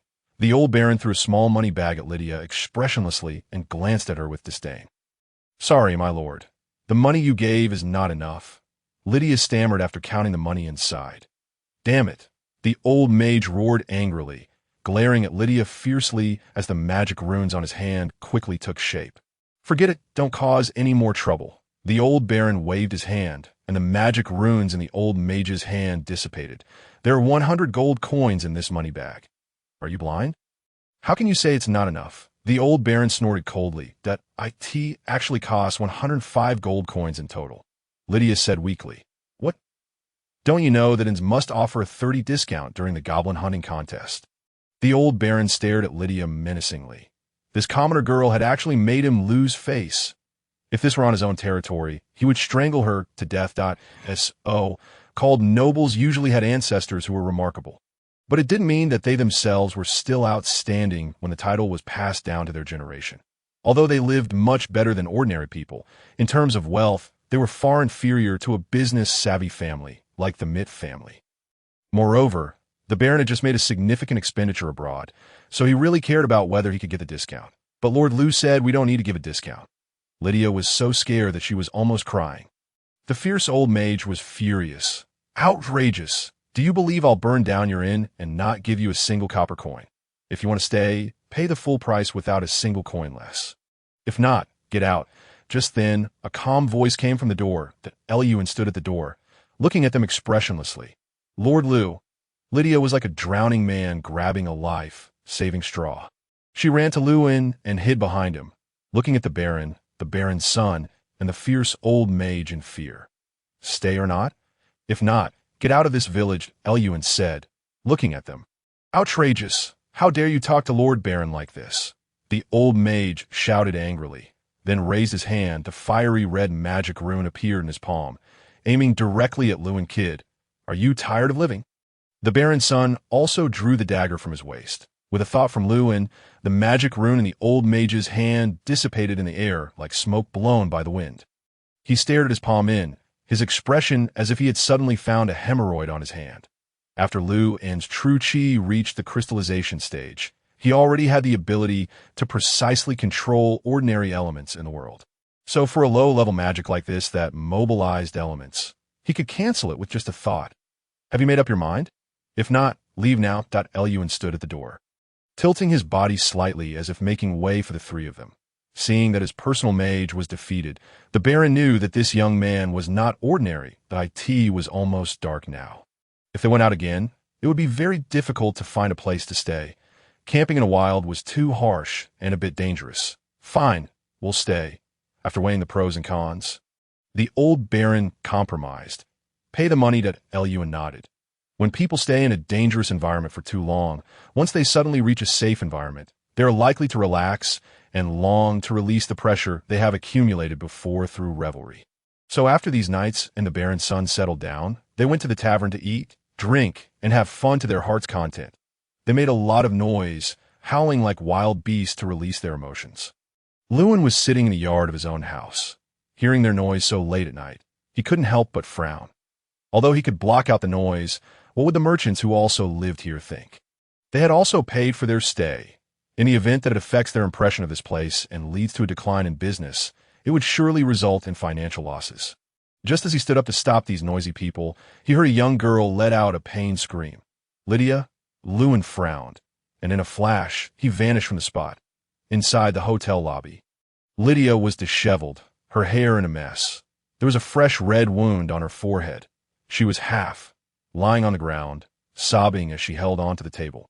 The Baron's son was grinning smugly, and the surrounding knights were whooping and cheering.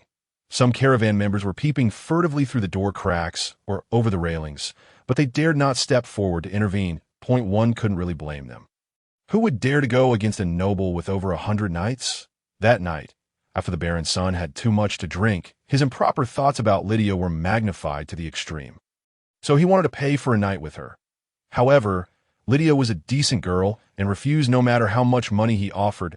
In his impatience, the Baron's son tried to assault Lydia right in front of everyone. Just as he was about to succeed, Lydia broke free and accidentally hit her head on the table corner. But Eluin, standing at the door, saw this scene and frowned slightly. He had grown up in Yinhuang, where the upbringing was deeply influenced by the chivalrous spirit. In his view, since Lydia was working for him, the fact that she was being bullied like this in Luoka village was tantamount to an insult to him. Coupled with his childhood experiences, he had an intense aversion to those in power who bullied the weak. Just as the Baron's son was about to continue, he suddenly felt a powerful force hit him from behind. His body rolled forward uncontrollably, smashing several tables. Are you tired of living? Apart from the knights, there were only Lydia and Lewin in the hotel lobby. The knights were certain that Lewin was behind it. They immediately drew their weapons and surrounded him. The old Baron and the old mage were just about to fall asleep in their bed when they heard the commotion. They rushed downstairs in their nightgowns and witnessed the scene. Lewin looked up at the old Baron and said, "Tell your people to pack up and get out right away. Aren't you just a low-born girl? It's her fortune that my son wants to favor her. Why should we leave?" The old Baron said coldly, glaring at Lou, "And there's no need for so many reasons. I'm telling you to leave. And you have to go?" Lewin replied impatiently, "We've already paid." "Well, I'm not refunding your money." Lewin said, "What? Are you being unreasonable?" The old Baron was astounded. They were always the ones who, relying on their noble status, were unreasonable to others. Today, the situation was reversed. Reason is for normal people. Your son has done such a thing, and you're still protecting him. I don't need to reason with people like you," Lewin said, extremely impatient. "I'll count to 3. Leave right now." "One, you can't. 2." The old Baron looked at the old mage for help. But the latter was so intimidated by Lu and that he didn't dare to cast any spells. 3. Luin softly uttered this word and pointed his finger to the old baron, the baron's son, the old mage, and the over 100 knights' astonishment. Their bodies started to float. The next second, they filed out of the hotel door and fell to the ground in a sorry state, with the true chi of the crystal forming stage. Controlling objects with chi was as easy as eating and drinking. The over 100 people were in a complete mess, looking utterly confused. What just happened? At this time, Hertz, Olia, and 3 others had also rushed here with their weapons. Hertz looked at Luin and asked, "My lord Lu, the usual rule?" Luin nodded and said, "The usual rule." With Luin's permission, Hertz immediately shouted, "Strip!" The baron's son was a bit dazed. "Strip what? Take off your dress. And remove the rings and bracelets on your hands." "Ah?" The old baron was extremely shocked. "Stop blabbering and take off that gemstone necklace around your neck." Hertz kicked the old baron to the ground and snatched the necklace off his neck. "And these knights, take off all their armor too," Luin added from the side. Of course, the clothes and accessories these nobles and knights wore were all valuable. They could be sold to the caravan for a good amount of gold coins. These over 100 people were held down by Luin's true chi and couldn't move, so they could only let Hertz, Rael, Jar, Yake, and Olia have their way with them. In the end, the old baron, the old mage, and over 100 knights were driven out of Luoka village, wailing, wearing only their underpants in full view of everyone. Olia glanced at the caravan members who were sticking their heads out to watch the commotion. Then she quickly and cleverly shouted a line to save the face of Luoka village. "If you dare to disturb our guests' sleep again, no matter who you are, you'll all be kicked out." These merchants had long been fed up with the old baron and his people. Seeing this scene, they felt extremely delighted. Coupled with Olia's timely remark, their impression of Luoka village improved significantly. It was already autumn, and the night air was chilly. Achoo! Achoo! The old baron was just an ordinary person. Shivering and sneezing, he walked barefoot on the stony road and muttered, "These damned villagers even confiscated our carriage." "Father, what about the gift for the Viscount?" The baron's son suddenly remembered. "Of course, they confiscated that too." The old baron gritted his teeth. "That was so hard to buy. I didn't even dare to touch it on the way here." The baron's son felt more and more aggrieved as he spoke. His eyes were filled with venom. "How outrageous! I'll definitely raze this village to the ground." They had been domineering for decades, and this was the first time they had met someone more unreasonable than themselves. Under the full moon, Luin stood on a tree branch above them and gently blew out a puff of air. The devouring heaven infernal flame swept over like a gust of wind. Before these over 100 people could even turn around and react, they were engulfed by the flame in an instant, leaving not a single trace, as if they had never existed in this world. After eliminating the potential threat, Luin returned to the village and found that Hertz and the other 4 were curiously staring at a carriage with a cage on its bed, covered by a burlap sack. "My lord Lu." Seeing Luin slowly descending from the sky, Rael and the others greeted him. Over the past 2 months, Rael and Jar among the 5 had undergone some obvious changes in appearance. They were in their growing up years, so they had grown a bit taller. Jar, who used to be somewhat introverted and sensitive due to his poor childhood, had gradually become more outgoing after gaining a lot of honor and praise through the back thrust sword technique. In these 2 months, he had mainly practiced swordsmanship, so his body had become much stronger. Although he was still not very tall, his abdominal muscles were starting to take shape. Rael was still as taciturn as ever.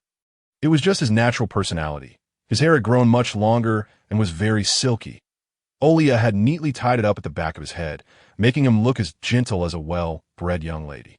He didn't tell anyone about being forced by the members of the Black Calamity to practice the necromancy magic.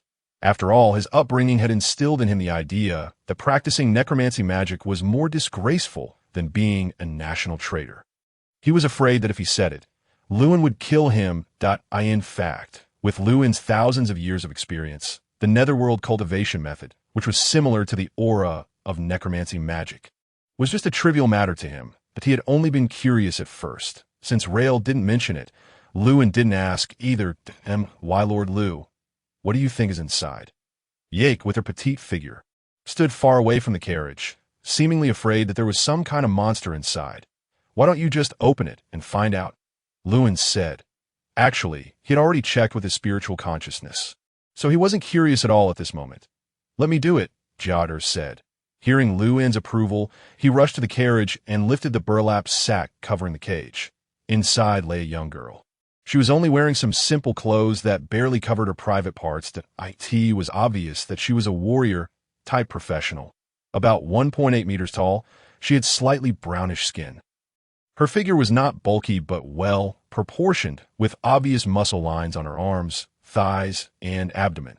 Her perfect figure, which combined a sense of strength and the beauty of a woman's body, was displayed in front of everyone, making Hertz, Rail, and Jar, these three young boys, blush slightly. Different from ordinary people, this girl had a pair of fiery red fox-like pointed ears on her head and a fluffy, fiery red foxtail behind her. It's a half-breed. How did she end up locked in a cage? Obviously, that old baron bought her from the slave market. Half-orcs, despite just one character different from orcs in name, have a world of difference in appearance and other aspects. Half-orcs resemble humans more, only retaining some beastly characteristics on their bodies. Like orcs, they inhabit the Iron Blood Kingdom in the south of the Holy Monarch Empire. But their numbers are much smaller. She seems to have fainted. "Should we heal her, Lord Lu?" asked Yake. Eluan looked at the young girl who somewhat resembled those incompletely transformed demons in Yin Huang and nodded. Elementary dizziness removal. After practicing True Qi, Yake and others unexpectedly discovered that the two energies, magic power and True Qi, not only did not conflict, but also complemented each other to a certain extent. As a result, their magic was enhanced to a certain degree that a layer of pure white radiance flickered over the half-orc girl. After a moment, she slowly opened her eyes. First, her vision was blurry. As it gradually cleared, she saw several humans standing outside the cage, looking at her. Suddenly, the girl remembered how several human adventurers used tricks to capture her and slaughtered several of her companions. Humans are all insidious and cunning. Moreover, they are keen on abducting the females of the tribe as slaves for their own gratification. In just a few seconds, the girl's expression shifted from confusion to hatred. A growl like that of a wild beast came from her throat. Suddenly, she sprang up, clawing with her right hand and fiercely swiping at the iron cage in front of her. The constitution of half-orcs is much stronger than that of humans.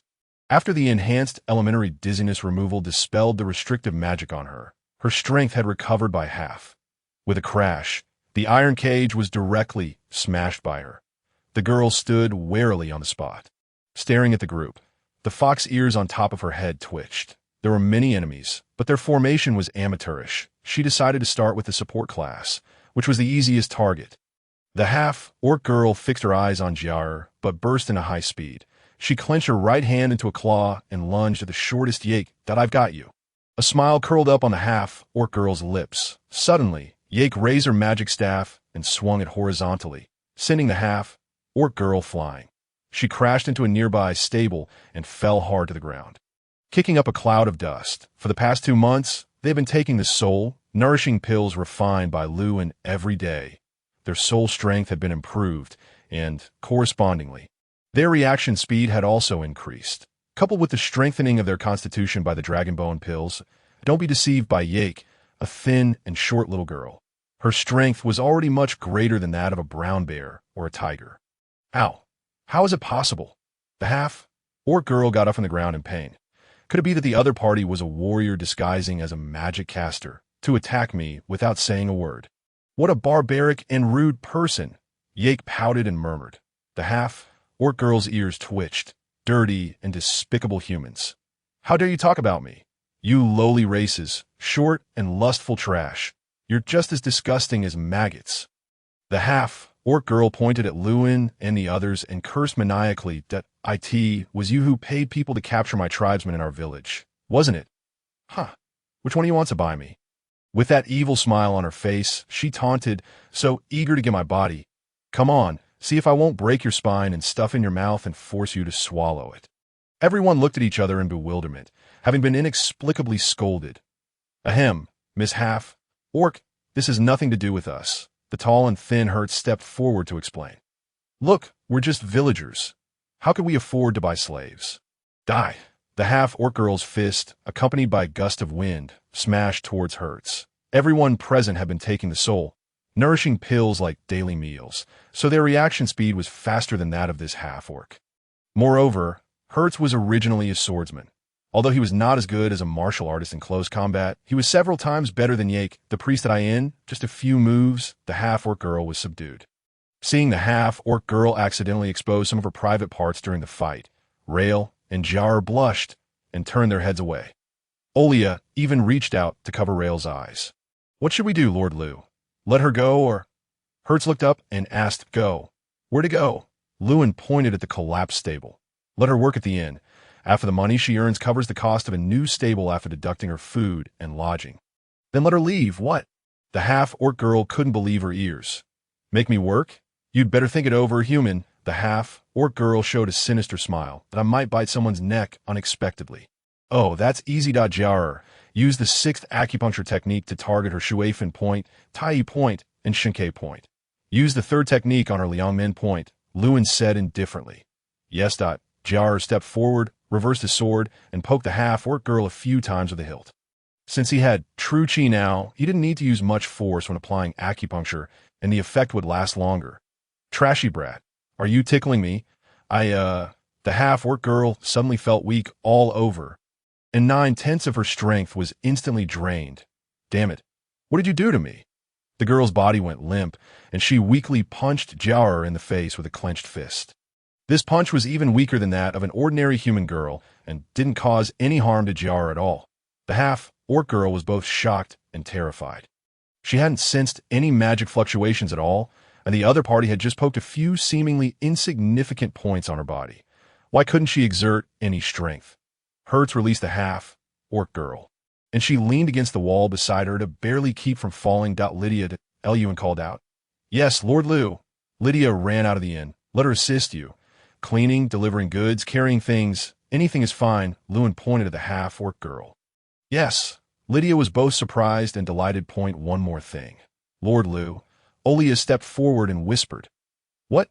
The Holy Monarch Empire and the Iron Blood Kingdom have always been on bad terms. The royal family has issued an order strictly prohibiting any contact with orcs or half-orcs. In severe cases, it could even result in the death penalty. Keeping her here might be a bit troublesome, right? What a strange rule. Lewin was a bit puzzled. "Well, let her go tomorrow during the day." "What?" The half-orc girl was a bit surprised. "Are they really letting me go? Could it be that I really misunderstood these humans?" Her guard loosened a bit, but due to racial prejudice, she still couldn't completely trust humans. "What's your name?" Lydia asked, supporting the half-orc girl. "Ninglu." The half-orc girl replied reluctantly. After resolving the matter of Ninglu, everyone dispersed. After all, they had to sign up for the goblin hunting contest the next day.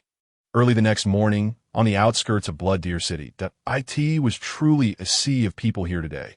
After all, even the participation prize for the goblin hunting contest was quite generous. So there were naturally many humans and celestials coming to sign up. The mayor of Blood Deer City was sitting on the podium with a gloomy face. This was because the generous rewards were taken from the city's treasury.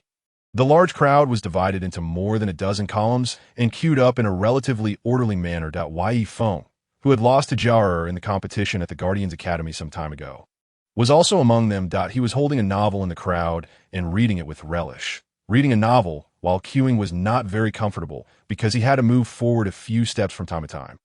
Seeing the people in front moving forward, Yi Feng temporarily raised his head and shuffled forward a few steps. Suddenly, he saw Jarer in another queue, the one who had defeated him with some strange move. Jianer's back thrust sword technique that day had left a huge psychological shadow on him. Apart from making him lose the competition and tarnish his reputation, there was also a subsequent incident. After he got home, his master, the sword Saint Gufu, naturally had a post-match review with him and discussed the reasons for his defeat. Since he was young and rather innocent, he told the truth, except for the fact that I suddenly couldn't move at the end for some unknown reason. I think my swordsmanship is far inferior to his in terms of finesse. Then he received several resounding slaps and was given double the training volume for 2 months. So, upon seeing Jarer in the distance, his complexion changed involuntarily to a young man behind him, who bore some resemblance to him, but was several years older, noticed this subtle change. "What's the matter, Yi Feng? Who did you see?" The young man had a somewhat sinister look on his face. Nothing, brother. Yifeng quickly turned his head back and then lowered his head to continue reading the novel. Is it that human swordsman? Yifeng's elder brother, Poison Sting, guessed right away, for his younger brother's only heart ailment was related to this person. Which one? Point him out to me, Poison Sting said, squinting his eyes slightly. No need. Yifeng shook his head resistantly. Smack. Poison Sting placed his hand on Yifeng's shoulder and pressed gently yet firmly. Point him out to me. I'm quite curious to see what that human lad looks like.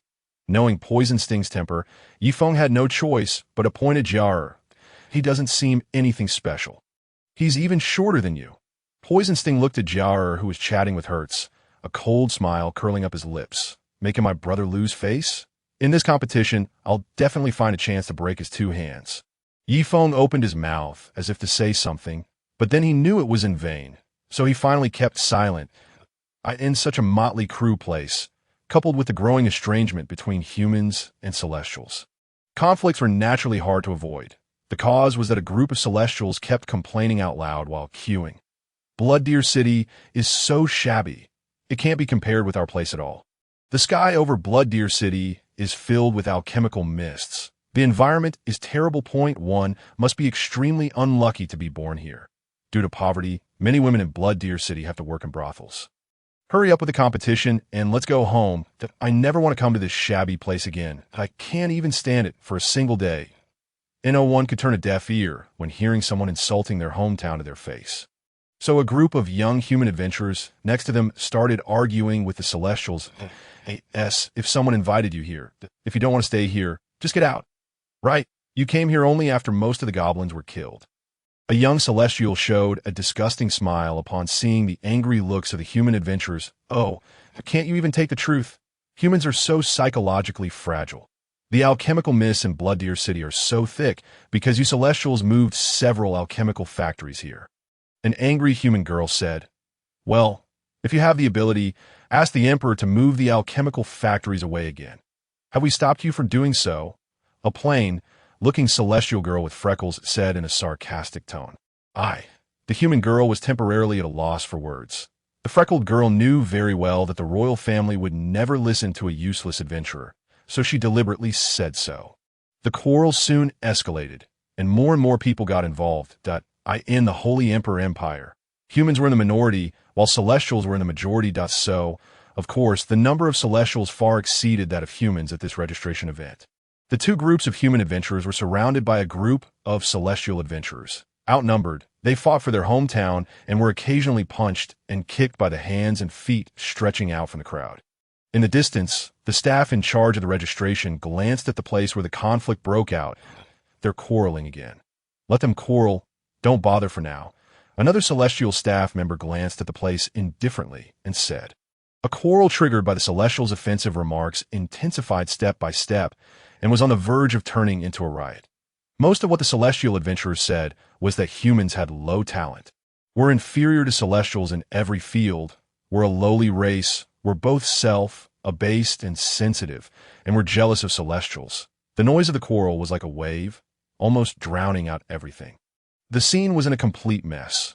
However, the staff responsible for maintaining order didn't appear for a long time, as if they didn't see it. Alia and 4 others stood there, looking hesitant. What are you standing here for? Lewin's voice came from behind. They turned around. Lord Lu aimed at Lu and nodded and motioned towards the center of the quarrel with his chin expressionlessly. Why don't you go? We're afraid of causing you trouble. Alia said honestly. Although the other 4 didn't say a word, their faces looked a bit unnatural. Well, it's good that you can think about me in this regard. Lu first nodded appreciatively, and then changed the subject. But I don't need you to think about these things for me. Standing here unmoved while being insulted to your face, you deserve to be my disciples of the carefree, immortal sect? The 5 exchanged glances, and their eyes gradually brightened. Go ahead. Make a fuss whenever you encounter injustice. Even if you pierce a hole in the sky, I'll back you up, Lu said indifferently.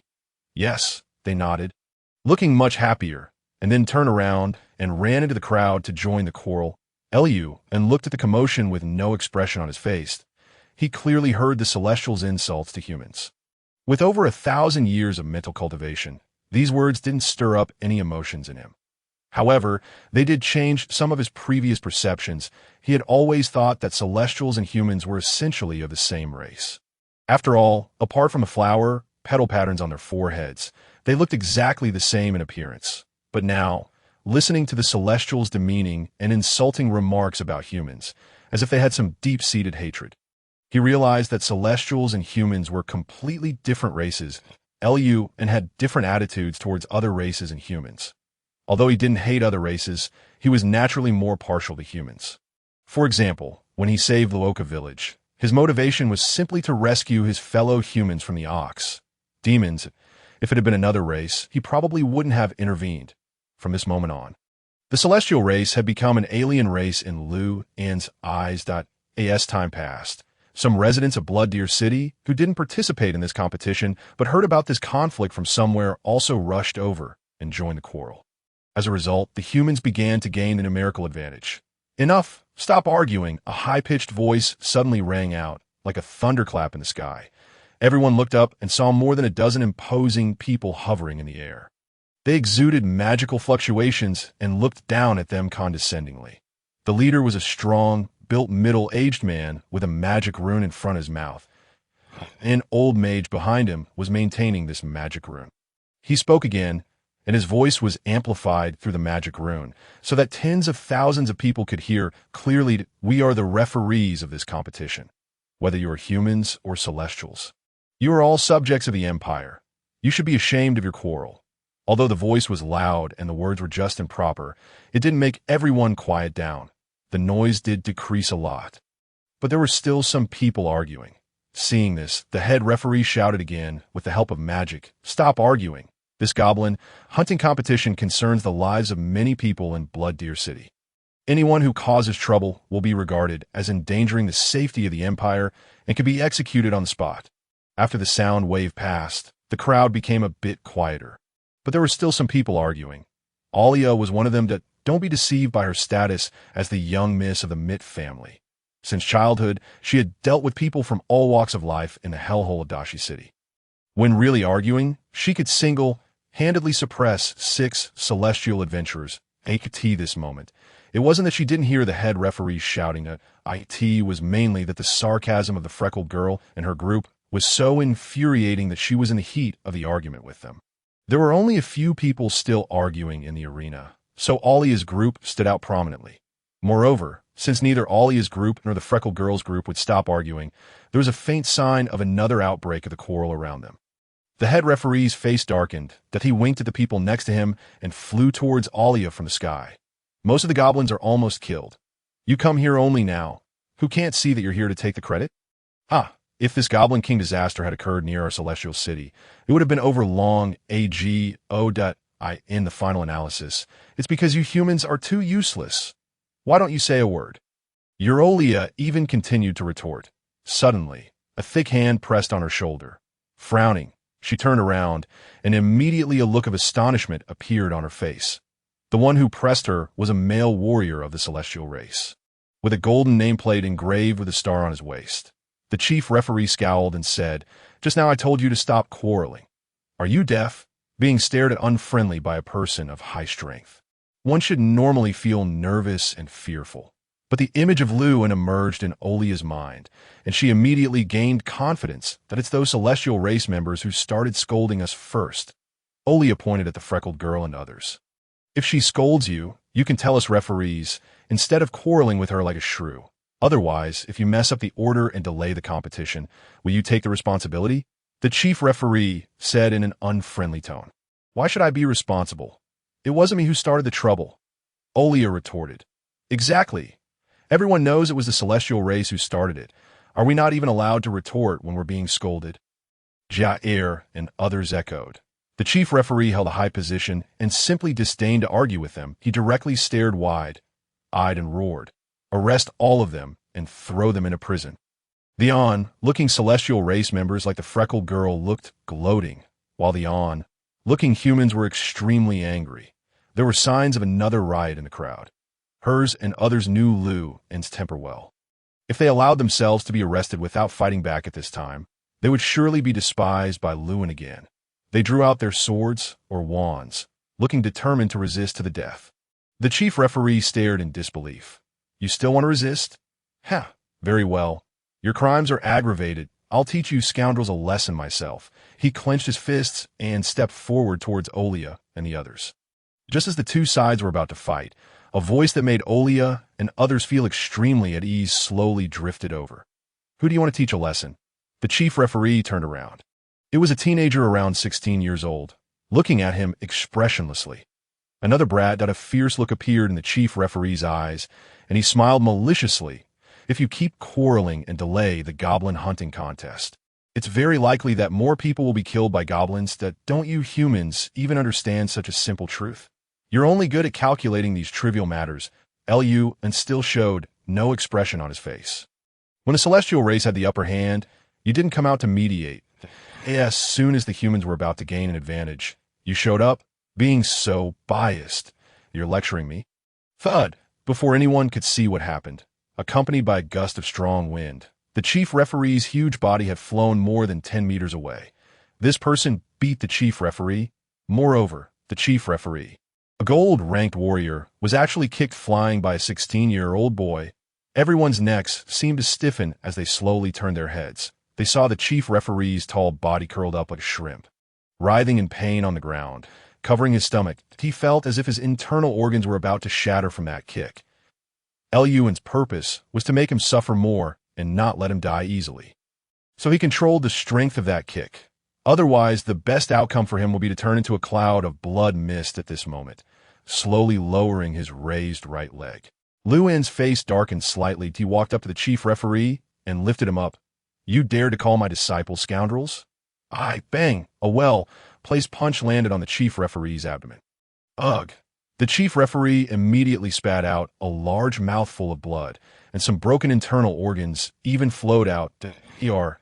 Seeing that the chief referee was on the verge of death, Luan flipped his hand, and a resurrection pill appeared in his hand. That he stuffed the pill into the chief referee's mouth and made him swallow it. Then Luan pressed a finger on his back and inputted true chi to dissolve the medicinal effect and accelerate the treatment. The chief referee, who was almost dead, came back to life, and even his broken internal organs were instantly healed. Then, bang! Speak! Luan's voice was cold, and he punched again. The chief referee vomited another half caddy of blood mixed with internal organs. Just like a drunk person vomiting. How dare you? Let him go! Several magic casters raised their hands or wands, pretending to cast magic, but in fact they didn't dare because the chief referee was in Luan's hands. If they made a slight mistake, they would kill the chief referee as well. That Lu and ignored these magic casters. While scolding the chief referee, he punched him again and again with well-controlled force. When the celestial race was scolding the humans vigorously, why didn't you come out and tell them stop? What were you doing then? Speak. Aren't you full of reasons?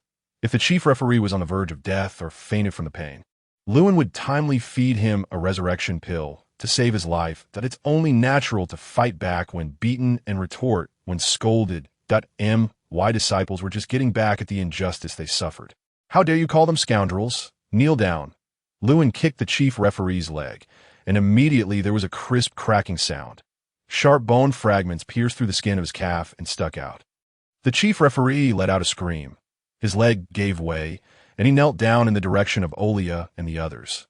All the on-looking humans felt secretly delighted at this scene. The celestial race members watched in horror. Could it be that the chief referee secretly wore someone else's nameplate? Among all the people, there was one who was also having a bad feeling. Carter, the old magic caster who tested Luan at the Adventurers Guild. What he feared most was that the celestial race would discover a genius like Luan among the humans. Carter knew the celestial race well. They had been suppressing the development of humans. That a person as threatening as Luan would surely be eradicated by the celestial race with the full power of their nation if he didn't submit to them. If you kill him like this, it'll cause a lot of trouble. Old Carter trotted over and cautiously advised. Luan glanced back at him. What did you say? Carter summoned up his courage. Stop beating him. It really won't do you any good, though? Luan sneered and squeezed slightly with his hand. With a popping sound, the chief referee's head was directly crushed, and blood and brains splashed everywhere. The scene fell into complete silence.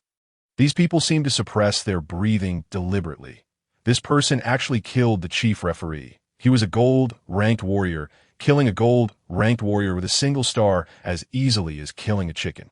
How terrifying is this person's strength? Could he be a gold-ranked warrior with 5 stars? Most importantly, every gold-ranked warrior is a favorite of the Empire. The Empire will attach great importance to the death of every gold-ranked warrior. Oh no, this is a huge problem. Several celestial race members who had first taunted the humans were now feeling scared. Because many people here knew that they had started the taunts at SO, it could be said that this conflict was caused by them. According to the previous cases of the Empire, they couldn't escape the responsibility for the chief referee's death. It's over. If I'd known, I wouldn't have been so mouthy. It would have been so nice to just line up quietly, participate in the goblin hunting contest, earn some rewards, and go home happily. Why did I have to be so mouthy? Now I'm going to prison. The other celestial race members were also extremely worried. Most of them were thinking, how many words did I say just now? I didn't scold too harshly, right? So they shouldn't find me involved, right? News about Lewin quickly reached Emperor Garcia 9 through communication magic. Lewin. Garcia 9 sat on the chair in the meeting room, repeating this unfamiliar name over and over again. Several people wearing clothes with a golden 6-pointed star and petal pattern were sitting in other seats in the meeting room, seemingly lost in thought. These people all came from an organization, the Celestial Council. Except for the Emperor, almost no one knew the purpose of this organization, but they did have extremely close contact with the Emperor, killing a gold-ranked martial master with a single star as easily as crushing an ant. This Lewin looks only 16 years old. What rank could he be? Garcia 9 was very puzzled. At least a gold-ranked warrior with 5 stars, an old woman from the Celestial Council said. A 16-year-old golden 5-star. This is a genius that comes along once in thousands of years. He surely isn't a pure-blooded human. Perhaps he's of dragon lineage? Or maybe he is semi-divine blood? That's the only possibility. She then asked, Your Majesty, shall we take this opportunity to eliminate him now? King Garcia 9 shook his head. None of the other members of the Celestial Council are currently in Blood Deer City. Even if we declare this Liu and to be sentenced to death, it would be difficult to capture him at present, so, for now, keep him in check. Your Majesty is most wise. The warm sunlight filtered through the glass set in the golden window frames and spilled into the meeting room. King Garcia 9 stood with his back to the window, so his handsome face was entirely shrouded in shadow. So, Your Majesty, shall we temporarily declare that Lewin is innocent? But he killed a golden-ranked celestial in front of so many people. The one who spoke was a relatively younger member of the Celestial Council. He had short hair and looked very energetic. Although he was in his 30s, he was indeed a young member among all in the Celestial Council. King Garcia 9 hardly hesitated. That chief referee of the celestial race was a spy planted in our country by the Black Calamity. Killing him incurs no legal sanctions. OIC. Your Majesty is truly brilliant. In this way, we can keep that Lewin in check for the time being. Once these words were spoken, the other members of the Celestial Council showed expressions of understanding, but the younger member was quite puzzled. He was actually a spy of the Black Calamity? Goodness, but when was this discovered? King Garcia 9 gave him a disdainful glance. Just now, the young member of the Celestial Council understood and lowered his head slightly, apparently a bit ill at ease. Even though the chief referee was already dead, if he would be charged with colluding with the Black Calamity, it would mean that his family would also be implicated. They would be taken from their luxurious mansions and sent to prison, then wait for the gallows. An old man with a long beard beside him, seeing his state, gently patted his shoulder. You must remember the duty of our Celestial Council, which is to put the interest of our celestial race first and eliminate any existence within the Empire that might threaten the interests of the celestial race. Yes, I understand. Teacher, the young man exhaled nervously. Go and convey my meaning to Blood Deer City, ordered King Garcia 9. Yes. A short, statured member of the Celestial Council immediately stood up, pushed open the door, and walked out of the meeting room. Next, let's discuss how to handle this Liu, and after the meeting, room door closed, King Garcia 9 cast his gaze at the others still in the meeting room. Reassure him? Make him a lackey of the royal family. Like Arslaw? An old woman said hoarsely. King Garcia 9 pondered for a moment and said, I think he's very different from Arslaw. You know the reason why he killed that celestial chief referee. Don't you? We read in the report that it was because the chief referee treated humans and celestials differently. This kind of favoritism of the celestials by the upper class is actually not rare in the Empire.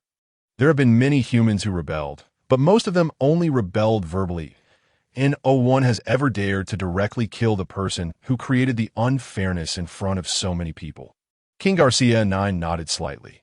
Yes, this unruly character is completely different from Arslaw's true nature, so even if he's reassured, he may still lose control in the future, so please trouble yourselves to focus on how to eliminate him.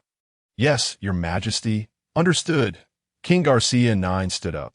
His current estimated rating is Golden 5-star, but we can't draw a definite conclusion yet that I'll give you the authority to mobilize any power in the Empire. Do as you please, and make sure to eliminate any existence that might threaten the status of the celestial race as soon as possible. An elderly council member showed a confident smile. Don't worry, Your Majesty. Although a Golden 5-star is outstanding among humans, in the face of the entire Empire's power, he's vulnerable. At the registration area, the knights who had rushed to the scene and surrounded Lewin, ready for battle, suddenly received orders from their superiors and turned around and left as a group. This left all the adventurers who came to participate in the competition, including the staff, bewildered. The knights left? Aren't they going to arrest him? It can't be. He should be sentenced to death. For a moment, there was a flurry of discussions. Silence. Just then, a voice louder than everyone's rang out. An old celestial magic-caster had a sound-type magic rune floating near his lips and was hovering in mid-air, using flight magic. Everyone was curious about the reason why the knights left. That's so. Seeing that this old man seemed about to explain, they all fell silent. I'm the new chief referee. Just received news from the royal family. The previous chief referee was actually in close contact with the Black Calamity in private, intending to harm the interests of the Empire and deserved to be executed, so this young man, killing him doesn't count as violating the laws of the Empire. Now, the registration continues. Once these words were spoken, the crowd erupted into an uproar again.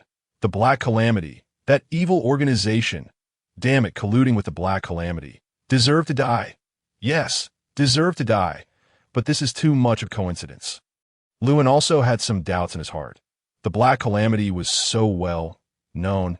Having been in this other world for more than 2 months, he had naturally heard of its name.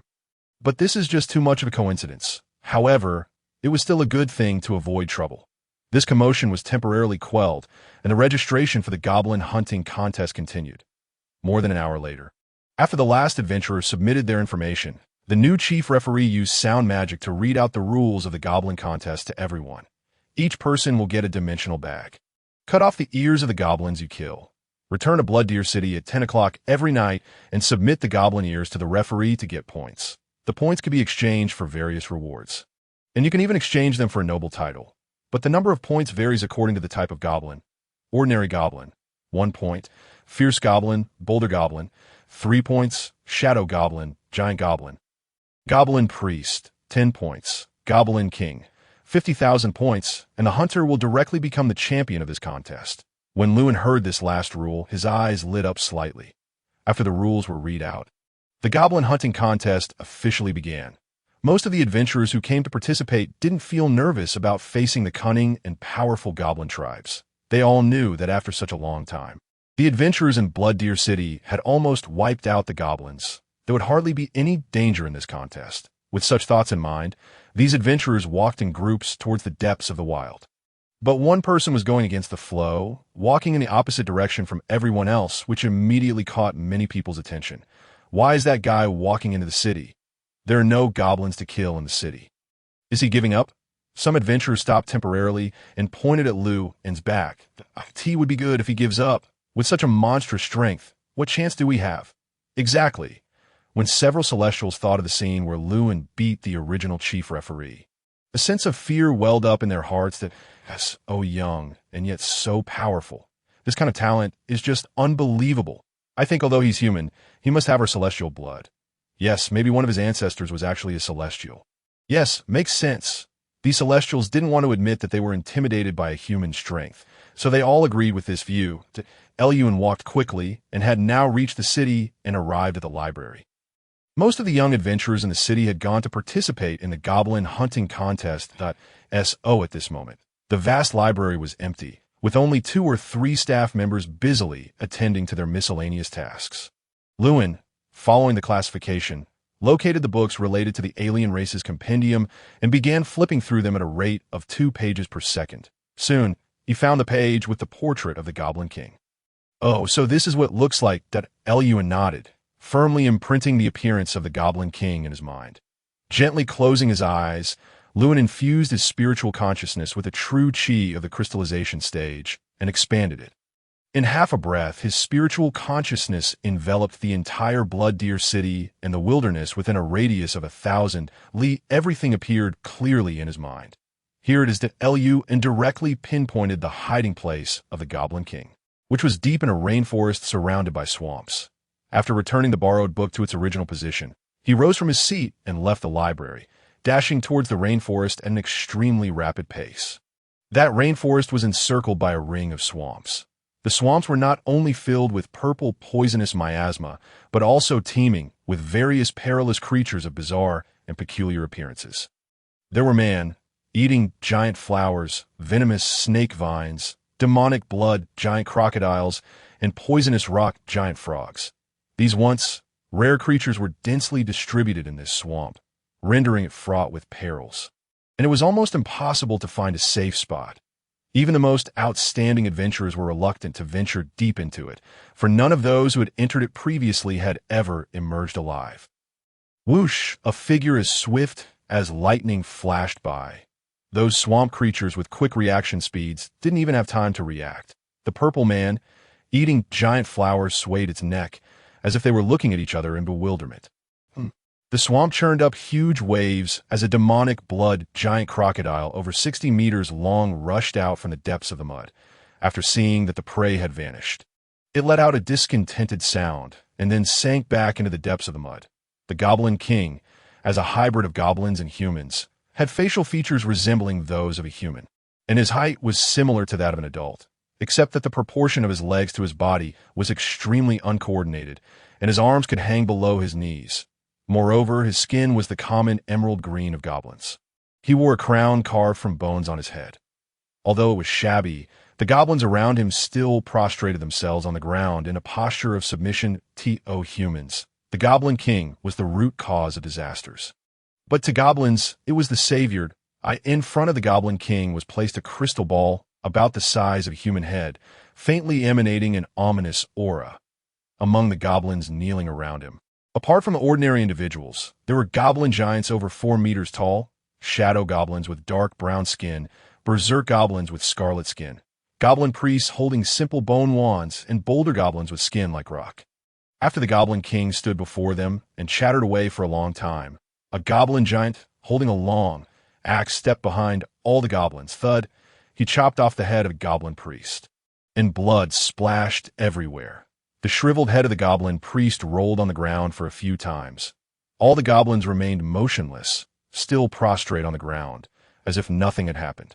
A wisp of negative energy drifted out from the corpse of the goblin priest and was absorbed by the crystal ball, making the ominous aura surrounding the crystal ball even stronger. The goblin giant, still holding the axe, swung it at the other goblins again. After all the goblins had been beheaded, it suddenly raised the axe high and let out a wail like sound, then brought the axe down hard on its own head. Thud! As the goblins fell one by one, the aura of the crystal ball grew stronger and stronger. All the people in the Holy Monarch Empire were puzzled as to why the disaster caused by the Goblin King this time was so mild. The answer lay here, that it seemed that this generation of the Goblin King had killed a large number of his own kind in order to complete some ceremony, creating the false impression that the disaster in Blood Deer City was about to end. The Goblin King stared at the crystal ball in front of him, his yellow eyes glowing and his expression excited. Plop! A faint sound of something hitting the ground rang out. The Goblin King turned his head and was shocked to find that a human had actually appeared behind him. It was very puzzled. How could a human have reached this place alone in such a dangerous environment around the swamp? It was one thing that the swamp creatures hadn't stopped him. But what about those shadow goblins it had carefully placed around? As soon as it thought of this, it was as if it was raining, and the corpses of dark brown goblins fell from the sky one by one. The Goblin King was bewildered and stared in horror at these shadow goblins with miserable death, like states, and his body involuntarily took a few steps back due to fear. Shadow goblins had the innate ability to turn invisible. However, this low-level invisibility was actually no different from not being invisible at all in front of Lu and spiritual consciousness. So on his way here, he had casually dealt with these shadow goblins that had intended to sneak attack him. This human in front of him was very dangerous. The Goblin King's expression became ferocious, and he raised his hand to start casting magic. Every Goblin King had extremely extraordinary magical talents that, in a short period of time, they could grow into terrifying magic casters. The magic runes emitted a dazzling light, and it was obvious to anyone that a fire, attribute magic with a great sense of destruction was about to emerge from them. But suddenly, the magic runes dissipated like smoke. The Goblin King stared at his hand in shock, as if his hand had turned into a foot, because there were many more corpses of shadow goblins nearby. The aura of the crystal ball surged again. And this also caught Lu An's attention, that Eluan glanced at the crystal ball on the ground and couldn't help muttering, "What on earth is this thing? Why does it have such a strong, evil aura?" Forget it, he raised his hand and shot out a finger force. The crystal ball was hit by the finger force and instantly shattered with a clicking sound. The ominous aura that the Goblin King had painstakingly accumulated for more than 2 months dissipated into the air. The Goblin King jumped up and down, babbling something. However, the voice of the world magic could not translate the language of a race like the goblins, which could hardly be considered a sapient species. "What are you yammering about?" Luan raised his hand and sent out a palm force in mid-air. The goblin saw the human raise his hand. The air around seemed to distort for a moment, and then it felt a sharp pain in its chest and instantly lost consciousness. Mission accomplished. Eluan picked up the body of the Goblin King, employed the art of flying through the air, took off into the sky, and his figure quickly disappeared into the rainforest. None of the other contestants could have imagined that less than half an hour after the start of the competition, the Goblin King, regarded as the top prize, was already in Lu An's hands. This meant that no matter how hard they tried, they could never win a championship of this competition. The Goblin King was roughly carried by Luan like a dog and stared in horror at the ground several thousand meters below in the sky. Humans could achieve flight by learning flight-related magic or wearing special magical items, but they could only fly at most a few hundred meters off the ground and not at such a high speed. The Goblin King had amazing magical talents and was extremely sensitive to the perception of magic power, but he didn't sense the slightest fluctuation of magic power. The rainforest was about over 100 li away from Loka village. For Luan, even without using any magical artifacts, simply using the true chi of the crystal formation stage to fly through the air would only take a few breaths. Eluan planned to lock up the Goblin King in Loka village first instead of handing him over to the referee immediately. He was counting on the 5 registered disciples to get more training during this competition, that if he handed the king in and the competition was directly declared over, it would go against his original intention. Anyway, with the thing in his own hands, it couldn't run away. When Loka village was being rebuilt, villagers like Haftad all thought that no one's yard should be bigger than Lord Luza, so the place where Luan lived was very spacious, with many rooms he never used. Arriving at his yard, he casually found an empty room and threw the Goblin King in like tossing away trash. The Goblin King rolled on the stone bricks a few times, grimacing in pain. In terms of physical constitution, goblins were a bit stronger than humans, but only a bit. He was better at magic. Eluan stretched out his finger and made an imaginary circle in the air. The goblin was lying on the ground. Just as he raised his head, he found a pale, golden light spot appear on the ground in front of him. Then the light spot slid to the right, drawing a circle about 5 meters in diameter around his body. What was this? Instinctively, the goblin took a step forward, trying to walk out of the circle. But as soon as he touched the edge, he felt a huge force hit him. The force was neither too big nor too small, just enough to knock him back to the center of the circle. He raised his hand and began to chant magic. Inside the circle, flames and thunderbolts kept flashing, but none of these destructive magics could break out of the circle. They were all blocked by the light curtain rising from the edge. He stared at the circle in disbelief. To him, it was an absolutely incomprehensible thing, like an ant trapped in a glass jar, drawing a circle on the ground to imprison someone. This spell was not very sophisticated. Eluan had learned it 900 years ago, and it was very useful for trapping small demons and the like whose cultivation was inferior to his. With his cultivation in the crystal formation stage, this circle could last for a whole month. With the task accomplished, it was time to have some beer and then start cultivating. Lewin walked out of the room, set up a restriction on the door to ensure that no one but himself could enter, and then headed in the direction of the tavern. Since it was the goblin contest period, the number of outsiders had increased several times. There were not only contestants, but also their family members and servants who came with them. So even though the contest had already started, there were still quite a few travelers in Luoka Village. The tavern in Luoka Village had 2 floors. Out on the second floor, there was a specially partitioned room, which was clean and elegantly decorated. The furniture was all carefully crafted by famous craftsmen. That room was exclusively for Lou, and even when the tavern was full of guests, he had a quiet place to drink. As Lewin entered the tavern and was about to cross the first floor hall to go to the second floor, a tall figure in a waiter's uniform, holding a tray, blocked his way. "I s at you?" Lewin was a bit surprised and then frowned. "Didn't I tell you to leave?" Blocking his way was the half-orc girl, Ninglu, from a few days ago. Ninglu was unusually tall for a female, over 1 meter 80. She had a good leg-to-body ratio. Although she was a muscular girl, she wasn't overly large. Lydia felt that she could handle everything at the inn by herself, so she sent Ninglu to the tavern to help. However, after searching for a long time, they couldn't find a waiter's uniform suitable for Ninglu's height. So at this moment, Ninglu looked like she was wearing a crop top, with her abdominal muscles exposed. The prominent parts of her body were even more toned. The skirt of a normal size also looked very short on her, revealing her attractively curved calves in white stockings. She wore a headscarf to cover her fox ears, and her tail was hidden under the skirt. From the outside, one couldn't tell that she was a half-orc.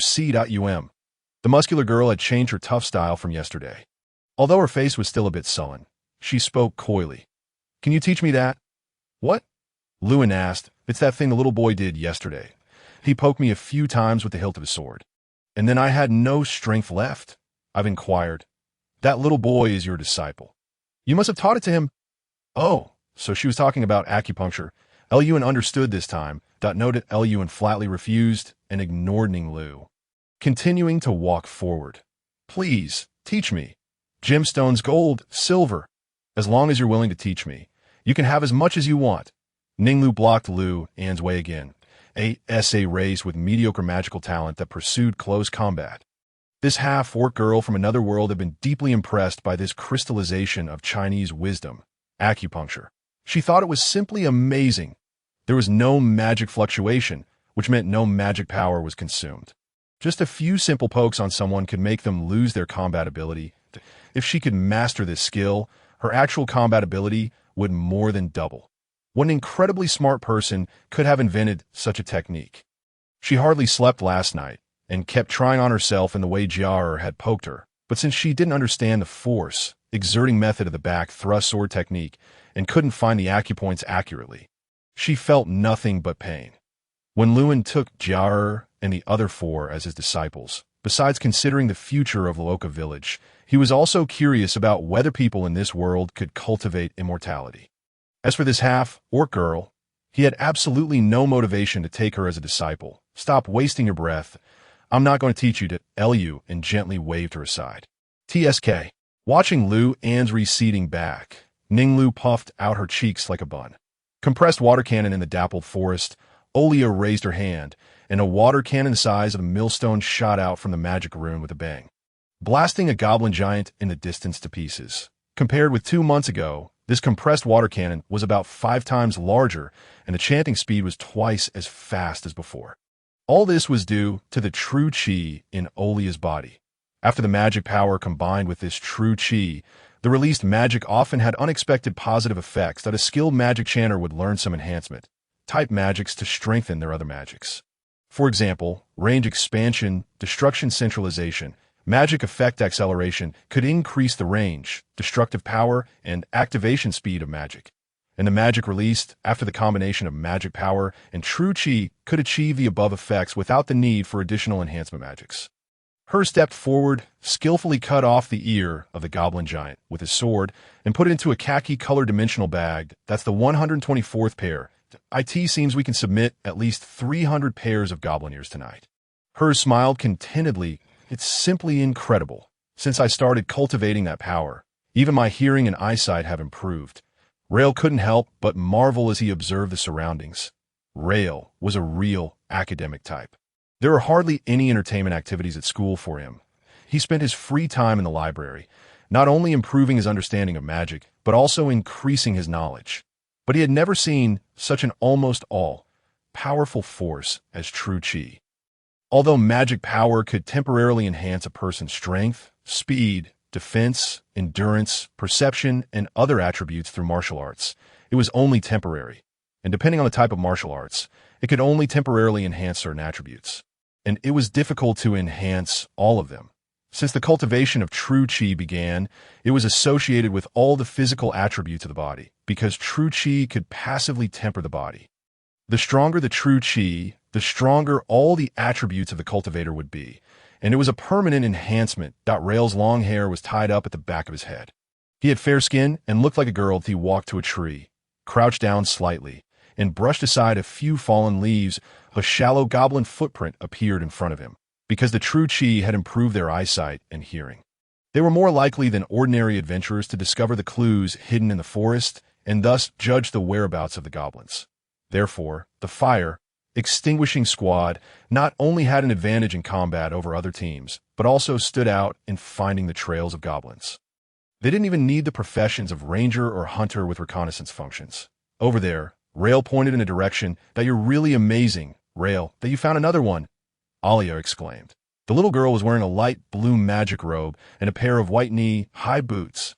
Skipping merrily at the front of the to others, this squad seemed very strange. There were 3 magic chanters and 2 swordsmen, without any protective type occupations like shield guards or paladins, but only they themselves knew that at their current level. Each of them was proficient in both close combat and long-range attacks. Rail, Alia, and Jaco all used magic wands at Olu and taught them a set of demon, suppressing cudgel techniques for self-defense. Jiaer and Hertz were taught a set of skills that could generate sword chi. The sword chi could shoot out of the sword and cut off a big tree from more than 10 meters away without chanting. For them, wasn't this much more useful than magic? Besides, Lu and Ri refined their weapons using the weapon refining method of the Yanhuang people. Otherwise, it was okay for those using swords. But the materials of magic wands were very brittle. Rail's magic wand was even made of a branch that, if used for the demon suppressing cudgel techniques, it would probably break after just a few strikes. However, in order not to let them rely too much on their weapons, Lewin didn't use very good materials. That a day passed quickly, and night fell. Since the space bags had no preservation function, goblin ears would deteriorate within a day. However, it was still easy to tell whether they were cut today or not. Prevent some people from purchasing old goblin ears to pass them off as new. All contestants were required to come to Blood Deer City every night to hand in the goblin ears they had harvested that day in exchange for points. Midnight, a group of people rode horses to the front of the city lord's mansion. They were wearing ordinary clothes with almost no expression on their faces. Each of them was rather old, probably between 50 and 70 years old. "Stop." The guard on duty, holding a spear, blocked these unidentified people. These people stopped, but no one paid attention to the guard. An old woman among them began to rummage around her waist, as if looking for something. The guard inexplicably felt a sense of unease. He didn't know why, but he always felt that he wasn't facing 12 people, but a huge beast that could swallow him at any moment. Cold sweat accidentally slid from his forehead to the tip of his nose. Finally, the old woman found what she was looking for. She took it out and waved it in front of the guard. It was a royal token. "Please come in. I'm Tom, the newly appointed guard. I'll always protect everyone in the city lord's mansion." The guard immediately stood up straight, and no one paid attention to him. The 12 people rode their horses directly into the city lord's mansion. It's really incredible. The first ranked team is leading the second ranked team by a full 400 points. Even if the first ranked team does nothing tomorrow, it'll be very difficult for the second ranked team to catch up with them. Right? Could it be that this time the celestial race is going to lose to the human race? Did these humans cheat? In a certain room, the referees temporarily staying in the city lord mansion looked at the form on the table and couldn't help but exclaim. The door was pushed open. The referees instinctively looked up at the door. There were 12 serious face people, They pushed the door open gently, and they said nothing and did nothing, but an air of superiority naturally emanated from them. The referees were all people with rich life experiences that it was not difficult for them to notice that these people definitely held considerable power in their hands. All right, everyone, your work for today is over. Leave. The leading old woman's voice was hoarse and unpleasant. She took out the token given by the emperor, pinched the rope on it with her fingers, and simply waved it in front of everyone. First, the referees showed surprised expressions one by one, and then they scurried out of the room in a hurry, not even taking their personal belongings, as if there was a bomb about to explode in the room. The 12 visitors took over the place. They were the members of the Celestial Council. After half a day's journey, and with the help of some teleportation magic, they finally arrived in Blood Deer City tonight. They weren't wearing the 6 pointed star costumes that were the symbol of the Celestial Council, but magic robes and light armors that only looked precious and had nothing special about them. These people each found a seat and sat down, then picked up the record forms and started to read. The first place is actually taken by humans. The old man holding the form was very puzzled. And they're leading the other celestial race teams by so much. This has never happened before. Everyone, do you remember what happened during the registration this morning? The old man with hawk-like eyes asked. Remember, the others nodded. Although they were in the capital, Shilingluo, at that time, through the Empire's top-level intelligence organization, they probably knew more details about this matter than many people on the scene.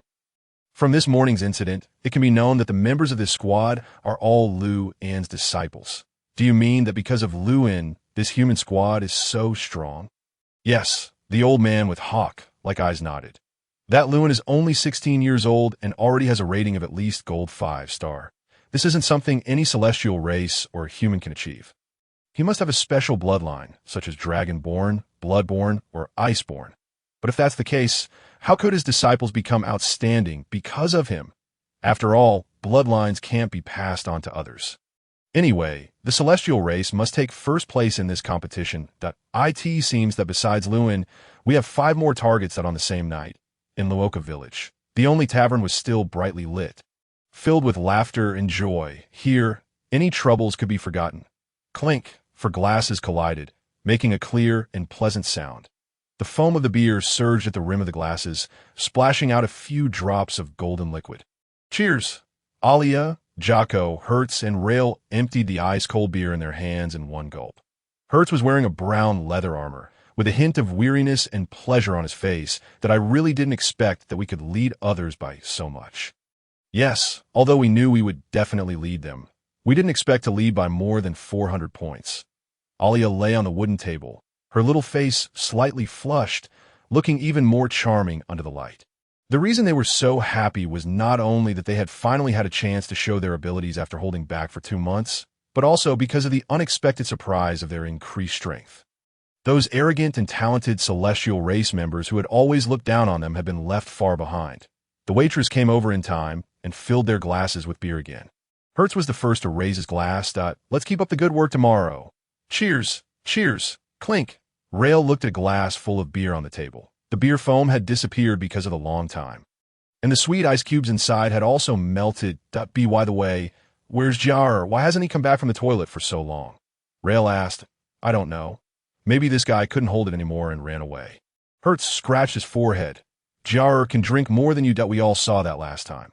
Jocko crossed her legs, sitting like a delinquent girl, and joked on the side. Bang! In the alley between the tavern and the adjacent building. Ninglu, wearing a waitress uniform, put her 2 arms over Jar's shoulders and pressed them against the wall behind him, blocking him. Jar's face turned slightly red, and his body seemed to be struck by an electric current. Miss Ninglu, what do you want? He was just about to go back to the tavern to continue drinking with Hertz and the others when Ninglu suddenly popped out from the side and pinned him against the wall here. Ninglu had an excellent figure and a beautiful face. Otherwise, the Baron and his son wouldn't have spent a lot of money to buy her from the slave trader. Her tight, fitting brown and white uniform showed off her abdominal 6-pack. Her long legs were firm and round, wrapped in white stockings. She was about 1.5 heads taller than Jar. When she pinned him like this, Jar's face was only about 20 centimeters away from her proud curves. Jar, a boy who had grown up in the countryside and had never been in such close contact with a girl, couldn't stand this kind of stimulation. The body fragrance emanating from Ninglu got into his nostrils. Jiaer swallowed his saliva and turned his face to the side, looking as nervous as a fidgety rabbit. "Hey, can you teach me that skill you used to hit me that day?" Ninglu blinked her big, clear eyes. After pestering Lu and several times without success, she decided to try someone else. Even if he gave Jiaer 100 guts, he wouldn't dare to privately teach others what Luan had taught him. No way. Ninglu slightly clenched her fists and moved a bit closer. "You can name any conditions you want, be it jewels, gold, crystal, or diamonds.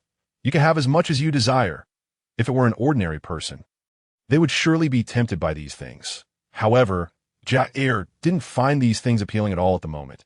Being able to stay by Lord Lu's side, any little benefit he got couldn't be bought with money. Then what do you want?"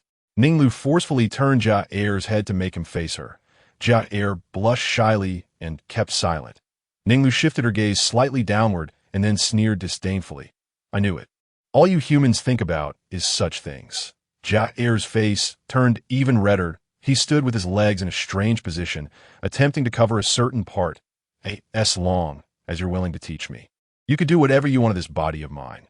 Ninglu whispered in Jiaer's ear, and her warm breath enveloped his earlobe. Two thin streams of nosebleed suddenly spurted out from Jiaer's nostrils. His face was so red that it seemed about to drip blood. He shouted in a still innocent voice in a flurry. "Please, Miss Ninglu, stop mentioning this. I can never agree to you. Moreover, for your safety, Miss Ninglu, you'd better leave here quickly. The imperial law stipulates that all orcs and half-orcs appearing in the empire will be arrested and executed." Jiaer thought that if he could see Ninglu every day in Luoka village, it would greatly affect his mindset for cultivation. Ninglu was also aware of such a law in the empire, because humans who went to the Iron Blood Kingdom would also be executed in a cruel way. These two countries had been at odds with each other for hundreds of years. However, she really wanted to learn the art of acupoint striking. After witnessing its miraculous effects, she believed that this skill could surely change the fate of the entire half-orc clan. Think about it. Ninglu moved closer again. "Absolutely not." Feeling his face being pressed by two soft things, Jiaer burst out with strength, broke free at once, and quickly disappeared into the alley. The next morning, the 5 members of the fire extinguishing team walked into the wild forest again to continue participating in the goblin hunting contest. "Jiaer, why do you have dark circles under your eyes?" Alia tilted her head slightly and looked at Jiaer with a tone full of concern. "Didn't you rest well last night?" As the oldest girl on the team, she always played the role of an elder sister. Nothing. Jiaer shook his head in a flurry. "Why is your face so red?" Yake also tilted his little head in confusion. Everyone felt a bit strange, but couldn't figure out what had happened. Meanwhile, at the edge of the forest, 2 members of the Heavenly Council had already stood there early. Compared with yesterday, they could be described as fully armed now that a paladin was covered from head to toe in armor. A short hammer engraved with magical runes was hung on his waist. The magic caster was wearing a magic robe that could immunize him from a part of magic damage, and under the robe, there was an inner armor that could resist some physical damage. The magic staff in his hand was made of expensive magic materials like magic crystals that had a double-fold enhancement on the magic release effect, reduction of magic consumption, and shortening of the chanting time. In addition, he was wearing 3 rings of different colors and styles on his hands. These were all magic props. One couldn't wear as many magic props as one wanted. There were quite high requirements for one's spiritual power. If one wore magic props beyond the limit that one's spiritual power could bear, it would easily lead to a mental breakdown of the wearer, turning them into a soulless shell. There were a total of 12 people from the Heavenly Council who came to Blood Deer City this time, but they thought that just one person would be more than enough to kill Alia and the other 4. However, this organization had always been cautious. Just in case, they decided to send 2 people. The magician in a dark gray magic robe looked up at the sun. "It's almost noon. The 5 of them should have set off from Luoka village." "Yes, this is the wild forest closest to Luoka village. Let's start searching from here." "Okay." The gray-robed magician raised his hand, and gorgeous magical glows gathered. Elemental spirit summoning. Sound, shaped pigeons, dozens of white pigeons rushed out of the magic runes, soared into the sky, and flew away in all directions. This was a 6th-order reconnaissance magic. compared with the third-order reconnaissance magic eagle sight that ordinary magic casters like to use the most. The pigeons not only had a flying speed close to the speed of sound, but also a wide range. They could even fly into places hidden by the terrain, such as caves, to explore. The most important thing was that these white pigeons could only be seen by the caster, as so many times the enemy didn't even realize that they should use anti-reconnaissance magic. The purpose of the Heavenly Council was to put the interests of the heavenly race first. This statement was quite broad. Specifically, it meant using all means to keep the status of humans in the Holy Monarch Empire always lower than that of the heavenly race. Except for a few people, almost no one knew about their actions. Eluin and Alia and the other four had performed too excellently. The Holy Monarch Empire didn't allow the existence of humans who were more outstanding than the heavenly race. So, in accordance with its purpose, the Heavenly Council must eliminate them. Less than a minute after the pigeons flew out, the gray-robed magician who was spiritually connected to the pigeons found the location of Alia and the other four. Found them. Let's go. Flight the magician raised both hands and cast this magic on himself and the paladin beside him at the same time. That is a blessing. Type magic, it could be cast not only on oneself, but also on others. Those who were blessed with this magic could, according to their own will, fly regardless of gravity. However, the speed wasn't very fast. It was just faster than running in complex terrains, deep in the forest. Alia and the other four, who had just killed a group of goblins, looked up in a certain direction at the same time. True Chi had enhanced their perception, including the perception of magic power. They could sense that a powerful magic power fluctuation was approaching them. This magic power fluctuation was the largest they had ever seen since they were born. Even the molten fire tyrant and the molten fire grotto couldn't compare. Could it be the Goblin King? The hearts of the five immediately rose to their throats. The power of the Goblin King was far beyond that of the mutant goblins, afraid of dampening their enthusiasm. Lewin didn't tell them the truth for the time being. They didn't know that the Goblin King was now living in Luoka village and was almost starving to death. The two floated down and landed on thick branches respectively, looking down condescendingly at Alia and the others. Alia and the others were a bit confused because all the participants in the goblin hunting contest were young people. So these two old-timers must not be participants. Who were they? Why did they come to find them? However, from the cold looks in their eyes, they could tell that these two were definitely not here with good intentions. Without any communication, the five secretly circulated their true chi and merged it with their magic power. Are these the ones? They don't seem to be anything special. The paladin sneered disdainfully at the corner of his mouth and jumped down from a branch more than 5 meters high. He took off his hammer and held it in his hand. His tall body approached step by step. "Who are you, sir? Do you have any grudges against us?" Alia asked calmly. The magician still on the tree reminded aloud. "There's no need to answer. Just get rid of them quickly. It'll be a bit troublesome if others see this." Got it. Stop nagging. It's so annoying," the paladin replied dissatisfiedly. Alia looked solemn. For some reason, he felt that the aura emitted by these two people was even more terrifying than that of the molten fire tyrant back then. "Then which one of you wants to die first? Anyway, none of you can escape." The paladin looked quite nonchalant, as if he was just playing with 5 little animals. Compressed water cannon-ized spikes, continuous holy light bullets, facing opponents stronger than themselves. Of course, they had to strike first. Almost without any chanting, the 3 magics were released. Boom! A deafening sound reverberated through the forest, shattering towering ancient trees as thick as 3 men could embrace at their trunks. That day, the human mage stared at the 3 spells in shock. These spells were incredibly large, defying all logic. The mage.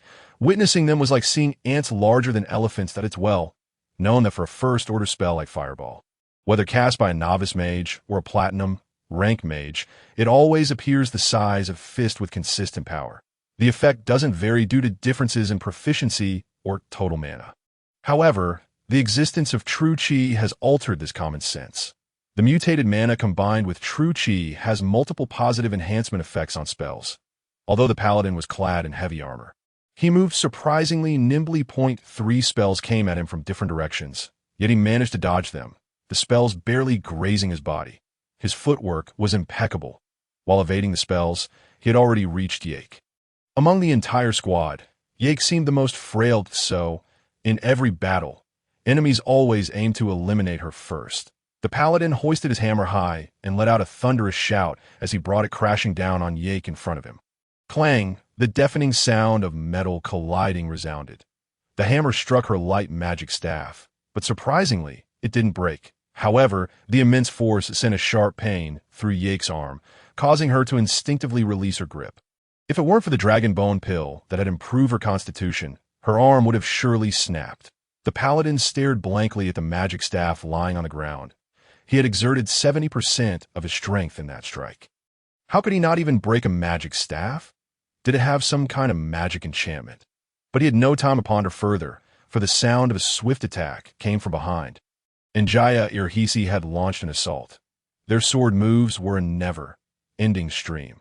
The paladin had never seen such strange yet exquisite swordsmanship that, in the initial exchanges, he found himself at a disadvantage. But soon, relying on his overwhelming physical strength and combat experience, he regained the upper hand. While the three melee fighters were locked in a fierce struggle, Aelia and the other two spellcasters broke free and engaged in a magical duel with the spellcaster in the tree. High-level spells clashed with low-level mutated spells.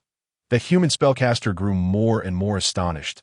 He couldn't fathom how spellcasters, whose constitutions were supposed to be only slightly stronger than ordinary people, could not only cast spells, but also perform extremely difficult evasive maneuvers. They could leap over 30 meters in one bound. If he didn't use large area spells, it would be almost impossible to hit them. But using large area spells would risk hitting the paladin, if it weren't for his fast spell, casting speed, and abundant mana reserves, constantly suppressing them with high-frequency spells. Those three might have already reached him. Good heavens, being approached by spellcasters was unheard of. Clang! The paladin's hammer struck their sword again, sparks flying. Damn it! What kind of material are your swords made of? How can they be so tough? The paladin roared in frustration as he continued to batter them with his hammer.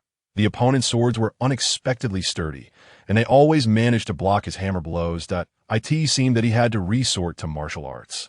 As this thought crossed his mind, a colorless flame, like mana, began to burn on his hammer. Sword, Shattering Strike, was a martial art technique that could cause high-level damage to the enemy's weapon while protecting one's own. The paladin used his hammer to execute this technique and slammed it down on Hisai's sword. Clang!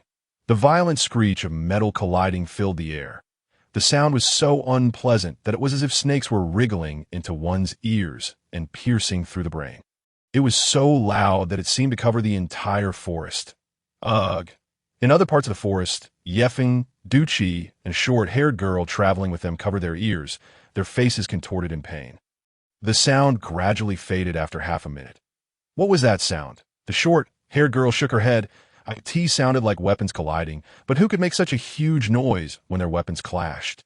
Yeffing felt as if there were four short-haired girls and Duchy in front of him. It took him a while to regain his normal vision. The short-haired girl had a thin magic staff tucked behind her back. She walked in front of the two of them. She was extremely lively, rarely walking in a normal way. When she saw a rock, she would jump on it and then jump off, sometimes when there was a puddle on the ground.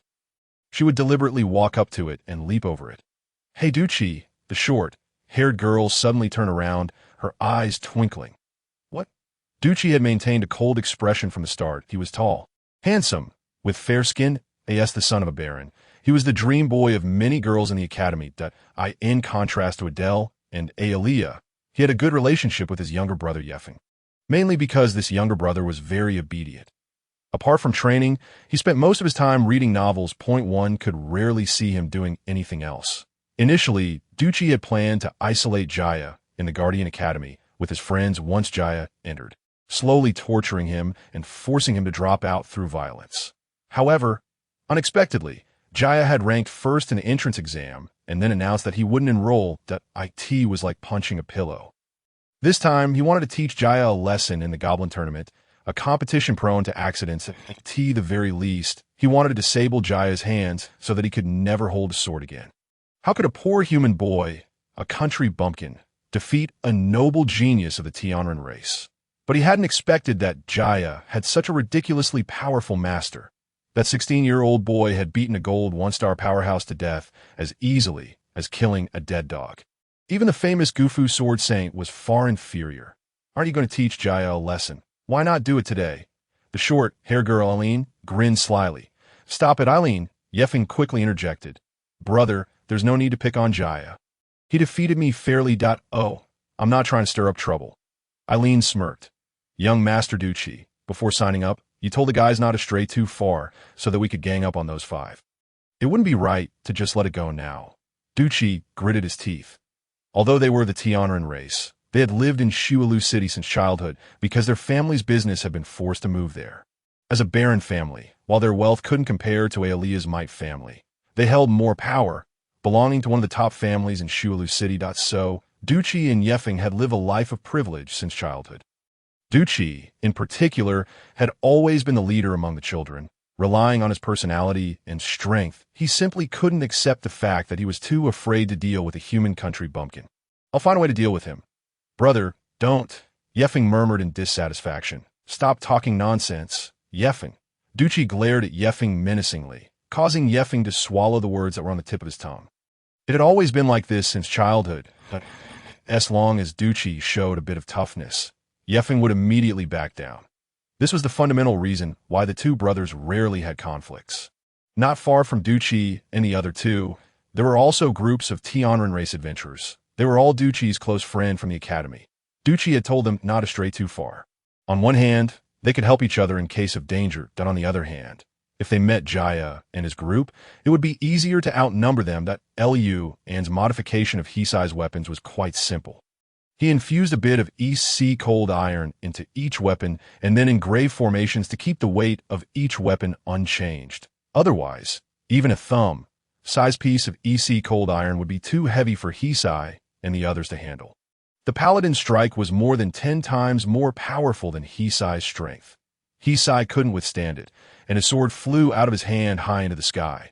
However, the sword remained unscathed, while several iron filings fell from the Paladin's hammer. What on earth are your swords made of? The Paladin stared in astonishment at the damage on his hammer. This hammer was 70% mixed with blazing gold.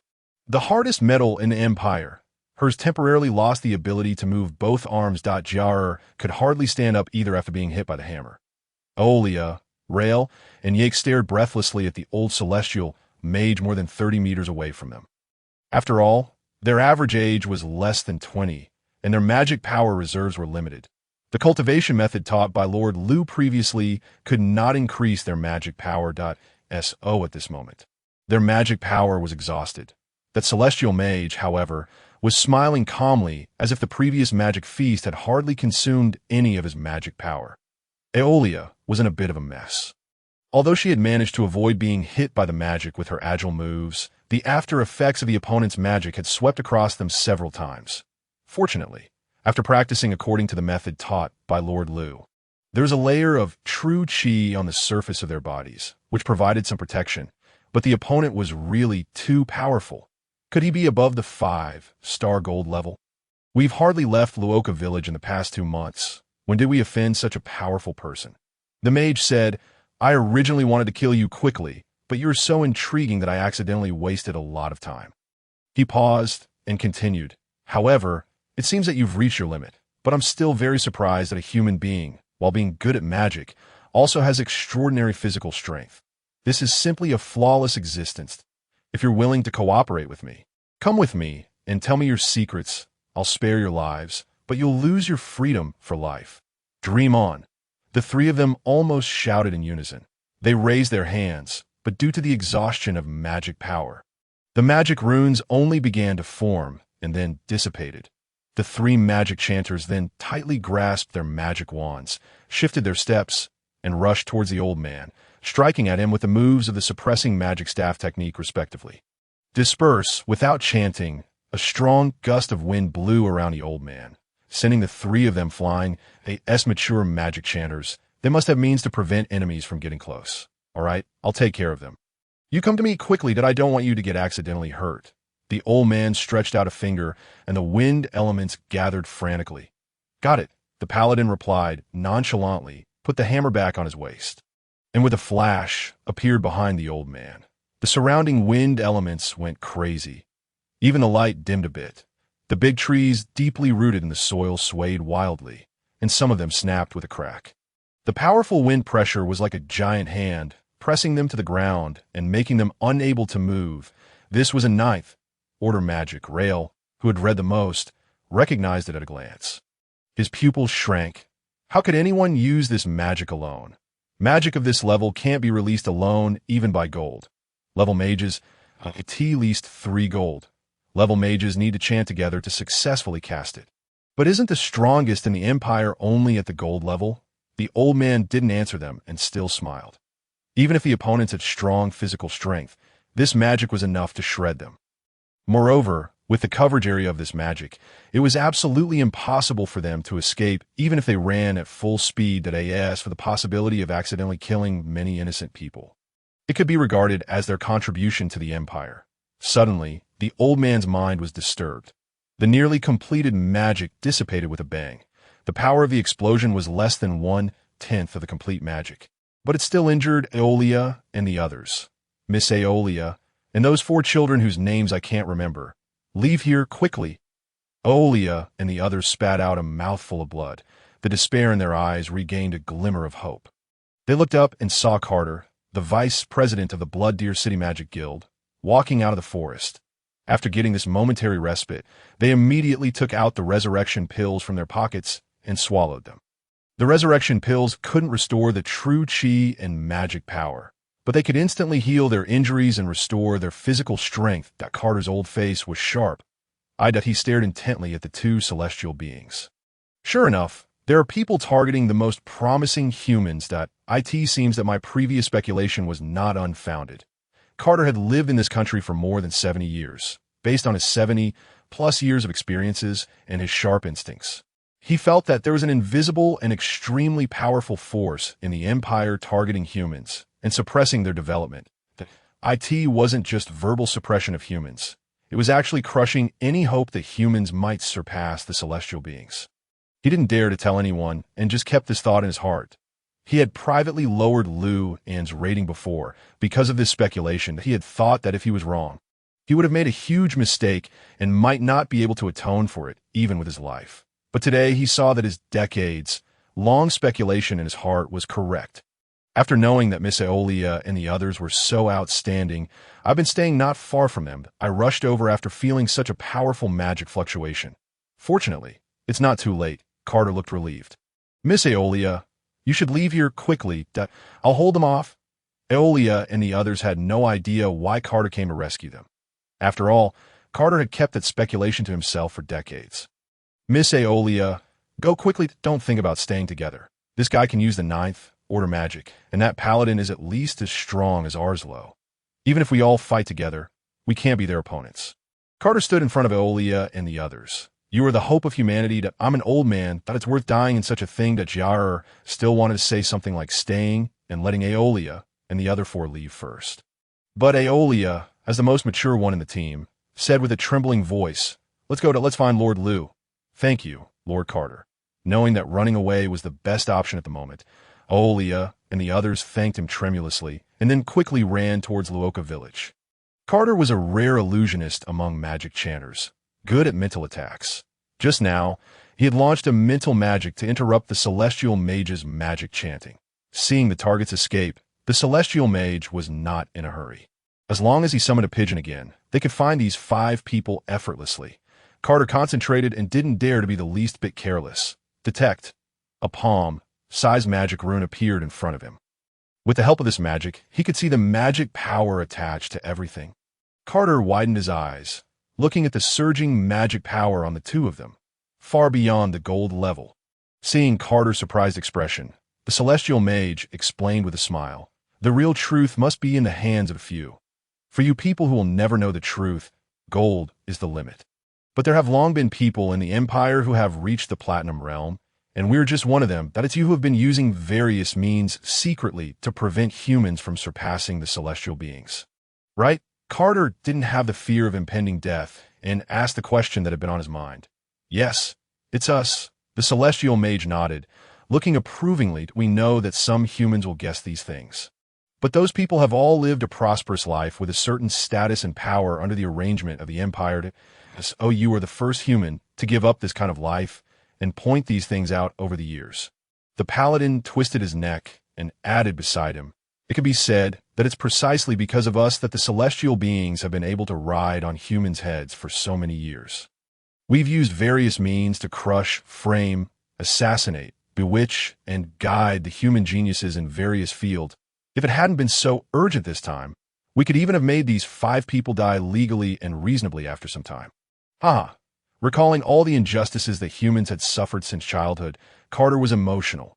"Why do you do this? We are all compatriots. Hundreds of years ago, our ancestors shed blood and sacrifice together to overthrow the Dark Elves and establish this country.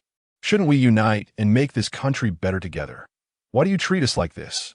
This explanation would be too long, and there's no need to waste our breath.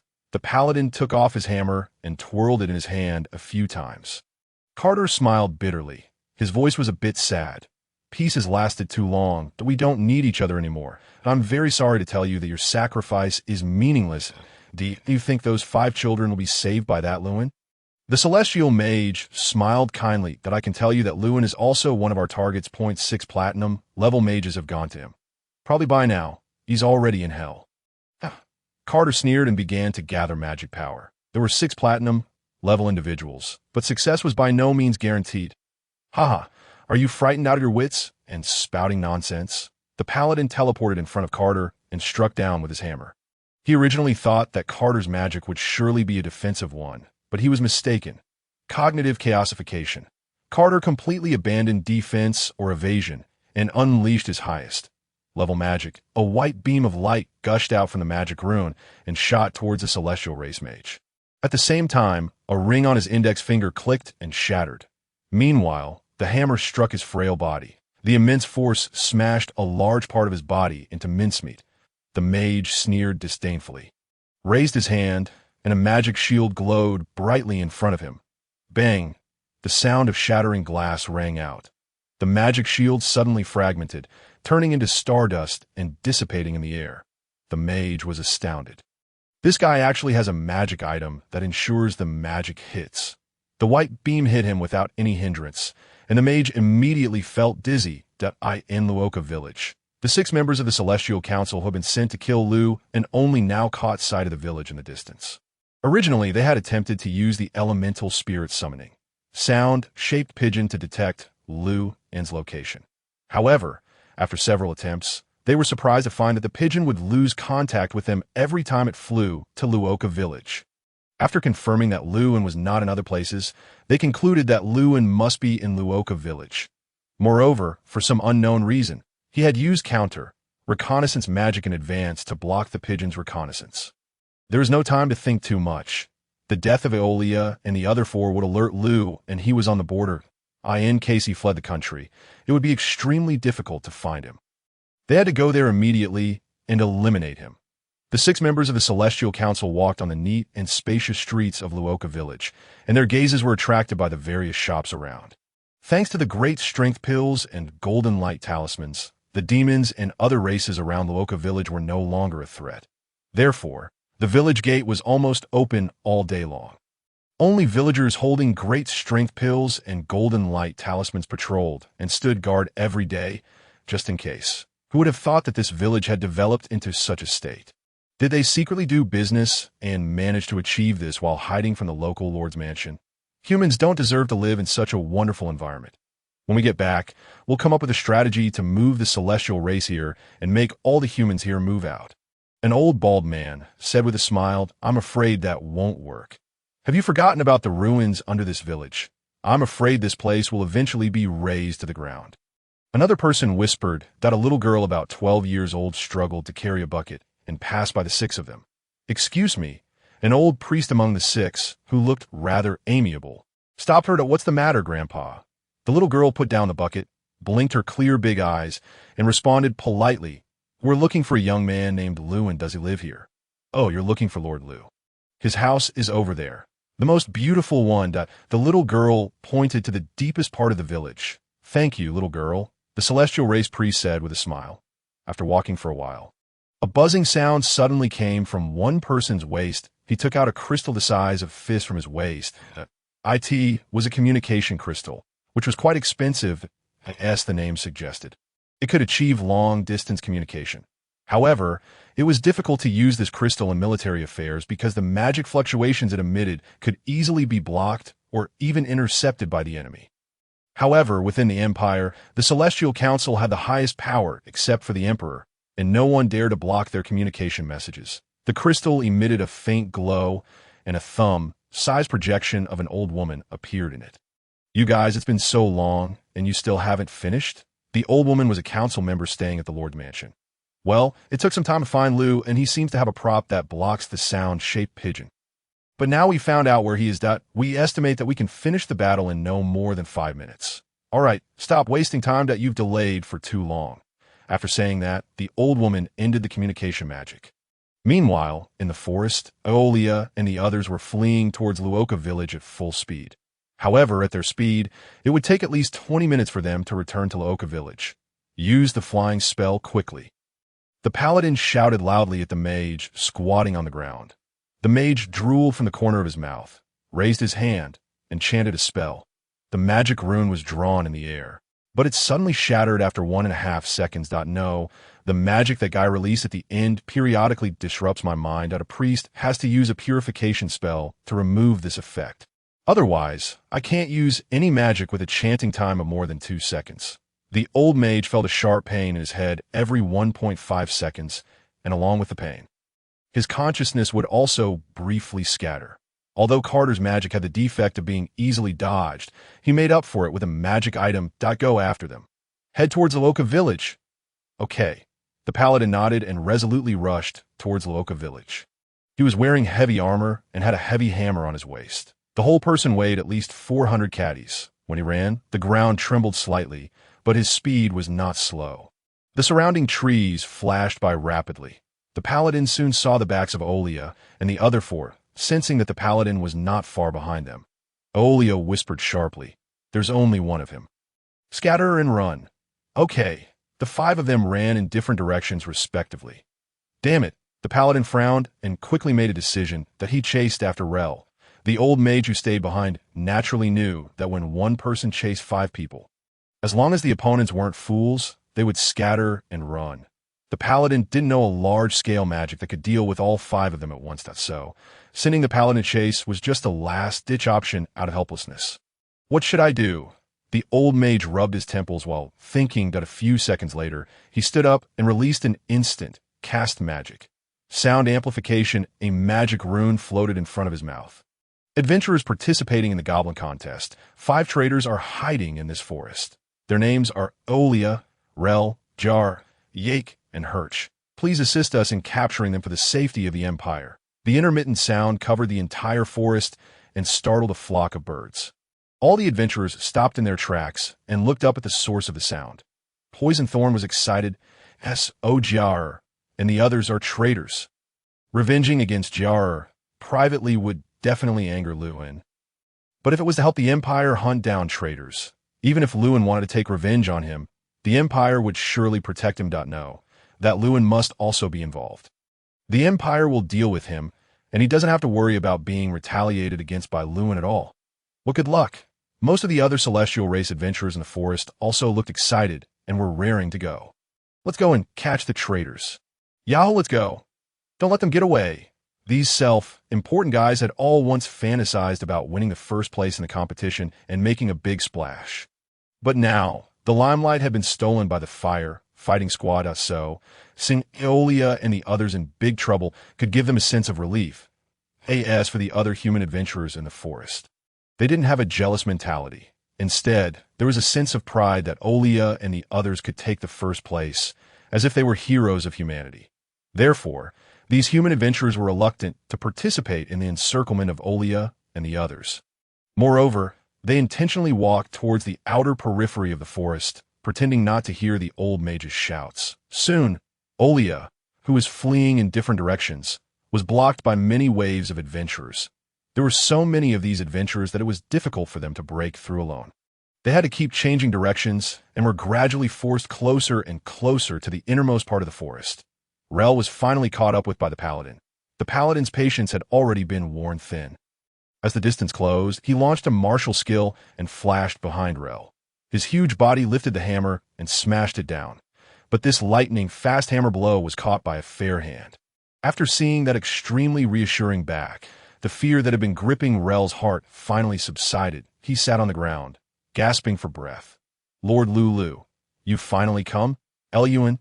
That's not right. This shouldn't he have been killed by his 6 companions?" The paladin thought in astonishment. The 6 members of the Celestial Council came to Lu An's residence. Without hesitation, the elementalist was about to cast a large-scale 9th order magic. Intending to raze Lu An and his house to the ground, as expected, Lu An sensed the enrichment of elements around him and directly mobilized his true chi to draw away all the enriched elements. As a result, the elementalist stared blankly at his magic failing. Then Lu An pushed the door open and within less than 3 seconds rendered these people immobile. After using some means to learn their purpose and that Olia and the other 4 were in danger, he unhesitatingly crushed them to death. The 6 platinum ranked individuals, whose every move could make the whole empire tremble, didn't even make a sound in Luoka village. The streets of Luoka village remained bustling. People were enjoying themselves, eating, drinking, and shopping as usual, and one noticed a thing. Seeing his hammer being held by Lu An, the paladin tried hard to pull it back, but his strength was no match for Lu An's. With a single squeeze from Lu An, the hammer, which was 70% made of intense gold, was directly crushed to pieces. The paladin, who was still pulling back with all his might, didn't react in time. He took several hasty steps backward and plopped down on the ground, looking at the bare hammer handle in his hand in disbelief. "Rel, go back to the village," Lu An said softly, with his back turned to Rel. "Yes, Lord Lu. My lord, what about Olia and the others?" Rel said worriedly. "They're fine, don't worry," Lu An replied softly. His spiritual sense had already covered the entire forest. He could see that Olia, Yake, Hurst, and Jar were being chased and blocked by a group of Celestial Clan members. Those Celestial Clan member smiles were somewhat distorted. They were clearly enjoying it, just like older children bullying younger ones for fun. "Hey, isn't this the first place winner? Why are you running? Come here." Those long legs are going to break off. "Come here, and I'll rub your legs for you. Olia, Yake, if you make us feel good, we'll let you go." These Celestial Clan members were blocking Olia and the others under the pretext of ensuring the Empire's safety. But in fact, it was more to satisfy their own desires. Rel completely believed that with Lu An's arrival, Olia and the others would be absolutely safe as he nodded and ran in the direction of Luoka village. He originally thought he would also be blocked by the Celestial Clan, but unexpectedly, he encountered many corpses of the Celestial Clan along the way. Each of these corpses was in a terrible state, hardly any of them intact. The heart of the Celestial Clan paladin was pounding violently. He felt his limbs go weak and his body became as light as a feather, being able to crush his hammer with ease and so nonchalantly. Lu An must be more than just a gold-ranked warrior. No, far beyond platinum. Ranked. Could it be emerald ranked? That was impossible. He took a few steps backward and said in a daze, "We were selected from a group of geniuses, nurtured with the best resources of the entire empire, and we gave up everything for the ranking and only reached the platinum rank in our old age." "Why? Why are you only in your teens? Genius." Lu An sneered coldly that "I've killed countless geniuses in my life. Compared with them, you don't even have the qualification to carry their shoes. What on earth are you?" The paladin roared hoarsely, and had no need to respond to him, as he stepped forward and grabbed the paladin's neck. Suddenly, 2 faint blue beams shot out from his calm eyes and entered the paladin's eyes. The paladin immediately felt as if his soul was being torn apart. It was as if dozens of nails were being hammered into his brain. He howled in pain, his body instinctively wriggled and struggled. The soul-searching technique. After reaching the 7th layer of the crystallization stage, Lu An could already use this spell to rummage through others' memories. After a moment, the beams dissipated. The paladin was thrown aside like trash. His chest heaved, and he wasn't dead yet, but his eyes had no pupils, only the whites showing. The soul-searching technique caused violent damage to one soul. Although the paladin wasn't dead, he had become an empty shell. Just like the memories of those 6 people, the emperor of this empire was truly disgusting. Eluin frowned slightly, rose into the air, and flew towards the depths of the forest, deep in the forest. Under the intentional blockades of a group of Celestial Clan adventurers, Olia and the others were forced back to the side of the old celestial clan mage. Miss Olia, we meet again, the old mage laughed. At the same time, he was a bit puzzled. Why hadn't the paladin who went out to chase them come back? Sir, a tall and burly celestial clan adventurer who reeked of stench rushed out from the group around them. Although he didn't raise his arms, his thick armpit hair almost reached his ribs. What? The old mage wrinkled his nose slightly at the stench from the man and covered his nose without hiding his disgust. Isn't there a law in the Empire stating that it's not illegal to do anything to traitors? The adventurer's eyes burned with desire as he stared at Olia and Yake. They were the kind of girls he usually didn't even dare to dream about. The adventurer pointed to a large tree hole in the distance. Can I take the two of them there for a while? As soon as he finished speaking, the crowd around burst into laughter. Everyone jeered lasciviously. Count me in. I want to join too. Ah, that's the young lady of the Mitt family, does she's well maintained. Miss Yake has a cute face and figure, but with the charm of a mature woman. She's a real gem. I want this boy. A rather handsome adventurer timidly pointed at Jar amidst the loud jeers of the crowd. The old mage frowned. He had spent half his life safeguarding the status of the Celestial Clan. But he never expected that the young members of the Celestial Clan had degenerated to such an extent. Some of them were even nobles. If this continued, the Celestial Clan might self-destruct before humanity could rise. It seemed that he had to hold a meeting to come up with a decision to improve the qualities of these Celestial Clan members after he got back. Everyone, let's take them back to Blood Deer City. I'll handle. Before he could finish, he suddenly heard a cold laugh from above. He saw Lewin standing in mid-air above everyone. The old mage was shocked. Weren't there 6 members of the Celestial Council sent to deal with him? Could it be that they didn't find him? Lewin looked down disdainfully at the crowd. What do you want to do to the disciples of my Xiaoyao Immortal sect? It's Lewin. The laughing crowd suddenly fell silent. Fear welled up in everyone's hearts. They looked up in horror, and the sound of people swallowing their saliva could be heard from time to time.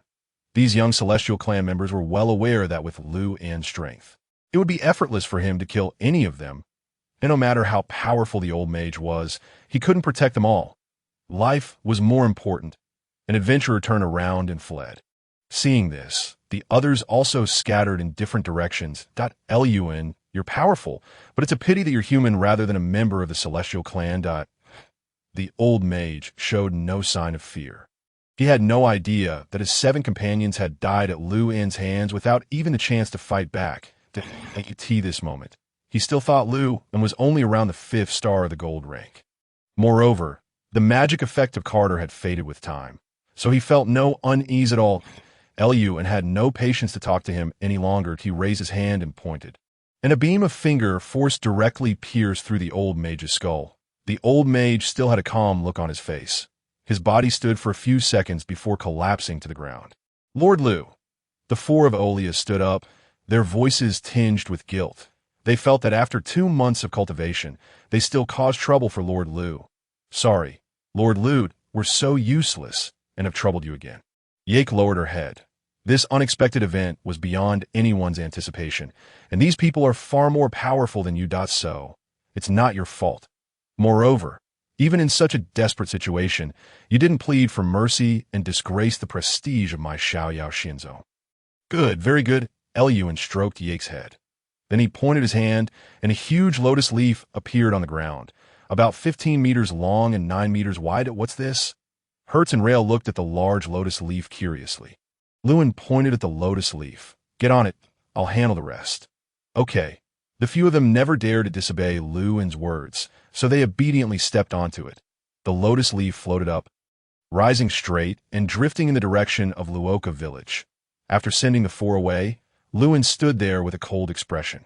Every member of the Celestial Clan in this forest had participated in besieging his disciples. Therefore, none of them could be spared, not to mention they were of a different race. Even if they were human, they couldn't be forgiven either. He slowly floated into the air and pointed his hand downward. Immediately, some figures appeared on the ground, 18 in total. These people stood there with their arms raised, eyes tightly shut, and their skin a bluish-green color. They were zombies, specifically copper armor zombies refined by the secret art of corpse refining. After coming out from a spiritual sea and sensing the people around with yang energy, these copper armor zombies instinctively became active. Their bodies were stiff, and they leaped forward with their arms raised. Each leap covered dozens of meters, and their figures quickly shuttled through the forest. Zombies are mostly formed when corpses accumulate and evil chi. Low-level zombies like Copper armor zombies have no spiritual intelligence of their own and only instinctively hunt things with yang energy. And all living things carry yang energy. These Copper armor zombies were obtained by Luin when he was in his 20s after eliminating an evil cultist. They were once one of his most useful tools. However, as his realm improved, their usefulness gradually diminished, and he hadn't used them for over 1,000 years. Although these Copper armor zombies were not very powerful and were weakened during the day, they were more than enough to deal with these Celestial Clan adventurers in the forest. They were wrapped in black chi. Every time they landed, the flowers and grass in the small area under their feet withered rapidly. Fortunately, we ran fast. Otherwise, something bad might have happened. Eileen gasped, seeing that no one was chasing them from behind. Poison Thorn also heaved a sigh of relief that I didn't expect that Luin would catch up so quickly. But this shows that, like Aeolia and the others, he is a traitor. Haha, the Empire never shows mercy to traitors. They're doomed. It was completely quiet around them. The three of them could only hear each other's breathing. Yeffing kept looking in the direction behind them, frowning slightly. Brother, I always feel that something's coming this way. Poison Thorn and Eileen's faces changed. Could it be that Luin was chasing them? Although the probability of Luin chasing them specifically among so many people running in different directions was small, it was not impossible. Poison Thorn's heart was pounding, and he didn't think there was any chance of surviving if he was targeted by Luin. Eileen put her hand to her ear. I don't hear anything. Poison Thorn was sitting on the ground to regain his strength. He also closed his eyes and listened carefully, then whispered, I don't hear anything either. Yeffing, you're just too scared and having auditory hallucinations. Brother, let's leave here quickly, Yeffing said worriedly. Poison Thorn shook his head that if we're really targeted by that Luin, running won't help. Didn't you see? He can fly. He must have some flying magic item. I agree. And I can't run anymore, but if you want to run, you have to carry me.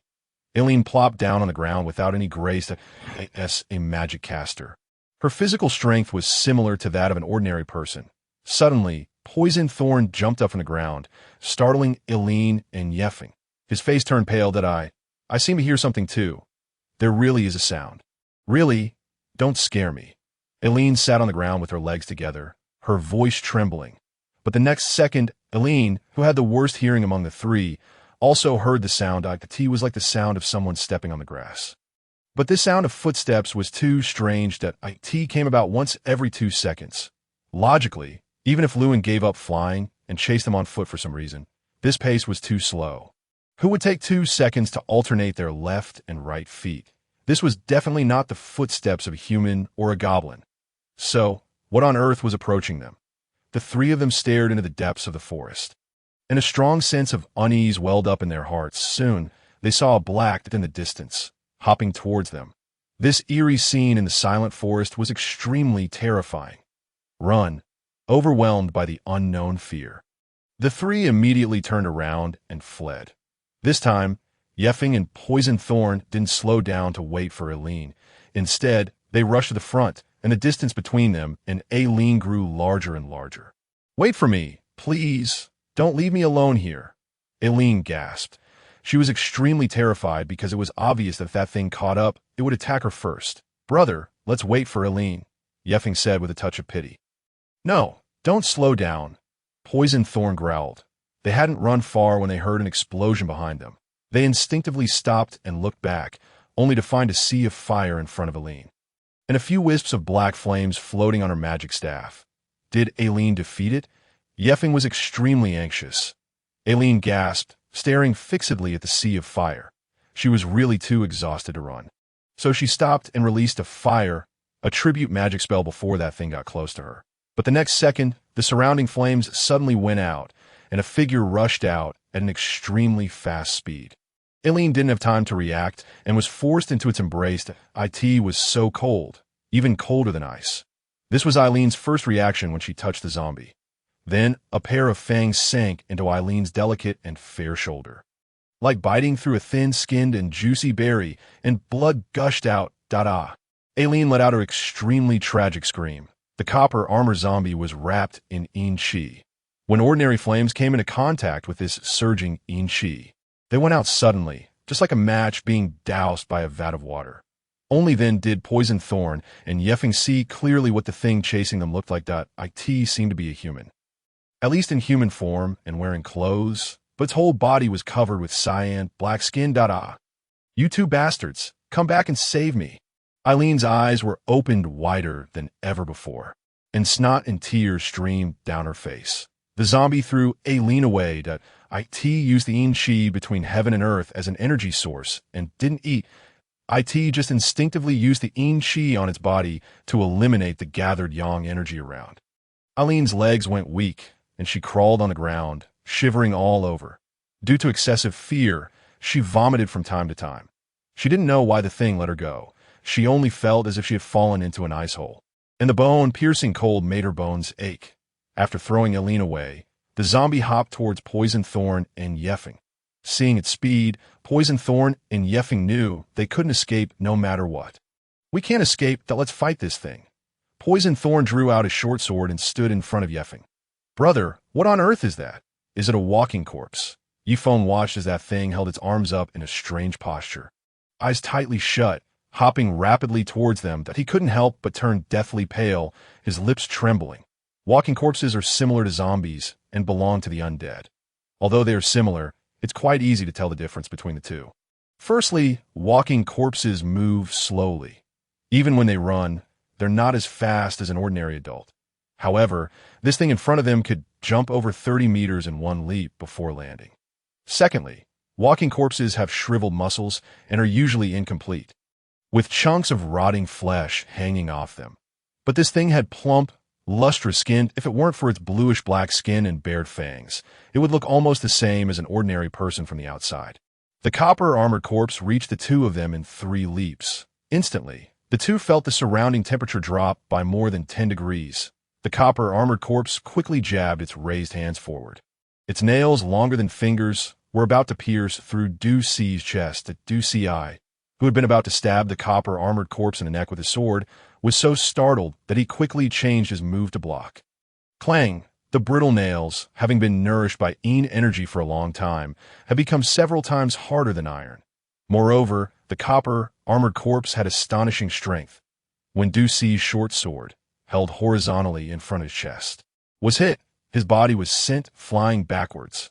Almost the next millisecond after knocking Du Ci away, the copper-armored corpse swept its arms horizontally. Yifeng had intended to cooperate with his elder brother to make a surprise attack from the other side. But he didn't expect the copper-armored corpse to be so fast. Its rigid arms directly hit his chest. He was injured far more severely than Du Ci.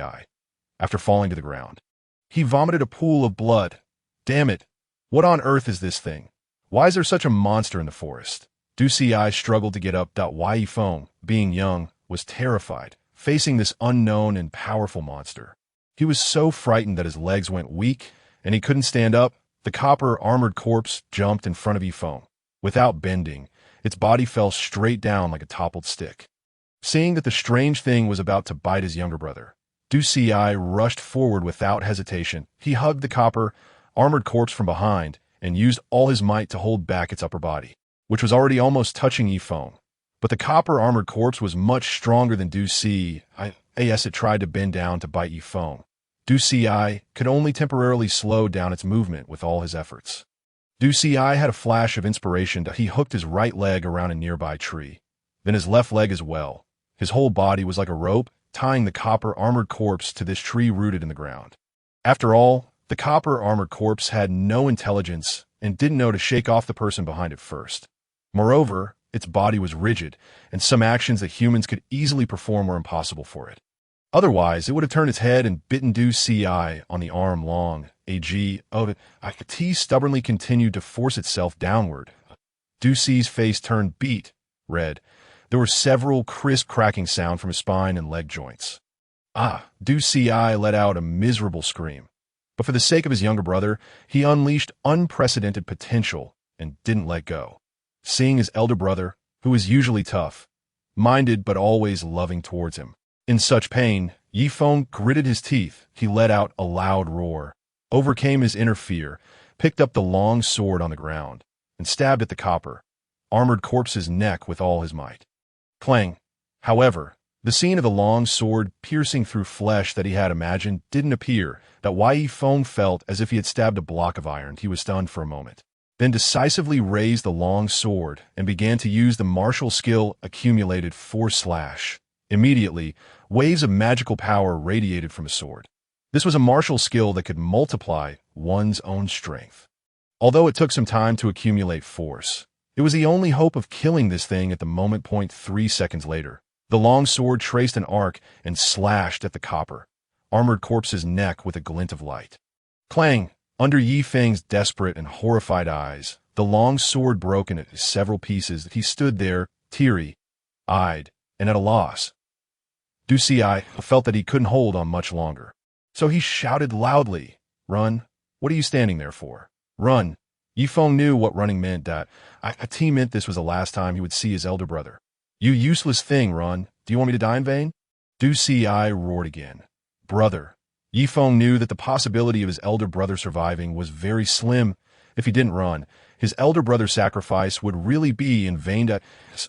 He took one last reluctant look at Du Xi and rushed towards the edge of the forest with all his might. As he ran, tears streamed down his face. He felt that all this was a nightmare. Meanwhile, all the adventurers in the entire forest were fleeing in a panic, terrified and uneasy. Without exception, none of them could break through the copper armored corpse's defense. Most of the adventurers died, and only a very small number of them reached the edge of the forest. However, they found that the edge of the forest was surrounded by a glowing arc. Whenever they tried to cross this glowing arc, a pale, golden light curtain would rise from the arc, and they would be hit back several meters by a mysterious force. Moreover, the arc was so long that its end couldn't be seen. It seemed to enclose the entire forest. "What is this?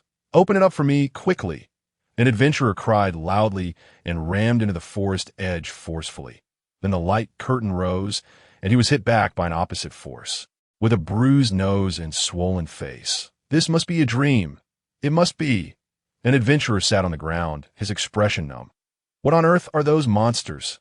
I've been to this forest so many times, and I've never seen such monsters here before. Who has a teleportation magic scroll? I'll pay 10,000 gold coins for it. I'll pay 1,000,000 gold coins. Please sell it to me. Who has a teleportation magic scroll? Hand it over quickly, or I'll kill you all." "Idiot! Who would bring that to such a simple competition? Emergency flares. Who brought emergency flares? Fire them quickly." Everyone looked at each other in dismay. These Tianren clan members were from various cities. Usually, they were protected by well-equipped armed forces and had no habit of carrying emergency flares. Otherwise, there would have been dozens of emergency flares rising in the forest at this moment. Yi Feng ignored the increasingly chaotic crowd that he tried several times, but just like the others, he couldn't get out. He sat down against a tree in despair, his body trembling, his hands and feet cold, and tears streaming down his face blankly. "If this is a nightmare, dear gods, let me wake up quickly." Suddenly, Yi Feng saw two familiar figures in the distance. That it was his elder brother, followed by Eileen. But they were hopping over, just like the monsters. "Those monsters are coming," an adventurer shouted at the top of his lungs. Behind Du Xi and Eileen, figures gradually emerged. There were dozens of them. Without exception, they were all hopping towards here. They'd been infected by energy and corpse poison and had turned into ordinary zombies, although they were not as powerful as the copper armored corpse. These adventurers were already terrified out of their wits and had no intention of fighting. They helplessly let out painful and desperate wails as they watched the group of monsters getting closer and closer. "Brother," Yi Feng watched as Du Xi approached, his face expressionless, and whispered softly. That Du Xi bent down straight, backed, and bared his fangs to bite Yi Feng. This time, no one would sacrifice their life to save Yi Feng. The howls echoed one after another. The scene was bloody, just like hell.lu, and hung high in the sky. Watching all this expressionlessly, the entire forest was enclosed by the draw, a circle to trap spell. Rarely, a trace of anger welled up in him. The 5 of Alia were now disciples of the Xiaoyao Immortal sect. Insulting them was an affront to the dignity of the sect. Moreover, the royal family, out of selfish desires, had bullied the weak and almost killed the 5 disciples. How could he, their master, remain indifferent? The emperor. In the eyes of cultivators, he was as insignificant as a commoner. The royal family was in a city called Shilingluo. Right. Well, it seemed to be in that direction. Eluan looked in a certain direction. However, according to the memories of those Tiaran clan members, there were still several accomplices in Shualu City. He would go and kill them first, and then go and crush the soul of this damned emperor with his own hands. After making up his mind, Luan circulated his true chi and flew towards the city lord's mansion in Shualu City. Shualu City, the city lord's mansion, that a total of 12 people from the Tiaran Council had come this time. 8 of them were sent out, and the rest were all waiting in the city lord's mansion in case of emergencies. Now, these 4 were horrified to find that they couldn't contact any of the members who had been sent out. Damn it! Why is there still no response? An elderly woman held the communication crystal with her trembling hands and continuously infused magic into it. The communication magic had been activated dozens of times, yet not once did she receive a response. What on earth was going on? Responding to the communication magic via the crystal only took an instant and didn't require any chanting time. So even if they were in battle, someone should have responded to her. The remaining 3 members were also standing behind the old woman, staring at the communication crystal with extreme unease, praying silently in their hearts for a response. Something terrible has happened. An old man with a goatee couldn't help but murmur. "Shut your foul mouth." The old woman turned around and glared at him, shouting, "Those are 8 members of the Celestial Council. Each one of them has a platinum rating and is capable of fighting even against the Black Calamity. What could possibly go wrong? Should we inform His Majesty immediately?" Another person spoke up. The old woman firmly scolded him. "No, it's not time yet. We mustn't alarm His Majesty. It's okay. Maybe someone used a shielding spell to block the communication magic." Another old man with green hair tried to smooth things over. But they all knew that the probability of this was extremely small, given the capabilities of those 8 people. Once they detected that the communication crystal was blocked, they would surely find and eliminate the person blocking them in a short time. These 4 people were all in their senior years and had held high-ranking positions for a long time, thus having developed a calm and composed disposition. But now, they were all on the verge of a breakdown. The Celestial Council was not only an organization for maintaining the interests of the celestial race, but also one of the extremely important national defense forces of the Empire, losing 8 members simultaneously. The consequences were unimaginable. Those countries that had long been eyeing the Empire covetously, such as the Iron Blood Kingdom, the Eternal Theocracy, and the Gash Kingdom, would surely take advantage of this opportunity to invade the Empire. Knock, knock, knock.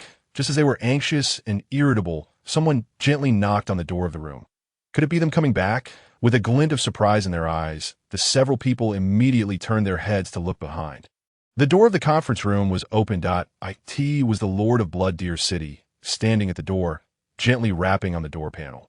His eyes were full of fear, although he didn't know the origin of these 12 people who had suddenly moved into the Lord's mansion in recent days. They were carrying the imperial token, M.Y. Lords. The celebration banquet is ready. I supervised the chefs and servants throughout the process, strictly following the 38 requirements of the 12 lords, the Lord said, with a hint of pride on his face that it had taken him a great deal of effort to meet so many requirements of these 12 people at the same time. But if he could curry favor with these 12 mysterious and important figures, it would be worth it. The 4 members of the Celestial Council looked gloomy. The old woman squeezed out a single word from her throat. "Get out." Huh. The Lord was stunned for a moment, thinking he had misheard. "Are you deaf? Get out." A martial artist lost his temper and grabbed the stone table on the side, which weighed at least 500 caddies, and hurled it at the poor Lord. Fortunately, the table wasn't flying very fast. The Lord retreated in a sorry state. The stone table missed him and landed on the ground with a loud noise, making the ground tremble. The Lord sat on the ground, staring in horror at the stone table less than 10 centimeters away from him, so scared that he wet his pants. After sitting on the ground to calm down for a while, he stood up with his legs weakened by fear and scurried away quickly. Although he was extremely annoyed in his heart, he didn't dare to ask what he had done wrong, let alone voice his grievances. He could only suppress his anger and plan to vent it on the maids when he got back to his residence. Damn it, I'm a lord after all. Since these people came, I've been living worse than a slave. After the members of the Celestial Council tried for a while longer, they finally fell into despair. The old woman had no choice but to report this matter to the emperor using the communication crystal. What? The king of the empire, Garcia, who was far away in Shilingluo, could no longer remain calm. He stood up and slammed the table hard, glaring and shouting, "Impossible! It's impossible!" None of the Celestial Council members dared to say a word. Garcia gasped for a few breaths and almost gritted his teeth as he said, "Did those 8 of them betray the Empire?" The 4 people on the other end of the communication crystal looked at each other in dismay.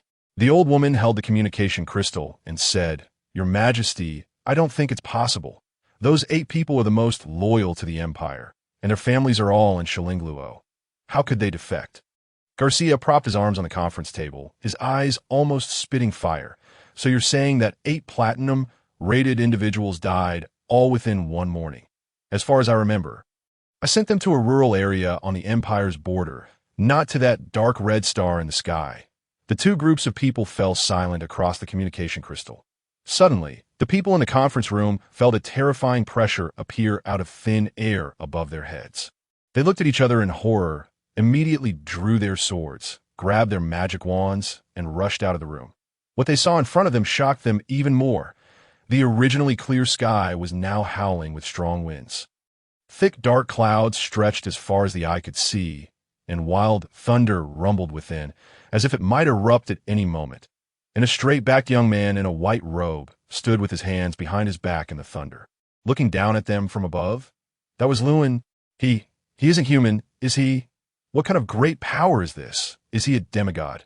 Now it's certain about those 8 colleagues. The 4 people stared blankly at the sky. One of the magic chanting members dropped his magic wand with a clatter, but he himself didn't even notice. But how could it be possible? If he really wasn't human, he should have been discovered long ago.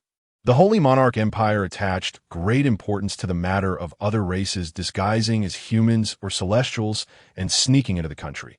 After all, other races were usually more powerful than the celestial race. In this world, to change one's appearance, one could only use transformation magic or disguise magic. There were 2 or 3 props for detecting these 2 kinds of magic on each street in the cities of the Empire. Even the most advanced magic would be hard. Pressed not to make a single sound in a place full of detection props to S.O., these people never thought of Lu in as an other race. But what they saw before their eyes overturned their perception.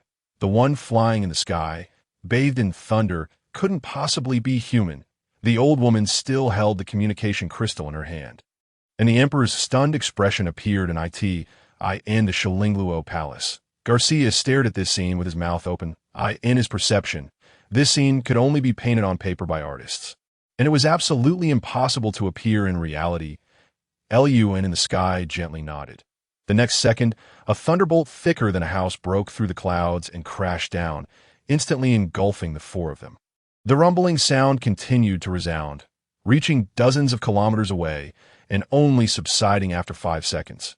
After the thunder dissipated, where there had once stood a building, there was now a pit more than 10 meters deep. The surrounding area was pitch black, filled with a strong smell of charred, and the 4 members of the Celestial Council didn't even leave a trace of ash. The dog, Emperor, is next. Lewin summoned the Jiuxiao sword and stepped on it. With a whoosh, he turned into a blurry shadow and rushed in the direction of Shilingluo. His long robe fluttered in the wind, and his speed was more than 3 times faster than his previous flight technique. Inside the Lord's mansion, in a pavilion, the Lord who hadn't been affected scurried out and stared blankly at the sky. Suddenly, the communication crystal on his waist started to buzz as a Lord. He naturally carried it around often. He quickly took it out and used the communication magic to respond that on the other end of the crystal was Garcia 9. Although he was trying to stay calm, the occasional cold sweat on his forehead and his pale face betrayed him. "Your Majesty," the Lord immediately said respectfully. Garcia said expressionlessly, "Well, Evan, there's a villain in your city who poses a serious threat to the Empire. I'm sure you just saw him.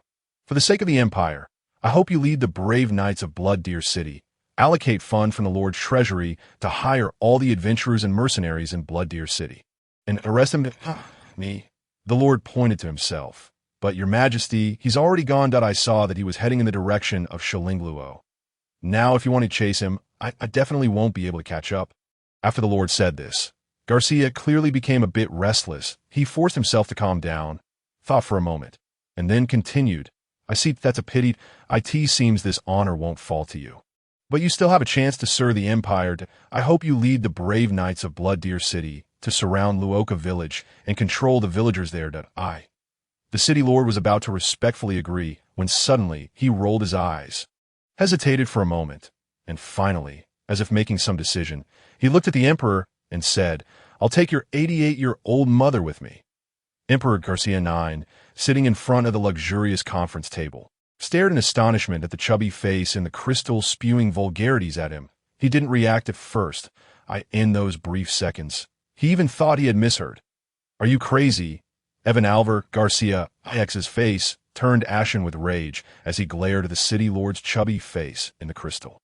But since they were so far apart, he couldn't really do anything to the city lord at the moment. Damn it. I wanted to scold you for ages. The city lord pointed at the emperor in the crystal and shouted curses. Every time there's a good national policy, our Blood Deer City has nothing to do with it. But whenever there's a bad or risky policy, you always think of us first. The people in Blood Deer City think I'm an incompetent and muddle-headed city lord.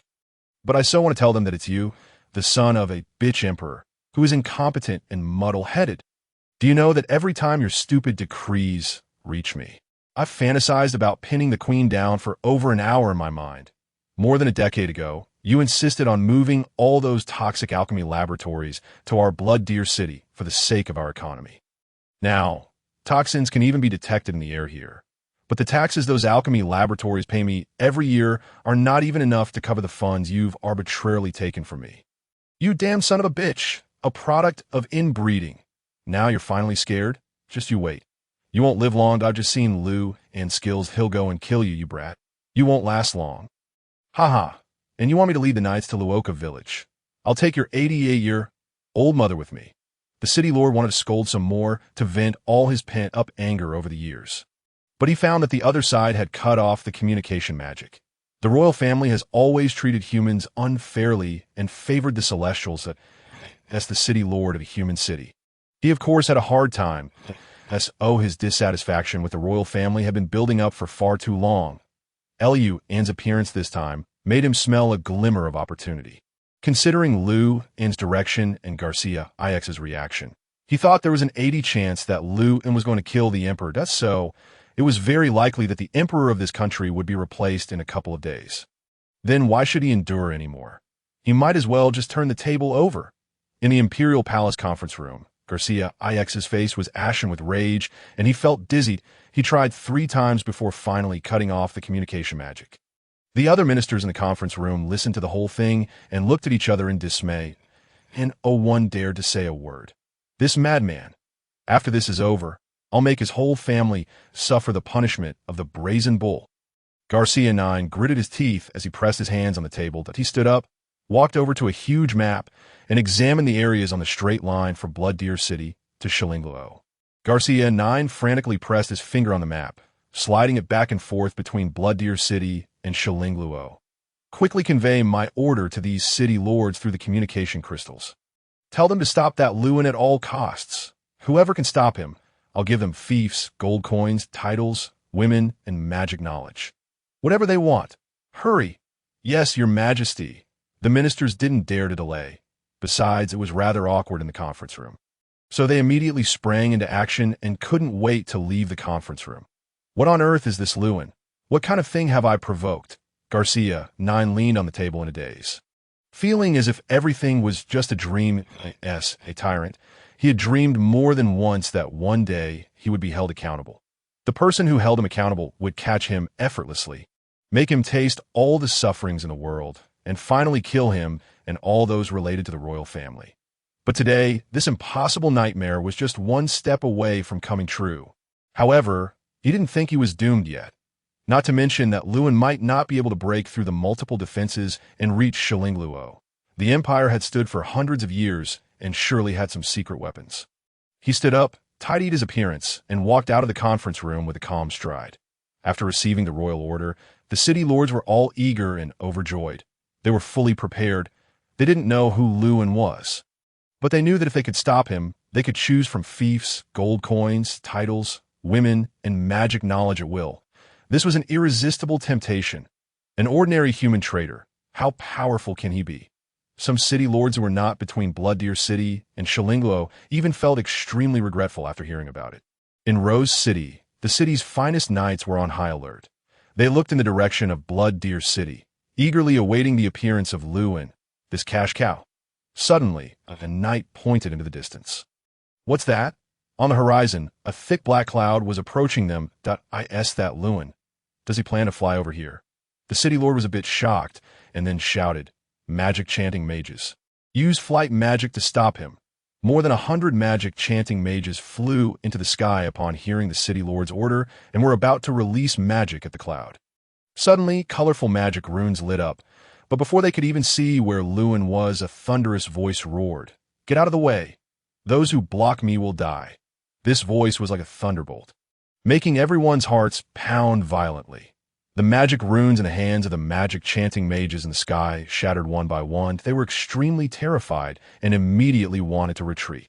The knights, who had been on high alert and full of morale just now, were now overcome with fear. The war horses under them also stepped back involuntarily. Naturally, the city lord didn't want to give up the to-be-obtained wealth. He immediately shouted, "Don't come down, block." Before he could finish, it was as if a rain of blood had fallen from the sky. The bodies of the more than 100 magic chanting mages were torn into pieces and scattered with blood, splashing on the knights on the ground. Of course, it would be easy for Liu and to bypass these people, but anyone who blocked him at this time had clearly shown their opposition to him. "Those who oppose the Xiaoyao Immortal sect shall be killed without mercy." A thick smell of blood filled the air. For a moment, the knights and the city lord on the ground stood there like sculptures. They really couldn't understand why. Even before they saw Liu, and all the magic chanting mages in the sky had exploded in such a terrifying way to run. It's the demons. It must be the demons. 3 seconds later, thousands of people were in chaos, like ants thrown into a hot pot. They rode their horses and fled in all directions. That a moment later, the black cloud covered their heads, and the thunder contained within it poured down generously. Immediately, the screams of the knights were drowned out by the thunder. After the black cloud flew away from this area, the ground was covered with ashes and deep pits. There was not a single living person left. Lewin stood on his Jiuxiao sword and never even glanced down. That he flew on his sword and passed over more than a dozen cities in just a few minutes. And no matter how much strength the city lords of these cities mobilized, how could they stop him? Lewin flew over their heads like a wheel rolling over an ant colony. Without any hesitation, such a terrifying display was quickly transmitted to every city lord through the communication crystals. They were so frightened that their livers and gallbladders were split. They quickly ordered the knights or soldiers guarding the city gates to withdraw. After all, no matter how generous the emperor's rewards were, one had to be alive to receive them. The imperial palace was in a complete mess at this time. After all, it was simply too incredible that a single person could break through the multiple defenses of the empire and come to the capital to kill the emperor. The emperor had disappeared, and no one knew where he had gone. Some ministers had no choice but to take over the matter. Since the city lords along the way were unreliable, they decided to dispatch the empire's ace troops, the dragon, eagle cavalry. The battle, of course, couldn't be fought in Shillingluo. This was the center of the empire's power and economy. Once it was damaged, the whole empire would regress for decades. So, the mighty dragon, eagle cavalry took off from a secret location on the outskirts of Shillingluo and rushed westward. The dragon, eagles looked like eagles, with a wingspan of about 20 meters. They had horns on their heads, and their feathers were as hard as iron, with a reddish-brown color. This was a kind of demonic beast with dragon blood. It had taken the empire more than 100 years, countless wealth, and many lives to master the method of taming them. The dragon, eagles soared proudly in the sky, emitting shrill cries, and their sharp eyes were full of contempt. 9 out of 10 cavalrymen on the backs of the beasts are magic practitioners, and their ratings are at least above the snow silver level. The Dragon Eagle Cavalry is hailed as the Lord of the Sky. It is a troop that can raise a small country to the ground within just one day and is also the most powerful arm of the Empire. Leading this group of cavalry is the ostensibly strongest man in the Empire. Arslot, he inquired of the city lords through the communication crystal about which of them Liu and had just passed over, thereby estimating Liu An's approximate speed. It was an extremely unrealistic figure for him. However, Out of loyalty to the royal family, he led thousands of Dragon Eagle cavalry to halt on the outskirts of Nika City. Intending to confront Lewin here, the city lord of Nika City was itching to curse at the moment. Through the communication crystal, he was aware of Lewin's horror. He also knew that as long as he showed no hostility towards Lewin, the latter would just pass by without causing any damage. Just as the city lord of Nika City had recalled all the soldiers and knights he had sent out, the Dragon Eagle cavalry stopped above them. Arslo was riding a Dragon Eagle. Hovering at the front of the troop, he stared intently into the distance with a solemn expression. The wind in the sky blew his long hair on his forehead, revealing a petal-like pattern. The communication crystal in his hand was still glowing, filled with the faces of the ministers. The ministers were sitting far away in Shilingluo, anxiously awaiting the outcome of this battle. Suddenly, the Dragon Eagle Arslo was riding raised its head and let out a cry. All the cavalrymen immediately tensed up at a Dragon Eagle's eyesight is 10 times better than that of a human. It must have seen something in the distance. The cavalrymen had learned from the messages sent by the communication crystal from various cities that Lewin was in existence beyond their perception, possessing extremely terrifying power and was most likely a disguise of an alien race. They were not sure if they could stop Lewin, nor were they certain if they would survive. Each of them looked at the distance with a solemn expression, as if facing a great enemy. Soon, a black line appeared on the horizon. The moment this black line emerged, the once proud Dragon Eagles instantly became as panicked and restless as livestock sensing an impending earthquake. They completely shed their haughty and domineering postures, letting out whining sounds of fear. They fluttered around in the sky, seemingly trying their best to avoid something but having nowhere to hide. What was going on? Stop! Don't fly around randomly. Stop right now. These Dragon Eagles, which had always been loyal, brave, and had never retreated on the battlefield, completely lost their minds at this moment. They flapped their wings and flew around in the sky, ignoring the cavalrymen's commands. The once orderly formation now resembled a swarm of headless flies. In such chaos, many Dragon Eagles crashed into each other and fell from the sky, their flesh and blood mangled. The knights on their backs also died horribly, with their incomplete corpses smashing onto the ground. The ministers on the other end of the communication crystal watched this scene in horror. The Empire's last resort had fallen apart on its own before even laying eyes on Lewin. Why? What's wrong with the Dragon Eagles? What on earth is scaring them like this? After all, Arslo had an 8-star gold rating, even after such a collision and a fall from a great height. He wasn't seriously injured. He stood up from the ground and stared wide-eyed into the distance. A young man was flying over, stepping on a sword, with rolling dark clouds trailing behind him, within which thunder rumbled. Even the descent of the demon god recorded in the history books couldn't compare to this. In the face of such an existence, what difference was there between the Empire's ace troop and ordinary soldiers? Arslo knew what was about to happen. The dark clouds would pass over them, and then every single one of them would perish. He knelt down on the ground without hesitation and shouted into the sky. My Lord Liu, please spare me. I'm not of the celestial race. I'm a human. I'm willing to follow you and become your most loyal subordinate. He spat into his palms a couple of times and frantically rubbed the petal-like pattern on his forehead. He truly was a human, not a celestial. Back then, because of his extraordinary talent, the royal family approached him. For wealth and status, he readily agreed to the royal family's request and had the iconic pattern of the celestial race tattooed on his forehead. Since then, he had publicly claimed to be of the celestial race to avoid exposure and the loss of everything. He even agreed to let the royal family exile his parents and relatives to the imperial border. But now, he wished he could rub the pattern off with all his might. Due to the excessive force, a patch of skin on his forehead was scraped off, yet some of the petal pattern was still visible. My lord, look, I'm not a celestial at all, that I'm a human. Please treat me like you would other humans. Arslo knelt on the ground, looking up at the dark clouds with a fawning expression. A cold voice came from the clouds. As a human, you serve as a lackey for the aliens and harm so many of your own kind. You deserve to be cut into 1,000 pieces. The smile on Arslo's face suddenly froze. The next second, lightning flashed and thunder roared. Tens of thousands of swords emerged from the clouds and swooped down towards the ground with a chilling, killing intent. Arslo stood up and fled without hesitation. A sword pierced through him from behind, and the blade protruded from his chest. Then a second sword stabbed into his abdomen from the front, followed by a third, a fourth. In just 2 seconds, his whole body was filled with swords until there was no more space to insert. Finally, he died in extreme pain. Not only him, but the cavalrymen and dragon eagles also met their gruesome ends in the same way. After there were no living things on the ground, the tens of thousands of swords left the corpses and returned to Lu En's side. Merging into the body of the 9, Heaven's Sword, in the Imperial Palace conference room, the ministers sat on their chairs with pale faces that it was over. All was lost, even if Lu En spared them at this moment. Once the other neighboring countries heard that 12 members of the Celestial Council and the Empire had died and not a single Dragon Eagle cavalryman remained, they would surely take advantage of the situation and invade.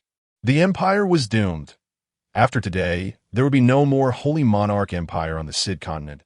In the conference room, an old man wearing a tall hat and the attire of a clergyman seemed rather calm. He was not a minister, but the Pope of the Ever-Light Church, whose status was no lower than that of the nobles and ministers. The Ever-Light Church was subordinate to the Eternal Church, and the relationship between them was like that of a subordinate and a superior. The establishment of many countries had received the support of the Eternal Church. Therefore, the Eternal Church and all its branches held a pivotal position on the entire Sid continent. A minister approached him and pleaded, "Your Holiness the Pope, the Empire has always been a devout believer in the Ever-Light Church and has always held the Eternal Church in high esteem. Could you please contact the Eternal Church immediately and ask for their assistance?" The Pope smiled kindly and nodded. "Don't worry. The main church has always attached great importance to the Empire. How could it stand by and do nothing at a time like this?" Some 20-odd church members in clergymen's robes were standing outside the door without anyone noticing. The Pope clapped his hands, and these church members filed in one by one. They raised their weapons and indiscriminately attacked the ministers. My God, what are you doing? Your Holiness the Pope, tell them to stop." Soon, Lu En stepped on the 9, Heaven's Sword, and arrived outside the city of Shilingluo. He had seen illustrations of this city in a book. It was a city more than 10 times more prosperous than Blood Deer City. It was as beautiful as a painting. Just like its name, it was a romantic and wealthy place, the most desirable destination for everyone in the Empire. However, for Lu En, this city was built on the suffering of humans over hundreds of years. Despite its beautiful exterior, its interior was as filthy and bloody as the demon cities established by the demon kings to enslave humans. After using the soul-searching technique to read the memories of the members of the Celestial Council, he already knew the true history of this empire. Outside the city, a large group of believers of the Ever-Light Church were prostrating themselves on the ground. The Pope stood among them with a smiling face, and all the ministers in the imperial palace were being held hostage by the clergymen. Judging from their appearance, it was obvious that they were not here to stop him. Lu En had no interest in paying them any attention and intended to directly charge into the imperial palace. This time, the Pope used the sound amplification magic and shouted, "Great and mysterious Lord Lu, I, Shiosi, the Pope of the Ever-Light Church, am here on behalf of the Ever-Light Church to discuss some matters related to the future of the Empire with Your Excellency, the next ruler of the Holy Monarch Empire. These are the ministers from the Garcia era, representing my sincerity." He pointed at the hostages behind him, and glanced at them. "Were they here to surrender?" A voice quickly descended from the sky. "Since that's the case, then kill these ministers and get out." And "Oh no. I think you've misunderstood our intention. We're not here to surrender, but to discuss some matters of national importance with you. This concerns the stability of your future throne." The Pope lifted his eyes, a glint of shrewdness flashing across them. Threat? Although Lu En hadn't thought about becoming emperor himself after killing the emperor, he could sense the blatant threat in the old man's words. However, just like an elephant hearing an ant claim it would trip him by sticking out a leg, Lu En felt no anger at all. Instead, he found it rather amusing. Seeing the dark clouds in the sky come to a halt, the Pope thought that the name of the Ever-Bright Church had intimidated Lu En. After all, behind the Ever-Bright Church stood the Eternal Church, which covered most of the Sid continent. He smiled and continued, "As you know, the Ever-Bright Church worships the Ever-Bright God, a benevolent deity who can relieve the sufferings of all sentient beings. Under the illumination of the Ever-Bright God, numerous countries have flourished. So, after you become the new king, I hope that half of the members of the National Council can be appointed by me.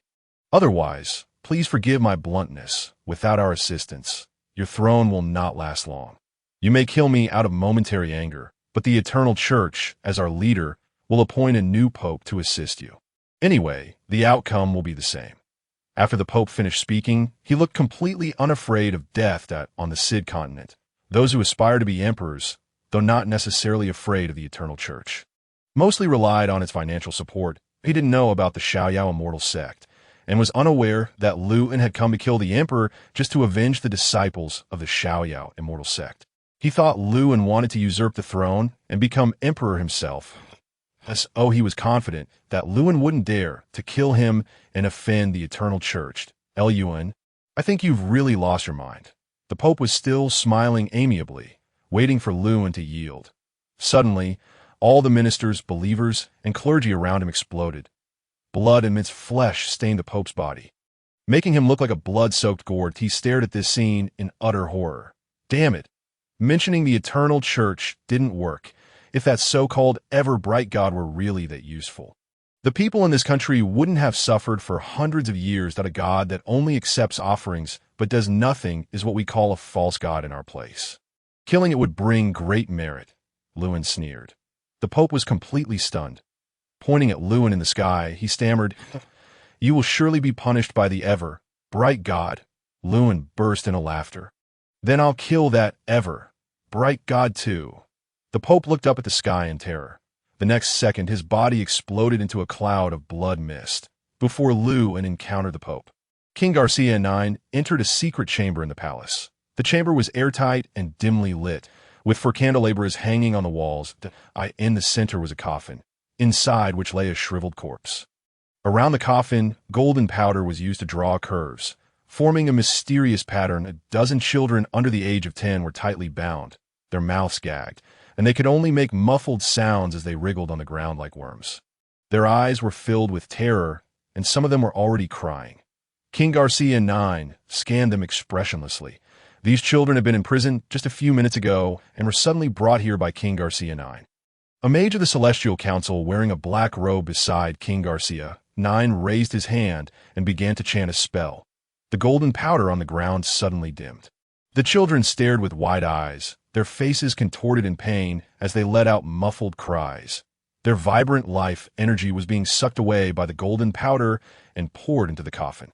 Their bodies gradually shriveled, while the cadaver in the coffin became plumper. In a short while, the dozen children turned into powder, and the old man in the coffin stretched out a hand, supported himself on the edge of the coffin, and sat up.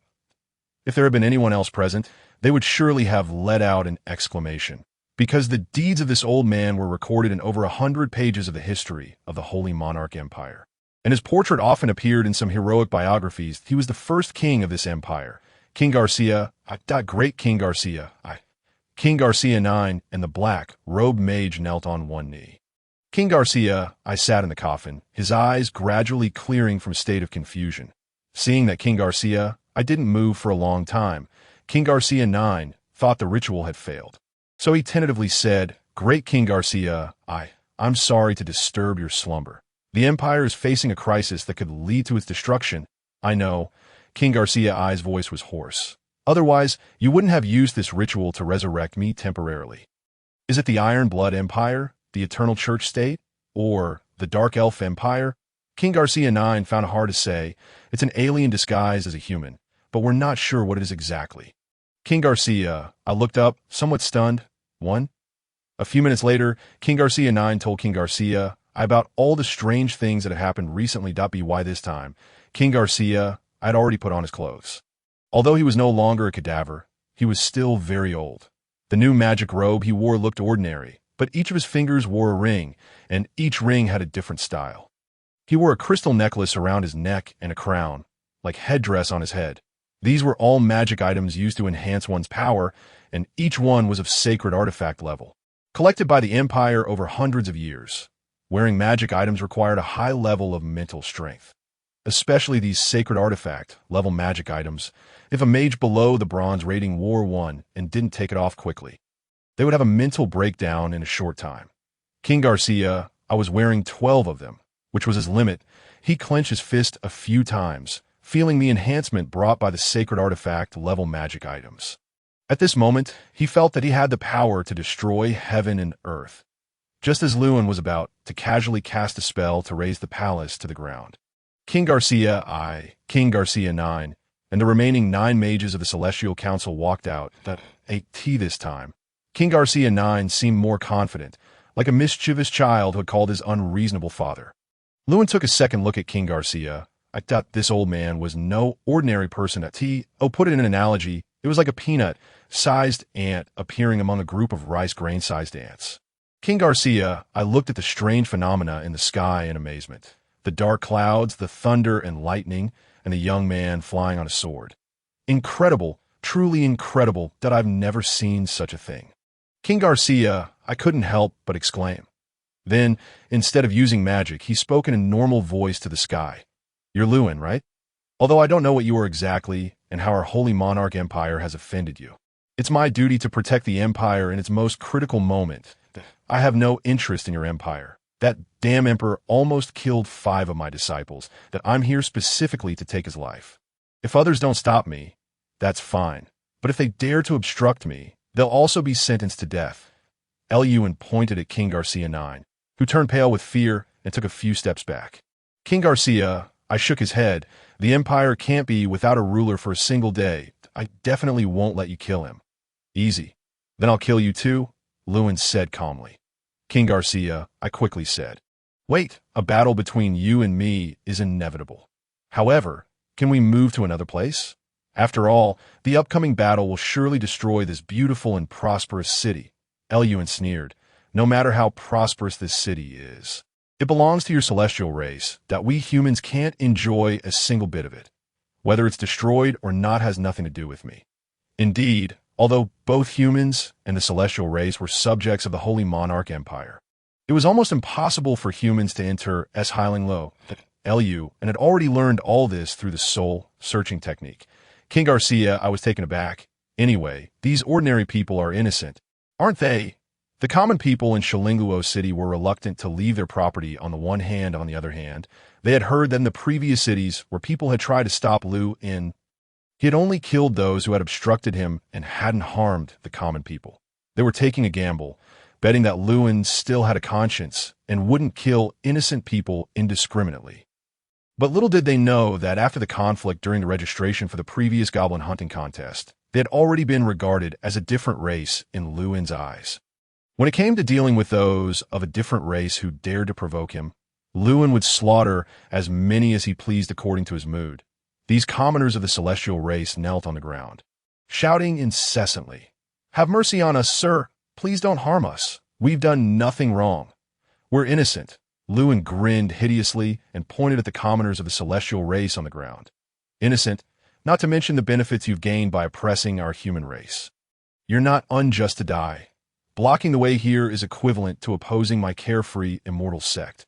Even if you're wronged, you have to bear it. Not leaving, then none of you will be able to leave."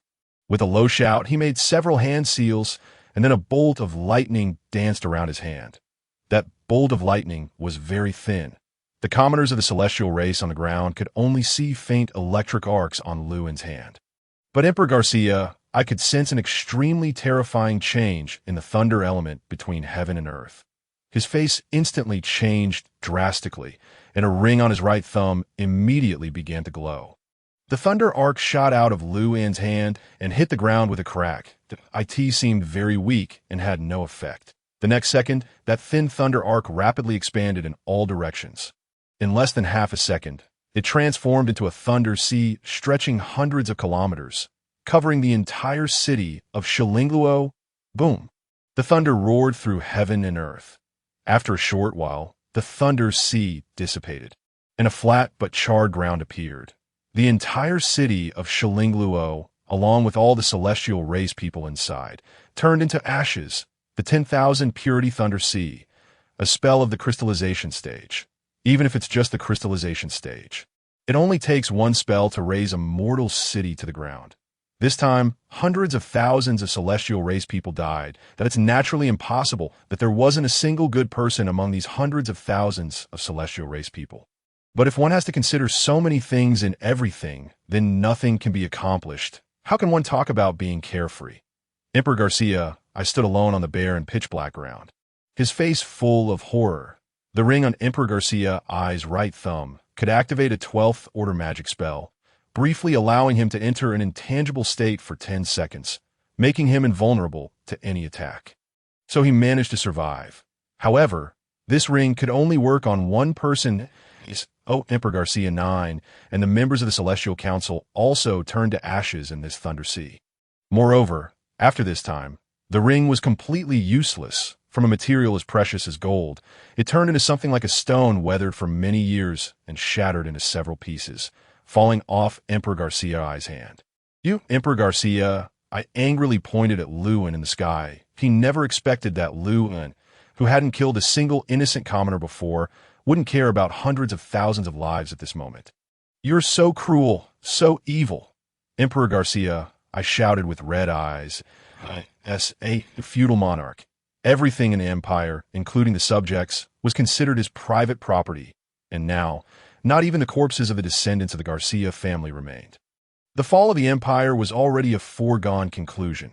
After generations of accumulation, it seemed that nothing was left in an instant. Emperor Garcia, I went completely berserk. You say I'm cruel, for the sake of your own race living a good life.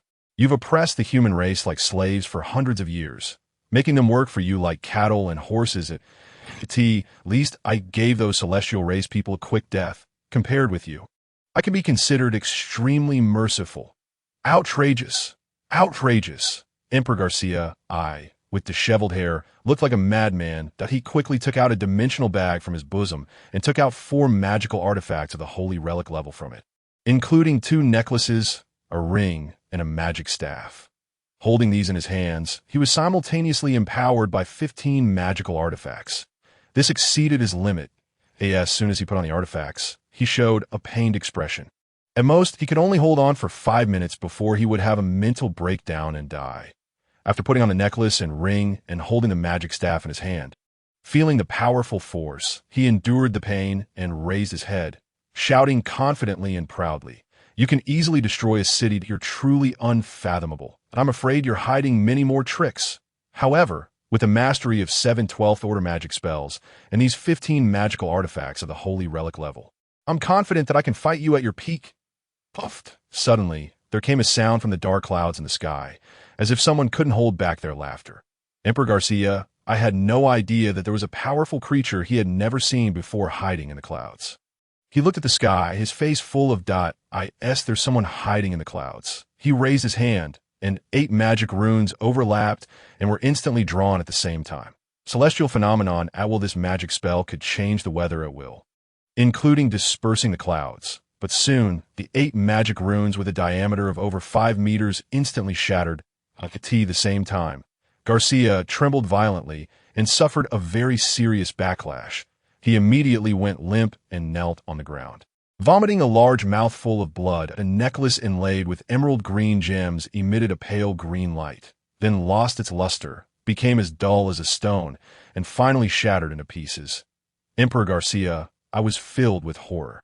He knew what this meant, which meant that the previous backlash would definitely have killed him. It was just that this magical artifact of the holy relic level saved him. That Eluin stood in the sky.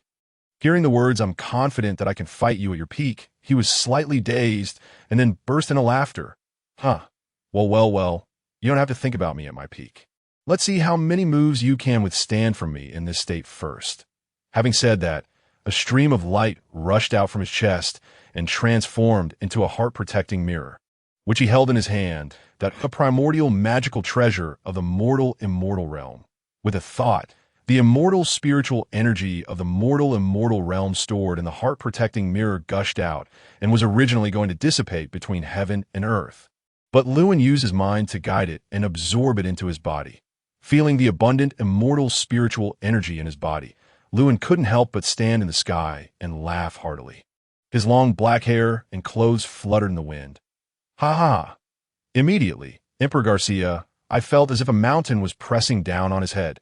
He looked at Lewin in horror as the space around the young man in the sky was constantly twisting. The sky where the sun was high suddenly darkened. it seemed that in the blink of an eye, it had turned into night. For a moment, centered on Shilingluo, all the natural elements in the entire empire were affected. All the magicians in the empire were horrified to find that they had completely lost touch with the surrounding elements. They tried to cast spells, but found that all their magic spells failed. It was as if magic no longer existed in this world. These magic-chanting practitioners communicated with the elements to enhance their elemental affinity in order to borrow the power of the natural elements. But after trillions of years of evolution in immortal cultivation, every immortal cultivator would